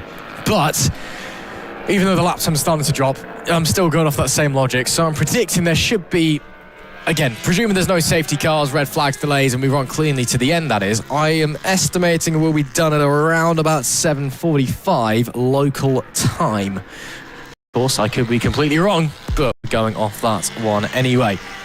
Still no major changes out on track at the moment, despite going down to Lewis, although the 32 squad has come into the pit lane from second place. They are still a lap to the good ahead of the Dark Motorsport 92 in third. And it looks to me like it is going to be Scott Kirkland. No, Scott Kirkland wasn't the bike on his R1, sorry.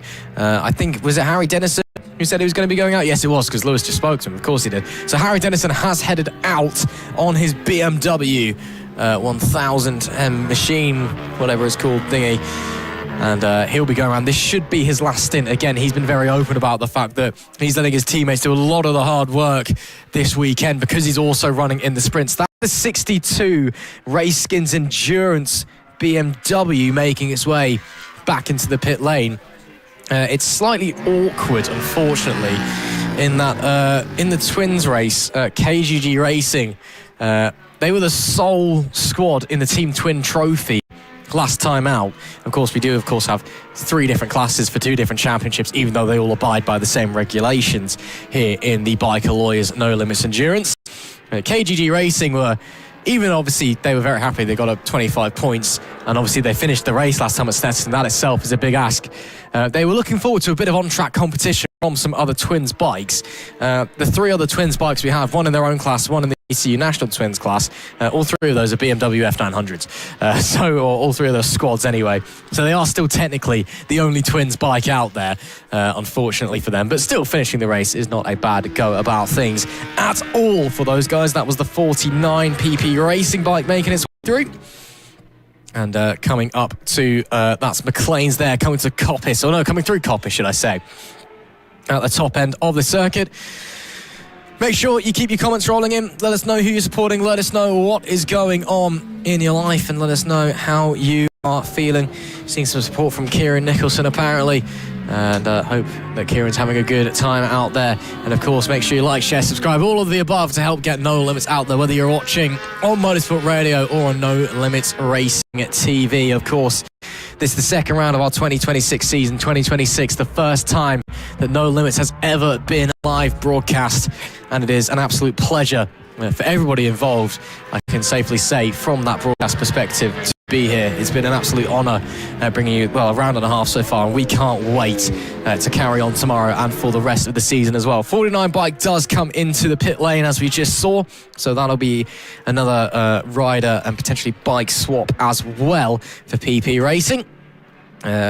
Coming in, I believe, if I just check my live timing, that was West coming in, and indeed it was. So Sam West coming in, I believe that he is on a Kawasaki 600. It was originally supposed to be Mark Fletcher on that bike. He unfortunately was not able to race. Sam West stepping in to do the business. 2 other riders in the squad. We've got Mark White with an R6 and Mark Tompkinson with a Triumph 675. 675, some of the best sounding bikes we got at No Limits, all the Triumphs. Every time they're going past when we're on a setup day, when we're just trackside, whatever, everybody stops to listen to those things. They are absolutely gorgeous when they are bombing down. And of course, if you're not far away from Donington Park, why don't you come down tomorrow? Tickets are available at the gate. Feel free to come along, watch some high-quality club racing and listen to the glorious sounds of the Triumph 675s out there. As there we do see the 32 continuing to work their way round. Still holding on to second place. Harry back out there for his final stint, of course. Currently lapping 139.3. So, again, the time's getting slower and slower as fatigue starts to get in. Tyres start to wear. Of course, the track is going to be very different to how it was at the start of the race.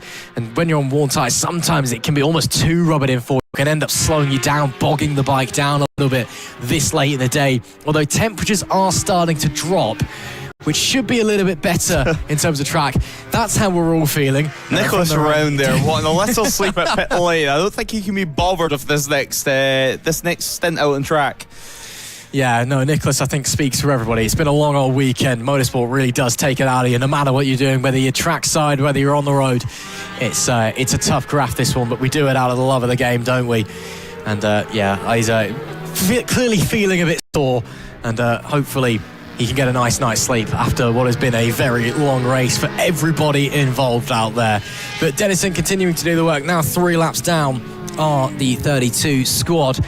Full On Racing also coming into the pits. Kieran Nicholson, who just seen getting some support from friends and family. He's coming into the pits on the number 31 machine from P7.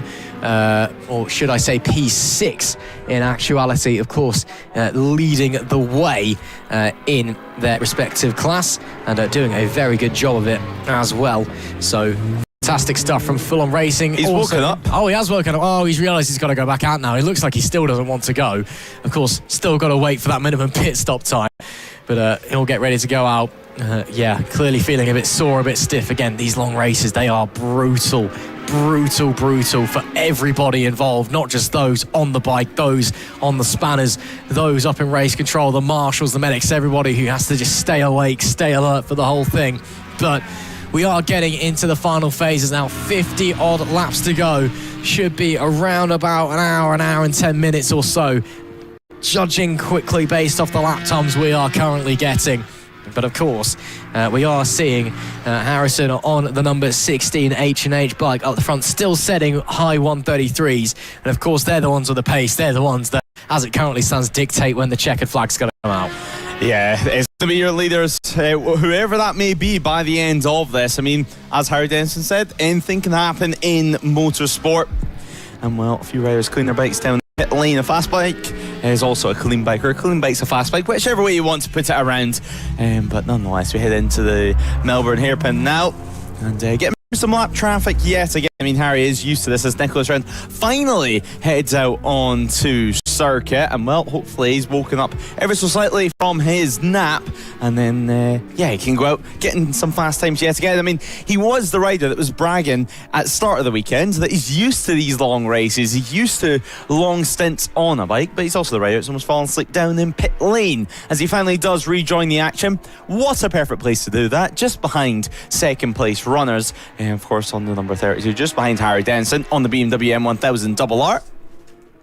So a nice little marker for him out on circuit, a nice little gauge on exactly how quick he needs to go, albeit Nicholas Round on board the Yamaha R6. As we do carry on, there is RAF Dambuster 617, of course, their P19 overalls. We do have a rider through the gravel actually at the old hairpin and just dropping it.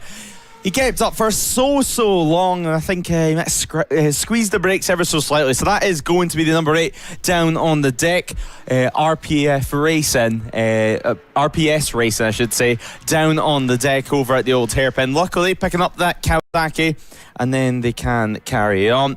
And that looks to be Steve Barkham, that's dropped the ZX6. I mean, so long they kept it up in the deep gravel trap, and I think just as the wall was coming ever so slightly closer, a little grab of the front brake and the front tyre digged in. Of course, that means they've got to come down pit lane, go back through scrutineering as well. So much time lost now.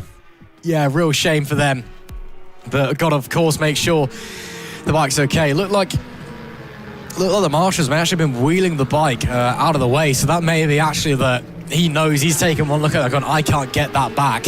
So that then is at least 15 minutes lost if that is the case. Of course, that means they've got to get the other bikes ready as well for the number 8 squad. They've also got a Honda 600 for Robert Whittaker and Phil Anson on the Triumph 765 machine that could go back out there. But again, this late in the race when you only really got at most 2 more stops to make if you're a bit short on fuel. Realistically, most of the riders will be trying to eke the fuel out now. You'd be thinking they could probably get away with 1, especially if those who are stopping around about now. Oddballs Racing, for example, have just come in with their number 6 machine, currently down in P21. That is going to be Wright coming in for them. And they'll be heading back out. Oddballs, the number 2, should I say, not the number 6 machine. Reading my numbers wrong. But yeah, Wright coming in for them. And they'll be having another rider heading back out. A whole selection of different bikes available for them. Yeah, Aaron Wright brings it in. They've got Tim Walsh as well, who can head out on his Triumph 675. Tom Lenner, who head out on the Triumph 765. And also Adam Ross, who I believe has an R6 available. Originally it was Barry Drummond who was lined up to be in the for this event. He himself had an R6, but unfortunately had to drop out for whatever reason that may be before the racing got going. As there we see, currently in second place, just behind the number 31, I want to say, that is making their way through and continuing to push onwards. Yeah, that is the 31 of Full On Racing, making their way around. They're currently P7, P2 in the Team Power Trophy class. The Fireworks squad are into the pits. That could be them retaking that P6, potentially. No, got another lap left to try and get round to them. So Fireworks will just about hold on to that class lead in the Team Power Trophy. And being told that the number 8 is going to be returning to the via the service road, so that will be just to get it back to the pit lane, and then they can send out another bike as soon, of course, as he gets there. Full On Racing bike that we're following is James Waterhouse out there at the moment. Not sure what machinery he's on as it stands, but he took the place of Kieran Hatton on the Fireblade, and the 31 bike looks pretty comfortable at the moment. Does have Harry Dennison behind on that BMW, who in second place wanting to get a move on, but again, fatigue starting to set in for him. I think he was running in the 33s earlier, now up to the 39s. Of course, tyre wear going to be an issue as well, especially if they've not changed it since the last stint. Was that a puff of smoke? That might have been. It was either puff of smoke or running something over. Doesn't look like it slowed down too much down the back straight. We'll wait to see if when he gets back on the throttle again, it could be burning a bit of oil potentially. No, it looks okay. Definitely something coming out of the back. I think he might have just run over a bit of dust or something, but we'll keep our eye on that 31 machine. He does run it very wide down into Melbourne. That was a bit too close for comfort at this phase of the race, wasn't it? And Harry Dennison had to get out of that one a bit, but the 31 does not come back into the pits. So yeah, if there is an issue, clearly haven't noticed it yet, or it's, just running over a bit of dust. Either way, Dennison will be looking to get through on the run into Redgate this time. A bit too far back, though, it would seem. The BMW not quite having the grunt as it stands. I think after that moment there at the Melbourne hairpin, you're going to take it a little bit easier and just make sure you can get this past done nice and clean. I mean, Harry's not going to have the horsepower advantage because, of course, it's an R1 versus an M1000.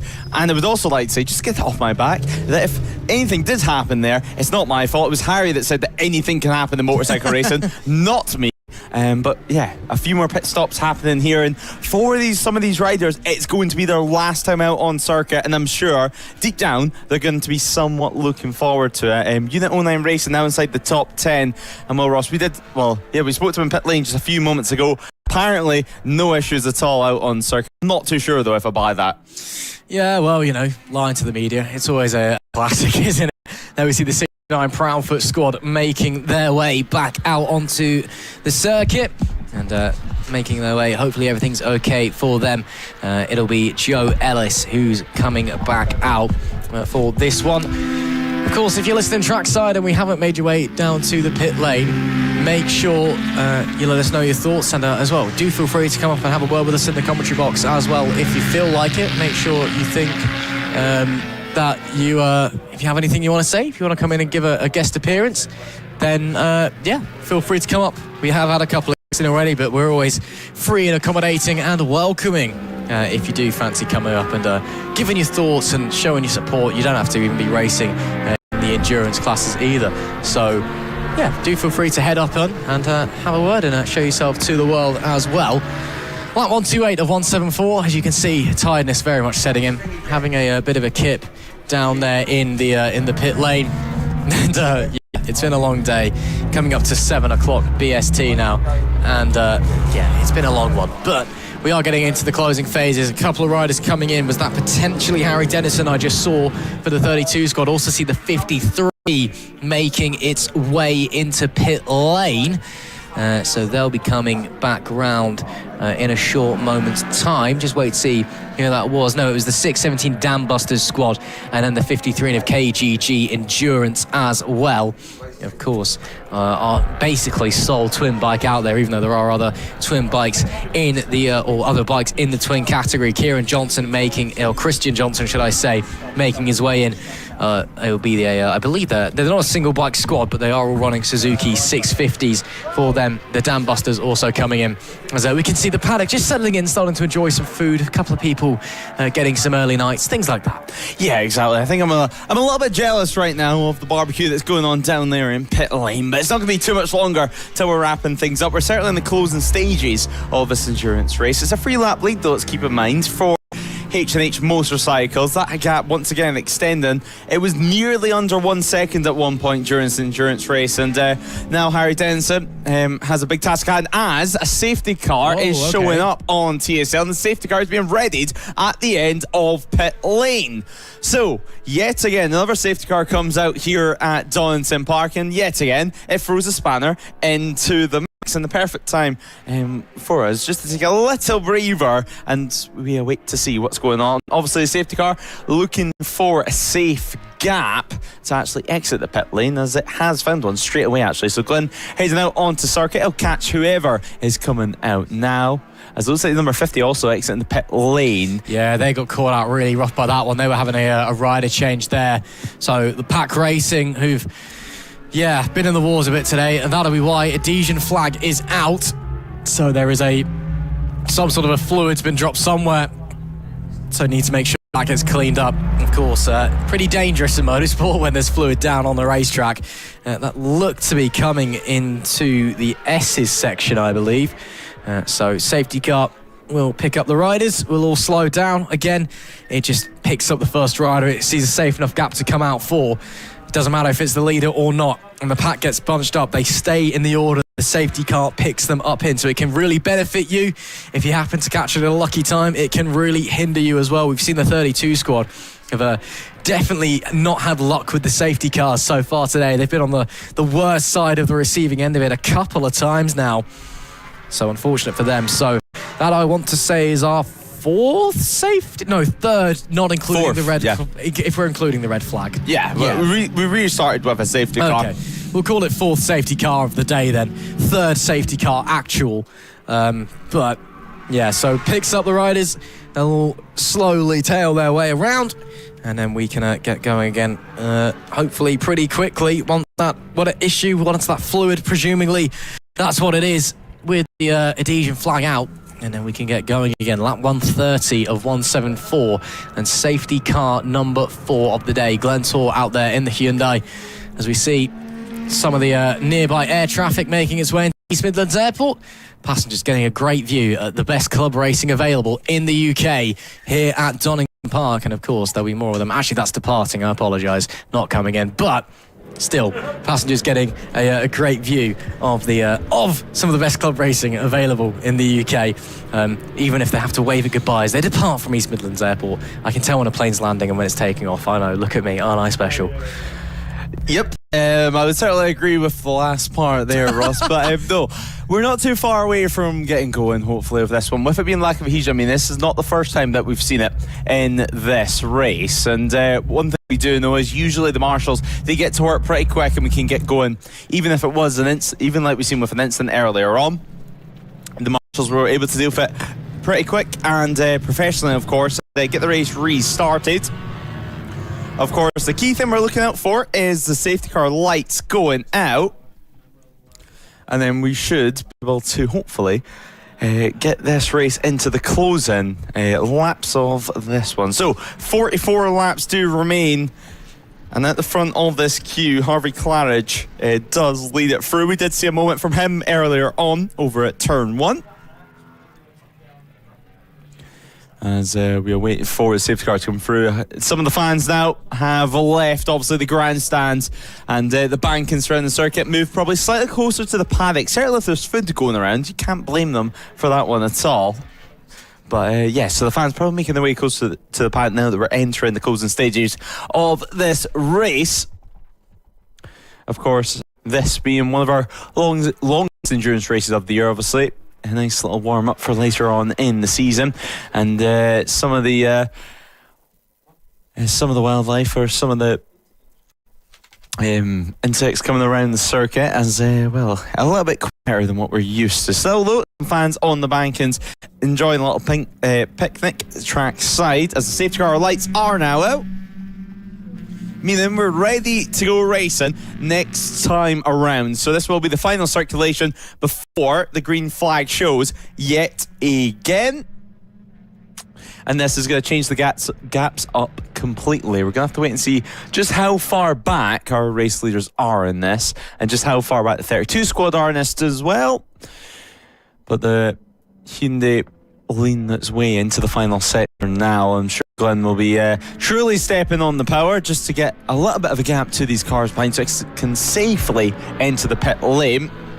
It's all going to be up to Harvey Claridge exactly when he wants to go and fully begin to spread this field out yet again. It's amazing how quick they can spread out. Luckily as well, under safety car restarts, everyone's been pretty smart. They've used their head. They've not done anything silly with fireworks as well. Just run a little bit wide there on the X as it does enter pit lane, and we can go green flag race in just a few moments time. We run the final corner, the green flag does wave, and let's go for the final stages of this 174 lap race. Harvey Claridge into turn 1.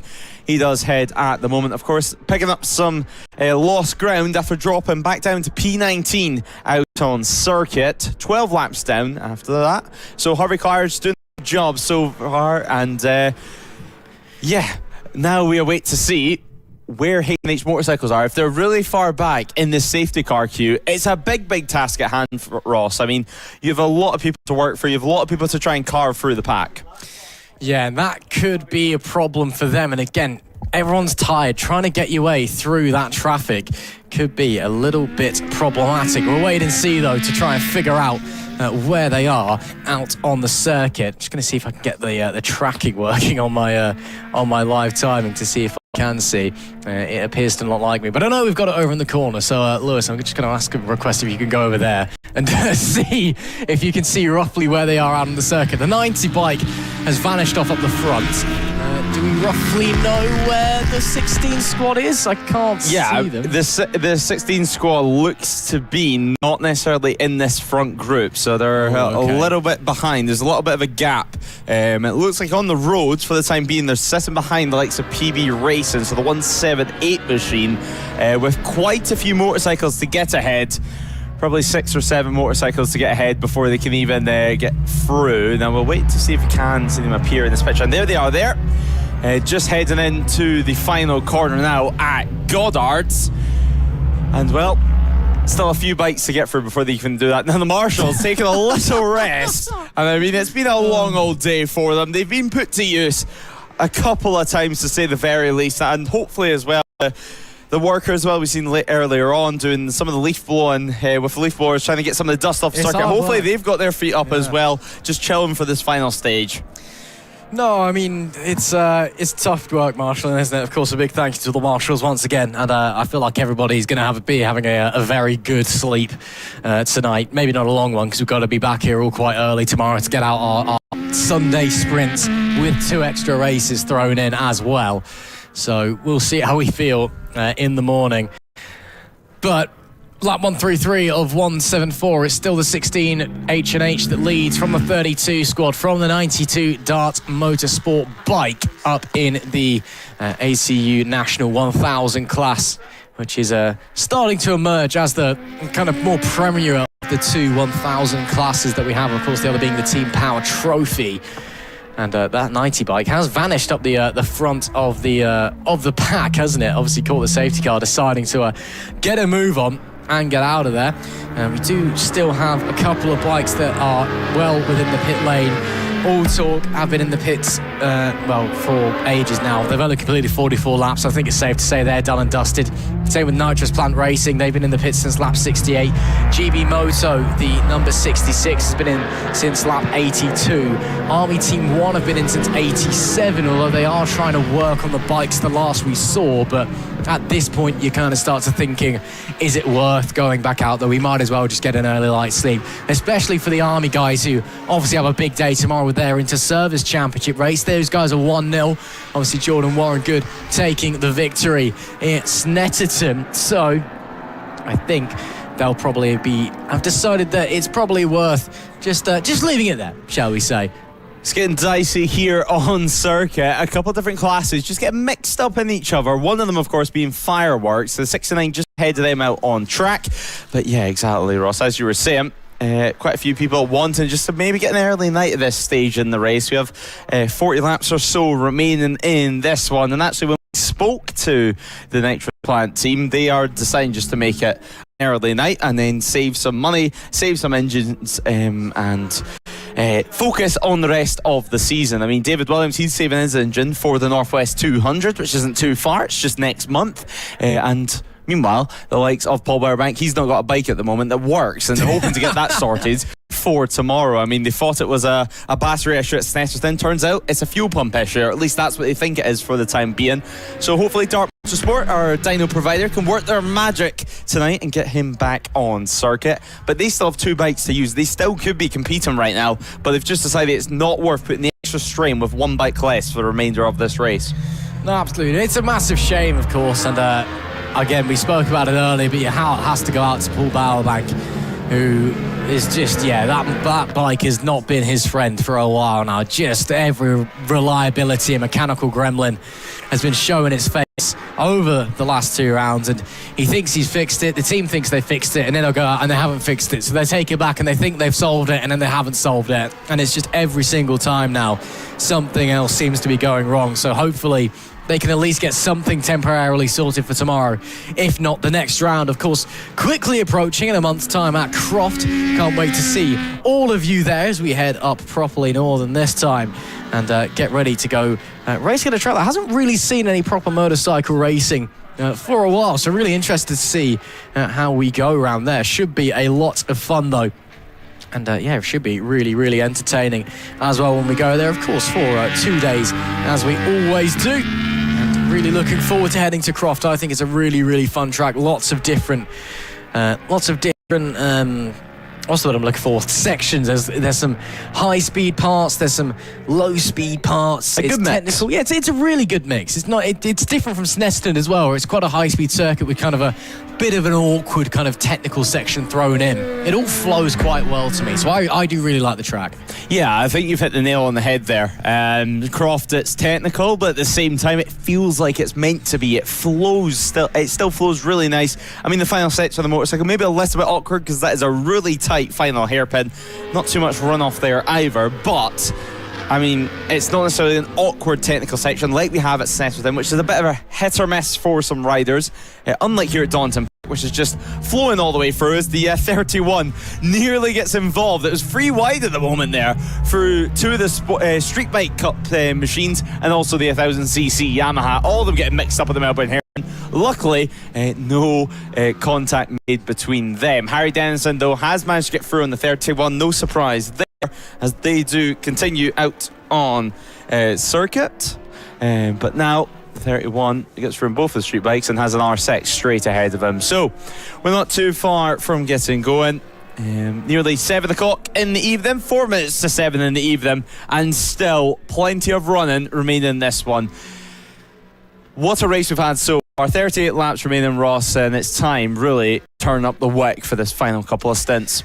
Yeah, should only really be one pit stop left in it for most of the teams. As I say, that Team Sublime does come into the pits. Actually, just exits the pits from P5 overall, P2 in class as it stands.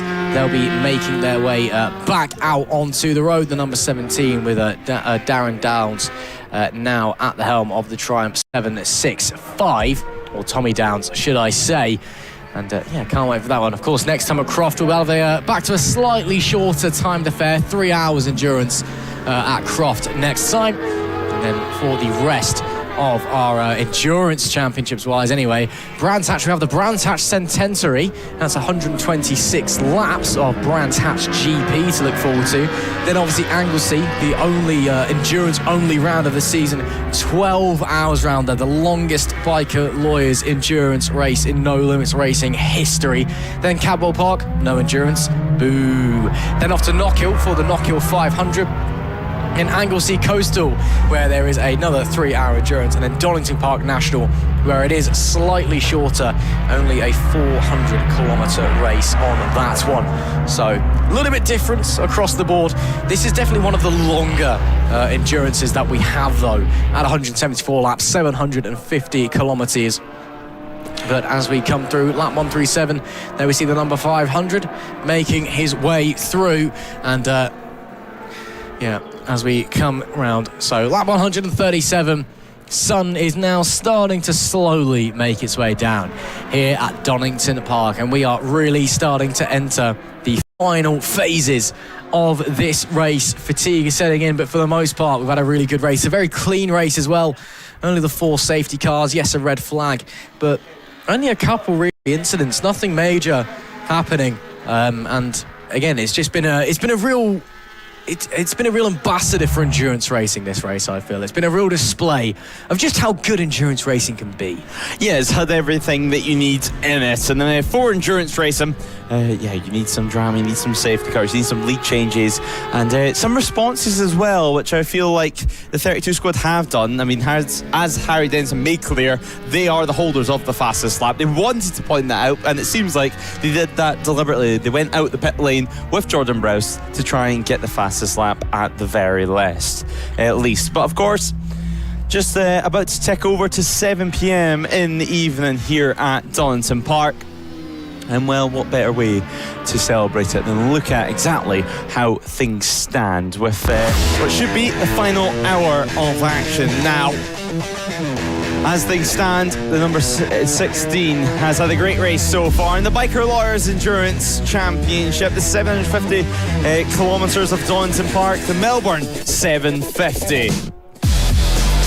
What a race we've had. Safety cars, red flags, and now Yeardsley leading the way with H&H Motorcycles on the number 16. The 32 falls behind Dart Motorsport briefly in second, down to third now though. Moto 46 in P4, leaders in National 600s. Full On Racing and Randy Racing also leading in class as Team Sublime and Fireworks round out our top 5. PB Racing and PP Racing round out our top 10 runners. Of course, PP Racing running also in the National 600 category.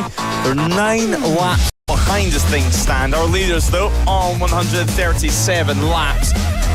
The race so far. Proudfoot Racing, SD Racing, and Heck Racing rounds out our top 13.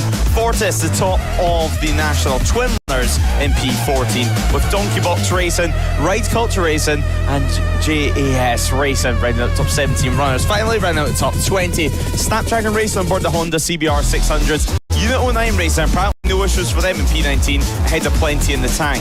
Small Boys Racing in P21 ahead of RAF 617, Dam Busters, Raceskins Endurance, Oddballs Racing, and Pack Racing rounds out our top 25. F900 in P26 with KGG Endurance top of the Team Trend Trophy runners, and Full Throttle Racing, RPS Racing, and Chet Racing rounds out our top 30.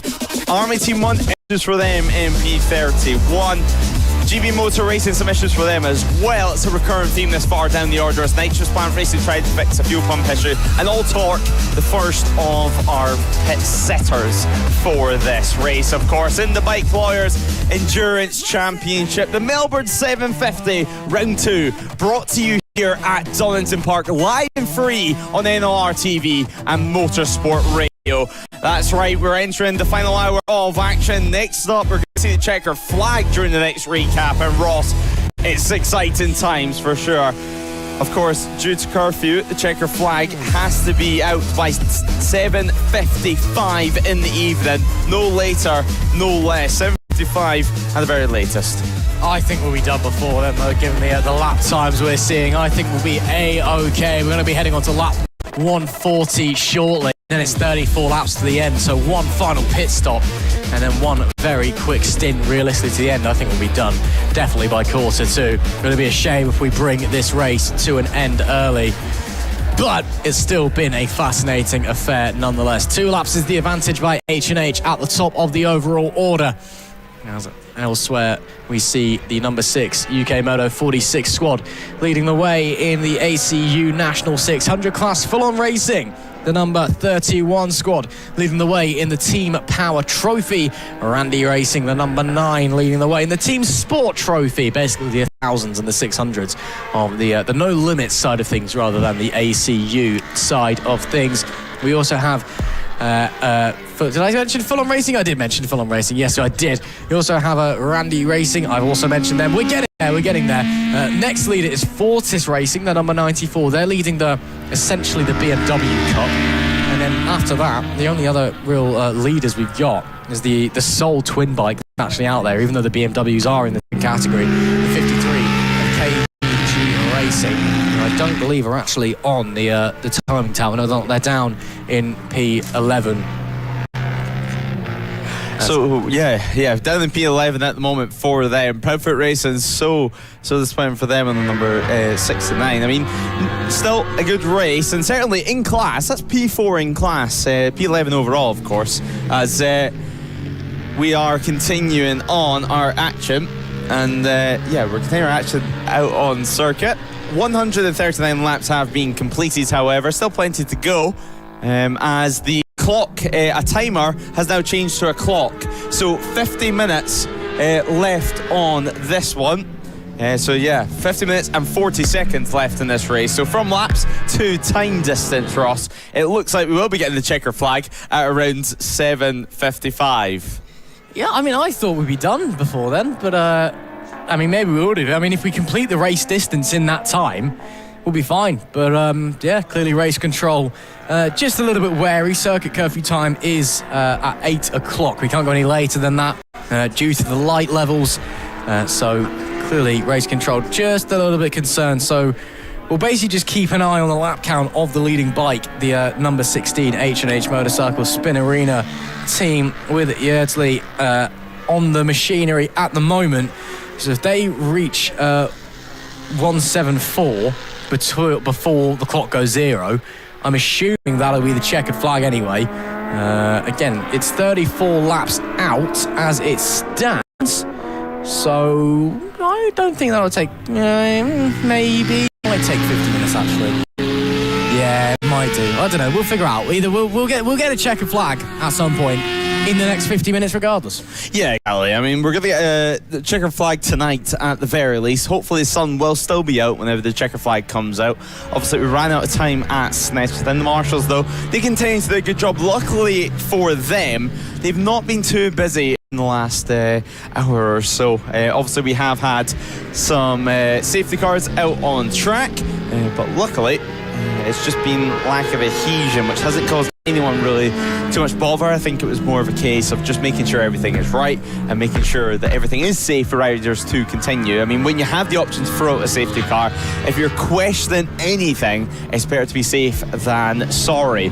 So 76 into the braking zone, being overtaken by the 176. And so that is an easy move made. Harry Denson just behind both of them actually out on circuits. He had a front row ticket for that one. 2 of the F900s also having a good scrap out on track. Harry Denson already leg out, and that looks to be his stint about to end. Now, in terms of telling teams that you're ready to enter the pit lane, you can do this in multiple ways, and you can do this with multiple laps made in. A leg up might mean him coming in next time around, or coming in 2 times around, or just simply get ready, and then they'll have another signal ready for whenever he's actually going to come into the pit lane. But well, Ross, we spoke about how long this endurance race has been compared to what we had, for example, at Snetterton. One thing, though, we do have to give a lot of teams credit for is the reliability of these machines, because sure, there's been issues, but maybe not as many issues as what some would have thought, especially with this weather. No, very, very true. Of course, reliability is becoming less and less of a factor in motor racing as the years go by, just as the technology increases, but it will still always be a factor, and especially when you're pushing bikes to the limit for by the time the checkered flag's flown, it'll be about 5 hours roughly, I want to say, maybe a little bit more. And you know, these things aren't designed to be run on the limiter for 5 hours straight, so we'll wait to see if everyone's going to be alright. But yeah, the reliability has genuinely been really impressive from most of the squads for the most part, with 47 minutes now left on the clock, and you can see some of the riders making their way through. That is your race leader on the number 16 machine, Joe Yeardsley, on his Honda Fireblade. 2 Honda Fireblades, of course, for H&H Motorcycles Spin Arena. And now 3 laps to the good as well, ahead of the 32 squad. Those TT riders have come here for the first time to No Limits and had a lot of fun, shall we say, in really good spirits, but also been running really, really well. So we'll wait to see if they are able to extend that gap further. At this point, it's just a bring it on home sort of affair. As coming to the top of Coppice, making their way through, and then back onto Starkey Straight, the longest straight here at Donington Park, and then of course into the Fogarty S's. You go around Melbourne, you go around Goddard's, and you do it all again for 46 minutes and 21 seconds here in what will not quite be the Melbourne 750. I think we might just about miss out, but it'll be a Melbourne 735 potentially. We're going to get very close to our race distance or what we wanted from it. And yeah, the H&H squad have done an absolutely fantastic job out there on the track. As has everybody who's made it this far, to be fair. Again, even getting this far in an endurance race of this distance is an absolutely monumental achievement, and everybody can be proud of their efforts regardless of how your race has gone. And just finishing the event will be phenomenal. And then of course got Anglesey coming up as well. That is going to be a massive, massive challenge. Again, it's the longest race that we'll have ever had in No Limits history at 12 hours, and it's going to be a real challenge for both rider and machine. I'm going to be fascinated to see how everyone is able to cope just with the long distance, the long time pounding round Anglesey International. Of course, just on that, well, it's on Anglesey, just off the coast of Wales. It kind of does what it says on the tin, doesn't it? But it's set to be a really fun day, that, and again, the longest race it will be in No Limits history, and can't wait, looking forward to that one. As there we see the 30 making its way through, looking all okay, no real issues for them at the current moment. And yeah, all is well, it would seem, for most of the teams out there. At this point, you're now kind of sat there just wanting to get to the end. If you're fighting, you're not necessarily as concerned with where you could be as the 32 squad comes in. Harry Dennison will jump off his BMW and they'll send somebody back out for, if you eke it out, might be a final stint. They probably will come back in though before the end of the race. As we can see, some of the scenery, that is definitely a plane coming into land at East Midlands Airport after we saw one taking off earlier. But Dennison comes in, so they'll go another lap down, I believe. It's going to be Browse that heads back out on the Fireblade for the 32 squad in second place. And he will potentially be finishing the race. If not, we'll see how he goes. But as they continue to push onwards and the squads continue to make their way round, yeah, everyone's doing a very steady job. Again, it's an achievement to make it this far, and at this point, Lewis, I feel like everyone just wants to finish the race. Yeah, they want to finish this last 43 minutes of the action. We just had, a few moments ago, Martin in the commentary box, just making sure that we've noticed the countdown clock now activated, and he says that it's impossible for us to make it to the 750 kilometres, meaning this will officially be our countdown clock, effectively. This will be the finishing of the race. We're not going to make it lap distance wanting, and that's because all engines, it's not just racing needs to be finished, all engines need to be off here by 8 p.m. in the evening. So we need to have the bikes back in the pit lane and completely switched off. So due to the curfew, we need to have all action sold up by around 7:55 in the evening. So the countdown clock now active, so 43 minutes of action. It does await us, which means the Melbourne 750, as you mentioned, maybe not going to be as nice of a rhyme on paper. Maybe a Melbourne 735 or 738 or 738.5. Who knows? We'll figure it out at the end, I'm sure, if we can get the math working after all these hours of racing, because we're going to be roughly just under 5 hours of action on circuit. Yeah, well, that's how it goes. Unfortunately, as fun as it's been, we can't beat Father Time, we can't beat the circuit curfew. It's there for a reason. So we just have to make do with this situation that we find ourselves in. Again, we did have a couple of safety cars, a red flag. Of course, we had some red flags this morning and some significant delays during the sprint action earlier on as well, which will have put us back behind. We do have 2 races that have been bumped over to tomorrow after they were red flagged and had lengthy delays early doors. So some classes will be having 3 races tomorrow instead of 2. So we're going to have to try and cram all of that in as well. But we'll make do. We'll make the best of what we can out there. And we'll continue to push onwards with 42 minutes left on the clock. We hope you've enjoyed all of the action here from Saturday here at No Limits Racing, here on No Limits Racing TV, or of course on Motorsport Radio as well. It's been an absolute blast, and we can't wait, should I say, to get going for tomorrow. Should be a lot of fun to see our sprint action getting underway. And of course, we'll be bringing you all of the action live here on Motorsport Radio and on No Limits Racing TV as well. So plenty more racing to come your way from this weekend. We'll be done and dusted for round 2. And of course, we'll then be off to Croft for round number 3 in about a month or so's time.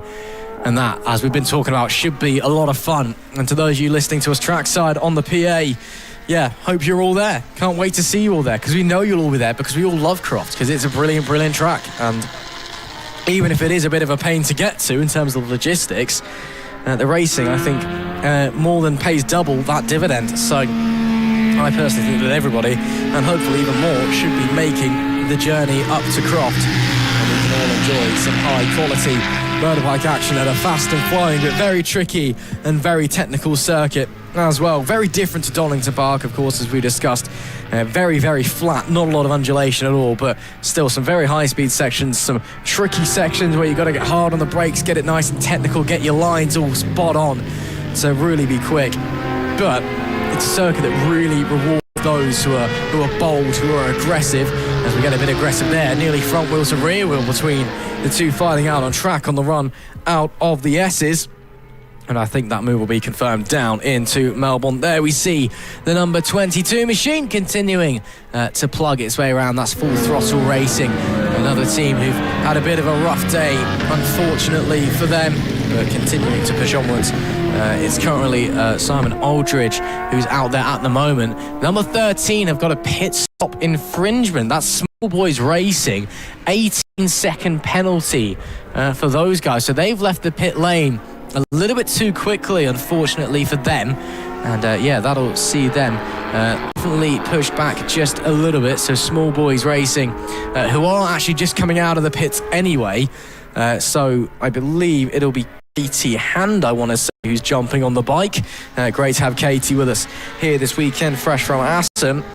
And I want to say, coming in, no, it was Kate Hand actually who came in. So she came in and didn't do a changeover.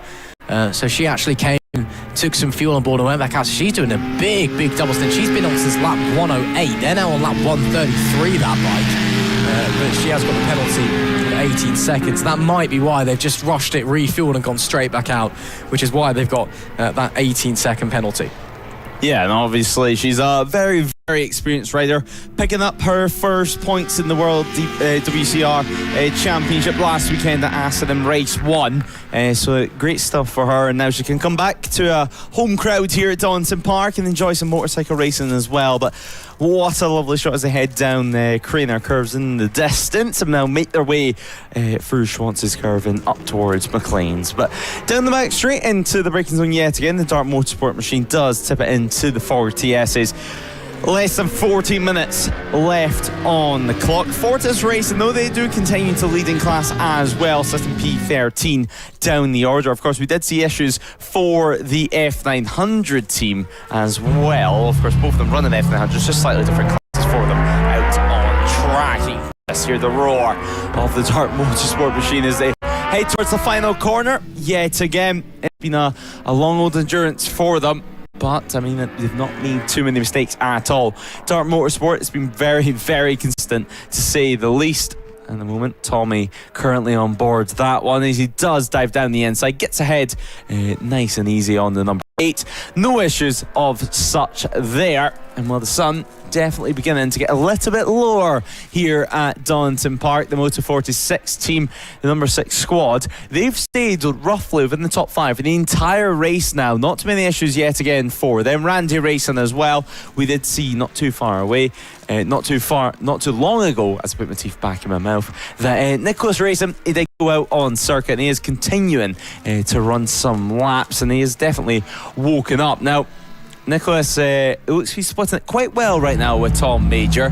Tom doing such shorter stints, though it does seem, out on track compared to Nicholas. Certainly Nicholas's first mammoth 27 lap long first stint, so plenty of laps done here at Donington Park. I'm sure all these riders tonight, whenever they go to bed, they close their eyes, all they're going to be thinking of is doing laps around this circuit. I mean, they've had a 40-minute qualifying session today, and now they're 4 hours and 15 minutes into the endurance race. Some of them would have completed a sprint race today. Some riders as well would have had a sprint race that has been pushed back to tomorrow, so they've still got 3 races to enjoy tomorrow, maybe even emergency practice if there's a few things they need to get checked on before they can even head out onto track for race and action.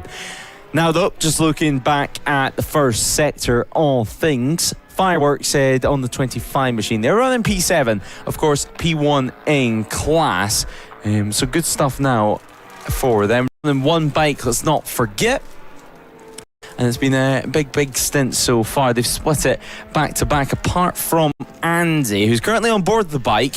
He did a double stint for his 3rd and 4th, and then quickly it was Derek back on the bike for the 5th stint, and now they changed over around 20 to 7, which was around 40 minutes ago, so not too much longer you would expect until we see the lights of Fireworks back into the pit lane. Now they do pick up yet another position, just as we're speaking about them, on Team Sublime. So Team Sublime losing out a place, of course, sitting P2 in class. P1 going the way of Moto 46. Red Culture Racer, no, with Lovelace. They're currently currently on the podium, but they're currently heading into the pit lane. So P16 for them, into the pits they come, and well, good news is, for all the Army team fans, the Army team is back on circuit. I mean, we've seen the amount of issues they've had in this race.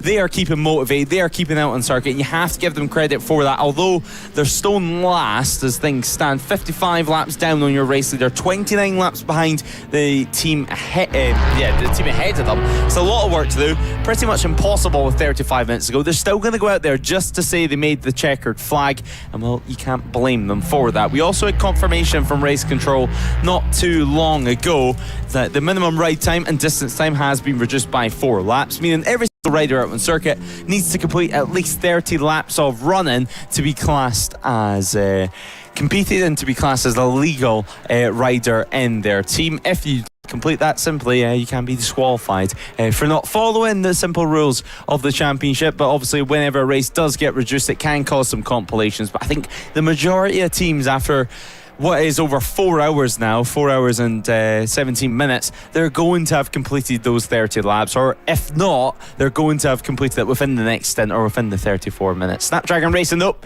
through the old hairpin, they come, and the Hondas looking absolutely bulletproof out on circuit.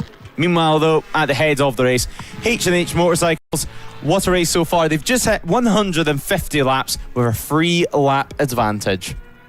Yeah, going pretty well for those guys, and again, even if we could get to the whole 174, we can't even in the time. We know we can't, but I think they're still going to be very close. I think they'll be definitely knocking on the door, certainly, of 170 coming down to it. Such has been their pace and their consistent pace throughout this day as well. There's still Yeardsley on the bike. He's running 139, mid 139s at the moment.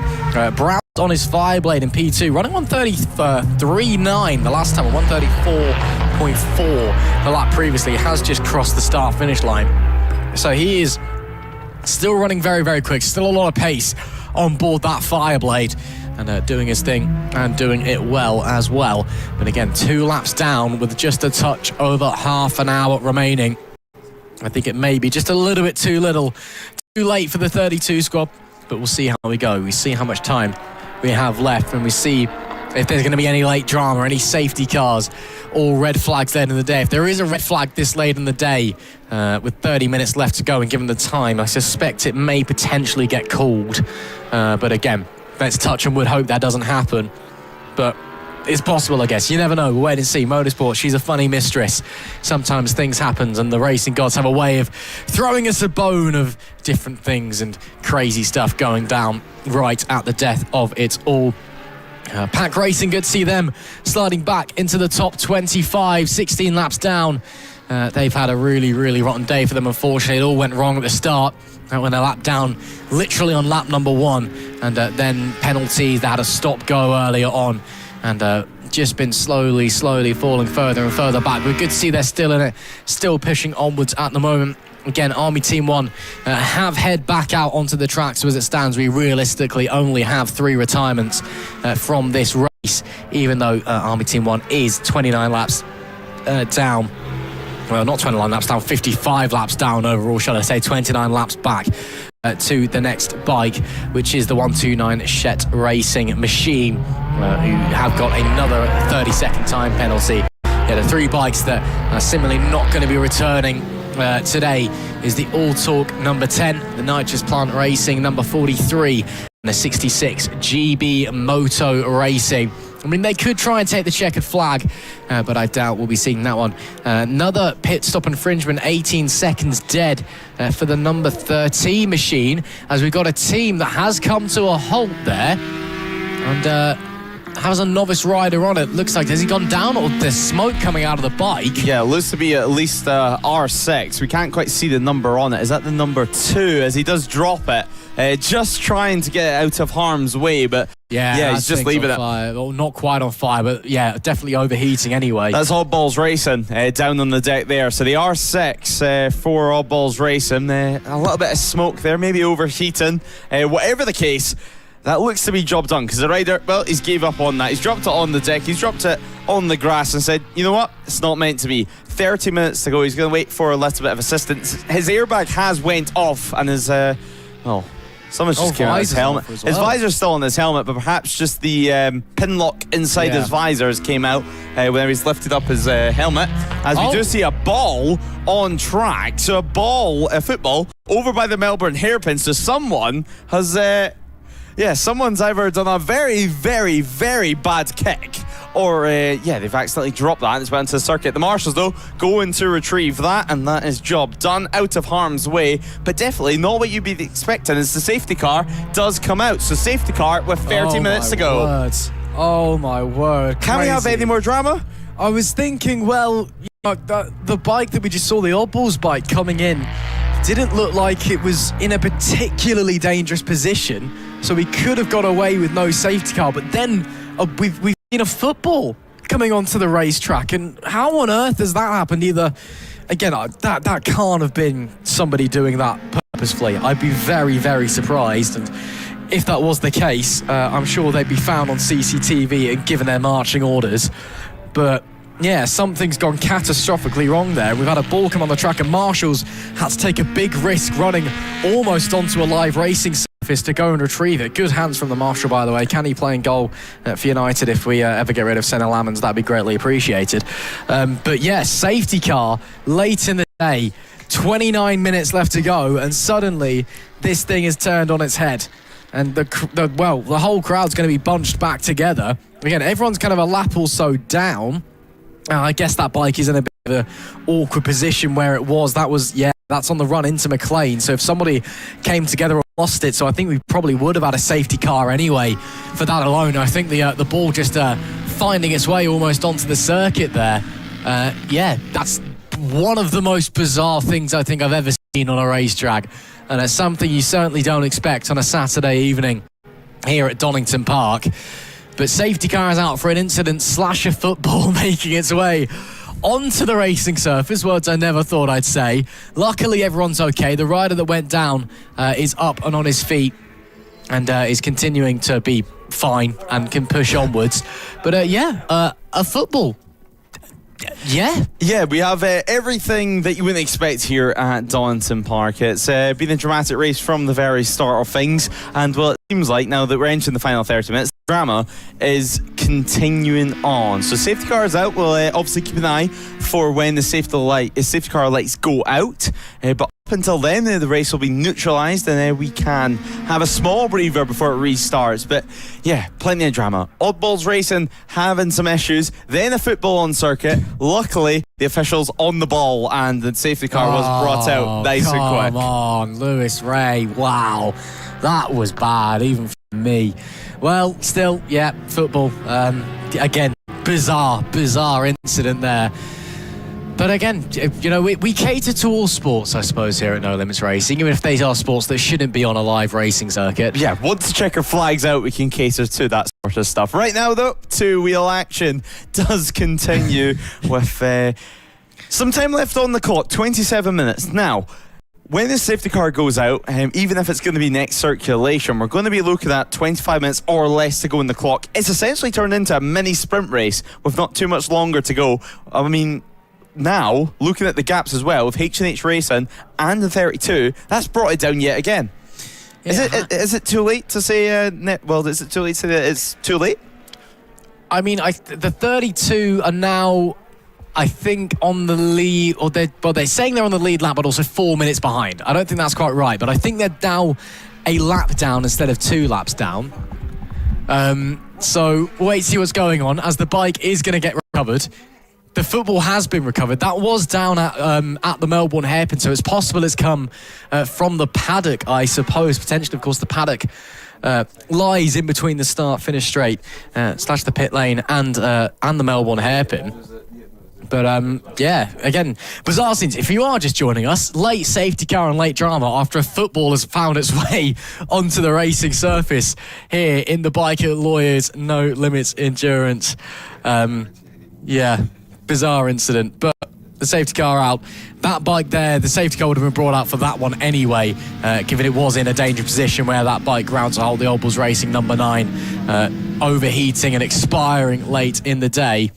And yeah, so we now wait to see when the safety car will be coming in. We'll have to wait, of course, for the recovery van to make its way off the circuit. So we'll definitely be having another tour at least. Could be 2. So we'll probably have around about 20 minutes left of racing. The 32 squad are back only a lap down now from the 16. It is Nathan Harrison back on track to finish the race, though, for H&H Motorcycles. And, of course, he has been the quickest rider all weekend. But then again, does he need to come back in? Probably not. I don't think he's been on track particularly long. No, he came out on the lap the safety car was deployed. So that was very, very lucky for H&H Motorcycles, because they could have been left stranded in the pit lane, and suddenly the 32 squad could have been back on the lead lap really late in the day. So bit of lady luck shining down on the race leaders, as there we see the recovery van making its way through McLean's and on the run up to Coppice. So should hopefully be this lap that the pack is currently on, in which we see us going it'll be the next lap, because we're currently it'll be this lap now. We've just crossed the start finish line, so the van will make its way back into pit lane, and it'll be this lap hopefully that we see the safety car lights go off and we can get going once again, as the van cuts across the circuit via the national layout. Of course, they have all free reign to do that as they see fit, as long as it's safe to do so. There's no one else around them, so they can go ahead.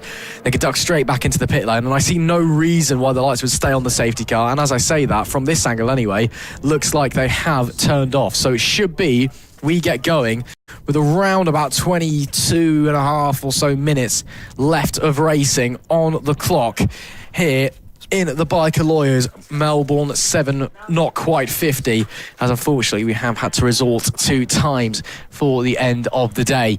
And yep, there we go, confirmation that the safety car lights are off. Glintor, our safety car driver, will start to pull away over the second half of the lap, and then once we round Goddard's cross the start-finish line, it'll be up to whoever's at the front of the pack to take us back to green for the last 20, call it 25 minutes, even if it is a touch under that. And this could get very interesting, because again, tyres may be cooling down a little bit now because the temperature has dropped outside as the sun begins to go away. So maybe the grip won't quite be there. Could be a bit chaotic. And again, people now bunched back up. There are a lot of teams out there that are fighting for position that are on the same lap. So Randy Racing and SD Racing on the same lap, fight, and Fireworks as well, or Randy Racing and Fireworks Racing. No, Randy Racing and PB Racing on the same lap, fighting for race win. Fireworks and Full On Racing on the same lap, fighting for race win. So this could get a bit interesting. We've got the 129 coming into the pits there. So it was the Shet Racing Mobile that had come back into the pit lane. That did lead them behind the safety car. That leaves free rein for somebody else to take the green flag. 22 minutes and 20 seconds left here at Donington Park. This could get a little bit chaotic after a late safety car with that incident involving the oddballs number 9 machine coming to a grinding halt up at McLean's. It's possible the rider went down, but either way the bike was overheating and in no fit way to work its way back to the pit lane. So a couple of minutes trundling around behind, well, I say trundling, still going fairly quickly behind the Hyundai. And now we are back to full racing speed. And well, is that the number 9 bike out there in second place on the road at the moment? That's the Randy Racing bike that is currently leading their respective class. That, of course, is the Team Sport Trophy class, and again, not far behind them at all. PB Racing on the same lap and won't be far away. So that could very much be fighting for position. We'll wait and see what's gonna happen with that one. Up in front of the pack, riders trying to break away, trying to push onwards. Can see the 22 in there making their way through. Whoa! Was that a mistake from somebody there? Somebody went straight on, it looked like, down at the S's. Hopefully everything's okay and they're able to continue, but yeah, just got the braking wrong. Yeah, and well, we'll wait and see if the yellow flags have been brought out there or if they can just continue on. I mean, there is an escape road you can just take as more riders head out of pit lane. I mean, that's the thing with safety cars. It's one of those things that you can be very, very low on fuel and have to pit straight away. You can see even more pitters now. It just depends when it arrives. If it's after everyone's finished their safety car, everyone's finished their fuel stops, or if it's a case that is midway through and it makes things pretty awkward. Dart Motorsport as well, they're also in the pit lane. Our third place runners out on track. As we mentioned though, number 9 of Randy Racing, they continue to circulate, and just ahead, I say just because 32 did have a sneaky look to try and get through the traffic, but it's Jordan Browse on board. He's going to use his head, get through at Hollywood, and that is job done for that move at the very least. But of course we're ticking by with 20 minutes left on the clock. It's 20 to 8 in the evening, as I should say. Meaning that we're getting closer and closer to the 7:55 checkered flag. Of course, that was announced a few moments ago, and now we are not too far away from that. What a day of action we've had, and we can do it all again tomorrow, of course, kicking off with an emergency practice in the morning before the qualifying session for the Inter-Service Championship, then straight into the day's racing. Do expect a revised schedule for that one, as we of course wait for the action. It looks to be actually the number 8 that ran into issues there, so the yellow flags must have been out because that bike has been there for quite a while now. So the number 8 having some issues. We've seen them earlier on drop it in the gravel trap over at the old hairpin. Now they've managed to get it going again, and yet another issue for RPS Racing and Barkham on board that. Oddballs Racing, can they get the bike out? Obviously they're going to have to adhere to the 15-minute rule. The safety car would have helped them out, however, but with sitting in P29, it's all about whether they want to restart. As I say that, they do head out onto circuit, so Full Throttle Racing, they enter the pit lane on the 22, and Oddballs Racing, they sit in P29. A small bit of overtakes though, just outside the top 20, with Small Boys Racing heading up into P21, with Race Skins Endurance in P22. Fortis Racing also into the pit lane, so it seems like it is well and truly changeover time. These have to be the final changeovers of today, Ross. I mean, there's just 18 minutes remaining. The final stints start now. I mean, you've got to have a very, very thirsty bike to be coming back into the pits if you're stopping with 18 minutes left to go. And if not a thirsty bike, definitely a fuel leak, I suppose. Yeah, these will definitely be the last couple of changes. So the 94 coming in, Fortis Racing, of course. Alex Pearson, I believe, that is making his way in on his F900.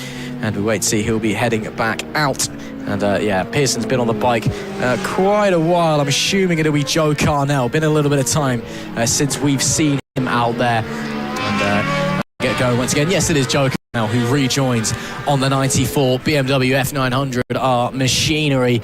Yeah, we should be going straight to the end. This is basically a 17-minute, 40-second dash to the end. It's still a lap to the good for the 16 squad up the front.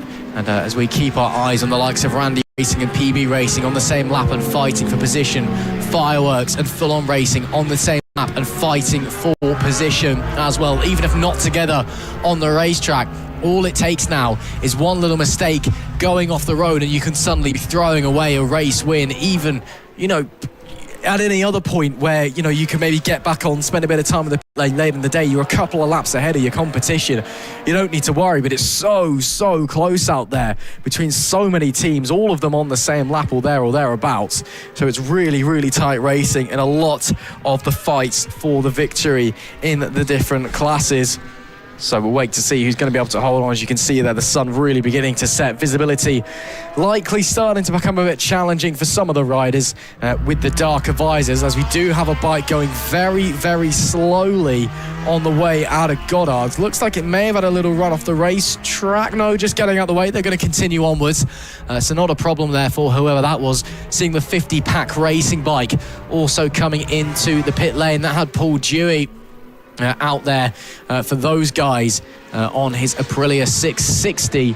I'd be expecting that it'll probably be Chris Taylor to finish the race for those guys on the BMW if they are to change over, if it's not just a quick splash and dash fuel stop.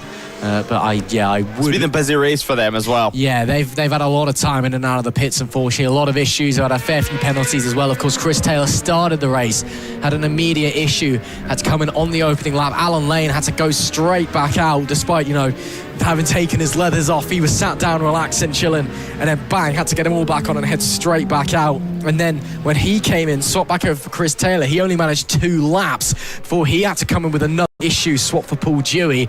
Then there was penalties, then it was all chaos. They had some more mechanical problems as well a little bit midway through the race. Yeah, that 50 squad really been through the wars, but currently P24 and still desperately looking to try and make it to the end. And you have to pay kudos to those guys for trying that. Again, making it to the end of any endurance race, let alone one that's a touch now under 750 kilometres, is an absolutely monumental achievement, and they can be so proud of their efforts, even if on paper it's been a really rotten day for them and things really haven't gone their way. They can be so proud of what they've accomplished, as can all of the teams out there who are lining up to finish the race. Looks like Army Team 1 have come back into the pit lane. I'm not sure if that's a come back out, try and see if it can work, and it's decided it hasn't, or if it's just a final check of the bike and they'll be heading back out, splash a bit of fuel in it before they go. Their pit stop time, they came into the pit lane at 7:27 p.m, so quite a while ago now. Definitely, they've definitely met the pit stop intervention time at the very least. I mean, better safe than sorry. Yeah, silver linings there at the very least. But yeah, not what they'd be hoping for. And as you mentioned, some busy races, especially for the likes of number 50. I mean, it's a hard task at hand, especially when you have issues, to continue going out on track. Luckily for Chris Taylor, he managed to find extra sprockets, and especially an extra front sprocket that he could use for this race. No Limits Paddock pulling together and helping riders at need, even if they're competitors on track. Now, the 160 laps have been completed by your race leaders, so we're in the closing stages for sure. Only 13 minutes left on the clock for this one. It looks like we're going to be so close to the original race distance and be around the 170 mark, bang on. Yeah, close enough. It's close enough. If you round it up, I think we'll be around the 7:15 mark in terms of kilometres. Yeah, I'm sure we can forgive a couple of laps. Well, yeah, exactly. With the race with the action we've had today, we've had a few red flags, and certainly the marshals have been very busy throughout today, and the officials have done a great job at running this event nice and smooth. I think we can excuse a couple laps chopped off at the end of the action. But how beautiful does this circuit look when the setting sun? Simply incredible. I mean, Donington Park, what better place to be? 13 minutes and 1 second left on the clock before the checker flag does wave. Motor 46 now into the pit lane as Full On Racing makes a move on Fireworks. So that's Gillespie on board that bike, and he's dropping all the way back down to P8 as your race leader comes into the Melbourne hairpin there. And he's going to crack on the power yet again. And there's another pit stop for the Unit 09 team. Now, no issues for them, according to the team, but quite a few pit stops and quite a few shorter stints than maybe what they would have planned. Obviously, Harvey Clarge started the race and then went over to Hay, with Julian taking over straight after. But now they will continue their action out onto track. And just getting by Fireworks there, it looked like Nathan Harrison. So Nathan Harrison, you have to give credit to him. He's still continuing out on circuit. It's 20 to 8 in the evening. And well, Nathan Harrison still continuing to run within the 135 bracket. 4 seconds quicker than the riders behind, most importantly. Yeah, still flying away is Harrison. Again, a TT racer, of course, a best finish at the TT of 4th. Certainly knows how to ride a motorbike, but he has just been the absolute class of the field, and even now still so consistently fast. And he said there's still time, plenty of time left on the table for him. He just doesn't want to risk anything, doesn't want to push anything. Fastest lap of the race is that of the 32 squad, and Brown on the Fireblade, a 132.053. Again, we're not expecting to be breaking any track records around here, shall we say, in an endurance race. Track record, just for clarity's sake, on a superbike at Donington Park GP. It's a 125.597. That was set by Top Hat Rattigliotto on his BMW back in the 2024 WSBK round. So a little bit off of that, as you'd expect, but still lapping really, really quickly. And the fact that Harrison was very open and happy to look, I've still got time left in me. I could go faster if I wanted to, even later on the day, as I'm tired on worn rubber. There's just no need to, because we're in a really comfortable position. At the time, they were 3 laps ahead. Now, because of safety cars and whatnot, they're 1 lap ahead, but that's still a lap ahead with 10 minutes and 45 seconds left to go. Just consistently ride quick enough and you're fine. Again, endurance racing is bizarre, because we often talk with racing about how it's about, how brave you are and how much, you can push. But endurance racing, it's not always about that. It's about how quick do you have to go while being safe at the same time. And it's one of those things where it's like, if you have the ability to back off, you absolutely can, which is fantastic to see. 10 minutes and 15 seconds left on the clock then in this one. And the 16 squad still leading very comfortably, very pretty as well. The 32 in P2, the 92 Dart Motorsport in P3. Team Sublime coming into the pits with 10 minutes to go. They must have just got their fuel a little bit wrong for them, unfortunately. I doubt that Tommy Downs will be coming off of the bike for the number 17 machine. Luke Stanley standing by potentially. We'll wait to see if he does come out. Downs has been on the bike a little while, but I don't know why you change riders this late in the day. Just finish the race. There's 10 minutes left. That's like 4 laps at this pace. So it's essentially a minute. I've literally a sprint race for them. I mean, it was 7 lap races here today, equating to around 10 minutes or so, all things being well. But one thing I will give them a little bit of credit on, obviously, nobody was expecting today to have 5 safety cars out on circuit and a red flag in there. So fueling strategy today has been an absolute lottery for some of the teams. It's just been these safety car restarts, getting through traffic, and your overall pace that's decided this race. I mean, we were speaking about Nathan Harrison there. We've spoken about it a lot during this race, but he's led for the last 133 laps. They got in the lead in lap 30, and since then, I mean, it's been unstoppable. I mean, that 16 squad have just been so quick. Of course, Nathan has been really quick, and his teammate Joe Yeardsley, another TT rider as well. Both of them have just been outstanding and really haven't put a foot wrong all day. Again, maybe didn't quite get that pole position that they would have wanted to have done. It was a great late, last-minute, last-ditch qualifying performance from the 32 squad, even with seemingly Scott Kirkland being a little bit off the pace compared to his 2 teammates in terms of single-lap pace. But they worked their way through, got to the lead in lap 30, and never looked back. And that is a pit stop infringement for Team Sublime. Oh, no. So close to the end. Oh, that's heartbreaking as well. And it was a rider change as well for Team Sublime. They have put Luke Stanley back on to finish the race. And heading out, 11.12 second penalty. That's only a couple of seconds in it, unfortunately. And that drops them down from P5 to P7 overall. It was a big ask for them to be fighting for the class win anyway, and they are still going to be on for second in class. They are a lap down on the Moto 46 UK squad. 2.2 seconds is the infringement official calculation from our mathematician whiz, Lewis Ray, up here in the commentary box. It's also called a calculator, just for the viewers at home. I mean, it's nearly 8 p.m. in the evening. We're not doing this math at this time. No, we're not. But still, it's disappointing. And again, you'd rather finish P5 than P7 overall, wouldn't you? Even if you are still finishing second in class. But at the end of the day, you know, you're tired, you make mistakes, I get that. And it's something they can learn from going forward as well, especially looking at that monstrous 12-hour we've got at Anglesey. They were looking, going, okay, we got tired, we made a mistake at the end of the race. And it's the kind of mistake that, yeah, it was unlikely we were going to win class, but just in case something went wrong and there was something crazy that happened, that could be a race win that they potentially cost them. So we'll wait and see. 6 minutes and 45 seconds left on the clock as we continue onwards. Randy Racing still comfortably leading the way on that number 9 machine in the Team Sport Trophy. That is the No Limits variant of the ACU National 600. Is currently Tom Major on the bike on his R6, a pair of R6s of course between himself and Nicholas Round. Then after them, further them, we've got Team Fortis Racing, the number 94 machine leading the way out of what's essentially the BMW Cup, even though the BMWs are technically racing the twin bikes, but there's only one twin bike out of the 4 of them, and they have been technically class separate, I believe.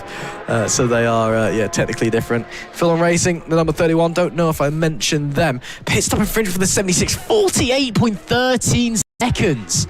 Wow, that's a huge penalty late in the day for Donkey Box Racing. That's 9.6 is that pit stop infringement. They're P18. John Hellowell currently on the bike to finish the race on the Fireblade, and he's just come out of the pits as well, and that's going to drop them down from P17 to P18. They're lucky that there's a few laps difference behind to the RAF Dambusters on the 617 machine, but wow, that's a huge penalty to get late in the day.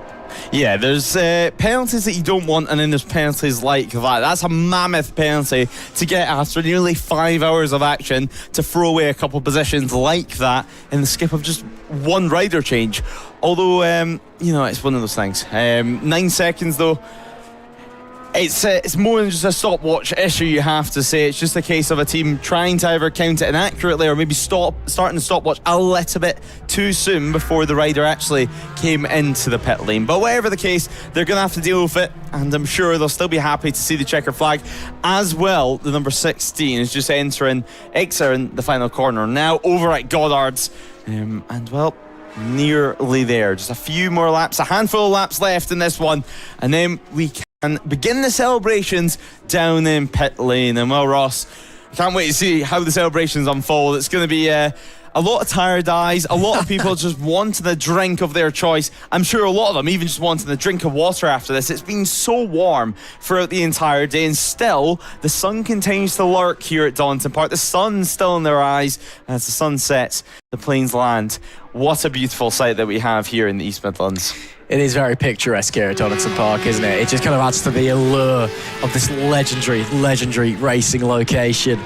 Of course, kind of equidistant to the south of both Derby and Nottingham.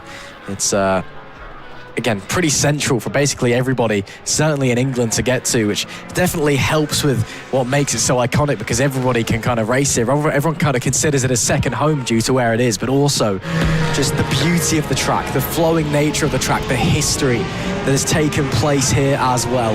It is purely wonderful. With 3 minutes and 30 left on the clock for our race leaders overall. Now 2 laps to the good.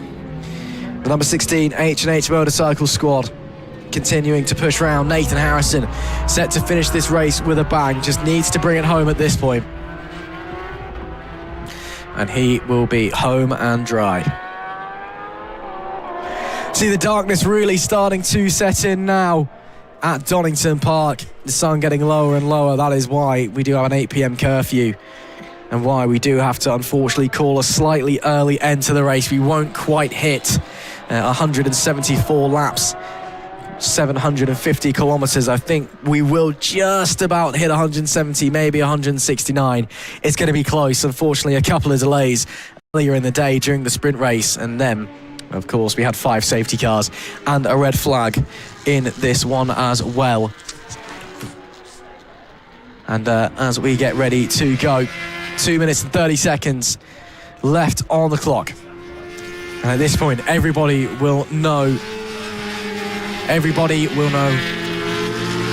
knows just how close we are to this end. Everybody knows this is possibly the most dragging point of the race, when there's so little time left. Your body is screaming at you, telling you to stop, just lie down, have a rest. It can't do it anymore. And your mind knows how close it is, and it just makes time drag. It is painful how long these 2 minutes will be for the riders out on track. But not long left now to go. The next lap should be the final lap of the race. Will be the final lap of the race. When the clock hits 0, the checkered flag will wave. And with Nathan Harrison running 1:34 lap times, he crosses the line at around about 1 minute 29. We are on to the final tour of Donington Park in the Biker Lawyers No Limits Racing Melbourne 750. What an event it has been. The darkness really begins to set in here at Donington Park. Nathan Harrison continuing to work his way around on that Fireblade. The 16 squad has been absolutely imperious all day long. They have been the class of the field. With 55 seconds left. So close. Just half a lap left to go. Of course, there's been some great runs from so many riders out there. The number 6 Moto 46 squad, who will be taking a class win. The Randy Racing number 9 squad, who will be taking a class win. The Full On Racing number 31 squad, who will be taking a class win. But what really matters in the minds of most people is those who cross the line and take the checkered flag first. Coming down to Melbourne, what should be the final time in this one. 15 seconds left to go for the number 16 squad and Nathan Harrison, who have been so strong all weekend long and all race long. As nearly 5 hours reaches a conclusion, it is the TT boys who reign supreme. The checkered flag waves, and it's the debutants in H&H Motorcycle Spin Arena. The 16 squad is on top here at Donington Park, and they have shown everybody how it is done, and they admitted there was time left on the table as well. What an unbelievable performance. What an unbelievable ride from both Harrison and Yeardsley. And they stand alone at the top of the table, the overall race winners, with a fantastic performance. Muted celebrations likely from the fatigue. But it is Nathan Harrison who crosses the line on that 16 and takes victory in the squad's debut race. They said they saw no limits. They said it looked fun. They said they'd come along to check it out and see how they do. Well, I'll tell you what, boys, you've done all right. I'd be surprised if we didn't see you again in the future. It is the 16 H&H Motorcycle Spin Arena squad that takes victory. The 32 team does bring it home second. And the 92 Dart Motorsport team are set to come home P3 overall. Still waiting for them to get to the line. The Moto 46 number 6 will have taken their class victory in the ACU National 600. Those who wait for the rest of the riders to bring it home. A well-deserved victory for that squad. They've been really strong all day long and have certainly been fighting with the big boys, certainly been fighting with the 1000s as Nathan Harrison completely ignores the 32 team there. I don't know if he noticed the hand going out there. I doubt it was intentional. That ignorance there. Well, that's the end of that one, shall we say. But as we bring it to a close in the Biker Lawyers No Limits Endurance Melbourne 750 here at Donington Park. What an almost 5 hours it was. It is H&H Motorcycle Spin Arena, the 16 that takes the victory from the 32 in second, from the 92 in third. The Moto 46 number 6 takes the National 600 class victory. Randy Racing, the number 9, takes victory in the Team Sport Trophy. And Fulham Racing takes the Team Power Trophy, P6 overall. Then it is Team Sublime in P7, Fireworks in P8, PB Racing P9 and Proudfoot Racing in 10th. Then it's the SD Racing in P11, the Fortis Racing 94 wins the BMW/Twins Cup, I guess, in P12. Then it's Heck Racing, JAS Racing, Snapdragon Racing, Ride Culture Racing, PP Racing, Donkey Box Racing, 09 Racing and RAF Dambusters. P20 winning the inter-service battle in this one after the Army squad encountered a whole host of issues. Small Boys Racing was 21st with Race Skins in 22nd. Plenty in the Tank was 23rd with Pack Racing after a pretty hectic game for those guys. We're on 24th. F900 was 25th. Full Throttle 26th. KGG Endurance, I guess, win the twin trophy because they were the only twin bike out there on the 53 with RPS Racing in P28. 29th was Oddballs and 30 was the 129 of Shet Racing. And then the last of our riders, none of these guys unfortunately taking the checkered flag. The Army team did come back out some 50 laps down at one point to see if they could make it to the end. Unfortunately, reliability issues really affecting those guys. We also lost the 66 GB Moto Racing, the 43 Nitrous Blunt Racing, and All Talk was our first retirement, 101 laps down out the end. But we are done and dusted for Saturday's action here on track anyway. Still more action to come your way as we try and speak to our race winners in the Biker Lawyers Endurance. Powered by Pirelli, the Donington 750, the Melbourne 750, should I say, here at Donington Park. Let's head down to Lewis Bray and speak to our race winners.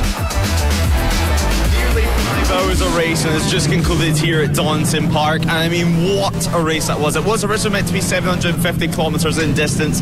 Sadly, well, time bet us in that respect. A couple of safety cars, 5 in fact, and a red flag thrown in there.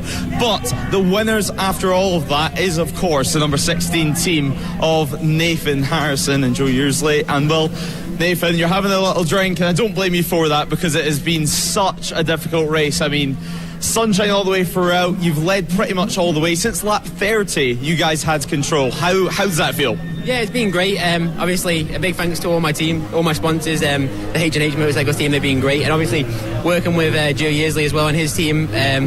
Obviously, it's a team effort. It's not a one-man race. So big well done to Joe as well. He was consistently doing his lap times, and obviously we were a good match together, and we got the perfect result in the end.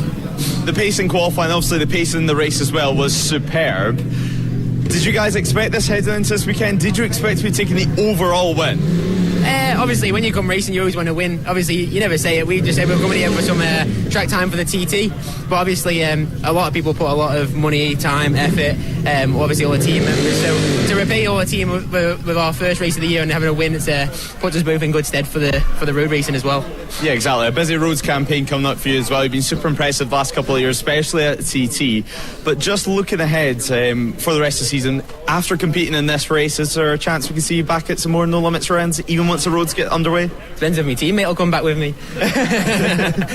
But yeah, no, definitely, I'd definitely do it again. I thought it was great for bike fitness, for testing the machine, and yeah, and just keeping smooth. And obviously, overall, I thought it was a brilliant kind of a race, an event, and obviously it was so well run. A big thanks to obviously all the guys in race control, the No Limits team, the marshals. It's a long old day, but luckily we had the weather, and it's been fantastic to race a bike in the sun for the last 6 hours.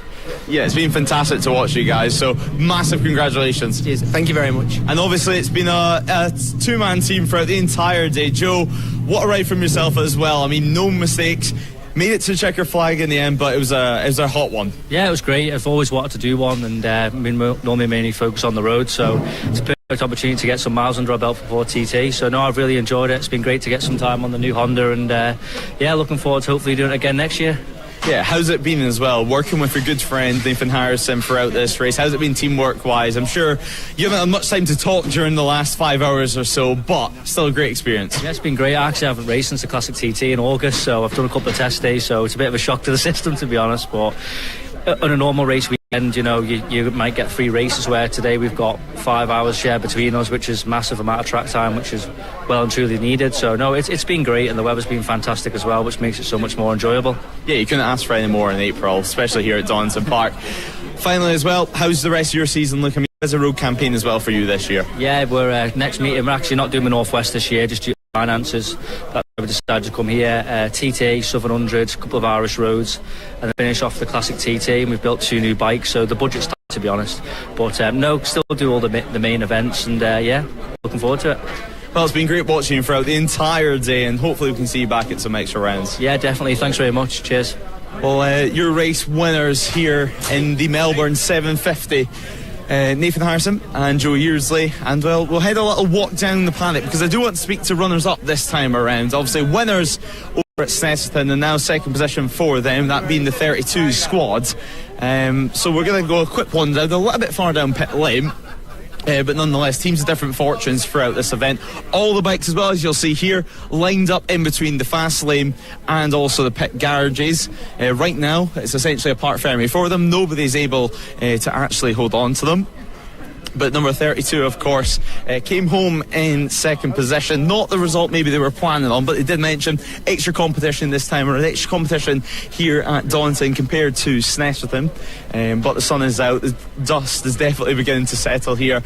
It's been a day of mixed fortunes, I think it's fair to say. We've had plenty of safety cars, plenty of unexpected events, and well, yeah, we're going to speak to our second place runners in just a few moments' time. We can already see they've got a beer in hand, and actually, I don't blame them for that. They've worked hard for it, and there's definitely been a burnout or two down here in pit lane.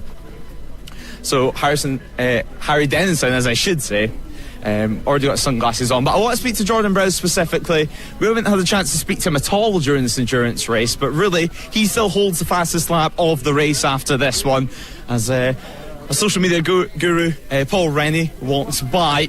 But yeah, we'll grab a quick word now with Jordan Browse.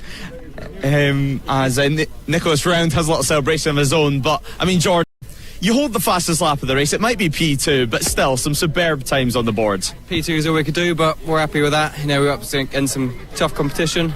We rode well, fastest lap. I wish you got an extra point for that, but you don't. But that's all we could do. Yeah, you hold the bragging rights for the fastest lap at the very least, but still, at the overall picture, it seems like Nathan and Joe, like, they're not going to be at every single round. It seems like this is going to be the only endurance race of the year they're going to take part in. So this is pretty good stuff for the rest of the year. I mean, Snetterton the win, and now P2. Keep on chipping away. That's what we do. Consistent, smooth, no issues. Everyone's bikes sound, so we're happy. And finally, how's it been working with your team? I mean, you guys are constantly on it, whether it be Scott, whether it be Harry. I mean, you guys work together great as a team, it's fair to say. Honestly, it's a pleasure. Everyone knows their bikes, everyone works it, we all know our place. Easy. It's a dream team, to be fair. Really happy. Couldn't ask for much more. Yeah, it's a dream team, and well, Scott Kirkland, for yourself, I mean, it's been a busy old day on the Yamaha. Yep. How do you assess the weekend so far? How do you assess this long endurance race? It was slightly longer than what we're expecting in terms of time. A few safety car issues, but as always, that's endurance, isn't it? Just whatever throws it, we need to just chip away at it. So tactics kind of were just keep chipping away. We knew the boys for the Isle of Man were going to be quick. So, and like you say, they're not going to be every round. So that was kind of our tactic, just to play that, keep it steady, keep the pace moving, and keep going the right direction. So they did get lucky with one of their safety car. They were nearly stuck in pit. So like everything, it's all about luck when the safety car comes out. So we did well, kept consistent, did what we need to do.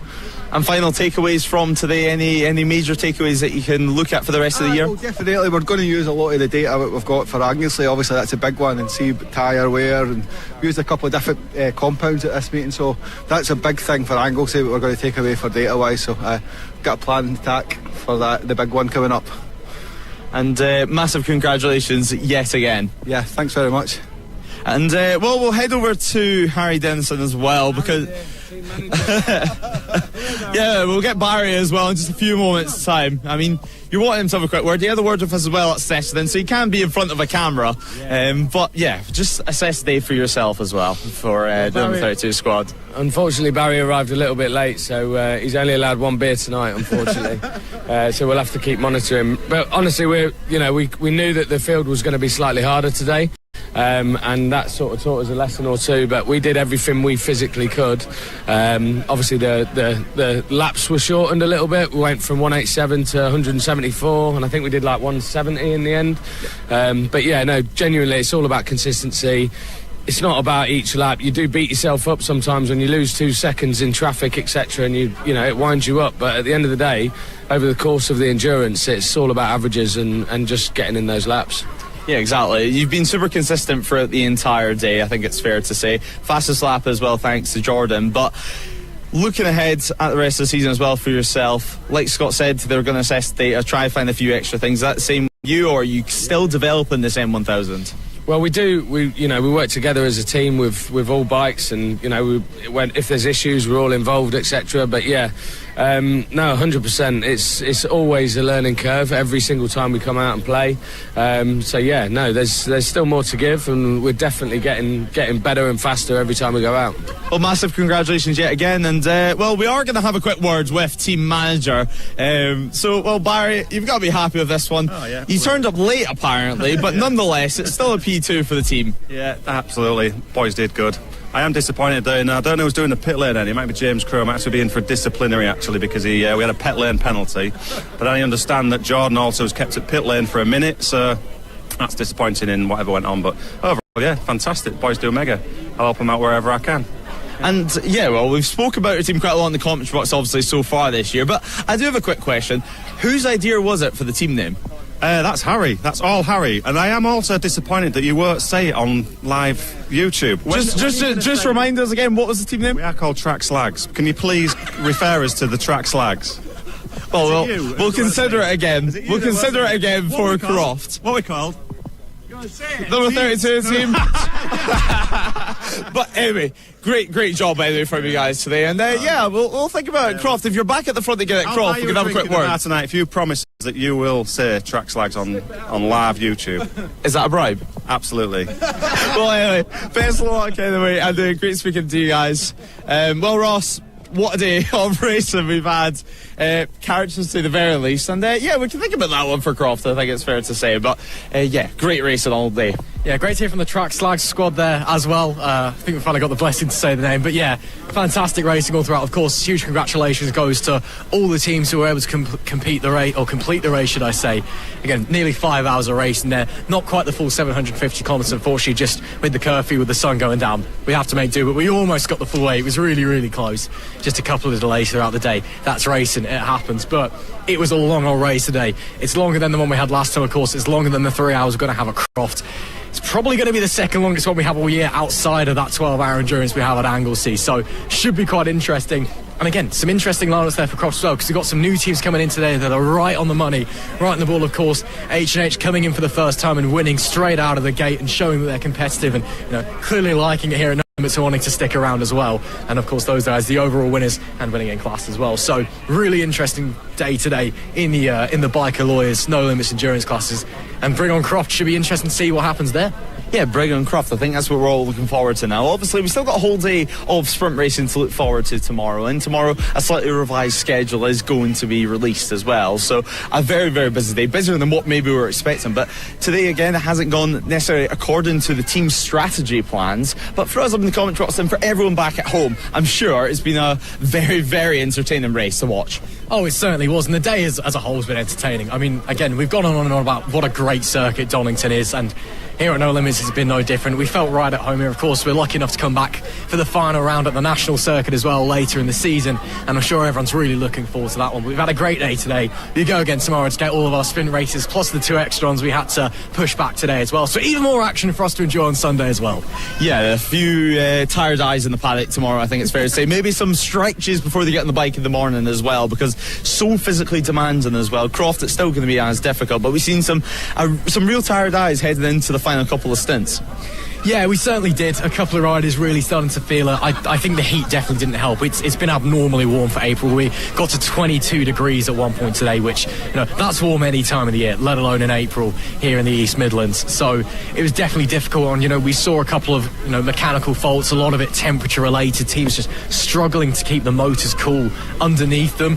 So that's something that I think a lot of the guys in the sprint races tomorrow will be keeping an eye on. Of course, they're not going to be running the bikes for maybe not 5 hours straight for everybody. Of course, you have time to get the bikes back in, but you're still going to be pushing them for maximum attack all the time for those 12-lap races, then those 9-lap races. If it's just as warm tomorrow, could be causing a bit of strain mechanically in terms of temperature. Things like tyre temps we'll need to keep an eye on as well, because that's going to affect things like tyre pressure, which, of course, if it gets a little bit too high, you're going to find yourself on the deck very, very quickly. So I know everyone who's in the sprints tomorrow, even if they weren't in this endurance race, will have been keeping a very close eye on to see how the temperature, how the running was affecting things. So going tomorrow, they have a bit of a better idea of how they can manage those temps, how they can manage especially those longer race twos, those 12-lap sprints that we've got, so that they've got a better chance of definitely making it to the end from a mechanical standpoint. Yeah, exactly. I mean, as we were saying, some tyre dyes in the paddock, and now finally some team photos taking place just behind us, celebrating the day's success, and already a nice cold pint in their hands. But we're speaking about tyre dyes in the paddock, and actually I do want to speak to Nicholas Round, because he's been the brunt of our joke for the last hour or so, ever since he decided in pit lane to pretend that he was having a little sleep. But Nicholas, we want to have a word with you anyway. Hello, don't worry. right. But nonetheless, we've seen you on camera in pit lane just before your last stint, having a fake sleep. I was absolutely knackered. Well, yeah, I was about to ask, was that just show for camera, just trying to get some clips through social media, or was it a case that you're actually knackered? Yeah, my knee's killing me. That was really hard. That was so hard. He looks like he hadn't even done anything. I'm just too much caffeine. But I look absolutely dreadful. I know I do, because I've just seen myself in the I don't know, GoPro thing. So yeah, I can't believe that though. That's brilliant. And I mean, this is not the longest race of the year. Are you planning on taking part in the 12-hour? Yeah, we are. But Hiring help. Big Roundy's going to help us, and then Simon Daniels from last year in the newcomers, who was smashing it. So we're getting him on board for that as well. So yeah, we actually have some help for that, whereas we just did it us two today. But yeah, just two of you guys today. But for a round racing, I mean, you have to be happy with how the days went overall. Not been any major mechanicals at the end of the day, and on your pit board, and a nice cold beer to celebrate maybe tonight. Oh, definitely get straight to the pub. Nice cold beer. It was a tough day, really tough day. I thought I'd thrown it away on the last lap because I saw a checkered flag, but apparently it wasn't the checkered flag. I don't know. I was celebrating. I was down here in pit lane. People still racing, but yeah, managed to bring it over. Tom came over the line, but the leaders were like 0.1 behind him, so he thought he took the checkered flag. So we sprinted to Melbourne Loop and were saying, you've got to do another one. So, thankfully. Yeah, it's one of those things about endurance. I mean, you're that close to the leaders. Yeah, so thankfully he knew what the signal meant. So I don't know how he knew, but he's some boy today. He's awesome. Back to his best today. He really has been. So 2025 was tricky on it, but you're back to your best today. You've been awesome, mate. Yeah, so a couple of big crashes set me back last year, but back to it, and hopefully get some more wins this year, eh? Well, I'm just happy with one, to be honest. That's all I ever wanted to do, so I'm really, really happy now. Now you can say I'm happy now, so... Yeah, I mean, you've had all day in Donington Park in the sunshine. What is there really to complain about? Nothing. And again, hello, Mum. So she's been at home today, unfortunately, for reasons beyond our control, but this one's for you, Mum. Yeah. So. An emotional race for sure, and massive congratulations to both you guys. Thanks so much. Thank you very much. Thank you. Take it easy. Take it easy, right. So we'll head back up, and I want to see if we can finally, because I did see Harvey Clarge having a little mitch about, and he still is here, so we're going to grab him and hope that we can get a little better of a word of what happened in that race. Not too bad. How was that for yourself? Obviously, I don't think it was as smooth sailing as maybe what you would have hoped, but how was that endurance race? No, it was good, to be fair. Again, we're still on the stock motors, so it's more just trying to get a feel for it, trying to maximise the efficiency in the pit stops and stuff. But no, we were going well. We're consistently in P3, and we worked it out with our different rider speeds that we could maintain this, but unfortunately, obviously, one of our riders caused the red flag, and we lost a good 3-4 laps in that. So it's all right, he's all right, so we'll go again. But no, we had a good dig out there, and it was nice to do some quick lap times. Yeah, that's racing for you sometimes. And we've seen you also at the over at Redgate earlier on in the race. We just caught you were in the gravel trap. Talk us through it. To be honest, it was just a slight gear shifting issue. Blipper played up a little bit, didn't go down as many gears as I planned, and ran on. So it's not ideal, but luckily it wasn't a crash, it was just a little bit into the gravel, got back on and kept going. Positive day though overall. I think more time on the R9s as well, most importantly, and looking ahead to the rest of the season, you plan on taking part, especially the 12-hour that we have in July? We're all set for pretty much all the rounds this year. I think there's only one that clashes with BSB, so that'll be the only one that I'll be missing, but the team will still be there giving it a good go. I think that's the other Anglesey meeting, but we'll be there at the 12-hour, so yeah, it'll be mega. Yeah, exactly. And well, you're a hugely experienced rider yourself, as we mentioned. BSB, you raced some mini bikes for years as well and worked your way up for the ranks, and now, well, having your go at endurance racing, how does that compare though to what you've done so far in your racing career? It's good, to be fair. It's definitely different because you're not pushing for the whole stint you're out there. I like to, because obviously I'm still sharp, I like to go out there, push as hard as I can at the first part of the stint, and then find a nice rhythm, settle into it, and then basically just get the shift over and done with. Well, your shift is well and truly done now. You can put your feet up and have some food and relax finally, so well done for today. Cheers, thank you.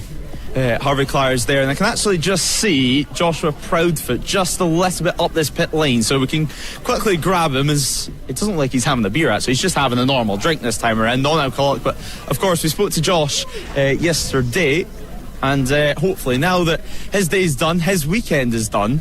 How was that, Josh? I mean, this is your only day of racing here today. You're not racing tomorrow, but you're looking forward to this weekend. Yeah, I'm thankful I'm not racing tomorrow. It was a long race. We got third in class overall, so pleased with that. It's good for the championship. We did well, just consistent, took the laps off, and be on to the next one.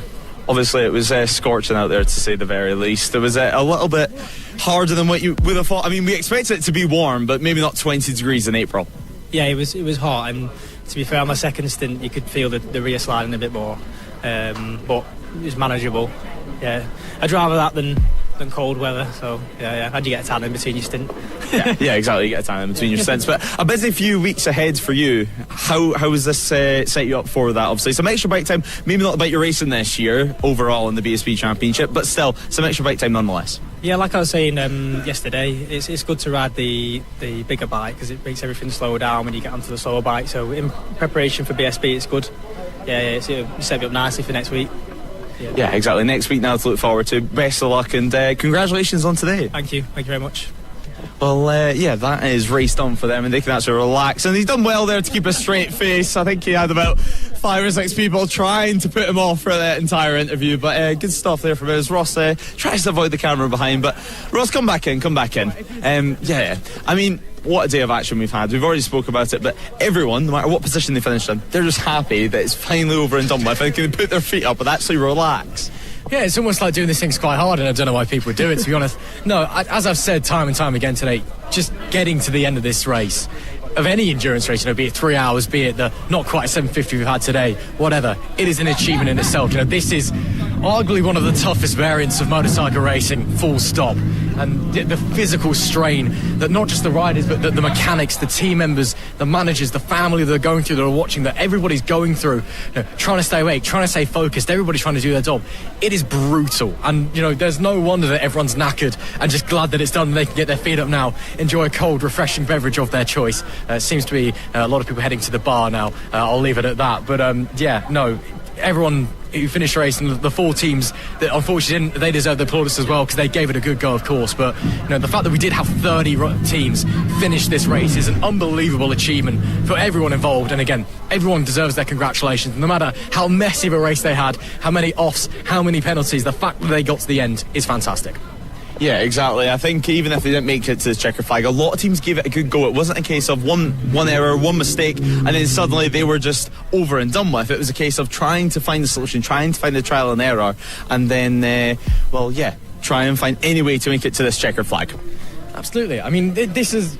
you race to win, obviously. That's the aim of the game. You can't win everything. There can only be one team at the end of it all. But in things like this, again, just making it to the end is almost a win in itself because you've done something remarkable. You've accomplished something so brilliant that, going against all natural instincts. Again, whoever would sit down and think, oh, you know what, I'm going to go ride around on a bike with my mates for 6 hours and have a great time, it's mental, but these guys enjoy it, and again, it's the reward for finishing it is so great, knowing that you achieved that and you accomplished that. So yeah, everyone deserves a well good rest tonight. Again, some of these guys are going back out tomorrow, some of them for 3 races as well, because we had a couple of delays, most of them for 2, which again, just mental. How you can get off after doing that job and then go out there for even more racing tomorrow is mind-boggling to me, but fair play to them. Well, I was just about to say that to you. Obviously, we spoke about the endurance a lot today, but still, tomorrow, there's a lot of action still to go on. I mean, sprint racing from start to finish, and still 1 practice and 1 qualifying to do in the morning before we can even get underway with that. What are you expecting from tomorrow? Because, I mean,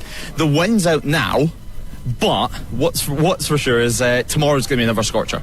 Yeah, it looks like it's going to be another sunny day for certain. And again, even though it's a bit windy now, the sun's setting, getting a little bit chilly down here in pit lane, we are still expecting it to be a nice and warm day, which, again, that's going to be a bit painful for the riders, especially in the 12-lap sprints, because you do push harder in a sprint. You don't have to worry as much about your energy because you haven't got to hop in for X amount of stints and X amount of time. You know, you're just there, you do that race, and you're fighting for every single corner, every single position, every single lap. So the riders will be pushing themselves more physically in that shorter time frame. So it will be just as physically demanding in that time, and for the machines as well, because they'll be running them harder in that hot temperatures again. So we could see a couple more mechanical issues potentially. We'll have to wait and see. Of course, we don't hope that on anyone, but it's part and parcel of racing, unfortunately. I'm still expecting the racing to be fantastic though. In the sprint races we had today, is I know you're feeling the wind chill here a little bit as well. In the sprint races we did have today, it was absolutely brilliant. Of course, the endurance racing is a bit more laid back on the out-and-out action front, but that's not what the endurance racing is about. It's more about the strategy, more about the long game plan. In those short, sharp races, you just got to go out there and go for it. So it should be aggression from the get-go for 2, sometimes 3 races per class. Yeah, exactly. I mean, a lot of action still to go, as you said, and it is getting pretty cold down here in pit lane, but we're going to head up to the top of pit lane for the time being and just get out of the road as well of some of the riders who's making their way. But still, what a day of action we've had. The sun well and truly setting as well, but yeah, a lot of riders now bringing their bikes back into the garages, so then hopefully we can get some celebrations and some podium celebrations underway for later on.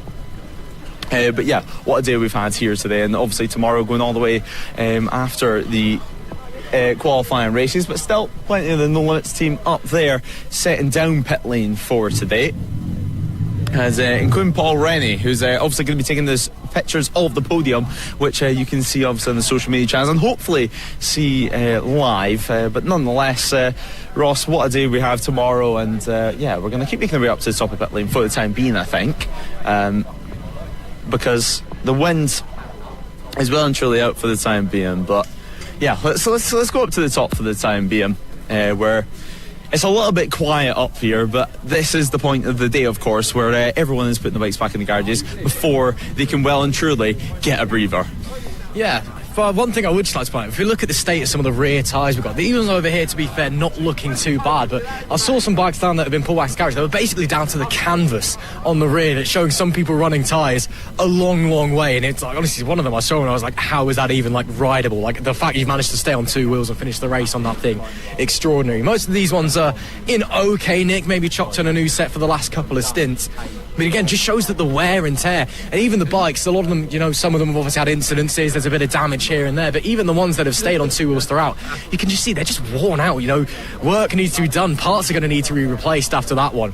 Again, it's just the nature of endurance racing. It's brutal on both the rider and the machinery. Yeah, it's brutal all around, I think it's fair to say. Quite a lot of riders actually now going out onto a track walk, but as things stand, not many people are necessarily getting moving for the podium, but we're waiting to see what's going to happen. So we'll head up to the top of pit lane for the time being. We'll head up where the 1, 2, 3 boards are, and then we'll wrap things up for today before obviously we get ready for tomorrow's action here at Donington Park, the final day before then we begin to focus on Croft, which is next month, not too far away of course, and then hopefully we can see the likes of Nathan Harrison return. They did say maybe it might have to be next year with how busy their schedules are with the Roads campaign, but nonetheless we'll continue making our way up pit lane as some riders are beginning to gather anyway. I can see Tommy from Dart Motorsport up there now, and the 1, 2, 3 boards for your top finishers. Once the results are officially confirmed, then of course we can begin the celebrations into the night, which I'm sure many of them will enjoy. But what a busy day it was for the organisers here today from start to finish. We had quite a few red flags on our schedule. We had multiple safety cars. We even had a red flag in the endurance, as some of the endurance teams are here to pick up their bikes, because let's keep in mind they're not all of them are taking part in tomorrow's action. Yeah, some guys will be packing up and going straight home, which again, just because the racing's done doesn't mean the day's done for everybody. You've got to pack down. Most of the guys will need to be clearing out of the garages as well, making some space for the teams coming in for the sprint racing tomorrow. So, again, it just shows this is a long old sport, and it's not as glamorous as it looks, unfortunately. The racing's done, but the day is far from over for most of the teams. A lot of the teams as well, they'll be having debriefs, they'll be going over the technical, what happened, they'll be looking at the telemetry, and already starting to think about, okay, going forward at Croft, going forward to maybe any other racing that we're doing between here and the next No Limits round. What do we do? What can we work on? How can we work on the bike and improve the bike? What can I do as a rider potentially to improve myself? They'll be looking at training dates. Okay, maybe this person did this through there and that was better than what I was doing, so next time I'm at Donington, how can I do that? How were they able to do that? So again, the work is far from over. The mechanics will be packing down. The riders, although maybe taking a relaxing moment, just getting their feet up, the work's far from done. They'll already be thinking about the next round. Some teams already be planning ahead for rounds after that as well, and thinking about championship aspirations going forward. So the circus carries on, as they say.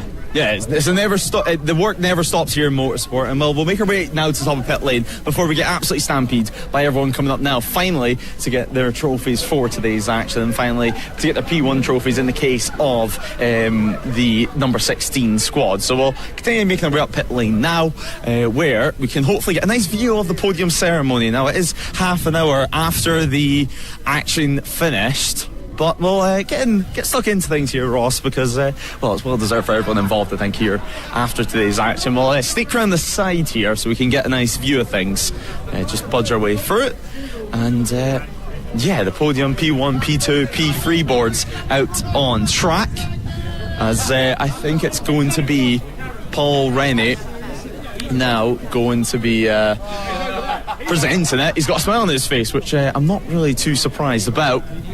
But yeah, Ross, I'll let you continue on wrapping things up as we have a little wait for the podium to begin. Thanks very much, Lewis. I'll take this off your hands. You're relieved of your duties for a few minutes for the time being. But yeah, what an absolutely unbelievable race that was in the No Limits Biker Lawyers Melbourne 750. Unfortunately, not quite the full distance realised, of course, due to a couple of safety cars, a red flag and delays from earlier in the day as well.